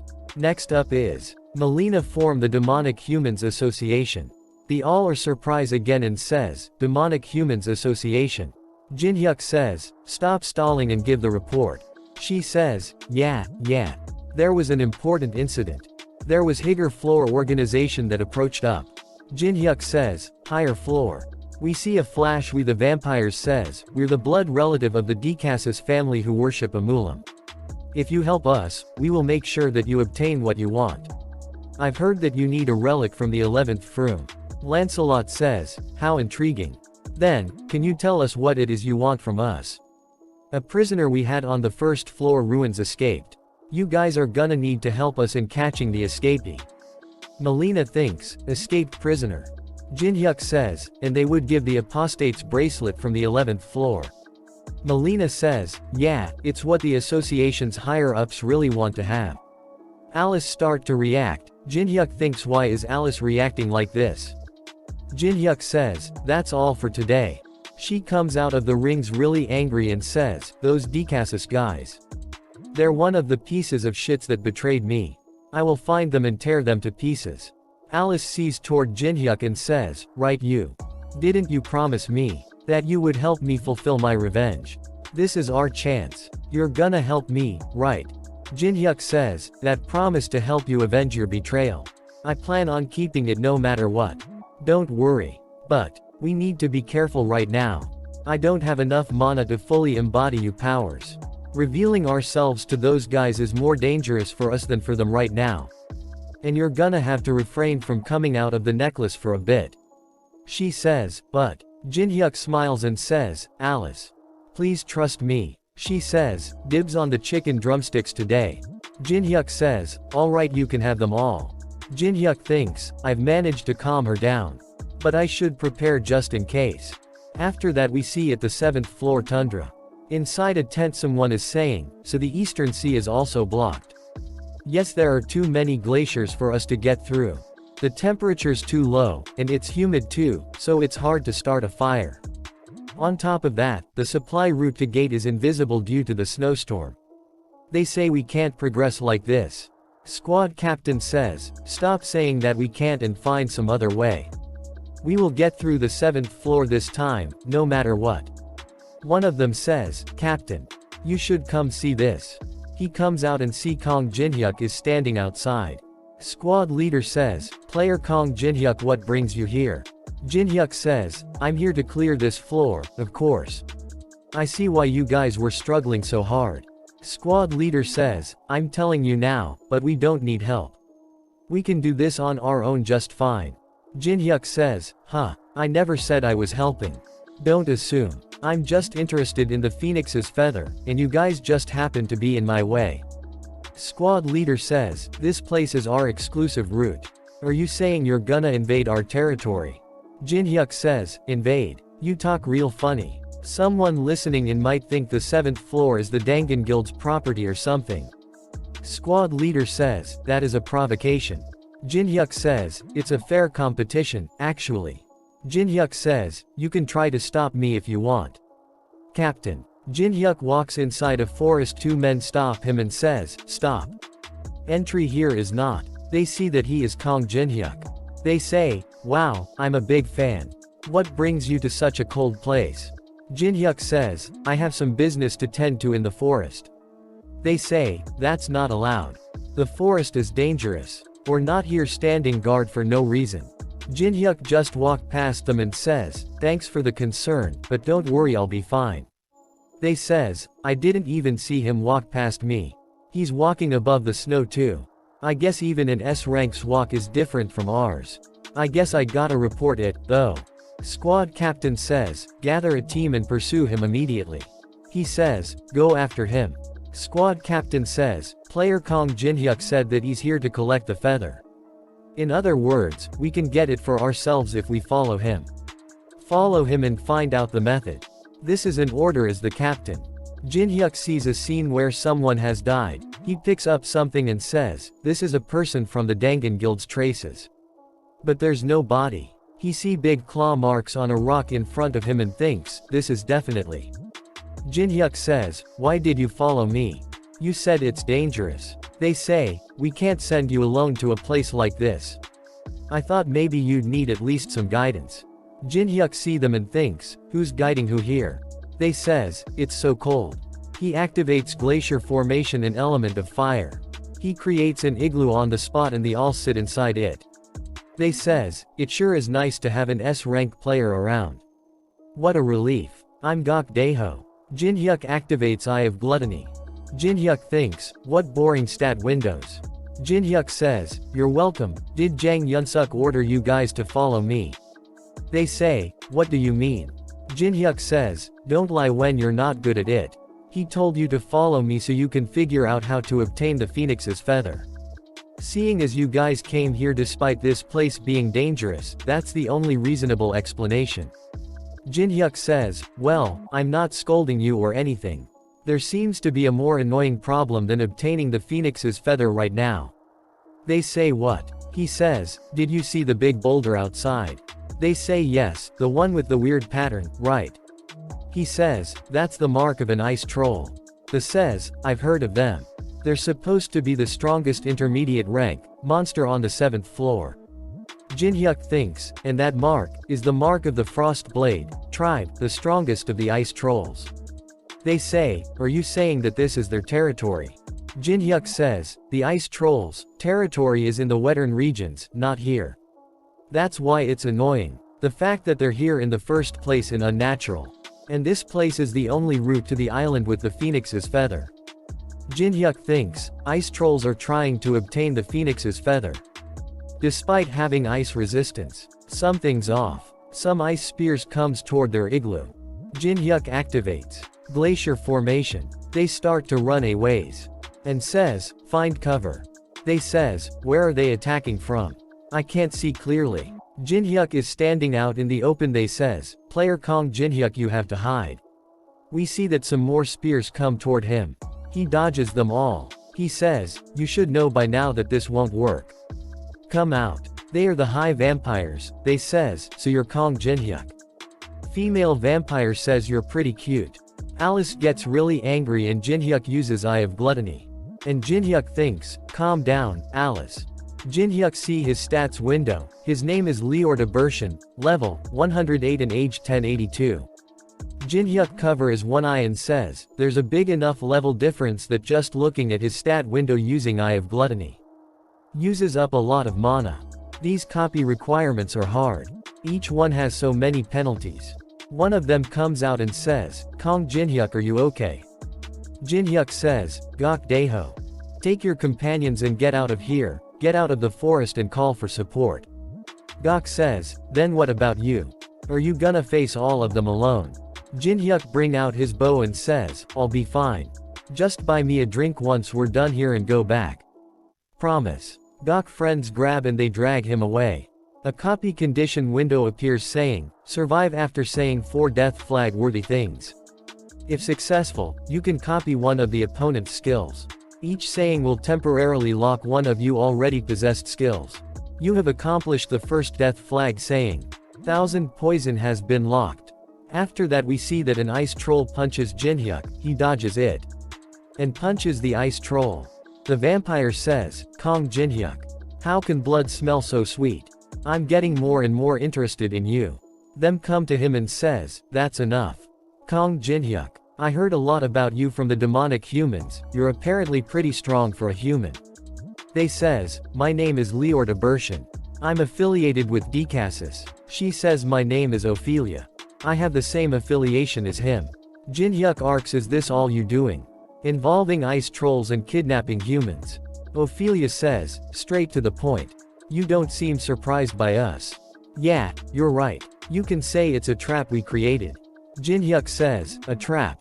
Ophelia says, a trap to ensnare someone skilled enough to notice unnatural events in tundra.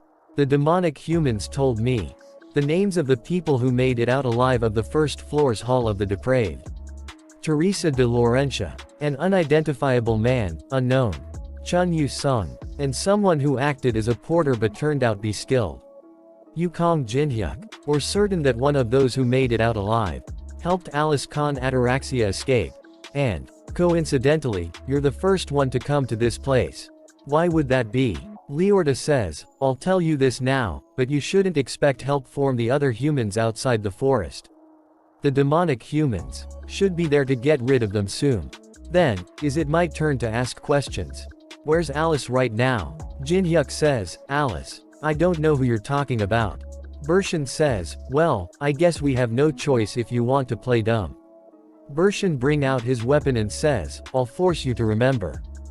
Bershin jumps with super speed and get behind Jinhyuk.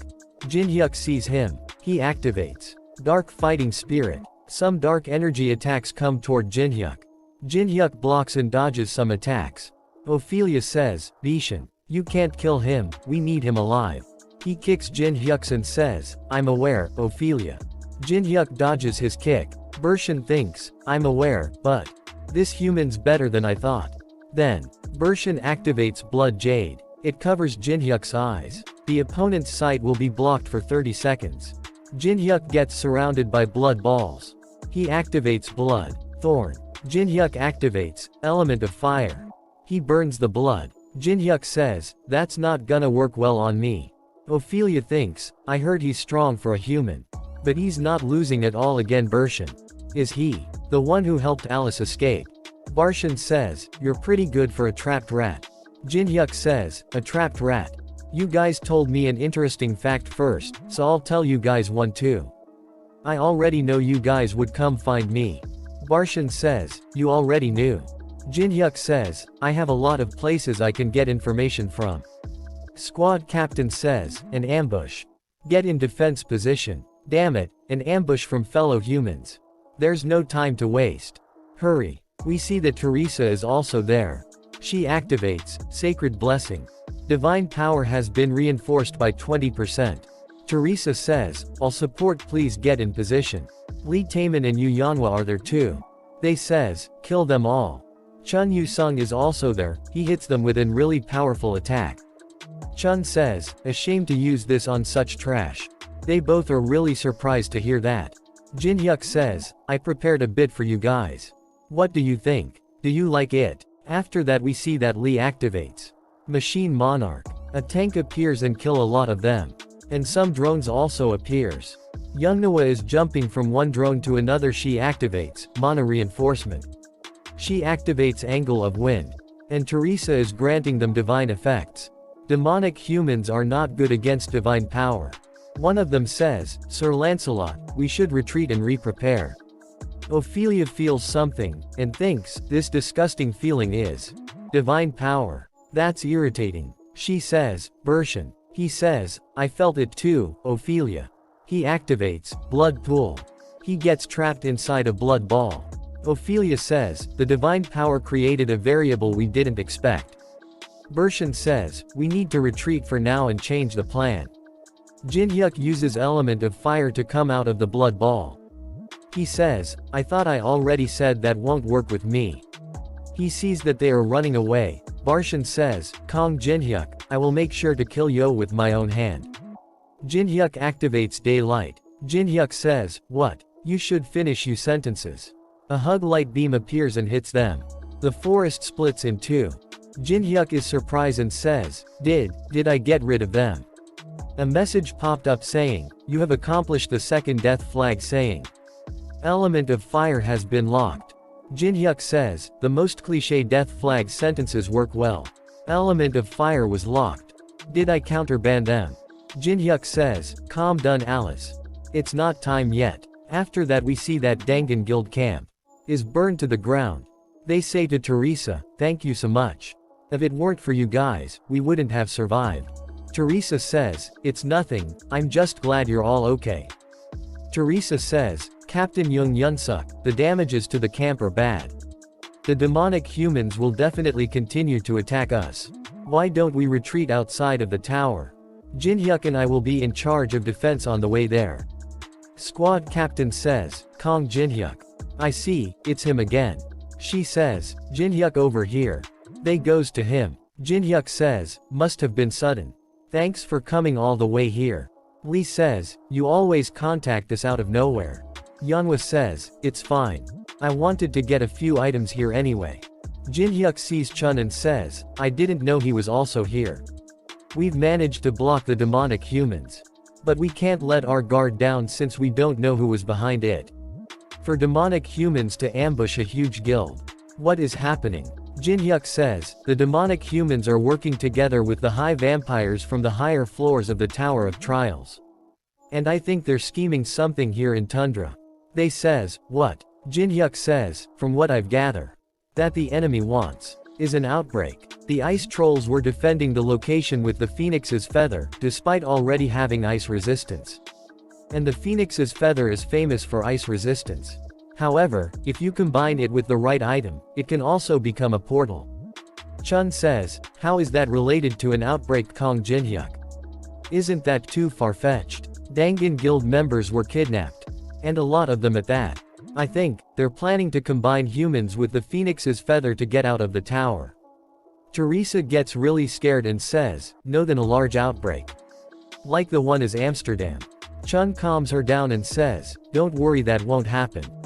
He's probably saying all that because he has a plan. Just tell us the plan." Jinhyuk says, "You know me too well. Is it because of how you were acting like a stalker all this time?" After that we see that Ophelia and Bershin are bowing in front of someone.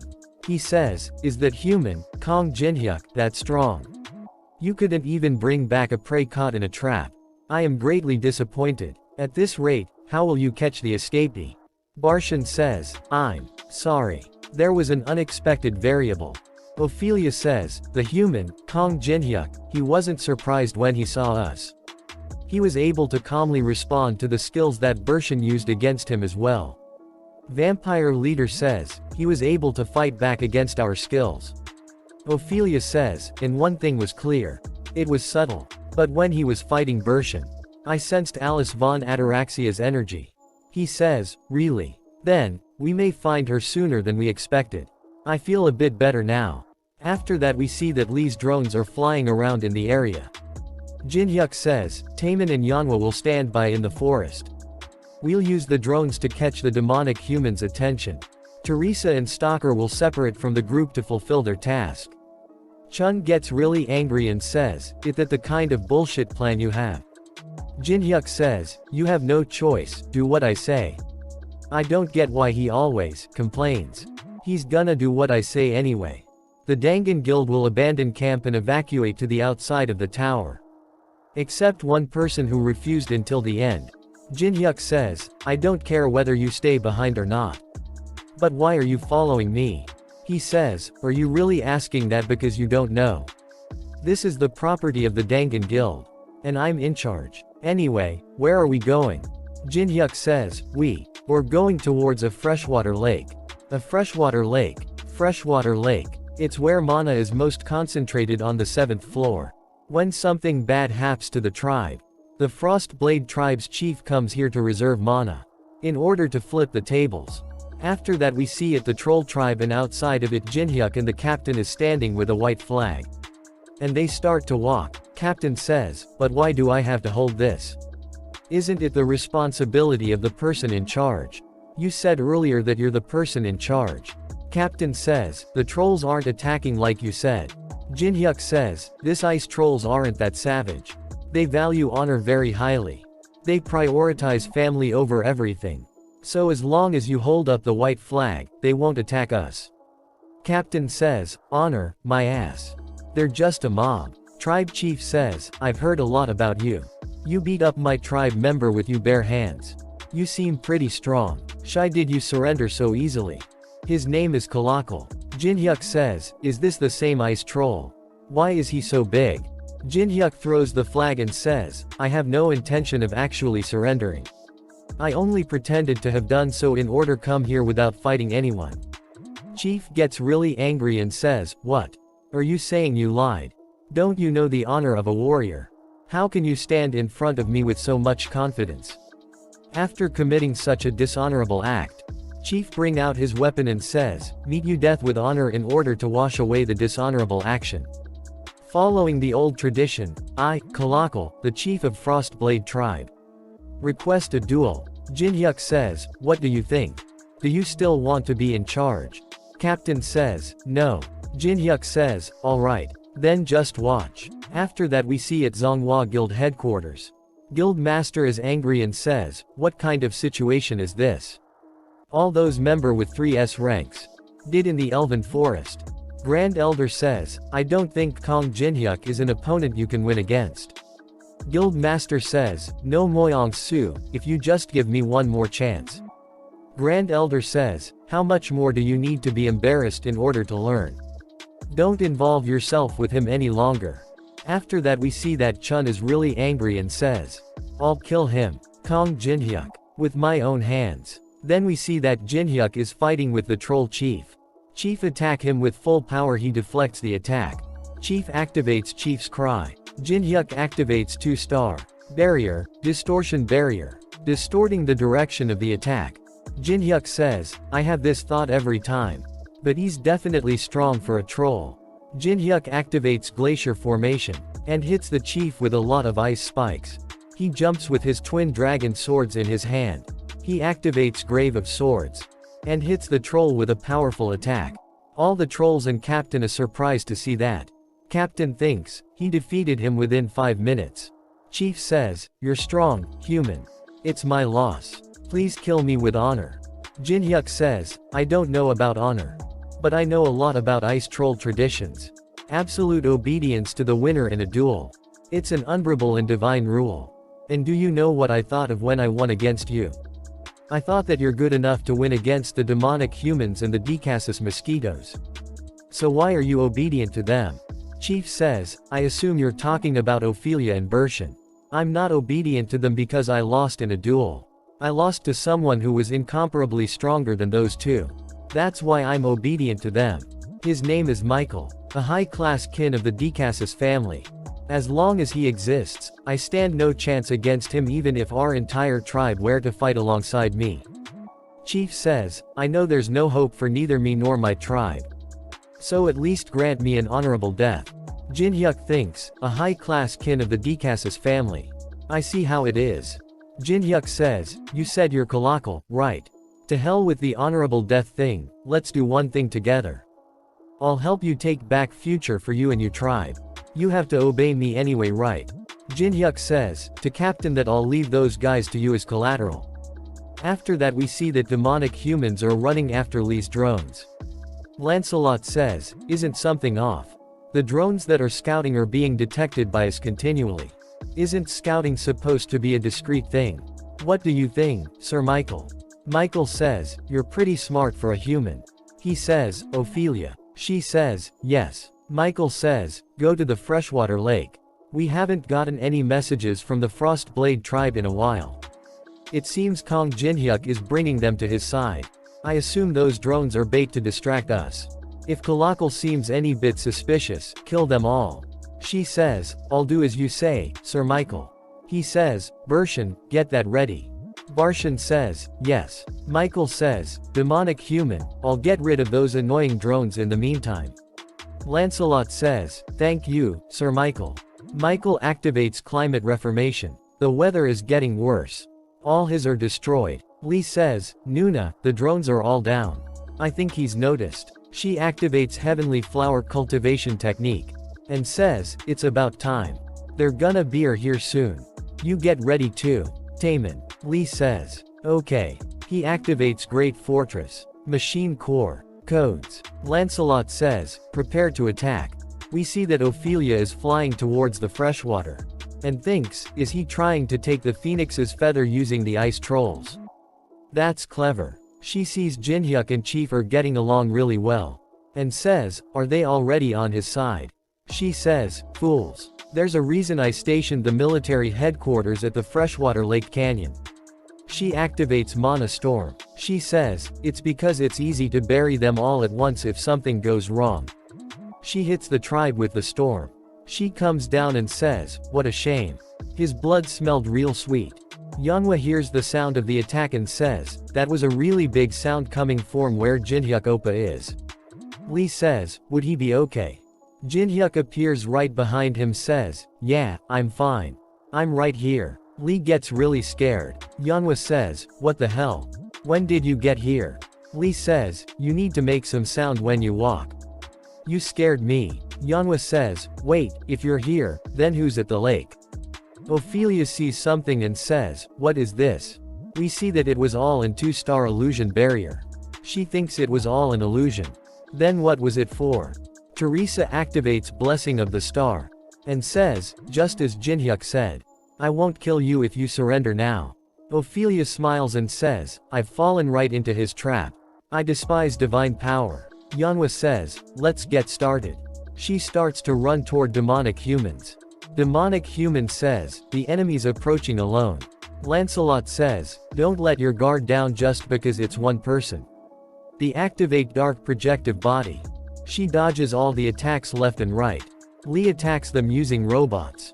Demonic humans activate Mana Shield. Lancelot thinks, how bold. They attacked us first despite having fewer numbers. She jumps and ready her fire fist. And Teresa also jumps and ready to attack. Teresa attacks her with a really powerful attacks. Ophelia says, divine power is so annoying. Chief says, there's no time to watch. Hurry. There's a long way to go. It's begun. A battle that we can't turn back from. After that we see that Teresa overpowering Ophelia. She hits Ophelia, really hard. Ophelia goes flying and hits a boulder. She gets up and says, you disgusting little paladin. So annoying. Teresa walks toward Ophelia with an epic look on her face. Ophelia says, did you know that? While we were here fighting, the demonic humans were attacking your teammates. They're probably begging to be spared right now. She smiles and says, no way. My teammates aren't that weak. Yeonhwa is beating up a lot of demonic humans all by herself. Lancelot sees that and thinks, you Yeonhwa. She's basically a monster. She's not losing at all despite fighting all of us just by herself. But I don't see Teresa. We'll be able to win. He says, surround her. Yeonhwa thinks. It was convenient with Teresa here because of her buff magic. But it's starting to get a bit hard. She says, Taemin. A lot of landmines appears on demonic human's head. Lancelot sees them and thinks, those are. Lee uses anti-tank landmine. Yeonhwa runs away. Lancelot see that and says, Yeonhwa's running away. We can't let her go. Running away. That's cowardly. Catch her. Michael say to him in his head. Foolish Lancelot. This is a trap. He stops all demonic humans and says, stop chasing her. Yeonhwa reaches the forest. Lee says, those bastards suddenly stopped. Yeonhwa says, what? Then what do we do? They have to come this way. Jinhyuk thinks, did they realize it's a trap? Our landmines are gonna go to waste. Jinhyuk feels something and says, retreat to the ridge. Someone hits them with huge dark gravity bomb.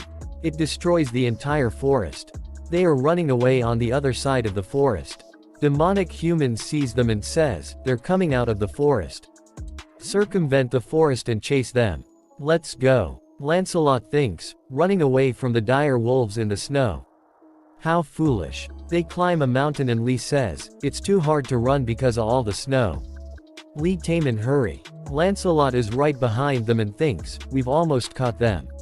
Lancelot gets scared and says, you're. We see that Jinhyuk and Unkown both are there at the same time.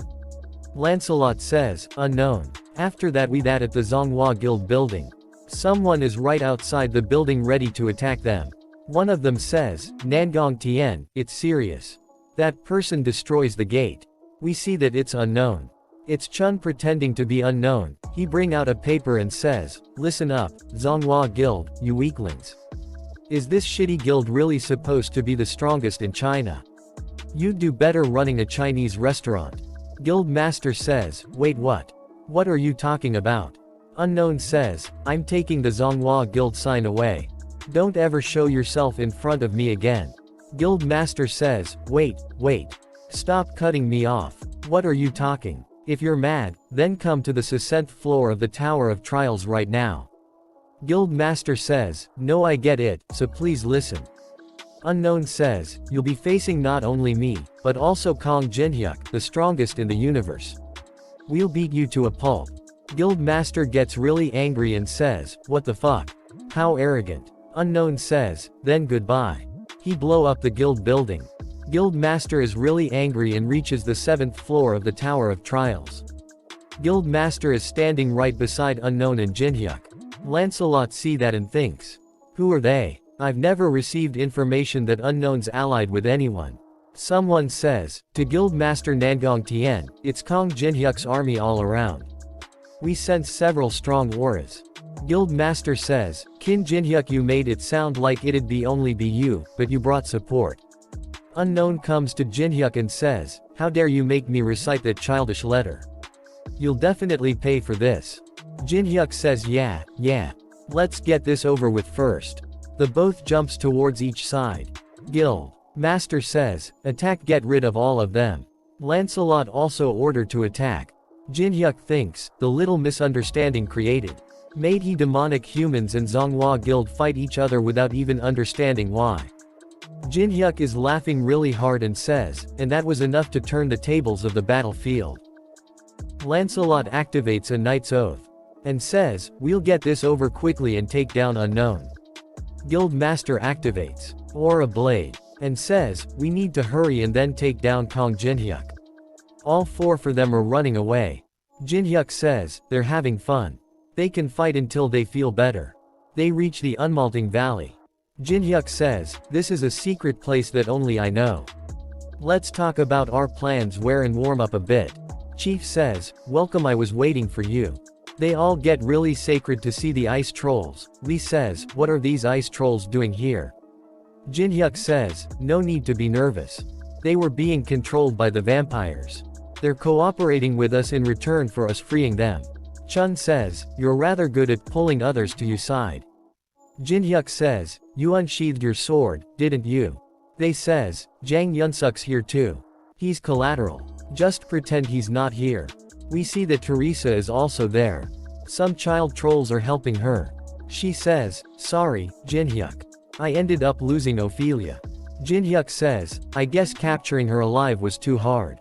Good work anyway, Teresa. Yanhua says, what are you gonna do now, Oppa?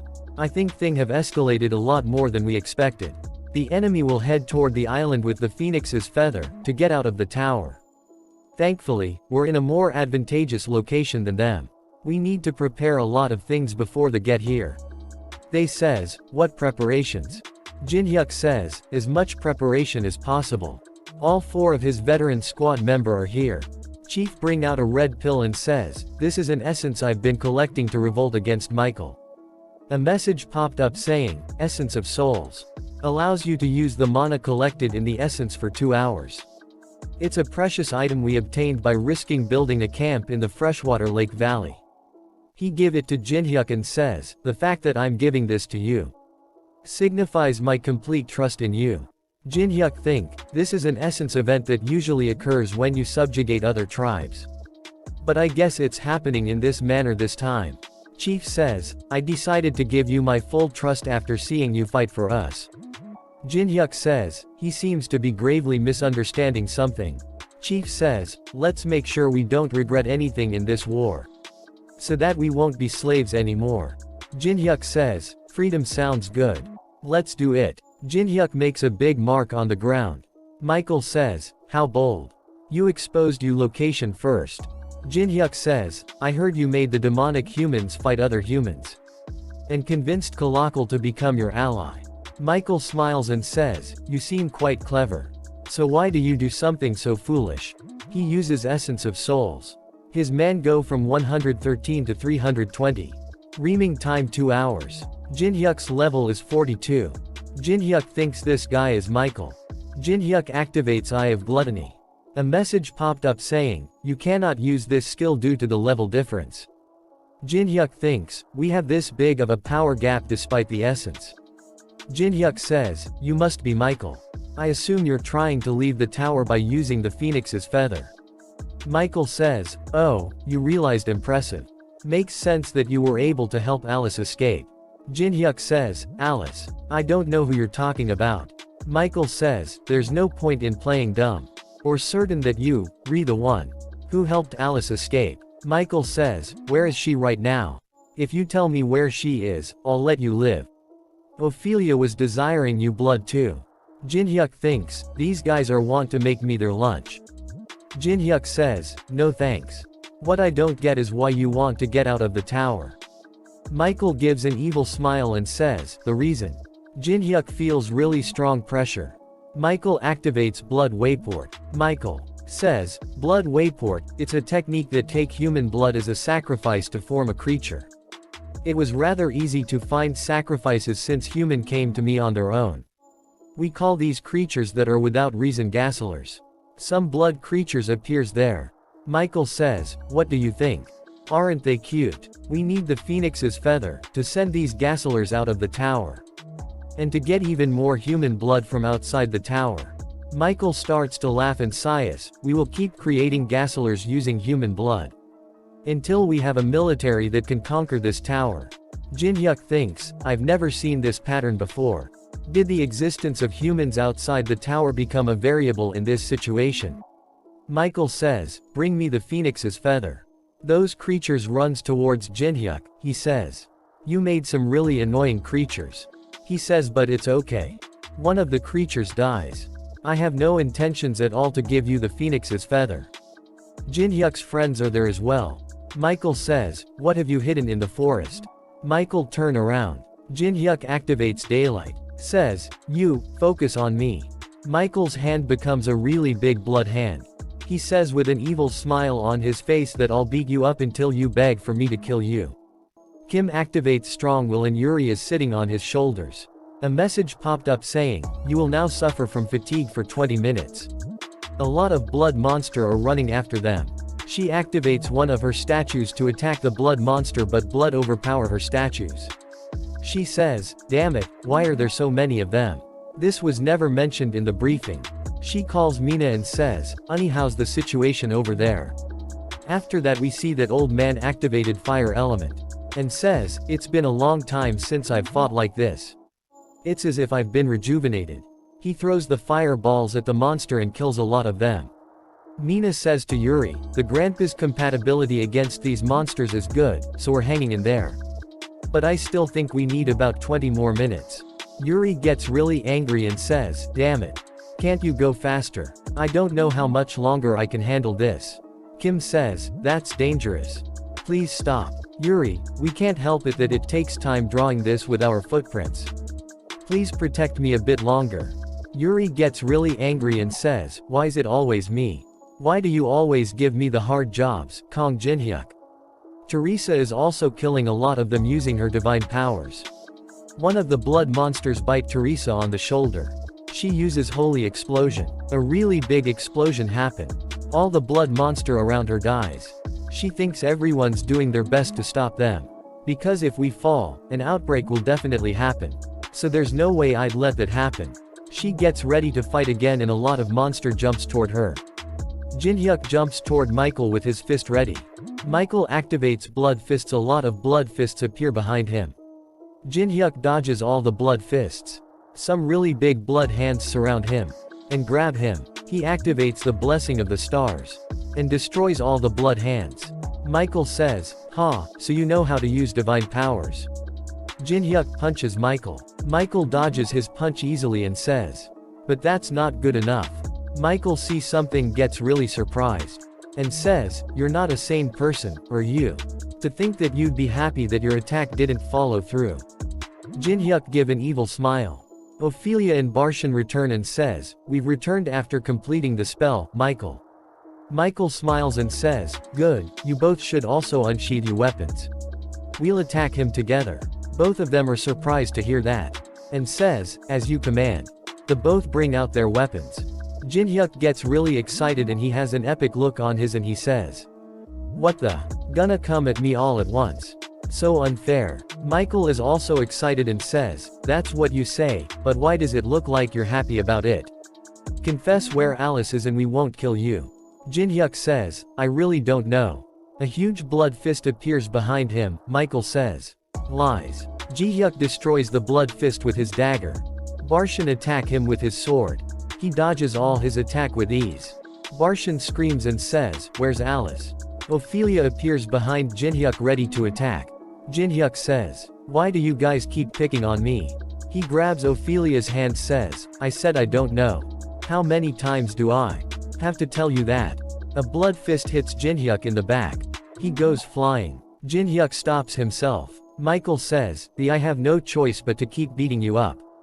They starts to attack him at once. He deflects their attacks, with his dagger, left and right. He gets some scratches on his body. Yuri activates something and says, "It's done." A huge magic circle appears on the ground. Barshan says, "What's this? When was a huge barrier set up?" Jinhyuk activates 4-star barrier temporal confinement. Jinhyuk says, "You keep whining, Alice this, Alice that." Jinhyuk brings out the ring says, "Did you miss her that much?" He injects mana in Bram's ring. He says, "She's pretty pissed, you know." They all are surprised to see her. Jinhyuk says, "I hope you can all come to an agreement." Michael says, "The real thing showed up."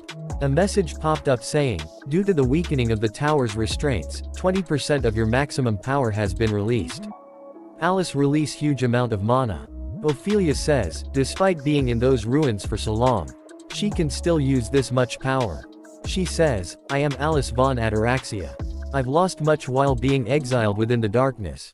I will now have you hold accountable for all your sins.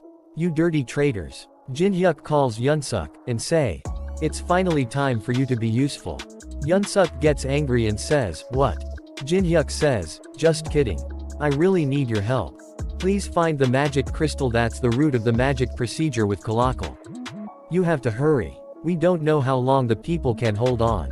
Troll Chief start to run toward the blood monster, and says, "Hold on tight." Chief activates White Beast. Messages popped saying, imbuing transparency on the currently equipped weapon. Attack power has increased by 15%. Attack speed has increased by 15%. Chief says, monsters like these wouldn't be guarding the magic crystal. I have a few other guesses, so let's check those out. Yunsuk thinks, why do I have work with this kind of mob? I'm the second captain of the Dangan Guild.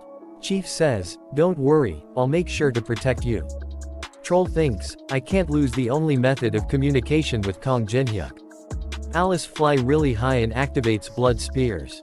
Judgment. A really huge spear appears, and hits them. A really strong shock wave hits them all. Youngwoo is barely holding on and says, I'm about to go flying. Chun is also struggling, and Teresa as well, and Teresa thinks, this is coming from where Jinhyuk is. What kind of a fight is going on right now? Michael uses blood hand cover himself and his friends. He says, pretty impressive. Jinhyuk says, Alice, it seems like you two have a lot to talk about, you can take Michael. I'll take care of the rest and then join you. Alice says, are you saying you don't think I can face them all at once? Jinhyuk says, no, I just don't want you to take on all the risk on your own. Or teammates. And Alice. He smiles and says, nothing. I'll tell you after all this is over. Alice says, that's lame. A message popped up saying, the third line of death flag line has been counted. Invincible will be sealed. Jinhyuk says, I'll take you minions on. They goes with Jinhyuk. Michael says, long time no see, former patriarch of the Ataraxias. How have you been? She gets really angry and jumps toward him and says, you bastard. Don't you dare say my name with that dirty mouth of yours. Michael blocks her attacks with blood hands. And says, you shouldn't have left that place. This is all you can do because of the tower's restrictions. When you used to be called the world's strongest. Seeing you in battle in such a weakened state is such a sad reality for me. She says, enough with your fakeness. I can still win if it's against you. She uses blood explosion. Michael is unharmed and says, to protect the balance of the tower. You're like this now because you strived after a foolish goal like that. You have the power to reach a much higher position, so why do you risk everything for some meaningless peace and balance? That was the problem with you. It's my turn, Miss Alice. He wears a blood called Vischa. And says, please take a look at how much I've grown. She says, how dare you, you young little. Barshan says, this time will be different. Jinhyuk says, you make it sound like you guys were going easy on me. Barshan says, that's true. I left you alive for information. Ophelia says, but since Alice is here, there's no need to keep you alive. Jinhyuk says, is that so? Then I'll show you my real power too. What I've shown you until now was only 20% of what I am really capable of. The both are confused. A message popped up saying, the fourth line of death flag lines has been counted. He successfully copies mana blood-sucking rank A. Jinhyuk thinks, I kept you alive and took all you beatings to get this skill. Mana blood-sucking. A skill you must copy no matter what if you come across vampires. If I combine this with a divine skill. He combines mana blood-sucking and blessing of the start. He obtained soul blood-sucking rank S. A message popped up saying, you will earn 0.01 spirit stat per hit. Ophelia sees that and says, this energy is mana blood-sucking. That's a skill only vampires can use. How did he?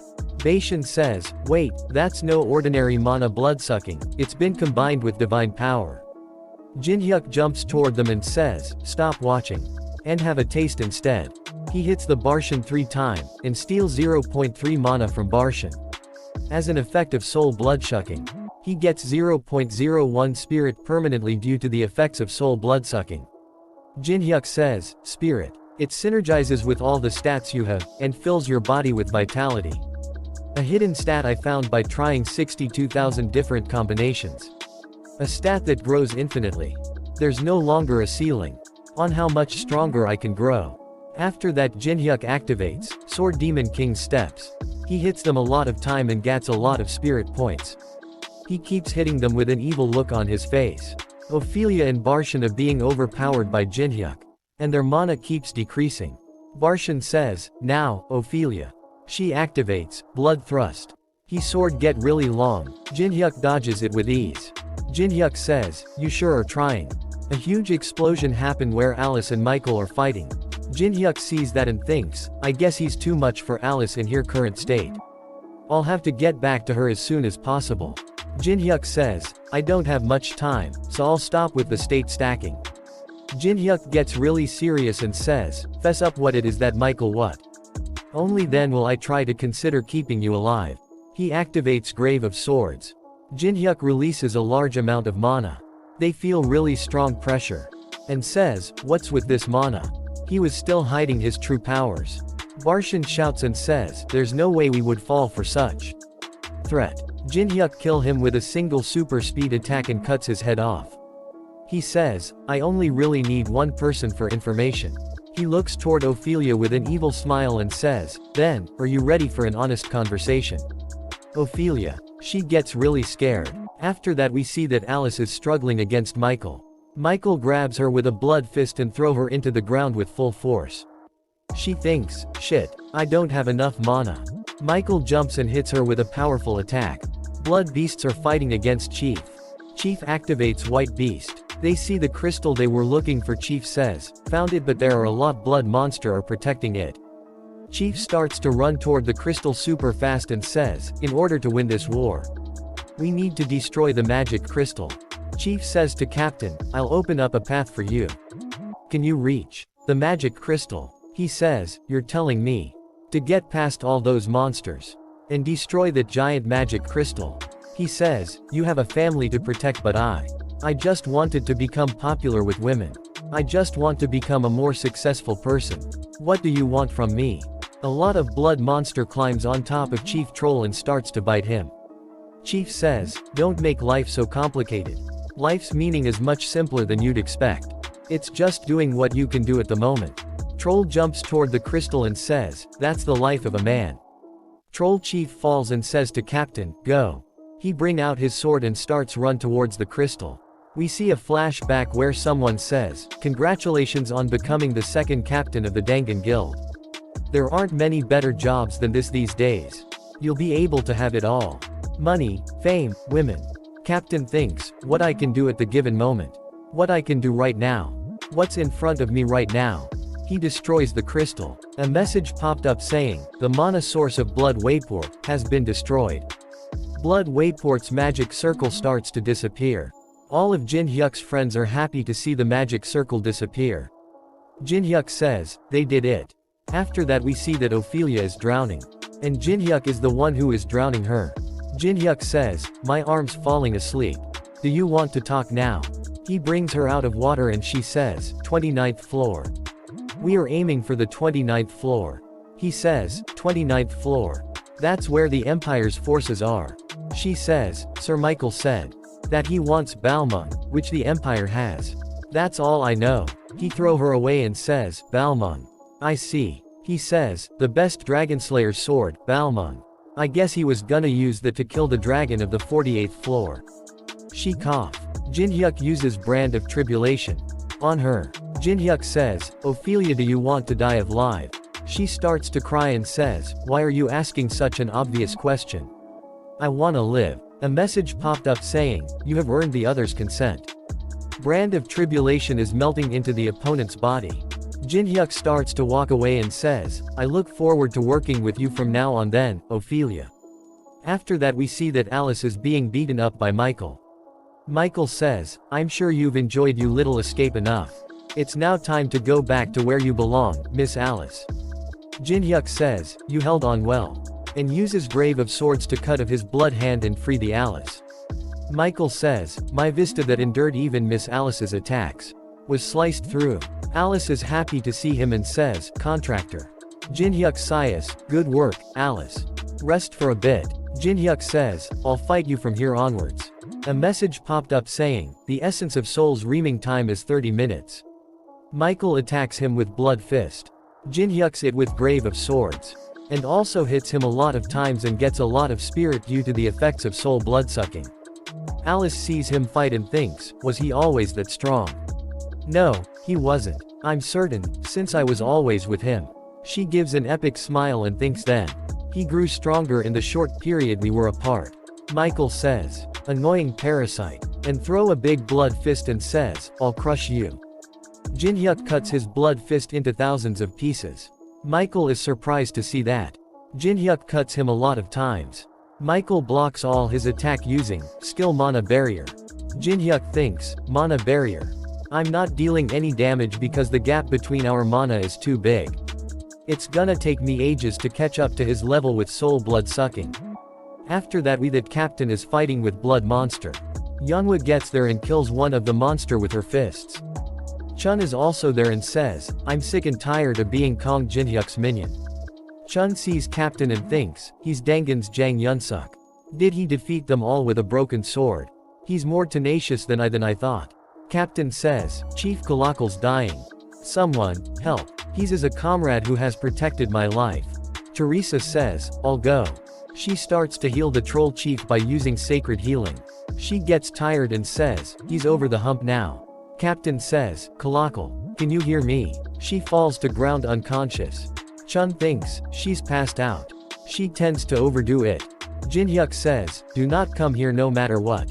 Fall back with the injured to the decided location once you're all done. Chun thinks, whatever you're doing, be done with it quickly, Kong Jin Hyuk. We're all reaching our limits here. Jin Hyuk uses Eye of Gluttony. Message popped up saying, luck stat is being applied. Adaptability stat is being applied. He sees his stats window but it's all question marks. And copy condition window appears saying, Michael is a hunting dog of the Decasus family and the highest ranking vampire with the role of Black Wings. If you survive a fight with this strong vampire who is usually only seen in the highest floors of the towers, you'll be able to copy one of their skills. Jin Hyuk smiles and thinks, I'm thankful I can even see the copy requirement this time. Michael gets excited and says, you're smiling to yourself again. You sure are an interesting human. Michael activates Moon Hiding Nails and says, let's see how long you can keep up that smile. He attacks Jin Hyuk with a slash attack. Jin Hyuk cuts his attack with Grave of Swords. Michael grabs his sword, and says, I'll take out each and every one of your annoying little teeth. He leaves his sword and says, really? Jin Hyuk says really and bring out a bow. And hits him with red magic bullet. Jinhyuk jumps backward to increase the distance. Michael gets a small scratch on his face and says, "You have a lot of little tricks up your sleeve. If you call angering me a trick, that is." Michael gets really angry and activates Hellfire to destroy the world. Alice says, "Contractor, get away. You won't be able to survive if you're hit by that." Jinhyuk smiles and says, "No. I have to be hit in order to survive." Alice shouts and says, "What are you talking about? Get out of there." He activates the shield of Perseus and throws it toward her. And says, "Just watch." He activates Hellfire. A huge mountain of fire appears. Shield protects the Alice. She says, "Kong Jinhyuk." Michael gets really tired and says, "Think of it as an honor. It's my first time using up all my man against a human." Alice is confused. Michael says, "Lady Alice, since the little parasite is gone, shall we begin again?" She gets really happy. Michael is surprised to see that. Jinhyuk jumps above him. Michael says, "But how?" Jinhyuk has a really big smile on his face. We see a flashback. Jinhyuk activates Invincible. A message popped up saying, "Warning, using a skill that goes against causality comes with great mana load." Jinhyuk says, "You don't know how long a second is to someone like me, do you?" Jinhyuk hits him with the bow on the head and says, "It's enough to beat you to a pulp." After draining you mana, Michael tries to activate Mana Shield. But he doesn't have enough mana. Jinhyuk hits him with a really powerful attack. Jinhyuk hits him multiple times. Michael thinks, this is impossible. How was he able to survive my Hellfire? But also be perfectly fine. Michael grabs his bow and says, "I was taken aback for a bit.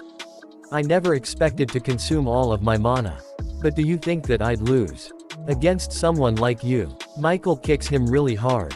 He goes flying. He appears above him to punch him. But Alice appears in front him and blocks his fist. Michael says, "Lady Alice." She says, "You fool. Did you think I'd sit by and watch?" Michael says, "You should've. You've hurt me." She says, "Kong Jinhyuk. Are you okay? I can sense that you're almost out of mana." He says, "This much is fine." Jinhyuk thinks, to be honest, all I'm doing is just protecting Alice. Plus, in 10 minutes, their chance of winning will be completely gone. After that, we see that somewhere on the 39th floor, some vampires are watching Jinhyuk fight using a crystal ball. They say, did he provoke Michael into using his ultimate skill on purpose? I'm rather worried Michael might lose. We cannot lose Alice right in front of us. One of them says, wouldn't it be dangerous if we were to intervene since it's a lower floor? But considering the enormous amount of resources was invested into that place, we should do something. One of them says, Excelsior, what should we do? Excelsior says, we'll watch for a while more since it's not over yet. Michael is about to attack Jinhyuk. Alice grabs his arm and stops him. He says, how can you stand on the side of an inferior human, Lady Alice? You may have been dethroned but is used to respect you. Isn't this a clear betrayal of your own kind? She gets angry and says, betrayal? You dare accuse me of betrayal? What you guys did to me was betrayal. And I'm not on the human side. Jinhyuk jumps to kick him. She says, I'm on the contractor's side. Jinhyuk kicks him really hard. Michael goes flying. Jinhyuk says, Alice, let's go with blood spears. She says, will you be able to handle the mana? He says, yes, I can. She uses blood spear and jumps toward Michael and throws the spears. Spears hits him in the chest. She comes closer to Michael and says, I know you guys are all watching through his eyes. Michael says, you're quick to catch on. She says, you filthy traitors. Heed my words. I will get my revenge no matter what. Michael says, but Lady Alice, don't you think you're a bit too weak for that? This much won't even pierce heart. Jinhyuk says, it's okay. Because I will. Jinhyuk hits the spear and spear goes through his heart. He cough out blood. There is a hole in his body. A message popped up saying, surviving the battle against Michael. You have fulfilled the conditions to copy a skill. He copies Moon Hiding Nails. His level goes up a bunch. And the effect of the Essence of Souls has ended. He says, easy, and falls to the ground unconscious. Alice grabs him and says, contractor. She says, I tasted revenge for the first time thanks to you. I'm very happy. She says, Kong Jinhyuk. To be honest, a small part of me didn't trust you. I couldn't figure out the reason you were helping me. But is trust to completely now. Thank you. On the 39th floor some gets really angry and says, no way, a praised royal guard lost to a mere human. The blood wayport was destroyed too. This is gonna be quite a hiccup in the process of acquiring the forces necessary for the attack on the Empire. Exensian says, there's no reason to act rashly. It's a shame that the blood wayport was destroyed, but we didn't lose everything. Locating Alice was good enough. Kong Jinhyuk, I'll be watching you. Kong Jinhyuk wakes up. Teresa is there watching him. She says, everyone, he's up. She says, we went to find you because you weren't coming back. We moved you here because we found you passed out. No one was in the area where you fought. Besides the dead vampires. Jinhyuk, is something wrong? He says, it's nothing. Thank you, Teresa. Everyone, good work. He smiles and says, I'm hungry. Let's eat. After that we see that demonic humans and Chinese guild are still fighting. Guild master raise his hand says, stop. Everyone, stop. You, over there. Why are you attacking us? Is it because Kong Jinhyuk told you to? Lancelot says, what nonsense is that? We plan on getting rid of you guys and then going after Kong Jinhyuk. Lancelot says, wait. Kong Jinhyuk's order. Are you guys not on the same side as Kong Jinhyuk? They says, shit, stop the battle, fall back. Ophelia see them from a distance and says, those useless demonic humans. I was wondering what they were doing, but they were just wasting time. She says, at least I survived, but what's with this stupid branding? Every time I think about him, it burns. Melina says, Hut's like it's burning. She says, you're that rude bitch from earlier.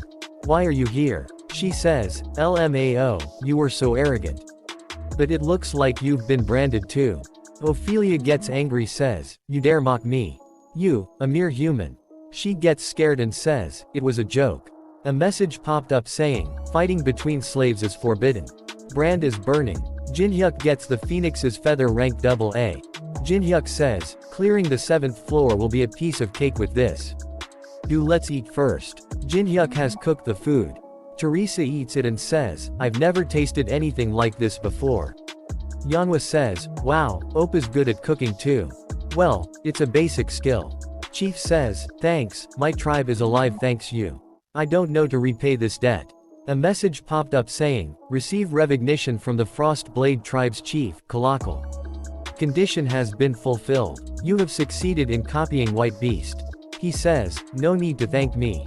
It's not like I did it for free. Jinhyuk says, you just need to pay me 500 magic crystals each month. And for the convenience's sake, it'd be nice if you could leave it at the entrance. Chief is shocked to hear that and turns into stone.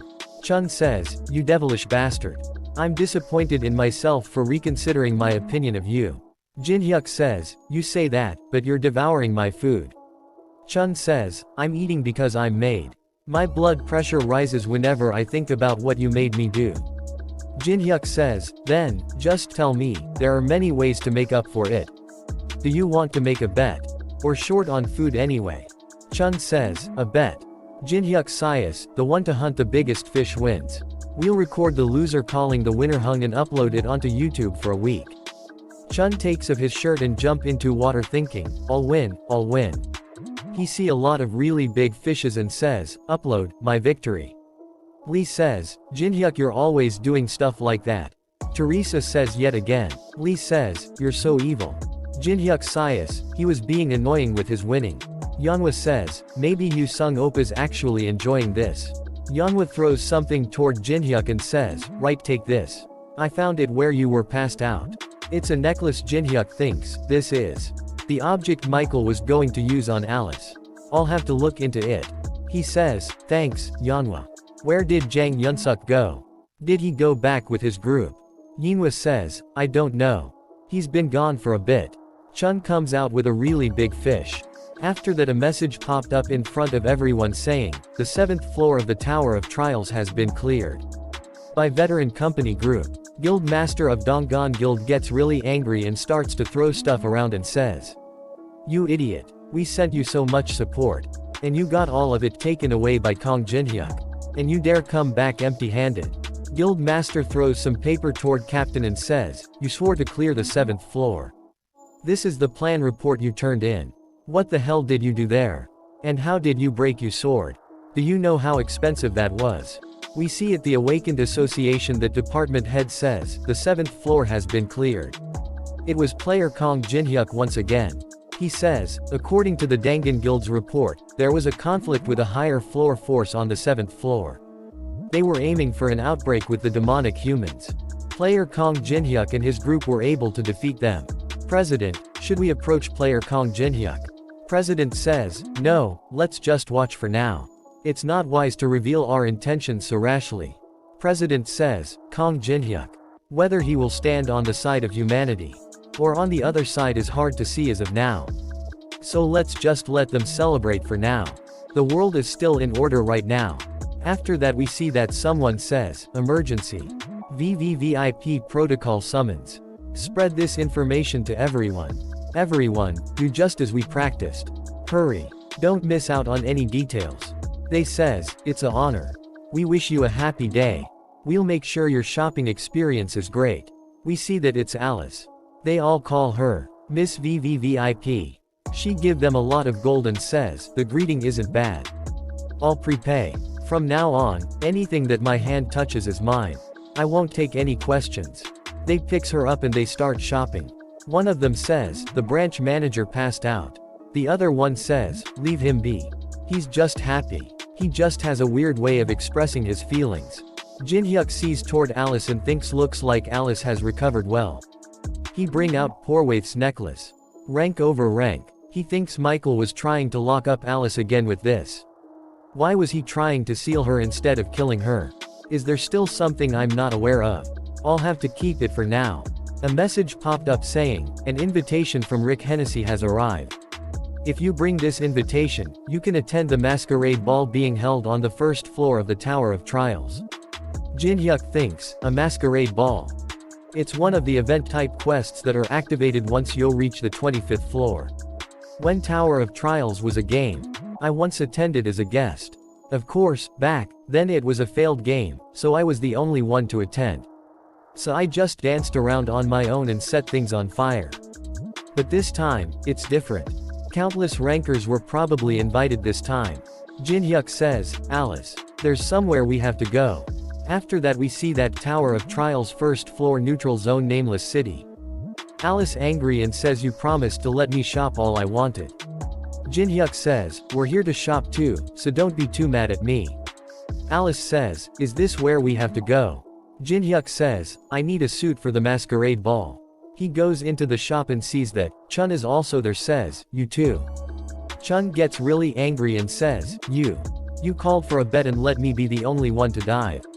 Jinhyuk says, hey, there's no point in fighting here.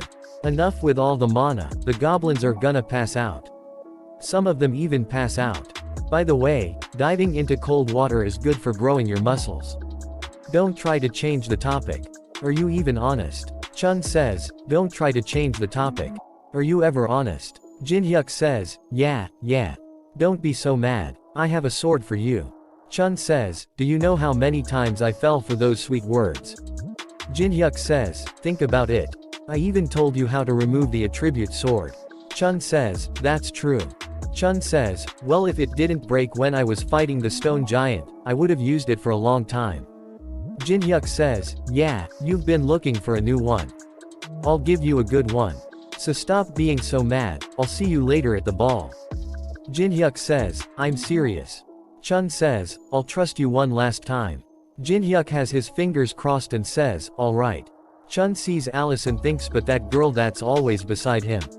Which country is she from? Well, as long as she's not an enemy, it doesn't matter. Jinhyuk says, to Goblin, sorry for all the ruckus. Goblin says, no, it's okay it happens. Are you both looking for attire to attend the ball in? I recommend going all black. Jinhyuk says, yeah, but I'm interested in other things too. If there's something you're looking for. Jinhyuk says, an incense containing the snowflake canola flower. I smelled it the moment I stepped into the shop. Isn't it strange that a goblin tailor on the 1st floor would have this flower when it's found only on the snowy peaks of the 16th floor? Goblin says, what do you mean? Jinhyuk says, I noticed something when my friend and I were arguing too. When Chun Yu Sung was oozing mana, all the other goblins passed out.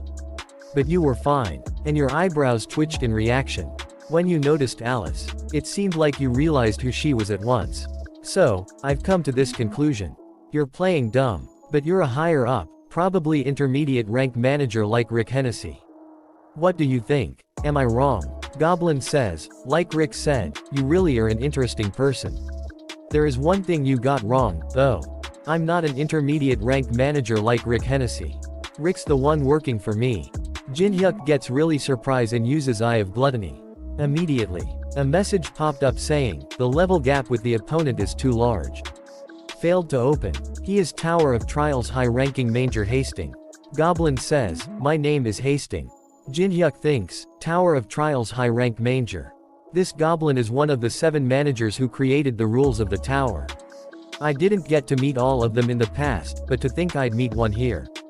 Goblin says, Rick actually told me that there's someone who already know about the existence of mangers. You're more interesting than I though. Of course, I should reward you.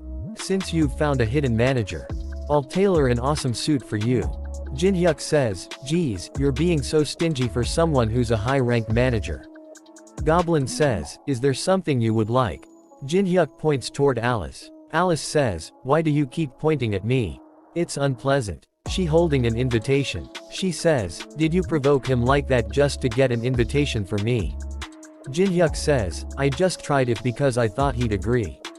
You like balls. She says, yeah, but that's not what I'm talking about. Don't you get how dangerous of a goblin Hasting is? Those guys are very dangerous. They create the tower's rules. I've only met one high-ranked manger in my entire life. Jin-hyuk says, don't worry, Alice. I know how dangerous they can be. Jin-hyuk thinks, but as dangerous as they may be, I know that if you use them well, you can reap great benefits. A message popped up saying, the tailored suit and dress are both ready. Have a great time, Hasting. Jin-hyuk says, then, shall we get going? He thinks, so this is the ball which only the rankers chosen by the tower can go to. Do you think Maria or Teresa will be here? I wish I could see them. Do you think Unknown was invited? After that we see that some Samurai Guild member are here as well. They says, are these the real heroes that are fighting on the front lines? Samurai Guildmaster Hoshikawa Yoshio. Guildmaster says, Tsutomu, look at the crowd. Don't they resemble parasites, living of the flesh of the strong without trying to get any stronger? Seeing all that trash gathered in one place makes me want to get rid of them all. Tsutomu says, boss, aren't you just mad that the guild's treasure was stolen? The treasure won't come back even if you were to kill all these bugs. Guildmaster says, Tsutomu, you're supposed to just agree. Tsutomu says, right, I have something to tell you. I got a message that Zonghua Guild was also invited. They said that since we don't know what could happen in there, we should form an alliance. Tsutomu gets hit with walking. He gets angry and says, you're getting in my way. He gets salamed into the ground. Guildmaster says, Tsutomu. Alice says, what? In your way? She says, how about now? M is still in your way. She says, aren't you gonna answer me? She activates overwhelming authority, crushing the opponent that's weaker than the user with mana. She says, I asked, how about now? Guildmaster thinks, Tsutomu, the top ranker in Samurai Guild, was crushed so easily by this young girl greater than. Just who are these guys? Jin-hyuk says, enough. It'll put us in a difficult situation if people find out who you are here. She undo her overwhelming authority. She says, annoying. Guildmaster says, it's good that you're stopping her, but that's enough. Was this really necessary between fellow rankers? I will apologize in his stead if it was our fault, though. Jin-hyuk says, I stopped her. He uses glacier formation, and form a hammer, and hits Tsutomu in the head.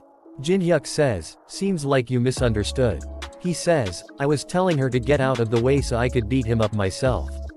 Jin-hyuk says, do you get it, Samurai's Guildmaster, Yoshio? He give an evil smile and uses Eye of Gluttony. Guildmaster level 52. Jin-hyuk thinks, that's it for the Guildmaster of the world's top 7 guild. Why are the copy conditions so damn complex? You bastard. You did this knowing who I was. Guildmaster says, then I'm sure you're aware that we're a mage organization allied with the Zonghua Guild. Do you think you can handle the retaliation from such a large guild? Jin-hyuk removes his mask and says, I'm not sure. Do you think you can handle it? Jin-hyuk says, you are Kong Jin-hyuk. They all see him and says, it's Kong Jin-hyuk. Jin-hyuk says, they sure are loud.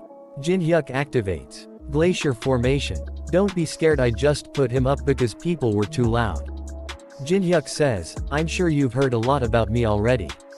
And that such a crude threat won't work on me. To be honest, I don't care what you guys do. But I want you to be careful about one thing. I'll be advantageous for you to not get in my way. Whether you're a guildmaster or whatever. She steps on Tsutomu's head. They starts to walk away. Guildmaster gets really angry and says, Kong Jin-hyuk. They go inside the palace. Alice says, they've set up everything despite it being just on one floor. He thinks, I've never been to a masquerade ball with this many people before, I feel a bit awkward. Let's see. I see Teresa was invited too. Next to her Maria. I saw her at the conference. This stalker bastard from the suit shop is here too. Jin-hyuk is surprised to see someone and says, those people are. Two more players comes, she says, what do you think that person will be like? He says, the type to scream until the very end. Then what about her? He says, the type to beg to be let go. His name Casey S. Rank and he says, everyone looks so fun. Her name is Judilo S. Kaus. Jin-hyuk sees them and thinks, the number one on the list of European players to avoid. Casey and Judilo, the twins. They purposefully provoke fights and slaughter people for fun. But to me, they're just a precious source for skills. I'm already looking forward to it. Alice sees Jin-hyuk thinks, he's scheming something again. After that we see that Samurai Guild Master is standing with someone. He says, he acted like that despite the fact that we're allied. Samurai Guild Master says, I've also lost my companion, so I'm here alone. I'm worried there might be some penalty for not coming. Zonghua Guild Vice Master S-Class Liao Wei thinks, Knag Jin-hyuk. After all that humiliation inthe Elven Forest and Tundra, we meet here again. Plus, there's been an order to not get involved any further with him. I can't even do anything. Someone comes and says that arrogant bastard. I'll go take care of him myself. All of them see toward him and says, what? Look at this. Loot at the horn, is it a monster? Are you all enjoying the ball? I'm a lower floor manager, Carmen. Jin-hyuk says, do you have something you want from me? Manager says, I heard that you meet one of the guests I invited to a pulp. Is that true? Jin-hyuk says, the buddy that fell over from walking into my companion. He was hurt that bad from that fall. Wow, I guess I should send a flower bouquet or something. Manager says, send flowers. Are you kidding me? You ain't begging to be killed. Jin-hyuk removes his mask and says, the host is threatening their precious guest. This party is a mess. It'll be a problem for you too if you try to kill me. Manager says, stupid bastard. You think it'll be difficult to get rid of just you on the first floor. You can't see. But the tower's greater powerful beings are watching from the second floor. But despite what I'm doing right now, no one's coming to stop me. Alice is about to use his skills. Jin-hyuk stops her. Goblin Manager screams his name and stops him. We see a flashback where Jin-hyuk sends Goblin a message and says, one of my shit's buttons look loose. I came to you because you were supposed to be the best, but what a disappointment.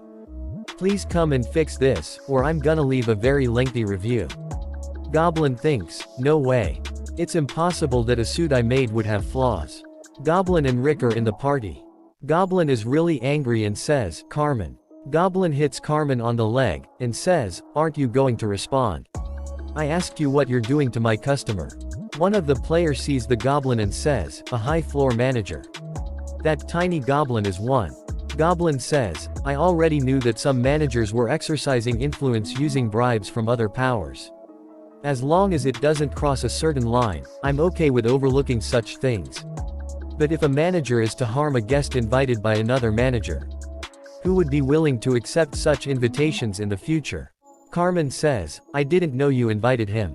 I'm sorry. Goblin says, that's not a good reason, Carmen. You need to apologize to the person affected if you did something wrong. Carmen is surprised to hear that and asks, sorry. Jin-hyuk starts to record and says, oh, this is gonna be a good one. Well then, try apologizing from the depths of your heart. Lower floor manager, Carmen. Carmen bow down in front of Jinhyuk and says, I'm sorry. Jinhyuk says, did you skip a meal or something? Louder. Carmen gets angry and says, how dare a human. Goblin manager looks toward him with angry look. Carmen bow down again and loudly says, I'm very sorry. A big muscular man sees Jinhyuk and thinks, controlling a manager like that. What an impressive human. I didn't understand when His Highness gave him a gift, but I get it now. If we can bring him onto our side, we might be able to end the war with those martial artist bastards. Rick activates megaphone and says, I will progress with the ball in the place of the lower floor manager. I will now tell you the reason we invited you here. As you know, this ball is an event with only promising players. As some of you already know, there's a hidden purpose to this ball. It's for all of you to decide which side you will stand on as you continue to climb the tower. Rick activates something and a message popped up saying, starting the main event of the masquerade ball. Prove your worth. Some more messages popped up saying, Tower of Trials, pick one of the dungeons, labyrinths, or historical sites between the 10th and 30th floor to challenge. A player with high accomplishment in the challenge will have an advantage in choosing sides. A red button appears in middle of the room and Rick says, in order to choose the location, you only need to press the red button and say the floor number and location name aloud. Rick and manager starts to walk away and says, then, good luck, everyone. Everyone is surprised to hear that. They starts to talk to each other. The tower's top powers. The ones the lower floor manager mentioned. A girl whistle really loud and says, stop acting like amateurs. We're all players. It's an unexpected situation, but let's find a way to work together and clear this challenge. Why don't we check who each other is first? She thinks, I wanna see how powerful we are. Jinhyuk sees her and think, Olympus is Maria. I guess she's a ranker, after all. It must be very sudden for her too, but she's getting straight to work. Chun says to Teresa, I guess we're on the same side again. One of the players says, wait, work together. Then you want to be chosen by the residents. A girl there says, yeah, I thought they were enemies of humanity. Maria says, everyone, calm down. Let's talk first. Jinhyuk presses the red button and chooses 25th floor, Good King's Valley. Chun says, that devilish. Teresa says, it always goes like this. A message popped up saying, all players are being transported to the chosen location. Jinhyuk smiles and gives them a thumbs up. They says, wait. I'm not prepared at all. Shit. They all appears in front of the 25th floor, Good King's Valley. You can escape either by completing the labyrinth or by being chosen by a power. Jinhyuk says, this place feels giant every time I come here. They say, without any preparation at all. One of them screams and says, it's a completion. I'm gonna accomplish the most things and get out of here by being chosen. Maria says, calm down, nothing good will come out of turning on each other here. She says, we don't even know what kind of place this is. I'm sure the person who pressed the button has a plan. We should talk to him. He is not there anymore. She says, he's already gone. Where did he run off to? He is standing by wall inside the labyrinth and says, let's see. It should be around here somewhere. He presses a wall brick and a message popped up saying, 5 paths leading to the Good King's grave have opened up. You can only choose one door. There are 5 doors in front of him, each with different element. He has to choose one of the 5 paths within 60 seconds. Jinhyuk thinks, what a wicked message. You would think there's treasure hidden or something. If I choose a door with an element on it, the path will open. But at the same time a bunch of spirits who guard the grave will ambush you. And if I don't choose any door within the given time. A message popped up saying, the time is up. All doors will open as you have not chosen any door. A monster comes out of the one of the doors and says, why is it always me first? It is fire spirit Salamander. Salamander says, what? A human? Salamander get covered in fire and says, don't hate me too much. I'm a guardian salamander that guards the king's grave. I will make you pay for the sin of invading the noble king's grave. Jinhyuk says, did you hear that? He's gonna kill me. What do you think about that? His dragon gets angry and says, Mogi. Salamander is confused. Jinhyuk put earplugs in his ears. Black dragon activates fear. Salamander gets really scared and all his fire goes away. All the players outside of the labyrinth feels the energy coming from within.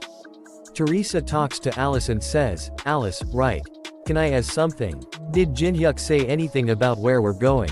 Chun starts to walk toward the labyrinth entrance and says, he's probably at the place where the wind just came from. Doing ridiculous things is his hobby, after all. Alice stops him and throws a rock inside. It gets crushed by a lot of traps. Teresa and Chun are surprised and Teresa says, you knew about the trap. As expected of Jinhyuk's teammate. Teresa thinks, but what is it? I feel like I've seen her somewhere before. And I feel a kind of creepy chill from her. Wind Spirit Sylphide also come out and says, I feel like I'm gonna pass out. Earth Spirit also come out and says, Salamander, what have you been doing? Water Spirit Undine says, didn't you say that there wouldn't be a situation where all of us have to step up like this? Light Spirit Wisp says, I'm sleepy. We see that Salamander is really scared. Undine says, Salamander, what are you doing? Why do you have your head on the ground? Salamander says, shut up and do the same. There's a devil here. She says, a devil. All the other spirits see the black dragon. We see that great elder of Murim is watching him through the crystal ball. And thinks, isn't that an ancient dragon? How does Kong Jinhyuk have that? He uses brand of tribulation on all of them. A message popped up saying, you have subordinated the 5 spirits. Unbelievable accomplishment. You have obtained 5,000 accomplishment points. Current accomplishment ranking. Kong Jinhyuk is in first place with 5,100 points. All the high powers shows interest in Kong Jinhyuk and Ancient Goguma. A total of 13 intermediate forces wish to work with you. The third forces expresses great affection for you. Jinhyuk sees that and thinks, then the third force is interested in me.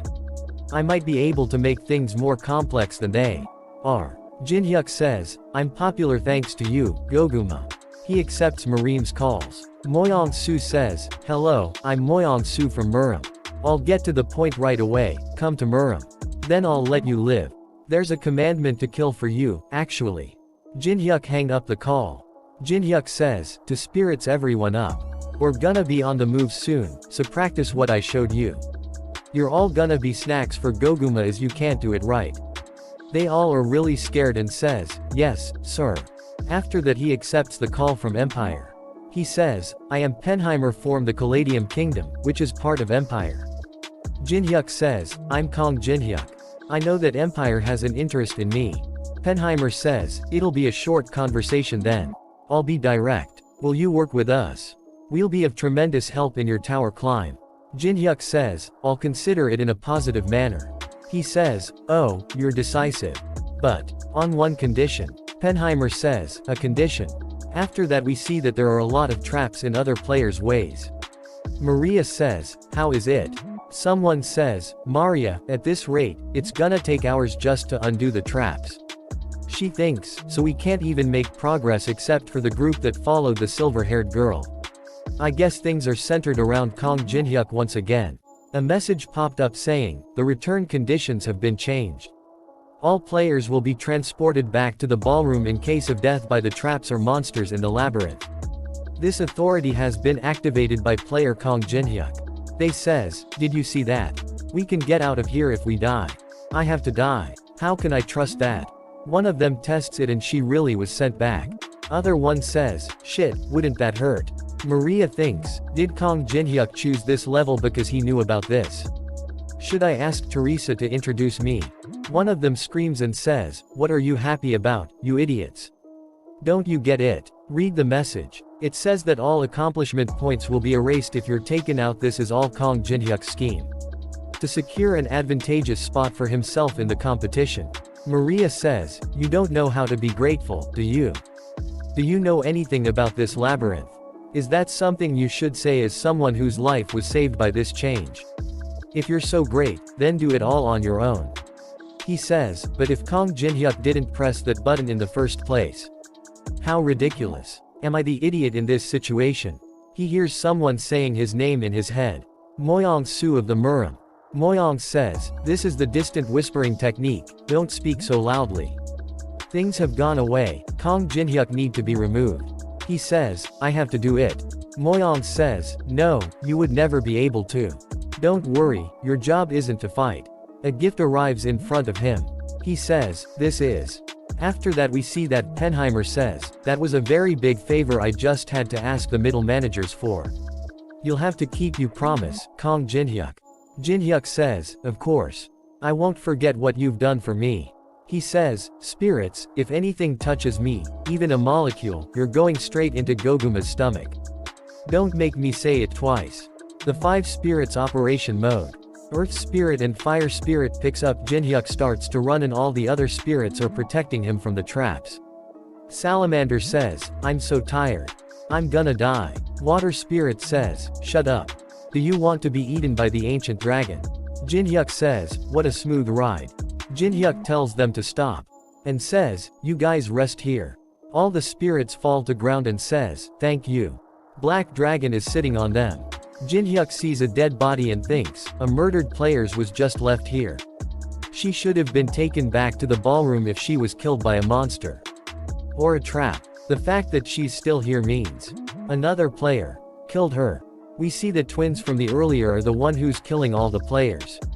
She says, "The smell of very sweet blood." And he says, "Let's kill." The series Max Level Newbie ends here. And I will upload new parts as soon as they release them. And if you want me support financially you can join my Patreon only for $5. My goal is 50 Patreon and then I will become a full-time YouTuber. Patreon and Discord links are in the description if you want support me. Thanks for watching.